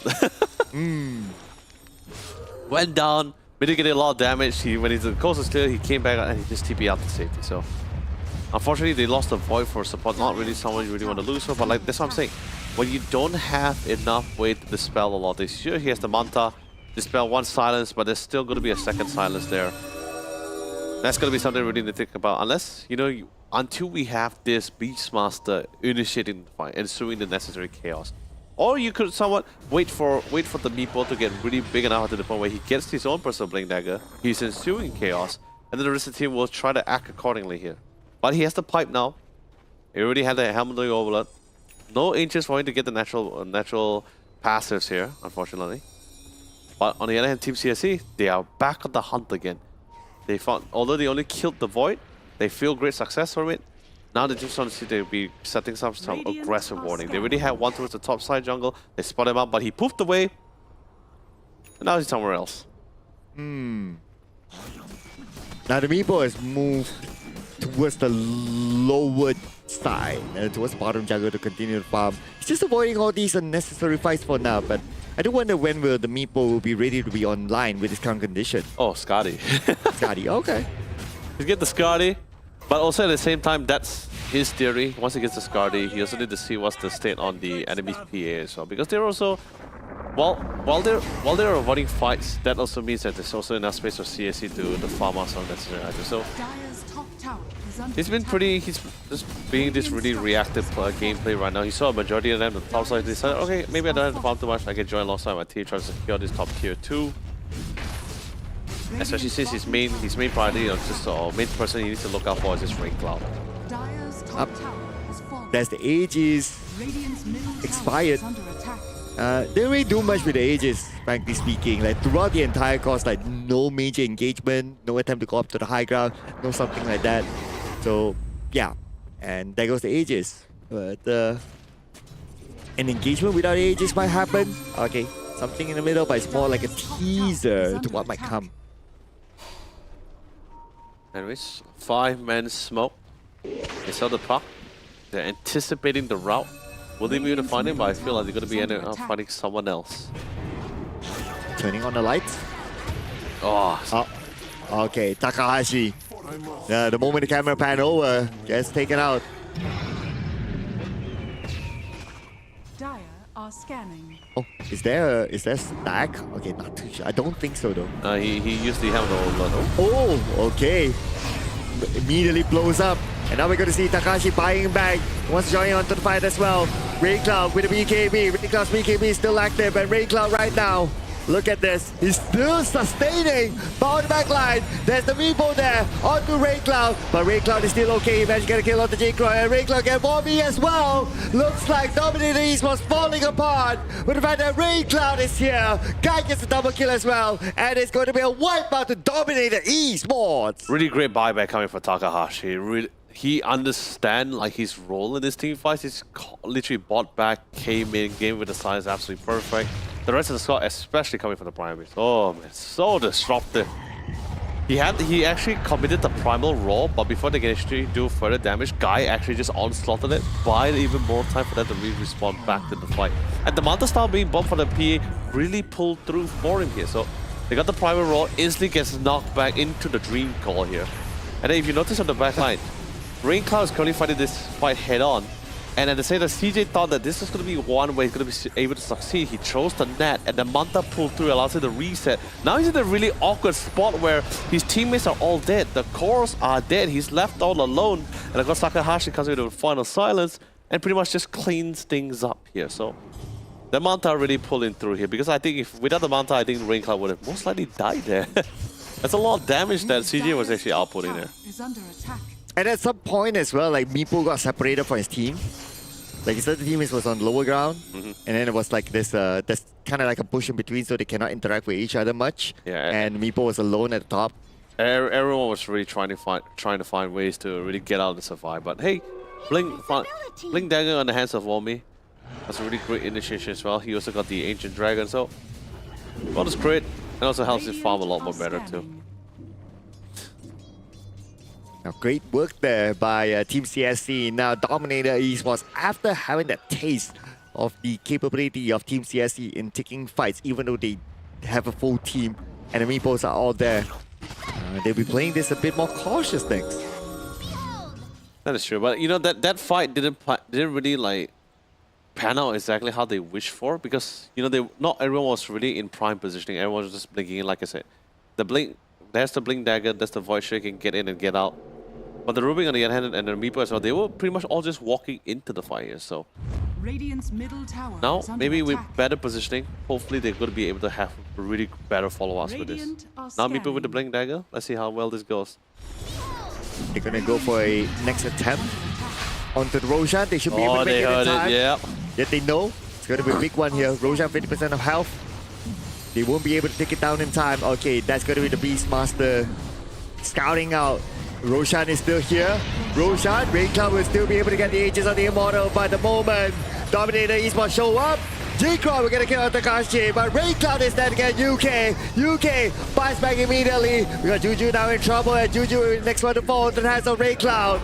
Looking for the next target all the way onto the back line. It's going to be G-Croy with the double kill. Suki gets CJ. CJ, the key one, has been taken down. Immediate buyback here by Dominated Esports to come back onto the battleground. As Warby will fall to the hands of Raycloud through book kill for Raycloud in this one fight. And he still retains the Aegis of the Immortal.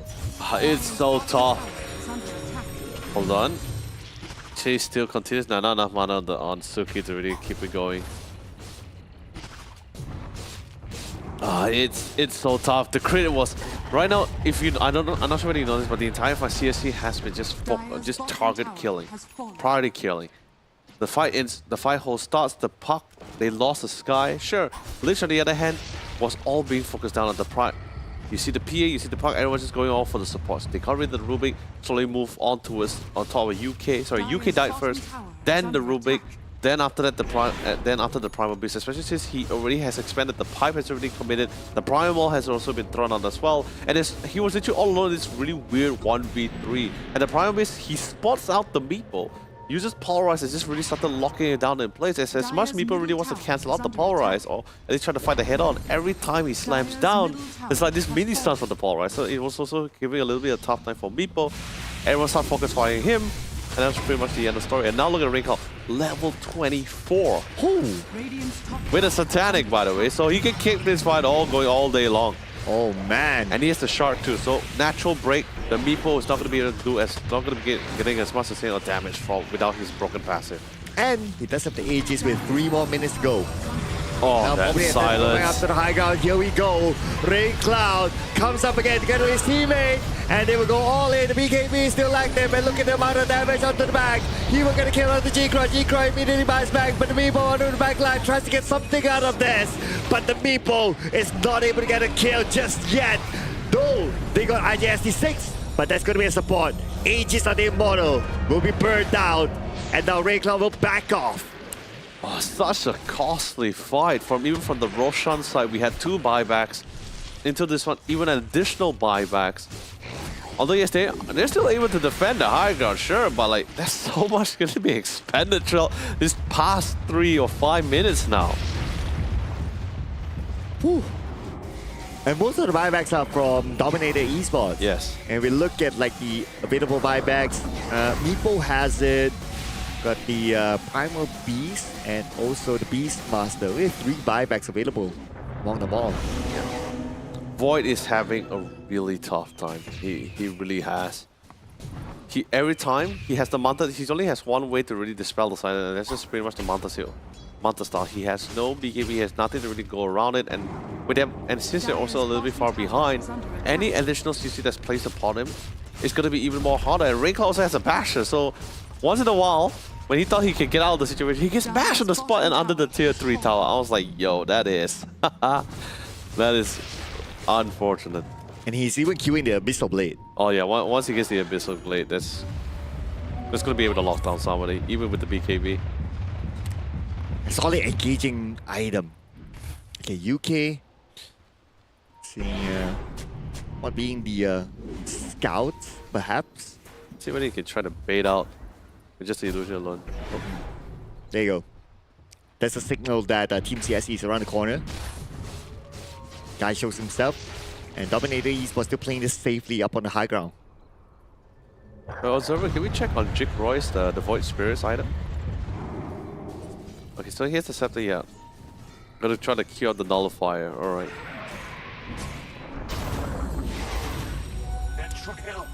And if we look to... Okay, now it's their turn to get the Tormentor.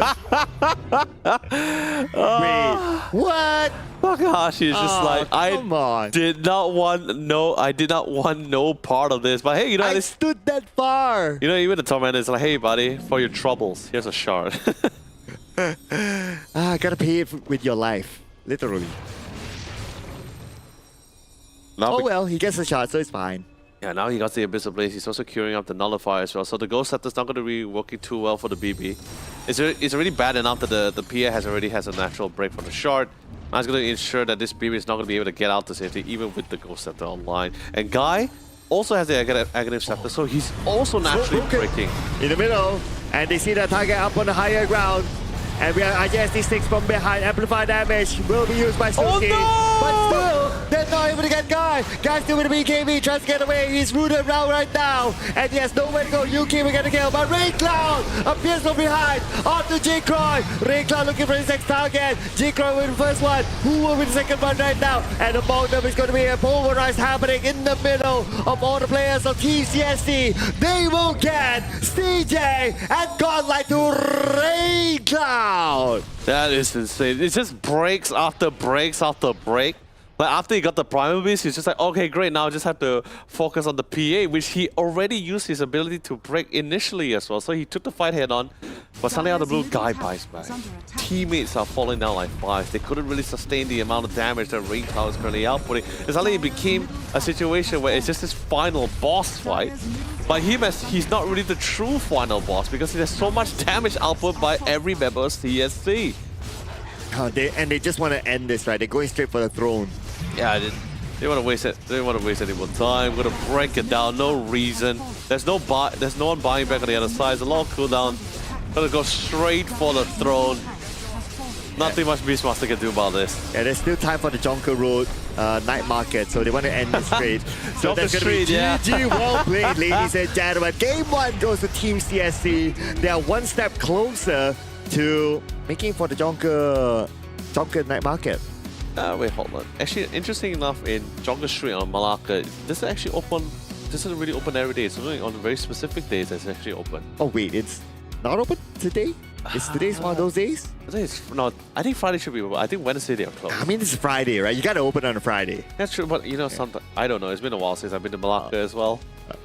But I know every time I go to Malacca, I always have to give my uncle a call and just say like, which stores are closed and which day I can go. Because they randomly close and open? No, they have a specific day they actually close. Not just Jonker Street, but for certain stores as well that I like to go to as well. Right. Well, at least they'll have maybe the time to find out. Yeah. There's still one more game to go, or maybe even 2. Yeah, really great food. Ocean especially. You must go to Medan Street. That's the one you players need to go for. But anyway, with that being said, what a really well thought out game as well. Didn't really waste any more time. Although it did feel a little bit slow in the beginning. But suddenly out of the blue, once he got the Meepo, suddenly decided to join the fight relatively a little bit more early than usual. He was halfway building up to that Scotty. Then suddenly I think after a few confrontations, a few skirmishes, I think he just somewhat decided, you know, I'm just going to join the fight. I'm pretty solid. I'm pretty tanky as well. I'm going to get the blink instead. So some of the investment that he had, he invested a little bit to the blink, and I started joining in some of those fights. However, I felt in this game, the Beastmaster wasn't really doing as much as I was hoping for. Going with the helmet over the pipers, of course, is a natural thing. Okay. The lane wise, I get it. The lane was pretty peaceful. Nothing too crazy was really happening between both sides as well. But didn't really pan out exactly what I was really hoping for, or at least what I envisioned when they were actually picking out the Beastmaster here. So they really get much out of their buck here. Beastmaster literally once he did the primer roll, and then that was just pretty much it. PA just BKB, hit him away, crit him away. There's really nothing much you can do about it. The Void Spirit definitely could feel his disparity. There's too many ways to control him. The silence, the Scissor Glare. There's also another silence of the Puck as well. Didn't really need to worry too much about the Power Rise because before even the Power Rise got onto him, he was already long dead already. So it was a really tough game overall here. Well, I want to know more about your thoughts about the Beastmaster and what's your expectation. But before that, we're going to check out some of the numbers here. And when it comes to the numbers, Beastmaster specifically 2-4-4. Well, for a team that didn't win their round, I mean, 2-4-4 doesn't sound too bad. Yeah, no, because like I said, the entire game was just merely, especially for dominating the East, was just trying to avoid those really massive team fights. Just trying to buy the necessary amount of time for CJ to really come online. And he was farming relatively well. 22,000 gold? It's just actually insanely a lot. But like I said, it's not just CJ that was farming. Warmir was also farming. It's also trying to buy. So in other words, you're in a state where no one's really snowballing, but also at the same time, you also have a lineup where everyone wants to farm. Void wants to farm, the Beastmaster wants to farm. So if Beastmaster is farming, then it comes down to just the Void Spirit to try to find ways to open up the map here. I see your thought here, right? So, and they have a Meepo. A Meepo is an ultra farmer. Yes. Like he will spread out across the map and do all those farming work. And that would limit the amount of farm for his other teammates. Correct, and let's be honest, even for the Void Spirit, there's really so much he can do alone, alongside with just the Rubik and the BB as well. Do take into account as well, Lich, Sky, they don't really need a lot of items, they just need levels. Their abilities alone is already pretty significant enough inside every team fight or every skirmishes. Same goes with the Primal Beast, he already has the BKB, he's ready for a fight any single time. Same goes with the Puck. It's only the PA. So basically, it's if you look at it from a general point of view, it's basically a 4v3 scenario. But you put abilities into you take ability into account. It feels just more like a 2v4 in this case. Ooh. It's a really tough time, but at the same time, you see from this Roshan fight, the priorities, the comms feel so clean for them. Everyone from the side of CSC, they know exactly who they're targeting for. They're not going straight for cores. They say, forget the cores. It's very beefy. It's going to take quite a while. Get rid of those that's supporting this final boss here. Oh, this is the one, Takahashi. I didn't want any part of it. He was just passing by. Look at the damage difference from the Meepo once he gets bricked, right? He gets bricked by the primal beast here.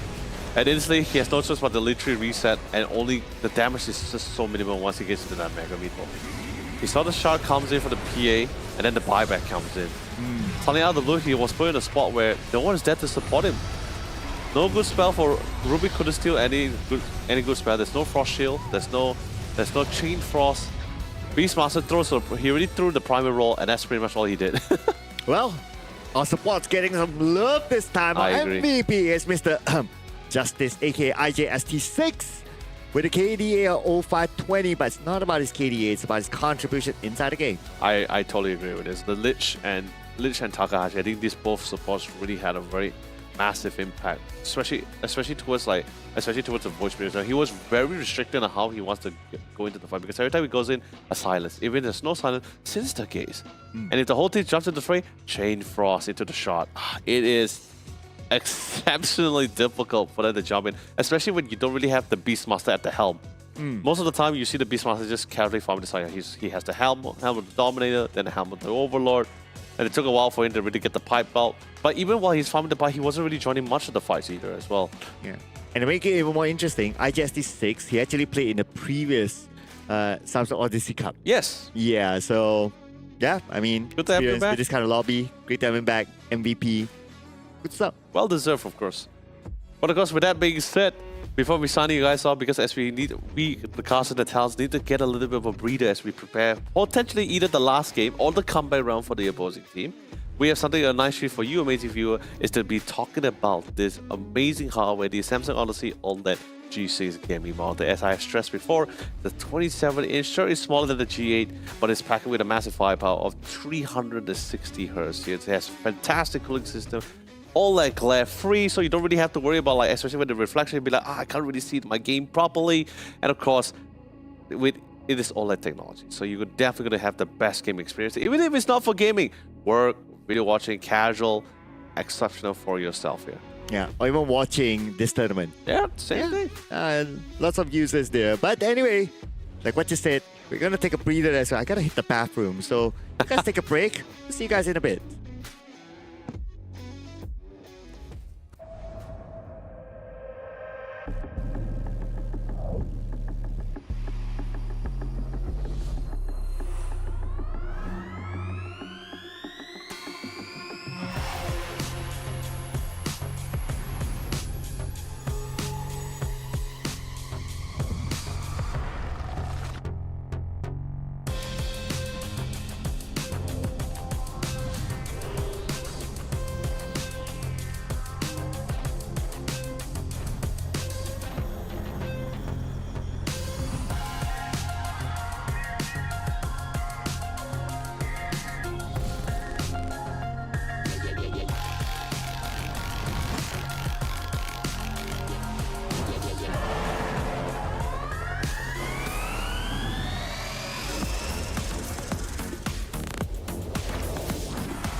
What you gonna do? What you gonna do? What you gonna do?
What you gonna do?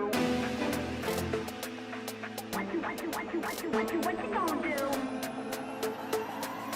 What you gonna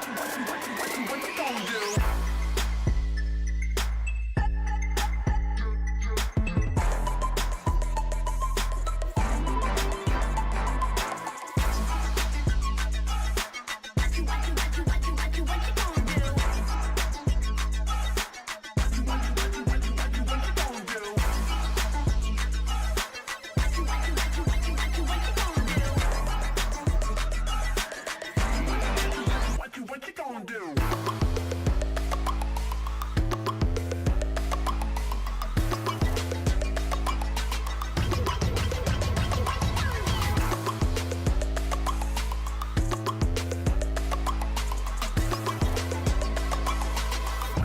What you gonna do? What you gonna do?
Players are playing at the Hayton Hotel, ladies and gentlemen, in Malacca at this moment. And here we are at the broadcast of the Samsung Odyssey Cup Dota 2 Championship. My name is Circla, together with the handsome, wonderful, amazing Leonard, Leo, Yoluli. Thank you so much, buddy. Not as good looking as you, but of course not as good as this Red Bull drink, courtesy one of our smartest sponsors today, as they released 2 new flavors, both the pomelo and the green apple and muscat grape. Absolutely phenomenal flavor, and the best part about it, it is 0 sugar. So definitely look here for your health, especially it is of course an energy drink. Definitely perfect for us as we have this insanely long but fantastic day. Yeah. Now cheers to that one. Ding. There's something with his elbow, you know, that is... Why? What's wrong with Yeah, I your know, elbow? it's attractive. What? Yeah. Check out his elbow if you get the chance. one I day. never really got that kind of compliment, but I guess I'll take it now. Cheers to that one for here you go again. All right. Speaking of which, while we're treating ourselves with some amazing Red Bull, we also have something to treat you guys, and it's going to be the one and only discount code for your selected gaming monitors. As you guys notice as well, the first 2 initials of the discount code actually is going to be tied to the region you're going to be applying it to. So if you're in Australia, it's going to be AU Odyssey Cup. If you're from New Zealand, it's going to be NZ Odyssey Cup. And of course, further on, it's only for these 8 regions alone here. So if you're in the region, if you have the discount code, then try to apply it. Go all the way to the website, Odyssey Cup website, visit odysseycup.gg, implement the code, answer a few questions, and try to get some discount for your selected gaming monitor. Yeah, and once you get it, do let us know as well. Just for kicks, you know. We'd like to know like how many of you actually got it as well. Right? Why not? Yeah, I guess that's you fine. You know, you can tag us. We'll easy to share find on the social joy. media. Share the joy. But teams are not willing to share the joy because there can be only one team that can actually take home the championship this time.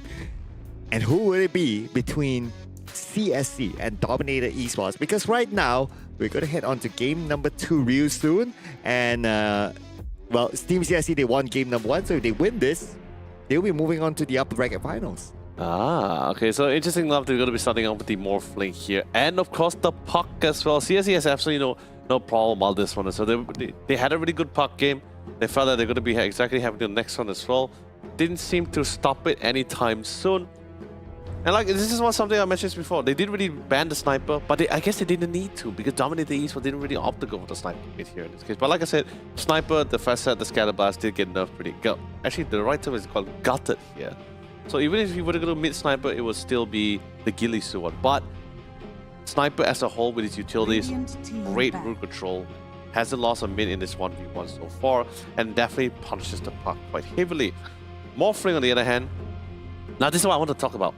Right. This is just one of those few games where Enigma actually, offlane Enigma actually comes in prime shine against them offlane here. Doesn't really clear out Eidolon's, doesn't do it as well. Even with the Acid Shift, doesn't really work out against the Enigma, and of course paired with a really nice offensive and really crowd controlling support. Also one of the best variants to deal with the offlane. And the Black Hole is of course naturally one of the best things. And since it is the offlane Enigma, go for Drum's Endurance, goes back in and back out of the fight, especially going to be having a really great time against the Morphling. So doesn't really have a really great way of dealing with Eidolons. But like I said, we had an Enigma earlier today. It came out a lot more earlier, not in the way that I expected, but it was still pretty fun to watch. But other than that, this is, like I said, this is one of the few options. I think this was something that Team Liga was utilizing the Enigma against the Morphling laning when he was doing the Wallachia Season 2. So it was also a pretty good game for it. But now moving forward, their second pick here is going to be the Clockwork. Naturally, a really great post-fire, great initiator, great for zoning. Because naturally earned the title as a support killer. So pretty great in the tight spot. So of course, great initiator allows the offlaner to get a little bit more options here. They're going to go for more safer picks this time. Something that is tried and trusted rather than something that is like sexy but risky at the same time, like a meeple. I mean, they tried to make it work, but CSC was a little bit more faster on the trigger. But also at the same time, that Beastmaster didn't itemize exactly what I was hoping. But the Helm and the Overlord was such an old build here. And you're so disappointed with the Beastmaster. No, I was not disappointed. I was just very surprised at how it turned out. Right. They didn't really pan out exactly how I envisioned it too. So was a bit was thrown off slightly, but you know, that's done and dusted. Now it's game number 2. They have someone adjusted accordingly, and now they come in with someone that's really great for the lane. Great initiator, great team for the Arena of Blood. Go for logging and looking out. Sure, there's other crazy offlanes in the pool which we haven't got to see today.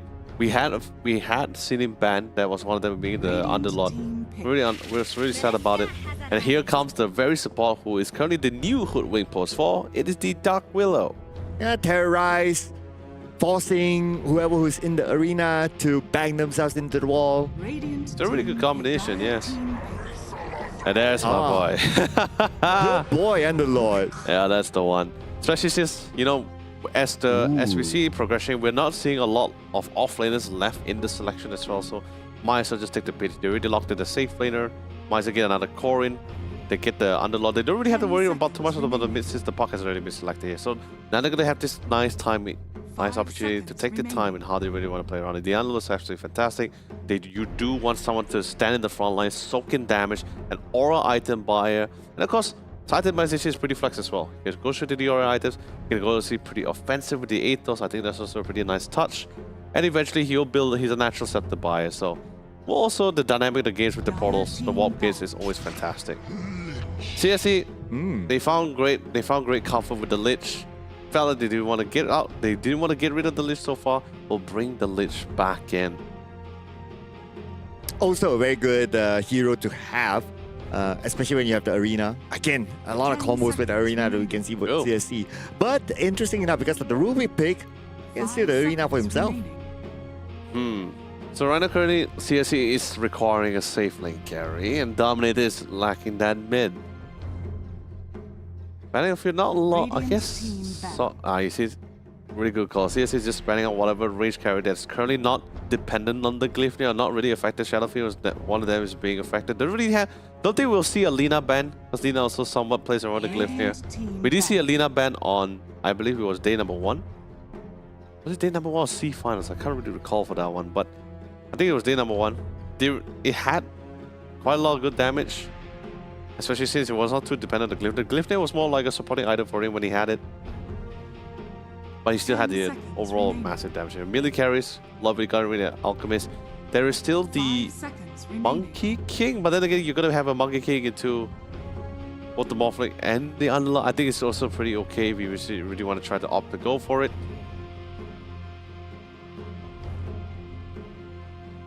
What's on your mind? You seem to be in deep thought. I'm just thinking, what would be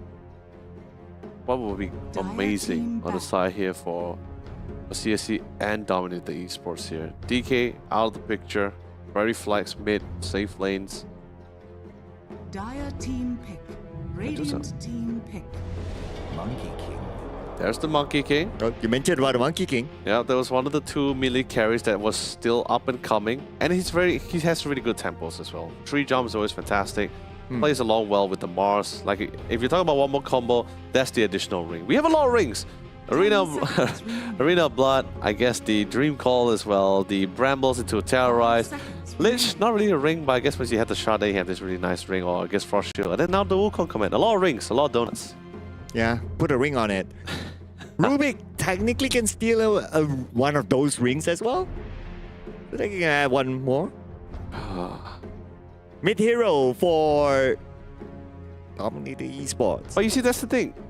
I thought it would have been a mid hero, but for how CSE is banning out, he was banning out a lot of safe laners. I mean, besides the Luna was pretty much a lot. Yeah, you see, they actually last banned Luna. So assuming that the fact that this is going to be the safe lane play, and it is, it's going to be the Muerta. Okay.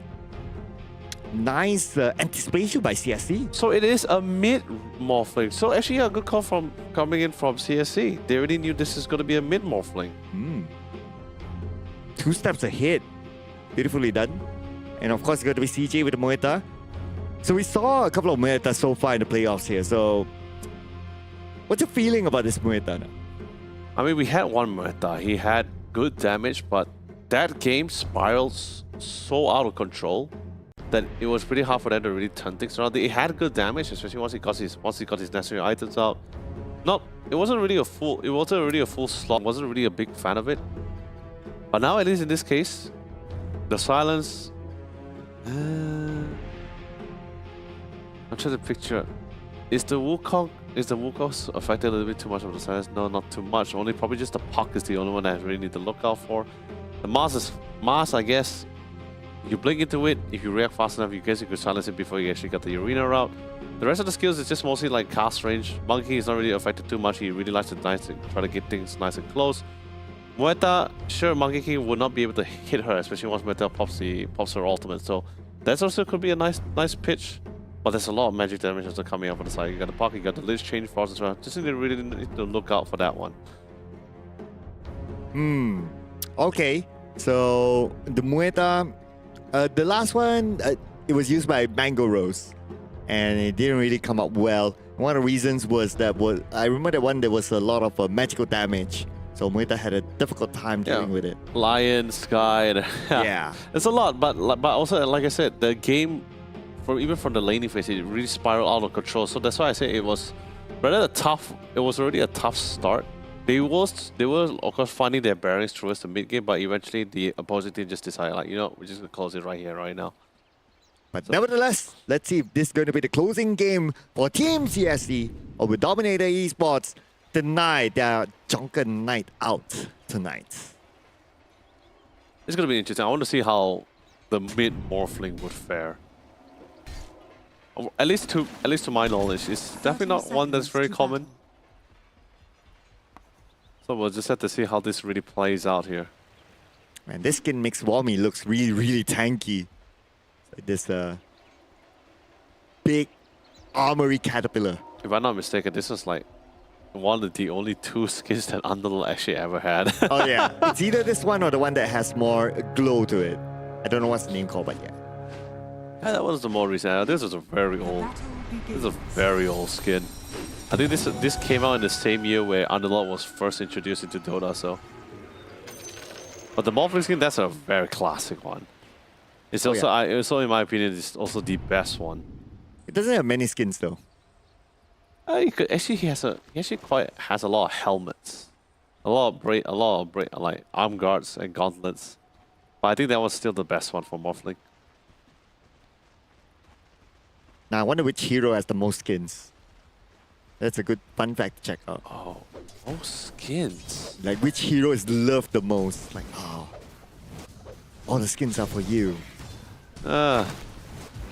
Pretty tough. Can't really think of one actually. Yeah, since we have more than 100 heroes, right? But it's okay. We can probably look it up online later. Maybe, I guess. Invoker? No. No, I might be wrong. Yeah, no idea. There's just too many, yeah, exactly. Yep. Can't catch them all. But what we can catch is probably a potential action here. Morphling is down to 1 health, okay, but that was because he did the attribute shift. Yeah, he's doing attribute shift already. Just mostly just to secure hits here. Okay. Oh, nice juke there by Suki. Wow. Oh, but instead we're gonna get CJ with the first blood. And we might get a second kill in the UK. Not yet. Yeah, there's a lot of control with the fears on top of the clockwork as well. Level 1 Mars, especially since I believe it is a level 1 Mars, so really fast engagement. They didn't really wait for the level 2 to come in. The minute CJ hit level 2 alongside with the clockwork, they just straight away engage on that poor level 1 Mars. Cogs, Battery Assault. Not even the Darkwood is not gonna be able to save, not gonna be able to do much to save you in that kind of situation. Don't terrorize. That's only level 6. I'm surprised actually top lane is actually more on the quiet side here. Talk about MK with the Lich combo here too. Or maybe there is actions, but actually no, it's actually pretty calm. No, I guess so, right? Firestorm, yeah, just Fade Bolt, Firestorm, just really just pushing in the waves, I guess. And Juju and Wami, okay, gonna make sure that the pull doesn't happen. Digest 6 and yeah, still Radiant's middle tower very is minimal under pull, attack. just a range creep.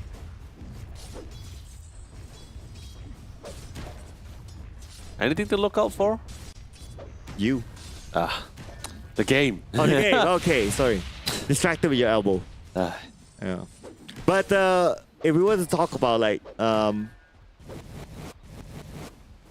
who would win the lanes at the early stage, especially at the mid, because we don't get to see a Morphling mid all the time, so it's hard to make a true comparison of like who might win it between these two. What say you so far, based on like the first few minutes? I mean, if we're talking about just range heroes going head to head, so I always see the one who has the higher base damage, right? Naturally, Morphling is a range carry for a reason. And also with the attribute shields allows him to just control how much damage he's actually dishing out from his base attack as well. So you got natural damage. He's Suki with the gun on top of him as well. It's very quick for him to switch between two strength stats as well to try to mitigate a majority of his combo skills. Like you would need to land a silence, like a perfect silence, before you actually got it out. Like it has to be like very rare occasion among the pro teams and pro players, but it would have to be a mistake when you are shifting agi and then you get silenced at the spot. Yeah, you would have probably be most likely never happen. Not all the time. It's very rare. Oh, but look at this Rain Cloud. Goes for a small backstab there, but Wami is tanky enough, so it's more like just stomping dominance at the top lane, but nothing too serious. Yeah, but he didn't really want to take the chance always because sure there's enough to the Jingu, but it's still giving a decent amount of sustain as well for this last fight. Ooh, good fear. Okay. It's the guy right now, very low on mana. Not able to do much with the amount of mana that he has still. And we have Takahashi now being chased down, but the UK, no mana as well. If only he has the mana, then maybe he could have used the battery as well to get a kill. Sure. Mid so far is just rather slow. I mean, sure, Morphling is definitely securing a lot of these last hits very efficiently. And look at the amount of denies as well. What, 12 denies? Wow. But you did talk about like the base damage, right? Yeah, of course. So relatively difficult for the puck. So far, a mid Morphling seems to be working out. Yeah, I guess so. Like I said, rarely seen.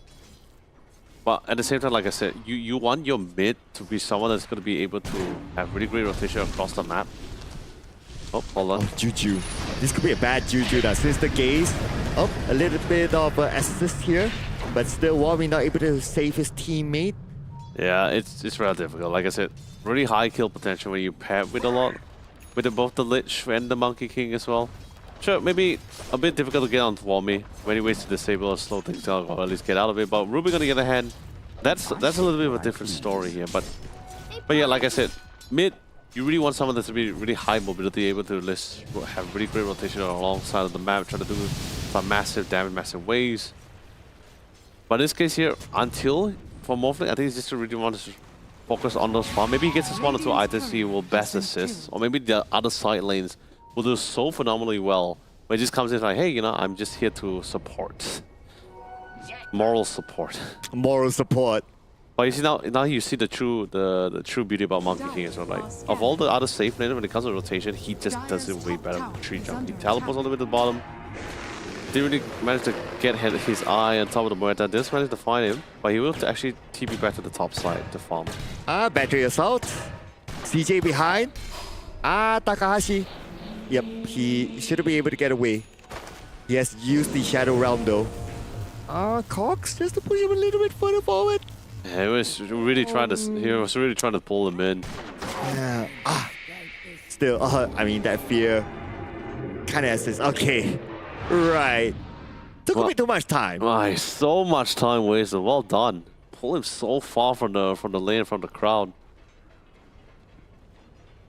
Well, back to reset and a bit of time wasted at the same moment. Yeah, it'll take some time, but you know, they had a good wall. Gave an opportunity for the guy to actually get some of this farm back. I mean, except for that first blood, he's almost dead to actually get his arena as well, and can actually try to take the fight head on with Muerta. Alright, we're gonna see the engagement at the top, where Juju right now is saved. This time by Wami. Early on he didn't manage to do that, but this time we got a good Juju. Yeah, he actually expanded the Boundless Strike earlier on, so no Boundless Strike to really finish out the Ruby, even though he got caught by the Pit of Malice. Tries to be able to walk out of it, but the bottom lane on the other hand, let's see if they can try to punish him out. He got a Shadow Ram. We'll actually throw on top. We'll throw actually on top of the UK here. All getting down low, but I believe the bars is very close. I believe after he clears that wave, he should have enough for that arena. And he has, actually I was right, he's already level 6. Yep, and he has the arena. That's exactly what he would do after Rambo. This is enough damage. First down onto CJ. CJ will go down, but J-Croy makes an appearance to take down Sky. Takahashi will be taken out by Wami as well.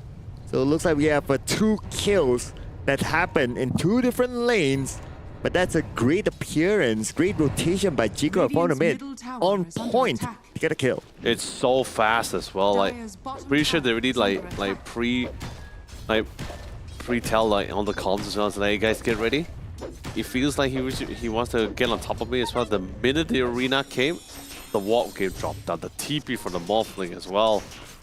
But you know, despite losing 2 members, they at least managed to get the core first. So, pretty nice EXP for both sides. Like nothing, like I said, nothing too crazy. It's been a pretty quiet game, very similar to what we were experiencing in the first game between CSC and of course dominated esports. Murder still quite far from the level 6 though. But the Lich is nearby. Here comes their own version of rotation. But the Monkey King not gonna waste any more time. Teleports back to the top. Just gets back to the farm, especially since the Underlord is pushing in the waves with the Firestorm. Now the Muerta does have Steamy together with him, so he can show himself a bit more at the lane. But it's going to be focused more on to the farming stage. Okay, UK makes an appearance from the back. Maybe since the case, no, not yet, is still being kept while CJ faced a bit of a Bramble maze there. But J-Croy is here. Okay, they're looking for the next kill. Takahashi just right in front. Of course, with Shadow Realm, he'll be okay. He'll be TPing away. Oh, that's great. No. That is going to be beautiful. But then again, there's still the arena here. Guy is in it together with J-Croy. But J-Croy is tanky. Now he shifts his attribute away and he'll be able to survive this one now. Rooted down by the Rambo Maze, but that's going to be A-okay for him. And right now, Dominator Esports is split out by a Team CSC who is not only front but also at the back of them. And this is what I'm talking about, the dynamics of the Underlord, right? At any time Warp Gate comes in, joins the fight if necessary. Because Boundless, right? Into the tree jump, and now here comes the teleport. No Warp Gate. Oh. They didn't try to come in time. But here we go. CJ is pretty low as CJ finally will be taken out by Suki, who makes an appearance as well. UK very, very low. Last hit on UK. Illusionary Orb will not hit, but they still get the kill by Takahashi. And that's going to be 2 down from Dominator Esports. But Team CSC, they lost the support, but it's still worthwhile trade. Yeah, supports. You lost the support. You got the core in the process as well. And now J-Croy, although he finally has the Vlad, like I said, you just want to free farm with this hero. It just doesn't feel like the Morphling doesn't feel as threatening compared to like if you had like a Pangolier or a Puck or a Void or a Quap just rotating down to those lane early stage. Sure, you got a cool knockback. He hits right click. Yeah, it hurts. Not to say that it doesn't. It does hurt, but you don't feel as much as like it's like, oh, it's a Morphling. Okay, cool. But you see a Puck or a Lember or a Quap, you be like, guys, we gotta get the hell out of there. But the warp gate timing is always great. The dynamics always prepared to reinforce. But so far, all the 2 times the warp gate came to the bottom lane, except for that one time where they got the kill on the Mars. Other than that, they've just been losing cores after core. Oh, Juju's alone. Evaded the Bramble Maze, but they know that he's there. And that's going to be the Sinister Gaze. And an arena, because they know the presence of J-Croy, but J-Croy waveformed out of the arena, so now he's on the outer side. IGST6 will be taken out by J-Croy. J-Croy now will remain focused on the members of Team CSC. He's still tagging it out. He does have his teammate together with him, but J-Croy managed to get IGST6 together with Rain Cloud. And finally, Warby goes down. J-Croy still managed to get Suki. J-Croy with a triple kill. Up spear. TP. Oh! Adaptive strike. And that will stop him from going home. Really great job. Finally a prime opportunity and so much EXP to gain from it. He's currently level 12. My god. Yeah, and look at his net worth. It's like almost 2k above the Puck. It's farming. He's getting a lot of kills out of this in the process as well. It's only the rich guy now. But okay. So I guess right now they really need to be aware of the mid Morphling. Maybe something that Team CSC didn't expect. I mean, it's definitely for sure. Thought it was pretty standard, but like I said, this is just one of those situations where you really need to be prepared for any sudden adjustment or changes, right? But I think it was something that CSC somewhat read towards the very end, right? Like, they got to the end, they were like, hey, wait, it's definitely going to be a mid-morph. They started banning the Luna, the Medusas, the Shadow Fiends. They were very sure there was going to be a mid-morphling, so. Oh, but they're very sure right now that Juju will be rooted in an arena for a support. Now they have to back out because UK is here. Oh, nice hook shot towards the left side, and G-Croy is there. So they trade it back with Takahashi. Yeah, I think G-Croy is getting away with too much murder here. There's like so many kills on his belt. And he's prepared to get a Manta soon, queuing it up. But we're going to see the rotation now by IST6 and Suki to the top. But nobody's really home, even though if they found someone, it's going to be the Underlord, so it's not the best of targets. But they still go in for it. Okay, up to the triangle perhaps. An activity is happening there. Okay, here comes the Dream Call. They not only catch the Underlord, but they also catch the underling that is Juju. And Juju is the first one to fall, and now all in focus onto the Underlord. Then with the presence of IJST6, Omi will fall. Pretty great fight. He would drop the warp gate, try to see if he can get out on time, and try to bring in reinforcements too. Okay. Lucky enough that the skills were on cooldown. They thought the follow-up might happen and they might get a clockwork. True, no, but at the same time also, like when this whole fight ensued, he dropped the warp gate to the mid, allowing us to see if G-Croy is intending to try to join into the fight. But I think he just someone decided, like, you know, this is not a fight that was really ideal for him. Yep, I heard a hook shot there. Yep, He that's got the hook bars. shot. And, oh, okay, he didn't give it to G-Croy, but that's fine. UK got it. The question is if anyone is buying the vessel here. That's the real question. Aha.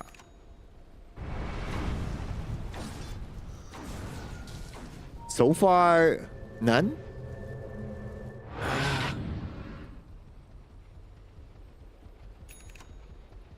I'm trying to see. No, Mars can't. Mars shouldn't get it, but Aha. Now UK, yep, there's going to be a straightforward kill by Takashi. Solo kill by G-Croy. Shows up. But G-Croy now, he has the Manta already. And nice spear together with the arena. G-Croy is not able to react in time, but now with the terrorize of the G-Croy, he's stunned. He will waveform away. At least 2 outs expanded, but still not able to get a kill. yeah. So apparently, yes, there is a vessel, or sorry, not an urn of shadows in place. I think it's gonna be. I think it was in the hands of the Dark Willow. Was queuing up the vessel. So I think it's great because I already saw the urn on top of the Morphic, so on top of Jigger. So yes, there is a vessel on the way. Thank God for that. So, but then again, very quick reaction coming from Jigger. Instantly, they spotted the blink, switched the Ascent shifts, attribute shift, went on the strength. Yeah, allowed him to tank and waveform away to safety. So 2 outs expanded. One of it is the arena. It's going to be okay. Keep it back up real soon. Rain Cloud goes in for a wave cut. Dire are scanning. Mini wave cut, that is. Radiant's bottom tower is It's under so smooth with the tree jumping, man. Especially with the facade, just makes it so much easier. Oh, Rain Cloud is the Radiant. Yeah. It definitely took a while. Definitely took longer than it's supposed to be, but hey, that's totally fine.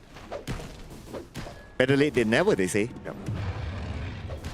The evasion and reducing of physical damage is great because you're going to be dealing with a lot of those in this game, both the Morphling and also the Muerte as well. So that's going to be nice. It's also a nice touch. Scorch also ensures if there's any potential being anyone want to try to go through is also helpful. But you need that Scardy. A lot of items is required for the Morphling here. Vessel's already on the way. There's nothing to worry about. Scardy is also going to be pretty nice. Shivas also will be fantastic. But more importantly, someone needs to get that AC. You need armor. Armor on armor, Shivas, ACs. Because that's a lot of physical here. You need to try to endure as much as possible in these fights. And would you say Rain Cloud will be the one to get the AC? Okay. But we'll talk about that in a little bit more because right now the arena match gets the and the terrorize. Here comes the Morphling. J-Croy goes straight onto the back line. At the same time, the Wukong's command is also active. We got all the rigs here. Rig not taken out by Juju. CJ down as well. Team CSC, they lost 2 players. And now they're still in for the chase. They want to look for more kills as J-Croy will secure the kill on the IGST6. Juju falls to Suki. 3 from Team CSC now out, and J-Croy still stands tall. Oh, it was such a beautiful fight, but then again, it's still a 5v4. Park wasn't really there to drop a call. Park wasn't there to help to try to control. All he did was just drop a call and back out. If only Park was there, then... Actually, was he there? I could be wrong. He's there. Look at this. He did the dream call. Are fortified. Okay, so that means he was present in the fight. Wait, you saw. Oh, okay, maybe. Yeah, you know what? We'll see the highlights again because the fight was so crazy. Yeah, there were so many rigs, right? Yes, there's so many. It's like so many rings, so many animations. It's like, oh, where's Park? Okay, and Park is not like the biggest hero for us to spot. Okay, so now I know why the Manta was actually expanded by the Morphling now. So it's just to disperse the silence here. Okay, so he was there. But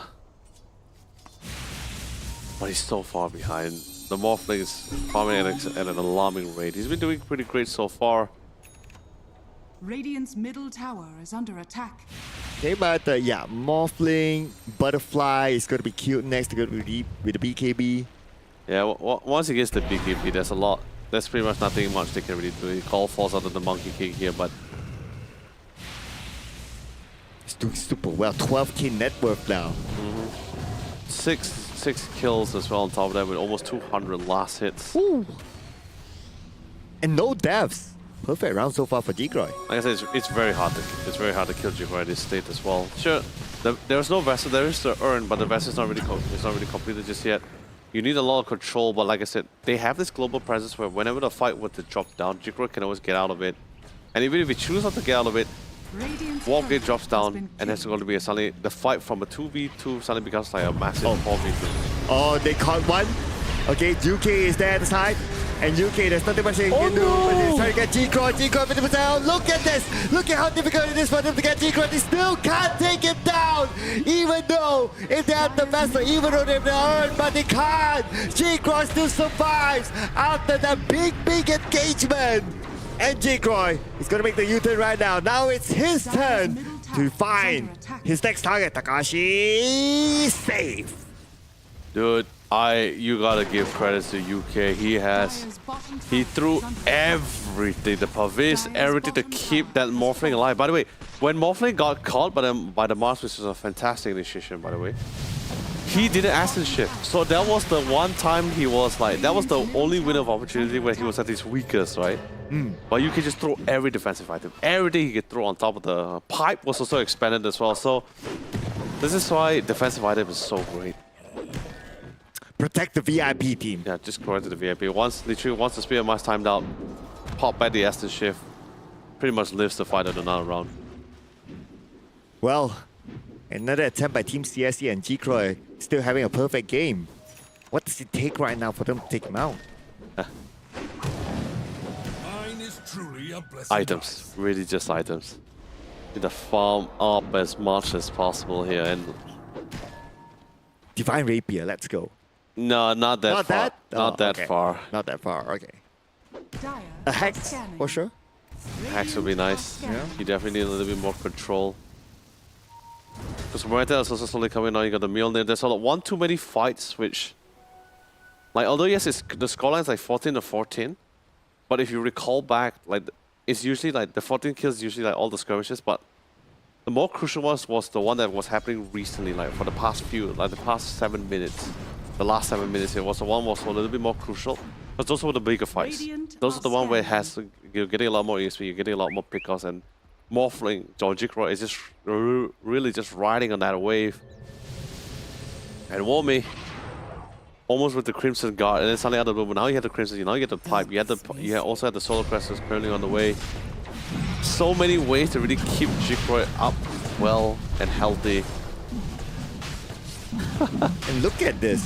They are taking the Roshan without the presence of J-Croy. It's like, J-Croy can be Oh, he's there. Oh, right, he's right there. Oh, wait a second. Oh, because I thought I saw something on the minimap. Yeah. Decoys on the late. But oh, it's okay. A lot of blue characters. There you go. Lots of rings, lots of blue characters. Oh, they're joining into the mid-fight. Okay, and G-Crow joining soon. Rain Cloud. Oh. They got Rain Cloud? They got Rain Cloud of everyone? And without G-Croy? Yeah, that is a problem. A very massive problem. I mean, I guess Muerta was there too. You got the silence off. He has no BKB. Monkey King doesn't really have the BKB yet. He's halfway. He's almost trying to get that scepter out. Oh, hook shot all the way. And that's going to be Takahashi's death here to UK.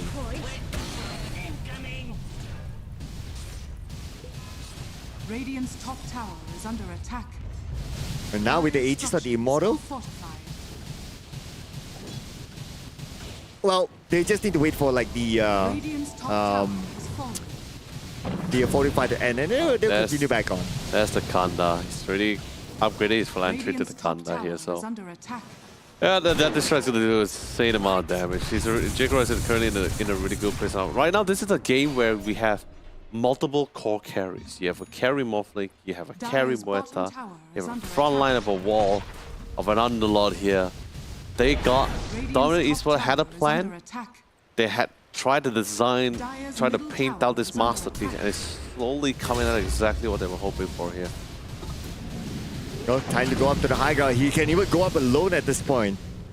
What does it take to stop G-Croy? Does have the Aegis of the Immortal. 3 minutes, 30 seconds left. And Radiant's courier Team has been CSC, they have no answer to G-Croy. Dire's middle tower So you're getting a has little bit fallen. defensive. You finally got the Lincoln sphere here. He's just cutting creep waves, which is exactly what, as a puck, ideally you really want to do. Cut creep waves, deny the waves being pushed in, at least buy the next amount of time. What a hook shot, but they do have the vision. That was beautiful there. And because of that hook shot, Suki's not going to be able to survive CJ. Dude, CJ with the Muerta placement, my god. It felt like almost like 100% duration of silence and fear. You're not into the cost, well placed in the silence. Feared also feared him back into the silence again. Yeah, there's no way for him to run. But at least now the puck knows, okay, somewhere around the Radiant Jungle there is a ward. Because there's no way that hook shot would have landed so cleanly. Immediately appears on the other side together with G-Croy. Oh, we're going to see the arena now active. And UK is inside there. Bobby makes an appearance. And waiting for the moment that G-Croy to come. But G-Croy is at the mid lane. He's not bothered because he knows that his teammates can handle it. Guy, 1v3. They don't need G-Croy. They have enough manpower to take out Guy. Oh, it's the only Guy though. Okay, TB. No Oh, you problem. can't, he goes cancelled by the pit of malice. No, pit of malice there. Takahashi went down. And G-Croy is still at the mid lane pushing in. Dire's middle tower is under attack. Yeah, there's nothing they can really do about this here. With the Mars, but everyone is just doing equal amount of damage here. Yeah, sure, you have a little bit of a slow start when you have this kind of multiple core lineup, but eventually you really got to a state where if the lane is going well, you're getting that amount of farm, you're getting all these kills in the process as well. Now this is exactly the peak of everything. We do have the scepter. BKB is on the way, which is definitely going to be much needed. Okay. Like I said, it's a very slow climb for CSC here. A lot of farm is necessary. They're doing their best to try to spread out pace, which is something that the Puck and the Monkey King can actually do. Well. If they get a kill here on the Rain Cloud, that would definitely slow down his progression on getting the BKB. But nope, they won't get the kill. So far, Rain Cloud managed to get away.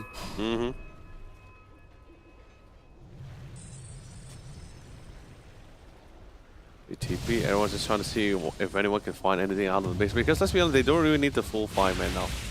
Homie just running alongside with J-Croy, alongside with Juju, that's pretty much all they need. They don't really need to worry about care about anything else. But here comes the warp bit. And did it just break wait, the what? tree? How? Wait, what? What? Oh, the Fiend's Gate Fiend's broke Gate. the tree, okay. Oh! Radiant's bottom tower is under Did they have attack. vision there in the first place, or they kind of anticipated? No, he was farming the creep wave. Ah, right. So it was an anticipation then. Yeah. Nicely done. My goodness. It's absolute game sense. And now finally he's gonna also working his way towards the center. So now suddenly the Warpwave will also have a bit of malice on top of that. So Well, 10 more seconds before the AG slot immortal goes out, but never really needed it in the first place. yeah, exactly, right? He wouldn't mind that space to put something else. And he has the Paladin slot. Yeah, more lives here for both physical and magical. This will be really great for himself. 4 stuff away, okay? You can be fine. He has worked out together with him there in case anything happens, but No, they never really want to take a fight here. This is a clockwork that is actually pretty stacked as well. It's pretty durable. Feels like more durable than Guy currently at the moment, but of course, for the TP goes back all the way down to safety. I'll just prepare for the high ground. Just try to get whatever farm that they can get here. As long as right at Recross currently, Dominating Esports is not really just pushing for high ground yet. They're also personally farming for their own gears and personally farming for their own items. They're also getting stronger as time goes by. So while it is a breeding room for Team CSC, they also need to take into account the fact that while we're farming, so is the rest of the team. But finally, they really want to break the ice as Jake Roy, as they finally with this tree when smoke they breaks. Reactor accordingly manages the tree jump away. Thank God for it. ooh, close one there. Okay, but they kind of know that he's still inside the jungle. On to the high ground, Rain Cloud is there. Rain Cloud sees Juju. Didn't really break the tree, but it's okay, But anyway, now Rain Cloud gets back to safetyness with the presence of G-Croy. We don't want to take that risk. Yeah, absolutely no breeding room. Well, anyway, they're going to be TP back at the top to try to push out the lane. The puck is somewhere nearby. But so does Guy. But I don't think the Mars and the puck is enough to really melt out the Morphling here. So just gonna prioritize the lane, push out the wave, and that's gonna be pretty much settling for Suki as it is. Guy, you are playing a dangerous game. It's morning as well, so gotta be careful. Hopefully, thank God no one spots him out. All right, back to safety. You know the worst part about it? You would think like, oh, okay, Morphling, Jake Roy is not with us. We can try to fight this 5v4 scenario, but that doesn't work that way. Wommy all he has to do is just literally open a warp gate towards where Morphling is. And then magically he just comes to the fight. So there's a lot of global presence, not just for Wommy, but also for others as well. Okay, we have to smoke here. Obviously, no, they can't warp. Is under attack. They have to find the opportunity. And where will they head to? Okay, heading on to the other side. Into the jungle, perhaps? Oh, no, not yet. Okay, just gonna clear off the creep wave, just to manage that wave in the middle. Dire's top tower has It's fallen. going on the way. Slow is steady, definitely wins the race here, but that depends on what kind of race for sure, because Dominator just constantly been dominating all forms of battles and all forms of the map. But here comes the engagement. Yep, goes up to the high ground, and that's gonna be G-Croy. Immediately showing up. And look at G-Croy now, he's taking damage, but not gonna be an issue as he got Takahashi. UK will be the one to take him out. And we have now Guy going down. Takahashi and Guy has to buy back. This has to be a defense. Bobbery. It might be the final defense depending on how things goes, but Dominator Esports, they're not in a rush. So many spells administered, but at least I guess decent high ground defense, but they didn't manage to force out 2 buybacks from Team CSC.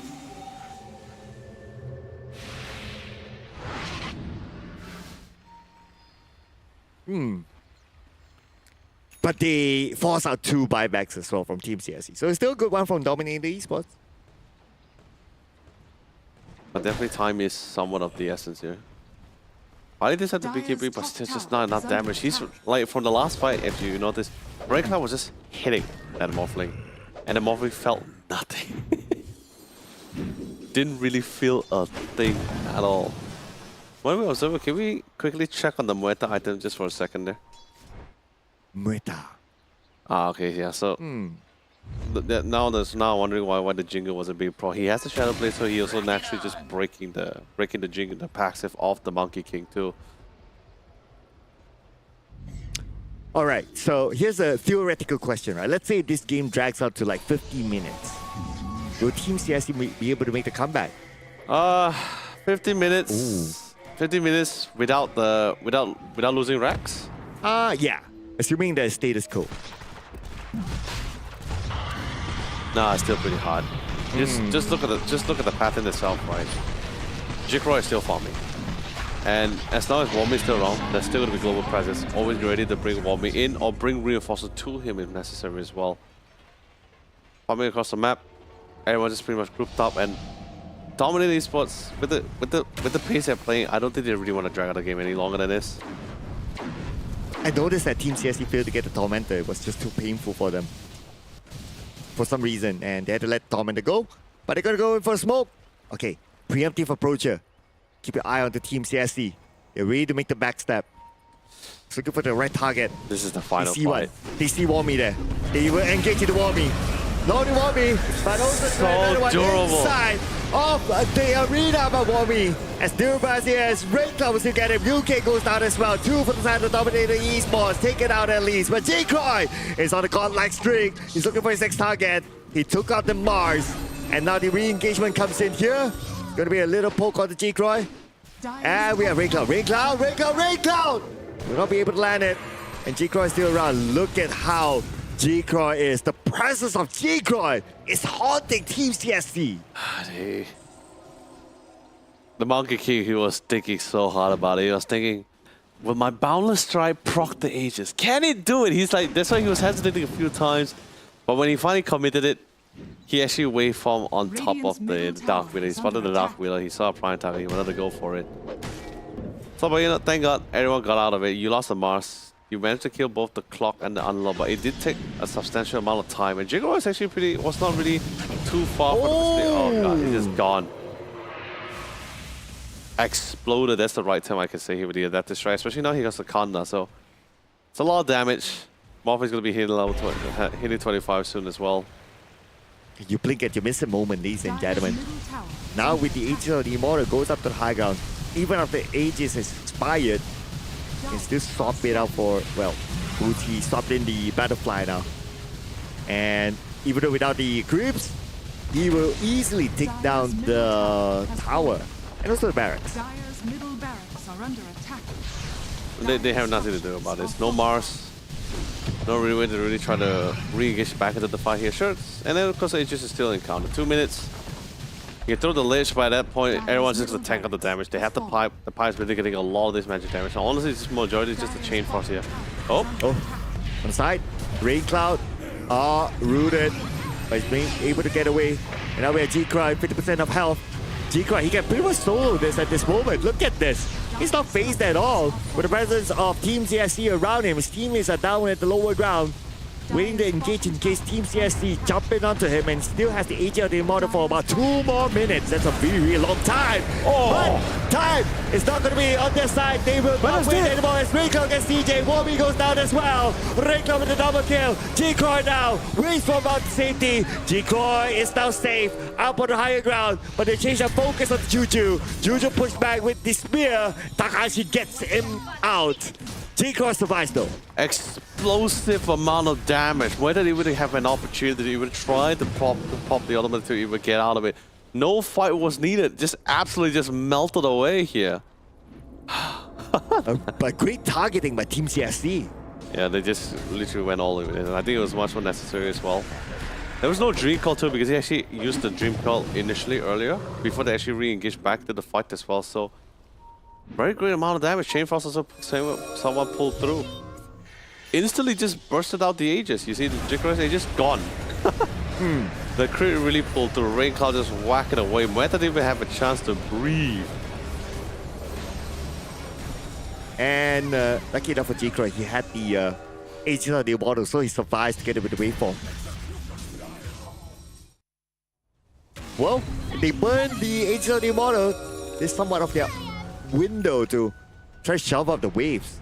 Yeah, but now without the ultimate ability, it just solely comes down to Suki. But Suki still has to be very precarious. He has no idea whether these jungles are warded, or is he been spotted in the first place. So he's just been pretty cautious about it. Just found the jungle camps.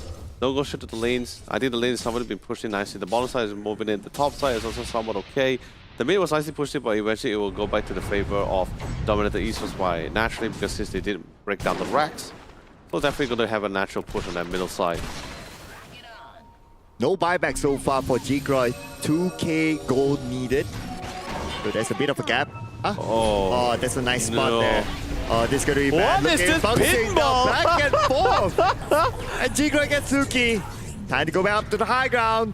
They do not have to buy back. 80 seconds. It's such a long time. Man, can even go tap out for the whole team and come back. Actually, no, not that long. Oh, okay. I mean, there's still time to go to the night market though. But the G-Croy would want to extend this game. The backdoor defense can barely withstand the damage. Thank God for Frost Shield. G-Croy. There he continues on. Who's going to stop G-Croy right now? Okay, now he has Warming together with him. Easy takes down the two barracks at the bottom. Oh, nice little shot all the way to the back. But guy being pushed out. G-Croy. Oh, wait a second. Okay, G-Croy is still all right here. Focus onto the objective. Goes up to the top lane. Now focusing on to the tower. Tower is down. Two barracks now exposed. And what are they going to do about G-Croy? BKB with turned on by Ringcloud. Ringcloud, look at the damage on Ringcloud. Ringcloud is taking all those damage. But G-Croy is the bigger damage dealer here. He's the big boss. And even gets Sky in the process. GG has been called. We go to game number 3, people. My God, I got the intention coming from the Monkey King. So he went, he jumped in, popped the BKB. The plan was, okay, in his head it was jump in, open the Wukong command when he hit the BKB and keep the fight going. But what happened was, while he was channeling, because the Wukong command is not an instant ability. There's still time for it to charge. There's still an animation timer before you can actually get the ability fully going on. So while doing this mid animation, the Morphling was just shredding it. He was just like wondering, like, yo, so what are you doing? Dancing in front of me? You're not hitting me or anything? Fine, that's great. I'm just gonna start hitting you first. And instantly, he had no choice but to stop the Wukong command midway because it's just like, okay, my God, you are actually shredding me. I have to do something about it. And the worst part, he's in BKB. No one else can do anything about it when he's in BKB. Mars can only watch him. There's no point of terrorizing because he's still in the BKB. At that point, the Monkey King just someone realized, okay, yeah, I am so dead. When he died, guy just called it GG. He's like, yep, that's done and dusted. We had no puck, no buyback of MK as well. And even if he comes back, there will be no BKB. He's just like, yeah, that is, just call it quits when they can. What a dominant run. Something that I really didn't expect from this. I thought we were going to be expecting like a really slow-paced game, especially when you have two ranged carries to farm here to play around the map here. But no, that's where the underlog comes in. It brings a whole new different kind of dynamic, especially for teams who are somewhat farming. You don't really have to worry about expanding your TPs. The warp game comes in, but there's really massive fights here and there. But Jigroy always ensuring the fact that, hey, you know, I'm only going to come in whenever it's much needed as well. And the team is very quick about it. They knew exactly what they're trying to go for, what they need the turtle out to become. Actually, they didn't even need the turtle out at all. No, they had enough burst damage. Go for it. Just completely melt out the composition here. If only they still had the puck. Because the puck had the silence. So the silence is the one that can potentially stop G-Croy from doing the attribute shift. And maybe they have a chance of taking down G-Croy. But because they didn't have the puck, so it was out of question. The thing is, I guess with the puck, you could force him to proc that early BKB. Right? Silence, he proc the BKB. Then they probably could try to find a way to re-engage back into the fight. But I still think it's going to be even difficult because even once he forces out the BKB, the Morphling is still going to do exactly, Jigroy is still going to do exactly what he plans to do, which is just hit those towers, get those megas. Get those megas. Yep, and with that, Jigroy, perfect game. Wow. 1307 did not die a single time. Well, technically he did burn the Aegis of the Immortal once, but that's okay. It's still a 0 there. Yeah, oh man, that is... Jigroy really pulled my socks off. I never expected this at all. Oh? You had socks on? I mean, yeah, of course I'm wearing shoes. Okay. I mean, there's some people who wear shoes without socks, but... what?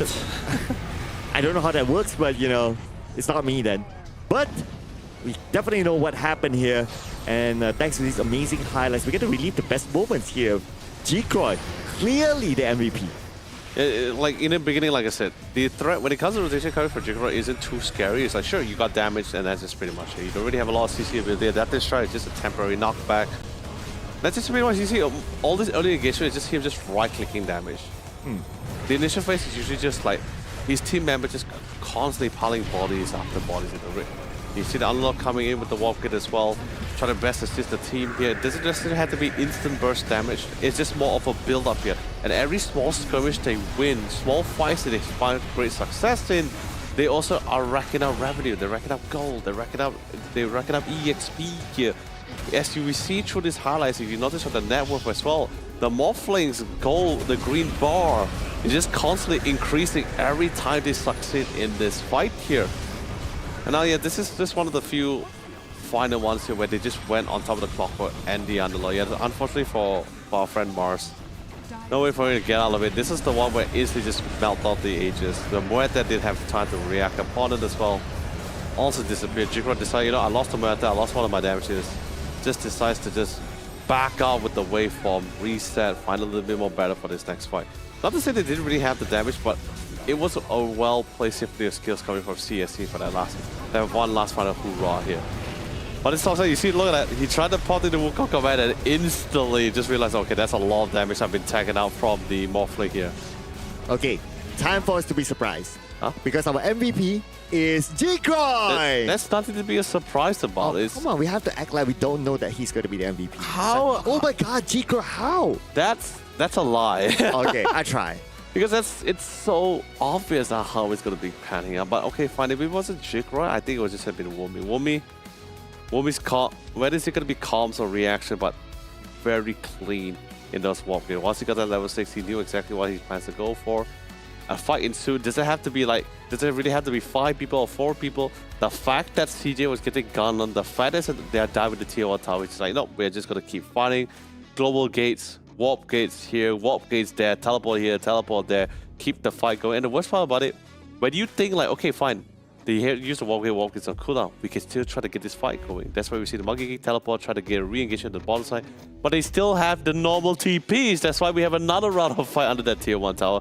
It was really like an all-out brawl. A brawl, that kind of fight where they actually earn a lot of gold from those success. Yeah, but if you want to be successful, you got to get this amazing monitor, ladies and gentlemen. Brought to you by Samsung Odyssey OLED G8, the gaming monitor. And the G8 is one of the bigger monitors, but it has a unique feature, which is it is a smart TV at the same time. That's really great. It's a response time of 0.03 ms as well. It's a slim metal design, ergonomic stand, cool. One of the best cooling systems to best suit this kind of powerhouse of a monitor, and also at the same time, it is also a really great monitor to pair with your strong and powerful desktop and to get really smooth gameplay and have a really great gaming experience. Man, I can feel the experience right now. But the experience that we're feeling here is that we're going to watch game number 3. But before we go there, ladies and gentlemen, because it's going to be the decider match, everybody has to take a breather.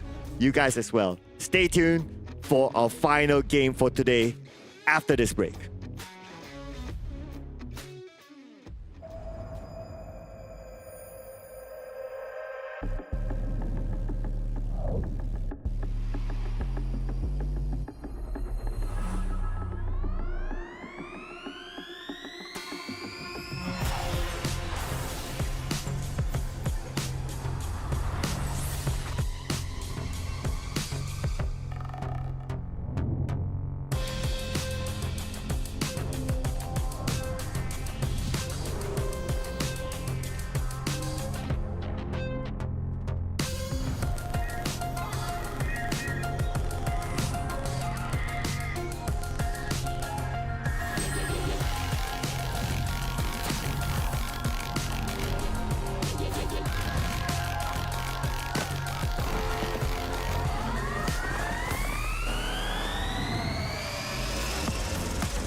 We stand at the crossroad of the final series of the night. The one that was somewhat decide which of these two teams is going to go to the upper bracket finals. Ladies and gentlemen, welcome to the Samsung Odyssey Cup Dota 2 Championship. I'm Len, also known as the only gracing me at the castle desk, the one and only Sir Cloud, who absolutely makes us feel that we are on Cloud 9 every single time.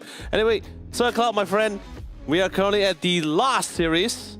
One of these two teams is going to be solidifying themselves in the final spot of the upper bracket finals that go toe-to-toe with Castaway here. How are the games so far? Games have been unique. Great. In the sense of like game 1, we saw Amy Popik for the second time. Yep. Game 2, we saw mid Morphling that were absolutely well. Excellent. Amazing. What else can I say? It felt like a total 180 of like what we were experiencing for the first game as well. Totally unexpected, but then again, I guess you could say when you have your back against the wall, especially when the idea, the fact that you might be sent to the lower bracket when you're just one step closer to that championship grand final spot, I guess that's more than enough for a player or the team to really get themselves serious and say like, guys, this is a problem. We need to get ourselves back into the game here because this is, if not, that's going to be it for us. We're going to be not really the end of the road for them, but the idea of being sent to the lower bracket when you have an opportunity to be going to the upper bracket finals is definitely something that you don't want to miss out here. Yeah, this is the stage of the tournament where teams are starting to show their cards, right? Yeah. Yeah, it's like, okay, let's start to put out like this strat that we've been saving, you know, in order for them to get the better route across. But whatever it is, speaking about better, you guys better use this discount code because it's going to be here thanks to the Samsung Odyssey Cup. And this is for one of these cool monitors, the Samsung Odyssey OLEDs. And all you need to do is take these codes. Depending on your region, if you're from Australia, it's going to be AU Odyssey Cup. If you're from New Zealand, NZ Odyssey Cup, and so on and so forth. And put it in the Samsung Odyssey website, and you can have a special discount to own one of the amazing Samsung Odyssey OLED monitors. Which is one of the most fantastic line produced here in 22-24. With the kind of specs that they have to cater to the needs of the many, I absolutely think you guys can't really miss out on. Whether it's the G8 or the G6, that's entirely up to you guys. But anyway, with that being said, third game. I love the fact that you said that you brought us something that we didn't expect at the term uniqueness, which I totally agree with. Something that we saw back in Wild Chaos Season 2 as well, where we thought we saw an Alchemist pick, and we assumed that, okay, that's going to be the Alchemist carry. But depending on how the drafting went, the Alchemist, and guess what? The Alchemist didn't become the Sablin carry anymore. It became the support. That's what I'm saying. This is just one of those few scenarios where heroes who had original roles, were traditionally they had their own previous role, tend to become flexible to more unique roles to cater to depending on how the comments go. Whether it works or not, it entirely works here. But Jigroy, well done with the Morphling pick. Let's see whether this is going to be something of a respectful one. And the CSA instantly got, that was the very first selection of Banya. Get rid of that water elemental. It's just nope. Yeah. But speaking about the Alchemist support, back in the day, I used to play this tournament. Obviously, it's not like these big tournaments, right? Yeah. But I played the Alchemist support, and all I needed to do as a post 5 Alchemist is just to farm scepter and pass it to everyone. Exactly, yeah, that's exactly Yeah. how it was. But like, you know, it's a little different story now. The chemical concoction is actually a pretty 10 great stun as well. So, seconds things change over time. Long have we come from the days 5 where seconds remaining. we just saw some really crazy things, especially like fountain hooks, for example. That was that was pretty something pretty fun to watch by Dendy. But regardless, from Navi, this is the final Volca. Again, CSC still pretty confident with the puck. It's gonna lock it down for good for themselves. They're not really gonna get rid of it. And of course, nothing wrong with the Clockwork. Very standard opening for a standard support opening. Not to say there's nothing wrong with starting off with a support first pick here. It's just the fact that it doesn't really pivot to anything, pivot to anything crazy or anything great. But it will still keep your cards well hidden for the side of dominate the esports here. Hey, for all you know, this is a Clockwork carry. Nah, we're not going that far. Okay. Nothing too crazy, okay? Not for now. Still within the means, still within the patch and the item matters here. I mean, you talked about the Alchemist support. Yeah, but like I Radiant said, team it's just one of those very rare scenarios where he fits the bill, fits the scenario, and it just somewhat works out. I mean, it's not just a support alchemist. I mean, there were times also where we see certain heroes have to change roles just because the composition didn't really favor them as much. So in other words, it really comes down to a really well drafted composition here. And let's be honest, this is why I can never get over my love for the drafting phase, because it feels like a chess game between both of the team captains here to see who is going to be able to 10 outwit seconds each other, remaining. outmaneuver. Well, in terms of the 5 bans, seconds you want to talk about outwitting, outmaneuver. Well, the Doom is still open. Mars is open. Yep. Luna is banned. Okay. Yeah, Doom and Mars. Mars has never been one of those heroes you want to ban out first, unless you have showcased this past few days or your entire expertise and the fact that your Mars stands out from the rest. You're not a normal Mars. You are one of the Like Pluto or something. Yeah, you're pretty much like one of out of this world here, a galactic Mars. Yeah, sure. Everyone's like, yep, all right. We had to ban just out of respect of you. Anyway, Father Ban comes in. So far, we see CSC banning out a lot of the safe lane carries. The Morphling, of course, understandable. The Luna Gold, the Shadow Fiend goes. Not a lot of range carries left. Muerta is still around. I guess it's something that CSC can somewhat pick.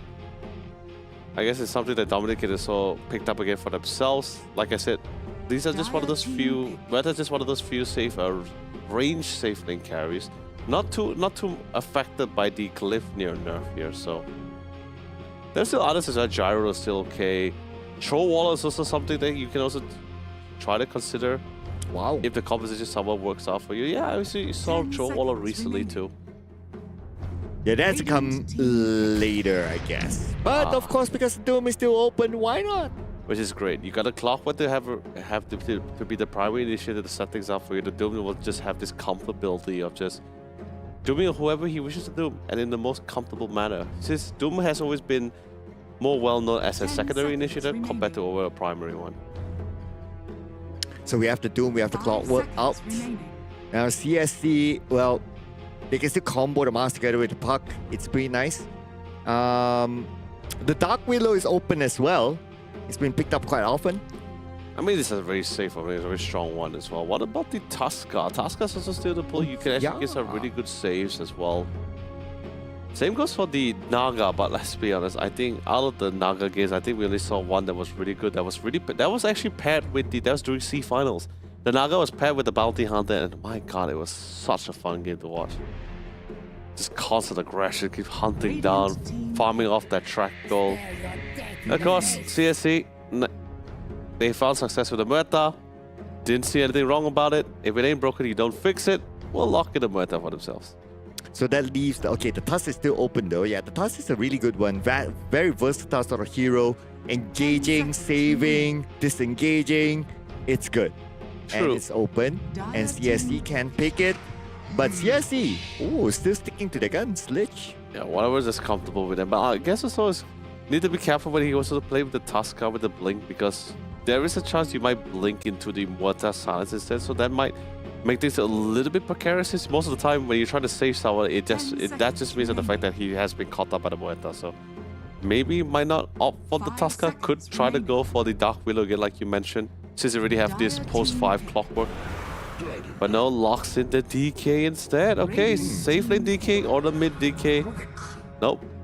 Post 4 Rubik. Got some really great spells to steal. DK can still be pretty flex, but he wants to go mid or the safe lane. Both works. But like as I mentioned before, mid DKs against the puck. I mean, sure, it's nice in the lane. But if you're not really snowballing in the game, then it feels like your game pretty much gets stuck. It's pretty much like what Mars was pretty much experiencing in the last game as well. Not sure what's the proper direction to go. And especially when you're a little bit far behind. So, well, you know what? It's still up. It's still pretty flex. We've seen the DK mid at least 3 times at least these past 2 days. Let's see what's going to be the final call when it comes into the ban. CSC. No, it could just be ended up going with the safe lane DK and probably with a Void Spirit mid against the puck. That could also still be an option. No. And they still have an option to pick a support. For who? CSC? CSC, yeah. Oh, yeah. Okay. Aha! Welcome back, Meeps. Alright. Saw it yesterday. It was good. Yeah. Dominated, tried to make use of the meeple. And I think they actually did it quite well. But then again, if it is a safe lane DK, he's also a Silver Age buyer. Pretty great against the meeple. You do want to break some of the pass, so that would be pretty nice. Last few bans, you get rid of the Elder Titan.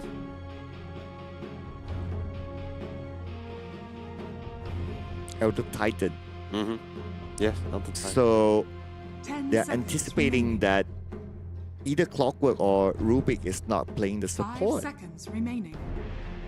Well, that's impossible. I mean, okay, maybe Rubik, but it can't be the Cloud. The Cloud is definitely going to be the post 5. No way. Dire team What back. if? What if?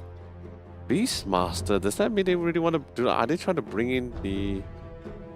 Are they trying to bring in a Pangolium mid for themselves here? I mean, it's not necessarily he's banning the ET because of like the support. I think just mostly in general is a particular hero that CSC is probably trying to bring in that the ET could be a nuisance towards him here. That could cause a shift to the competition. I'm really keeping my mind open here because there will be times where the competition will have to change to fit the scenario here. So in this case, this could be one of those moments. But seeing the Beastmaster ban, someone gives you the indication that maybe, like, you know, sure, they're banning on a potential offlaner for the side of CSC, or could be the fact that they want to bring in a Pangolium mid here. The Rolling Thunder can be pretty disruptive against the Meepo and also with the puck. Makes it really a tough time for it to really get in and get out of the fight. That'd be pretty nice too. Final offlane ban for CSC. What's left in the pool? There's still Pit Lord. Wait, hold on, let me check. Is Pit Lord banned first? No, he's still not. Yeah, he's still there. Or if you feel like you need a little bit of a disengagement, Centaur also would be pretty great. Oh, actually, they actually banned out the Centaur instead. Okay. So Centaur's out. I'm still interested in the fact that CSC banned out the Elder Titan. So I wonder what's going through their mind. If they ban out another support, then they are anticipating that either Klopper or Rubik is not playing. Okay, they ban out the carry. So banning out the Elder Titan, maybe they must be thinking that, I don't know, core Elder Titan, but anyway, it's not going to be an issue now. Now that they picked out the Brewmaster. So imagine this, Brewmaster with the Primal Split, and then you have the Meeple. That's a lot of characters for CSC. It really is. And at the same time, I don't think we will... It's pretty difficult for... Because like, if we're talking about old Brew usually goes on... Elky! Finally, about dang time here. So finally, I'm happy. Day 2, we got a lot of the melee carries that's coming into the base. We had a Monkey King, sadly, didn't really see the light of day against Chick-Roy's Morphling, but coming in with the Alchemist here, fast flash farmer, great to catch up with the Meepo as well, great for the engagement. So it is going to be the mid DK here. But like I said, I do have a concern if the game isn't going as well. It feels like the game becomes quite stagnant for the DK. But now when you have this flash farmer of an alchemist to pair alongside it, and he gets items out pretty fast, and he can actually join fights pretty early. So this is going to be a really good role call here. You got a primary initiator, you got a good scaling safe lane carry hitter as well, and you got the Doom. Whoever Dooms pretty much going to be out of the picture of the fight. And Brewmaster for Guy, really got to be careful. Radius is going to be taking a relatively long time to really get out here. So, and since you got the Alchemist, a Vessel will be pretty great. Works for the DK. Works for the alchemist as well to reduce the regen. It's also a nice build-up item as well. It allows the brewmaster to be pretty durable. And this is the final call. Any preference on this composition here? Ooh. I know you're gonna say I know Meeps is a bot, but are you biased enough to pick CSC? Is that the deal breaker for you? Having Meeps on their team. Okay. I'm gonna go stats wise, right? Okay. CSC, they won with a meep. Really nice, really clean. Okay. Dominator Esports did not. So I would say that based on that, probably Team CSC with the meeps. And plus, you have the Brewmaster with the Primal Split, tons of characters. It'll probably be chaotic, and that will cause a problem for Dominator Esports to do their proper targeting. So I would say Team CSC probably has the advantage. Okay. For me, it's gonna be hands down Dominator Esports because, like I said before, I have a very specific style when it comes to composition, and once again, this is really covering a majority of the bases here. Great walls, great initiation. Got many ways to really play around. With the Doom, is very flexible. You can choose to either Doom the Brewmaster, or Doom the Meepo as well at the same time.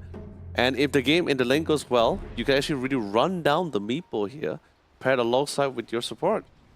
Well, this is the decided game. Whatever it is, ladies and gentlemen, the winner will move on to the upper bracket finals. The loser will be sent down to the lower bracket. Team CSC, Dominator Esports. Only one will prevail. And while we're at that topic about you picking Dominator Esports as your preferred draft, if Team CSC wins, Okay. 10 star 30 jumps seconds to battle. on the broadcast. Really? Yeah. How's that sound? I feel very unhealthy. Maybe a Red Bull will help. I mean, yeah, it has been. It has been helping me greatly, actually. Anyway, You have not answered the question? I mean, if you're calling out the bet, fine. I will agree to. I will entertain you. Okay, here we go. The bet is on, ladies and gentlemen. And we're going to see the first blood here by Takahashi. And immediately... we're not done yet. The old Juju gets IJST. Oh, yeah. Calm down, people. Team CSC gets 2. Team CSC, that's a pretty nice shit. Like I said, they really have really great early level 1 abilities as well. So I'm pretty sure they were very confident in really taking those fight head-ons. But then again, to the 1 scoreline, what a start. Especially for the puck here, especially getting that 1 kill and assist out of it. That's a lot of goals. And look at that. We're not even 30 seconds. We're not even like a minute into the round. He's already so close to that bottle. Oh. Thanks to the kill that he just got. Yeah. And also the assist, just to add it on. The goal is great. The EXP is great. Now he got a ball. That's insanely fast. Bottle's on his way, and that will allow him to sustain in the lane a lot better. And plus G-Croy, he is of course a melee, so he has to feel the random attacks from Suki. Oh, by the bottom lane? Yeah, bottom side, IGST6 or Justice it is in this case, yeah. Quite the responsibility to try at least bully out the Womi. At least doesn't really put too much pressure on Rain Client, because let's be honest, the minute that Doom as it is, or play with a Rubik, can actually do decent amount of damage. But once he gets that Doom, that Meeple needs to run. It's gonna be a dead Meeple. Sure, I guess you can. You get 2 Meeples by then. You net 1, and it should be able to back out, at least get the Meeple that was Doom out in time. I'm pretty sure there's gonna be Sinister Gaze, and then of course slow from the Ice Blast from Lich. Yeah, I think that lane, if he plays his cards right, I think that Meeple, whichever Meeple gets Doom, should be able to get out of it. Unless he chooses not to Doom the Meeple and prioritize the Lich, who has a little bit more terrible escape patterns.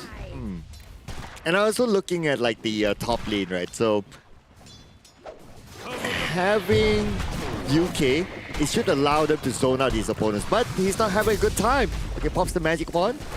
He'll be saved by the fact that CJ is there together with the unstable concoction, so he's able to maintain that gap. But the battery assault, he can't even get close to Guy and Takahashi.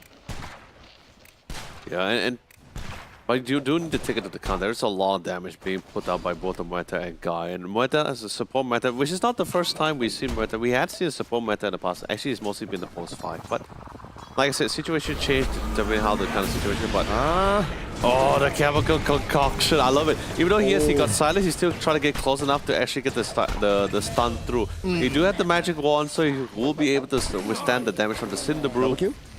But he needs to go. He needs to go by a 4-man region, and he's completely out of region and not enough gold. He needs to get this creep. Then possibly he has enough gold for the south. No, he could have killed the creep. One of those moments. It's a late night. The tower got him. It's been a long day. It is that game 3 though, but anyway. Don't miss that opportunity, but it's fine. Still very early into the game. So only about 3 minutes. By the bottom lane here. Okay. So we got people at level 3 now. So they can help each other to just body block or something. Yeah, 2 meeples, double the net, double the roots. Should be fine, I guess, right? Yeah, but at top, Takahashi is not having a fine time. Maybe UK can get... Oh! He has to keep that distance, and plus he does have the magic wand. UK is lucky to be able to get out of that safely. Yeah, it's definitely... Okay, right now for level 1, UK isn't doing... Oh, wait, hold on. Bottom side, woman. Oh! Rain Cloud gets it. Well done coming from ISTG. A lot of nukes. The initial burst damage somewhat built up to this final moment where they actually take that fight head on. And it looks like Team CSC doing pretty well on top and the bottom lane. Oh yeah. Just need to try to control it as much as possible. Don't really get things out of hand. Not a lot of kills except for the bonus. I think all these small skirmishes, you get 1, 2 kills, that's great. I mean, we had 2 kills initially. So it's pretty much 1 for top, 1 for bot. And it was just on the supports. Actually, One more? Dyer's courier has been killed. it was Wami that died at the bottom. And then UK was the one that died at the top. So I think, it's still okay. It's nothing too out of hand. It's just the problem right now is just the regen. The Cinder Brew does a lot of damage alongside with Muerta was just naturally fearing silence. And burst is not looking that great. I like how you're trying to remain positive. No, I'm thinking of it like, I'm thinking like, from both perspectives, right? Right. Because like Alchemist doesn't really have like it's pretty much similar to the slug. Your early game isn't too crazy. Oh, Hello, Rain rotation. Cloud. And that's going to be the net. Nice rotation on to CJ. CJ last hit. Oh! Who gets it plus, but still, IJST6 will get a double kill.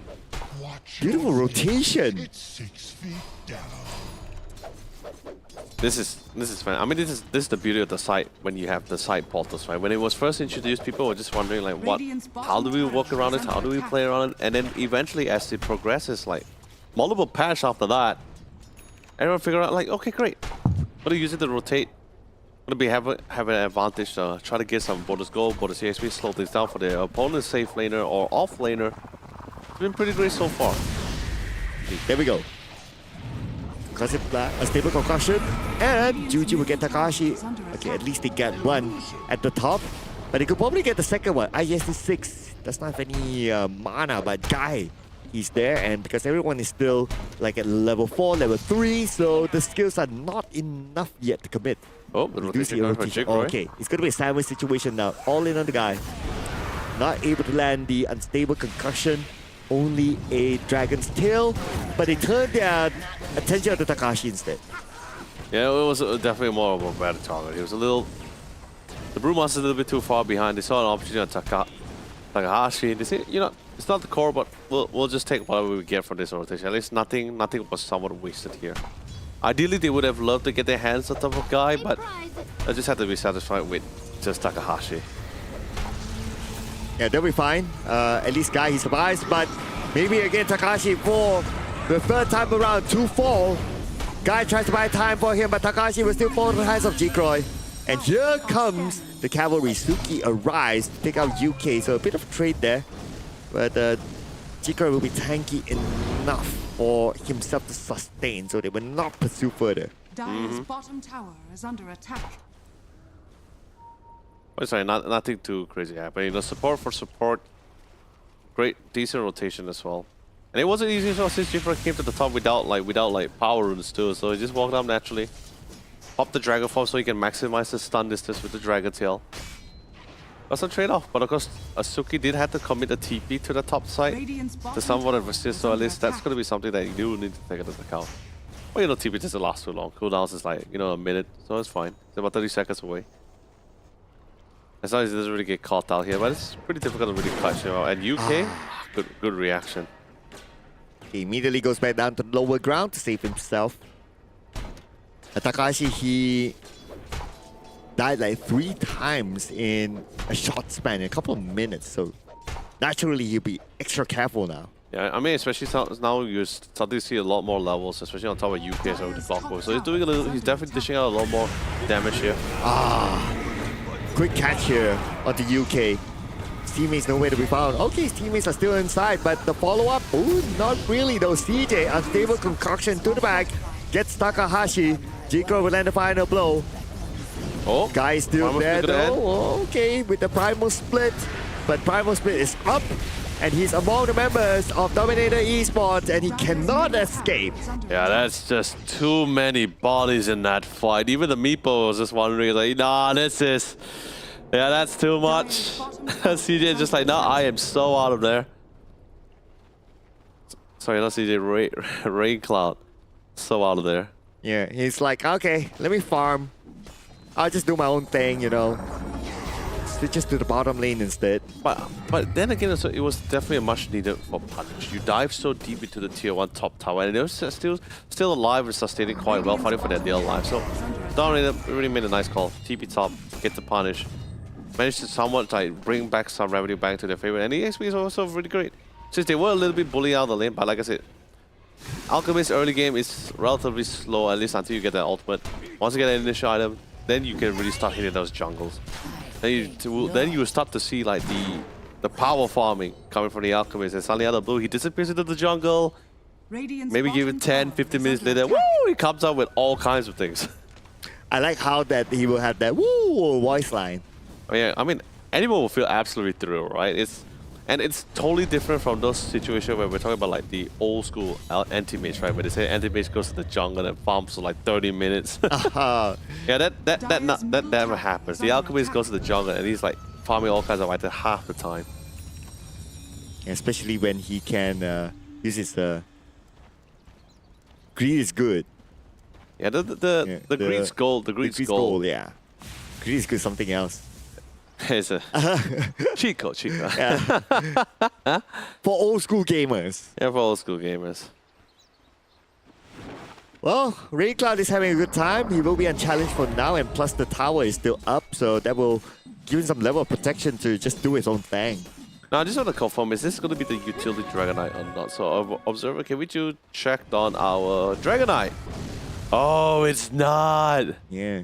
Yeah, Jikro is like, yeah, forget about utility, forget about the Bling Dagger. I know what you want to say. You want to just say like the utility. Yeah. Forget the utility, man. It's all DPS in, all in on this. Okay, will all DPS work right now? Because okay. That's gonna be a tornado onto CJ. Just by a little bit more time, they will get a kill onto UK. But CJ, as long as he still has the Chemical Rage, okay, it's gonna be hard to take him down. So it's just to tease him at the top. Yep, Roy and Rain Cloud. Deny the tower. Yeah, unfortunate. Really would have loved the tower go, but it's fine. You open up the map a bit. Now Topside got the silence. He needs to drop that unstable concoction. Not enough time. Gets stuns in place. And no Chemical Rage. So UK has come up with the protection.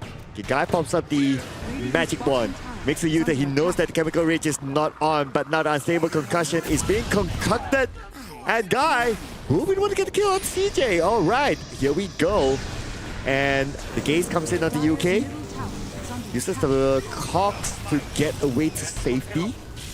Jikro is there as a backup, and they will not get the kill. Yeah, that's good. Guy is absolutely rolling around with the Spirit Vessel. That's a very, very fast one too. Definitely not. It's not a 12 minutes Spirit Vessel. He actually got that a lot earlier, and it's already somewhat halfway with the pipe. insane. Dire's middle tower is under attack.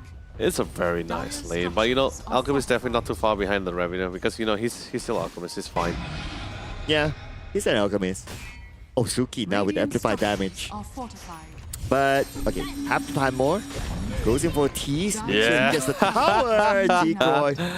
Yeah, Jigger said, "You deny your towers, I also can deny my towers."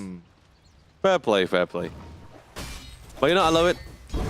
Dragon Knight Armlet straight into the BKB, so not gonna be worried too much about the damage output from the Muerta, and should be able to join relatively into the fight here. So it's not gonna be too restricted on the idea like, oh, okay, it's just only gonna be one damage. It's gonna be the Alchemist. Now you have two people with silver who has really good Silver Age item buys if they choose to go for it. The Alchemist is great. Dragon Knight is great. Doom, you just drop a Doom and that is pretty much fine. He also has a talent tree Dire's for top it, so tower is under attack. should be pretty good. Radiant's bottom tower is under attack. I think he's gonna go for the mute item actually, but that was a lot better. Anyway, Oh. quick smoke. They want to find the Alchemist. Turn the lights on, people. CJ backs Radiant's off. bottom tower I wonder is if he under knows that attack. there's detection there. He probably doesn't. He doesn't, but then he's on the high cliff. Okay. Oh! Bad timing. Bad timing. Ah, you couldn't ask for a better timing. Suki, the minute Suki came in, he wants to, before he even got to throw the unstable concoction, instantly gets silenced by the puck and then stunned on top of that. Then Muerta drops her personal silence, basically getting this nice max duration of control. So really nice. Although Takashi didn't really need to pop the ultimate for it, but you know, hey, better safe than sorry. Oh well, that just had to happen, and he totally didn't expect that, but it is what it is at the end of the day. But we're gonna see Guy here. G-Cross right in front, so it's more of like zoning G-Cross out, forcing him back, but there's a ward there though, so G-Cross can't play around the top. Yeah, the offensive was much needed as well. You just really want to try to keep track on where the Alchemist is. Although it isn't really covering a lot of the vicinity, just knowing that the fact that, okay, everyone's already having physically presence in the top side of the Dire jungle. We have a wall on the side jungles as well. So it's like, okay, we're limiting his area of farm towards the bottom side of the map. But guess what? I also love that the idea is like, alright, the Alchemist is being restricted. Oh, hold on. The moment he pans over G-Croy, killing spree ended by Takahashi on a killing spree now. But yeah, you see, like, they really understand the fact, okay, G-Croy is going to be farming. He's not a utility, he's going to be also farming damage items. So now we're going to have two people that's going to be farming necessary amount and just save a lot of time with Doom. So it's a very greedy situation where all three cost one's items and they also want to farm up as well. So not a lot of areas. So what they do, we see the Clockwork, we see the Rubik getting control of the Radiant jungle here. You got the ward, you got the sentry, the ward division, getting some sense of security so they can go for the farm. And already anticipating the fact that they can't see anyone else, they smoked up, they're checking the camps, they spot it's being cleared out, and they're gonna run into CJ. Oh, with 50% of health, he had no time to pop the chemical rage. Oh man, it's totally unprepared. Two times, by the way, an unexpected scenario. One was with the puck on the top side, and now it's here. But like I said, a fantastic read coming in from Team CSC. I'm glad you're wearing shoes today. I always wear shoes. Yep. And I'm glad in particularly today you're wearing shoes. Dire's Just say bottom it. tower But I is always under wear shoes. attack. Cool. That will fit what we'll do later on. But anyway, Oh my god. right now, we'll see another kill here. It's going to be a straightforward one. It took a bit more time though on the G-Croy. Oh, the net did miss. G-Croy is still running away. Took a bit more time for them to take out G-Croy, and finally they got G-Croy thanks to Takahashi. But the fight's not over yet. At the back we have Takahashi now pretty low. UK will get one, but Rain Cloud is there to make sure that Wobby will not see the light of day. Beautiful Hex onto UK as Rain Cloud will come in with a double kill. Yeah, they saw the chink, they found the chink in the armor. They say, you know, alright, Alchemist is still gonna be farming. The Meepo has the Scepter, he has a Diffuser, he's ready to go at any time. He also noticed the DK is also, he went for the armlet, so he said, okay, it's not utility one. Let's keep this fight going as a full 5-man squad. All 5 went for it. Although yes, they got kills, they really didn't get an objective out of this, but it's still 25 of them. They're trying to slowly hold them back. We do have the radius on the hands of CJ. Let's go to further enhance his farming. Okay, this time at least he managed to pop the chemical rage. Yeah. Tries to go down, but it's the lower ground. Anyway, that definitely wouldn't help. And that's going to be the case here to pull him back up. Oh, enough detection. Yeah, where are you going to go right now? Yes, you can tank a bit longer, but still, will fall to the hands of Guy. Oh, so much ability expanded there. Just to try to melt them out with the chemical rage. That would be so great, but it's fine. I think the Alchemist has died 3 to 4 times? Or 4 times? Yeah, at least 4, maybe even 5. But UK might die this time. Okay, everyone onto him. Yep. Can't go anywhere. I mean, as much as he want to run, there's the gaze there. So they will pull him back for Guy. Great kill. Great dominance across the map. It didn't really waste too much time here. And now, especially with the pipe in hand, he is on the way with the Eel Scepters. Great for the Mana regen. Also great helps him enables him to at least try to control some of these players as much as possible. Because not a lot of disables. I guess it just mainly just be the Sinister Gaze and the Fear from the Muerta and the Net from the Meepo. I guess Dream Coil, but it's pretty big ability to use. Well, at least this round when you look at the pickouts, right, it's not like those support pickouts. This is like crucial pickouts. Like Alchemist doesn't have the room to breathe. But speaking about pickouts, we're going to see Dream Coil now being expanded onto 1. They don't really have the detection, but they do have the Dream Coil on, and that's going to be something that they can still hold on to. As G-Coil right now, as tanky as he is, he will still take a lot of damage, but still able to TP away to safety. Yeah, it was definitely the safe call. There was too many people, and none of them is certainly nearby to join the fight, and Alchemist is definitely far from ready to join the fight. Like I said, he farms fast, but if too much interruption, too many ganks, it's also a little bit of a problem here. So, great call coming from CSC. Well, there's going to be another triangle pick-off here. Now, Dominator Esports, where are they going to farm? The moment they come up, it's like, oh, they're going to meet with Team CS again and again and again. It's a very trying to find an opportunity. Well, at least there's the BKB in hand for the Jigroy, so he should be able to try to go through head-to-head with this Wommy as well. He has the pipe. BKB is on the way. I think once he does, and the best one, but he has a minus, so his natural goal zone is always going to be improving every few minutes here. I'm just more concerned on what's the state of the Alchemist right now. I mean, he's slowly rising up in the ranking in terms of the net worth. I think he was in 6th place. He managed to get back all the way to the 4th. Solo Tormentor. Easy peasy lemon squeezy. Oh, he went to the ledge. That's nice. That is very nice. Able to have the Ice Pillar. Slows down. Allows at least the change force to constantly go back and forth. It'll be pretty great for shredding out that Rubik. Meepo on the other side now, still farming. Probably gonna get the second Tormentor. Yes, he got the second Tormentor. This time Takashi gets it.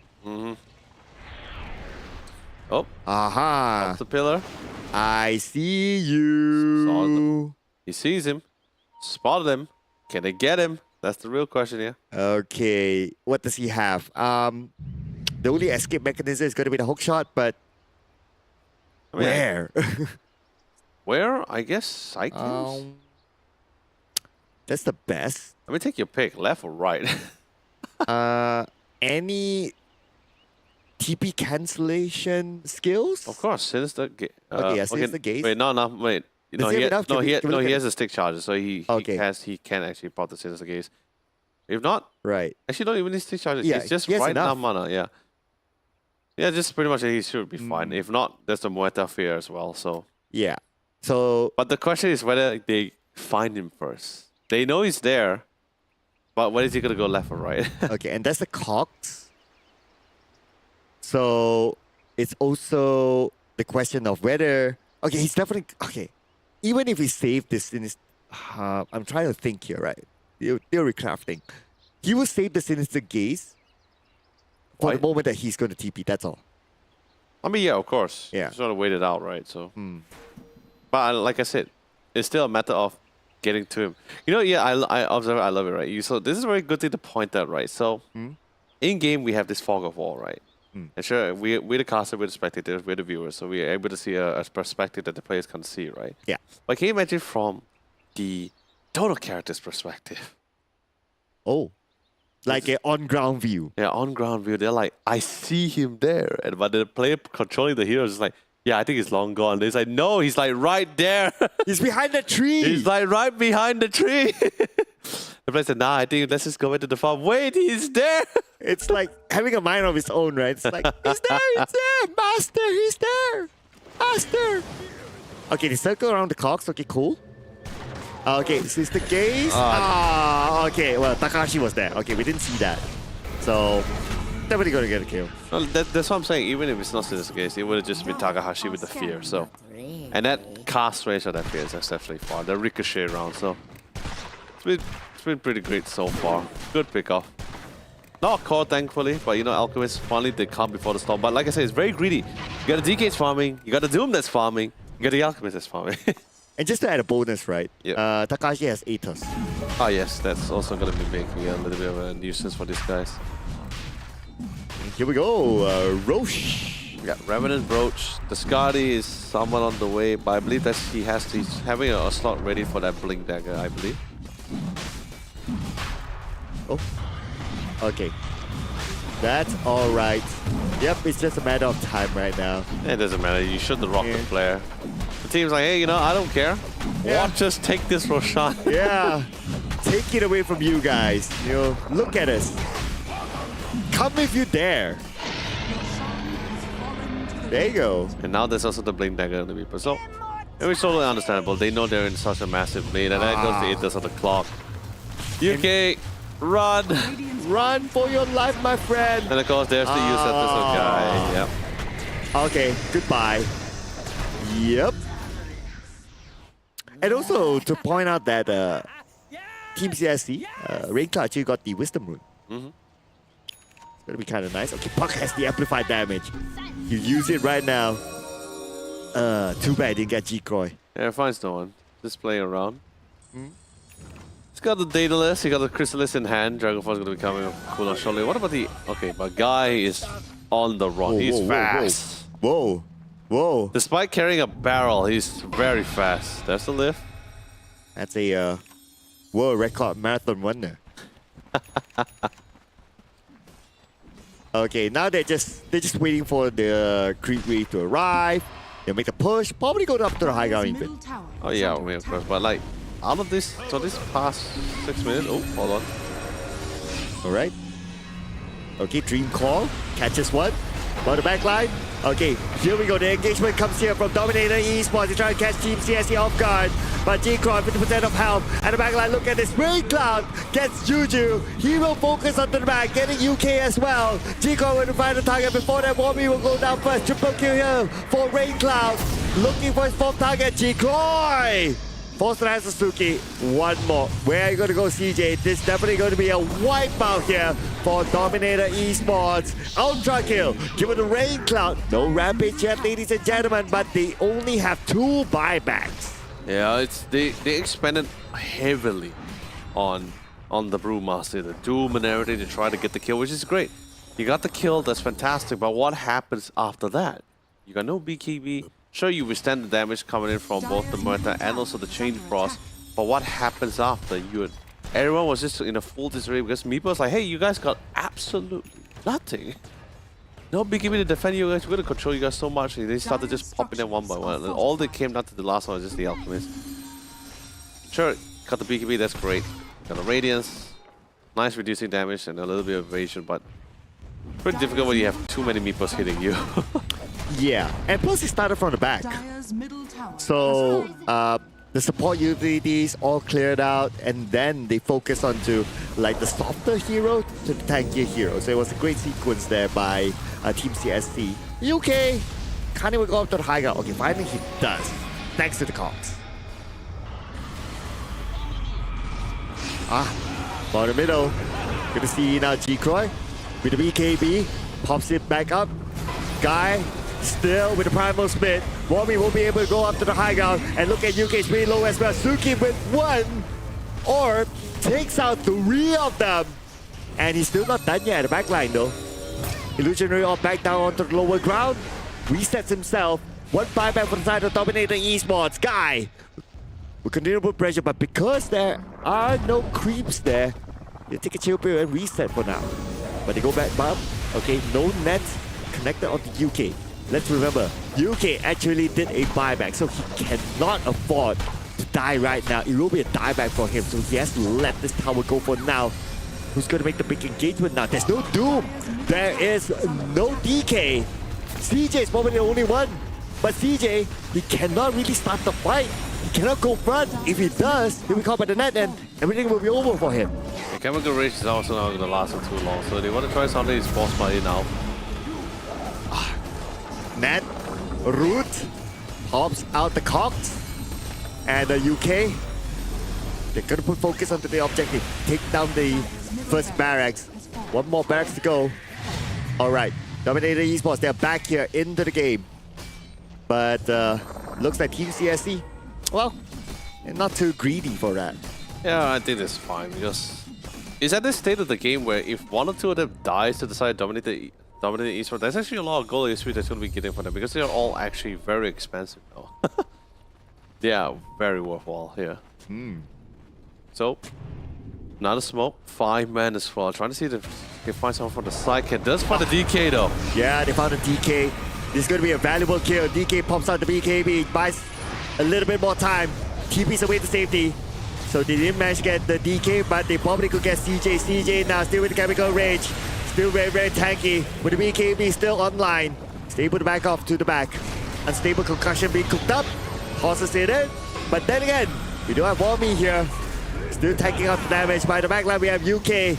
Tries to get something out of this onto Takashi, but Takashi is still A-OK. Not going to be an issue. Instead, UK is the one that is now in trouble.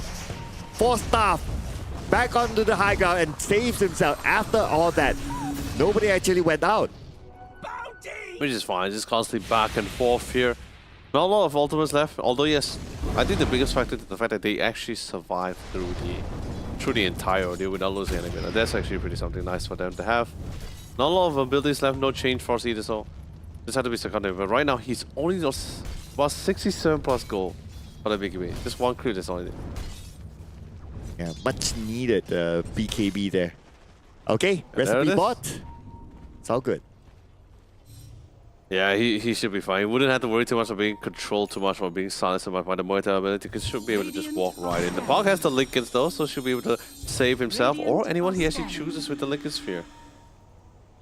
Oh, Rain Cloud. Look at the Wisdom Rune. 1120 XP. CJ gets one for himself too. There's one apiece. But now with the 4-man smoke. Oh, UK is in trouble. They spot him out. 4 staff to the back. And there goes the Glipner. Not going to be able to escape that. And it's going to be Takashi to claim it. Well, at least, you know, gave them good intel. They're all on the bottom. They're coming through. Run! Yeah, he's definitely running. Pipe eels, yeah, the eels becomes pretty nice. The Vlads, of course, just to give the support side. So some pretty good stat items as well for the Slong side. So, lifesteal is always fantastic. Oh, TP. Okay. Dire's bottom tower is under attack. So he's alright, he's cool, he's back. But Team CSC, they continue to put pressure onto Dominator Esports. Going back up to the high ground is going to be Guy. Just to gather a bit of information of where exactly they are. But they have total control anyway.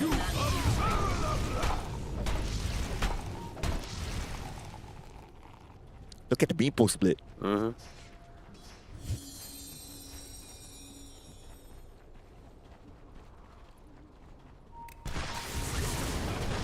Well, anyway, now they're going to put back focus onto the triangle. They're basically clearing off the entire jungle right now. Even if Dominator Esports shows up, even if they're able to come out, like, all the major camps have been cleared out. It's pretty hard. And the best part about it is they're just waiting for the crease to just really naturally push in. Once it goes straight to the high gun, that's when they start re-engaging. And the only one with the Blink Dagger is just usually just both the Meeple and the Puck. The Brewmaster doesn't really have a Blink Dagger. He's actually just naturally walking up the high ground. He knows of the fact that there's just not enough damage on Dominator to start melting them out of the way. Oh, good Aidos.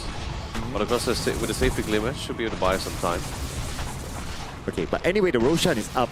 Oh yeah. So might as well get the Roshan and go up to the high ground. I mean, textbook, right? Yeah, it's textbook. If if you and your opponents are equivalent, are equal. Oh no, hold on. Barely walk past it. Rain Cloud does finally reveals itself in the side lanes. But his goal is just to go to the side shop since he actually lost his courier.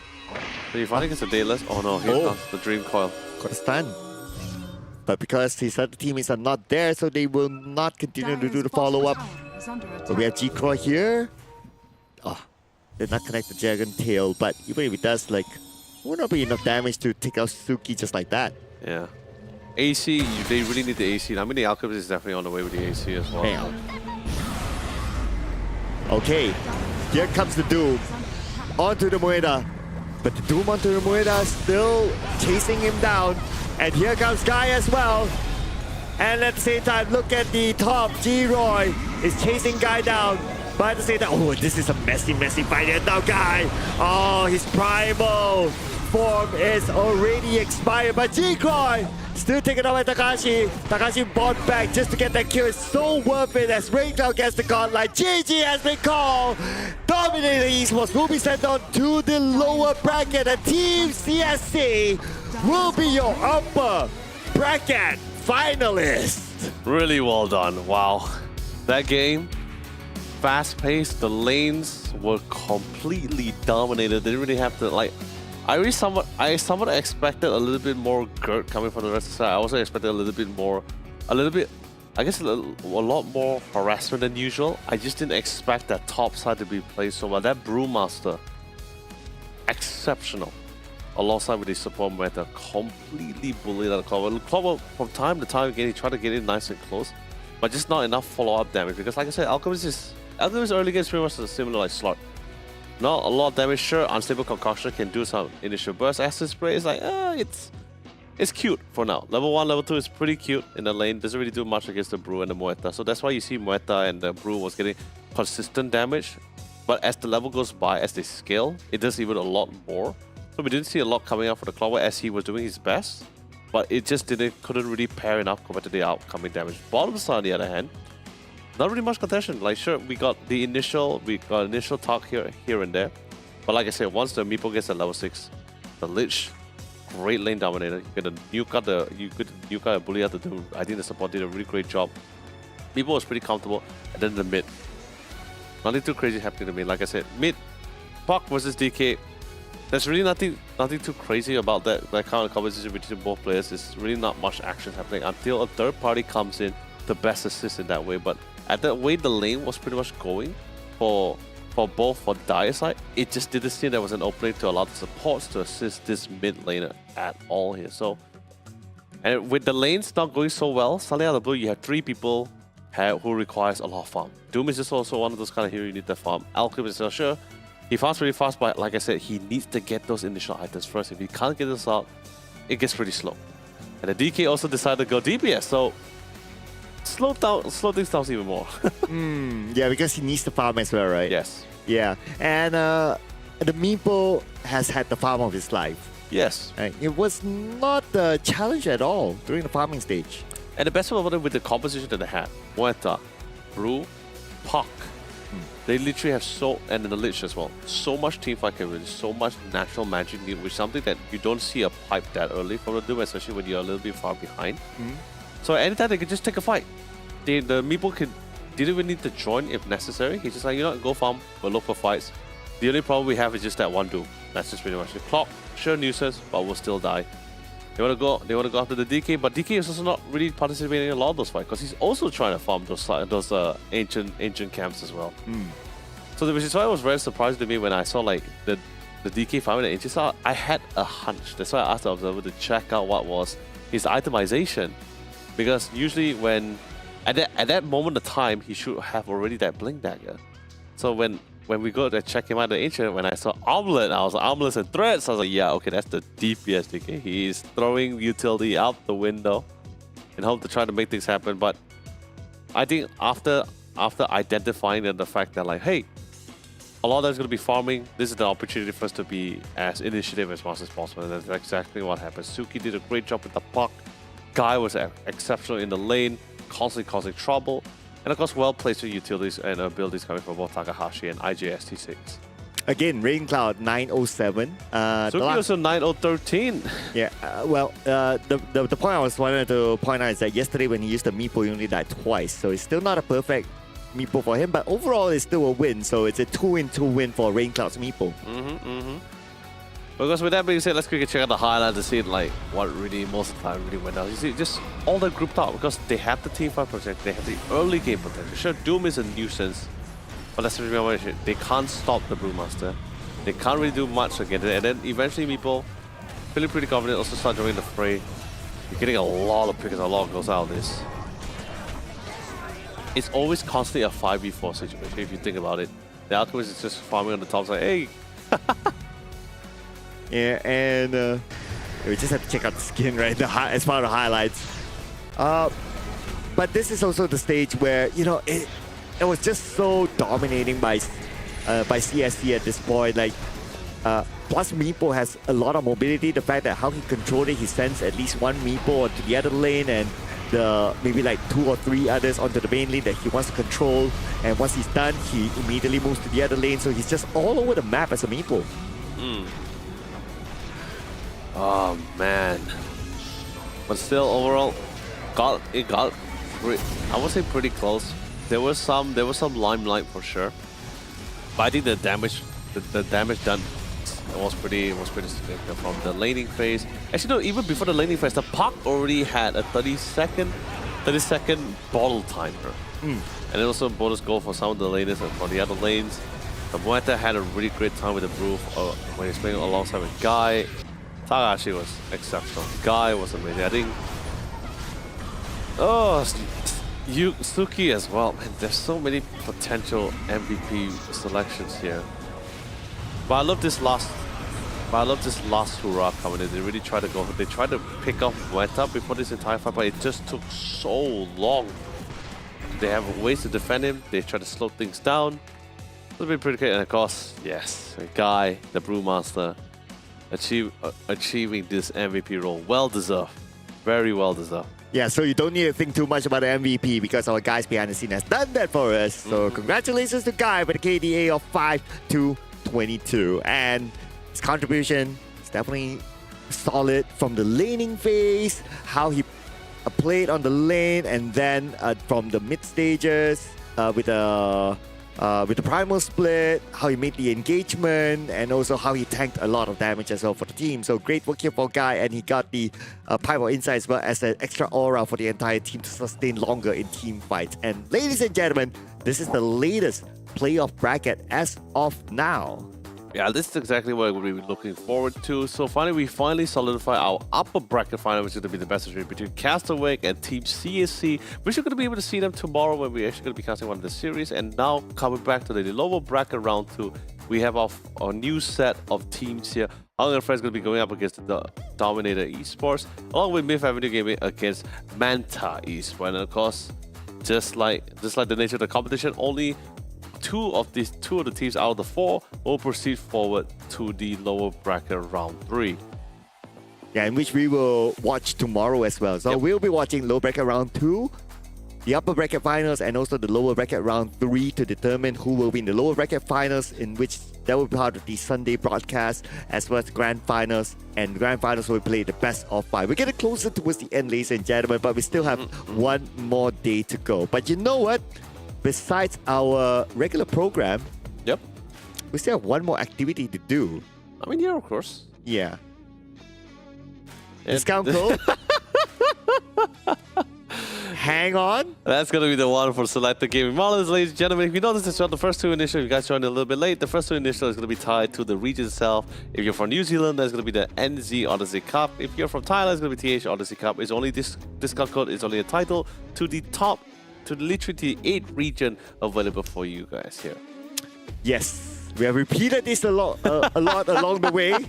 Hopefully you guys get it, and hopefully you guys make the best use out of it. But of course, this is what you guys have been waiting for as well, which is the Steam wallet code that we'll give out after every series. And this time, it's going to be 7863. All you need to do is head on to the Samsung Odyssey website, key in the Steam wallet code, answer a couple of questions, and you can take home Steam wallet codes, of course. Oh yeah, definitely gonna be something nice for yourself. Whether you want to get like more Dota 2 skins or at least prep for other things as well, it's completely up to you. It's a freedom of choice.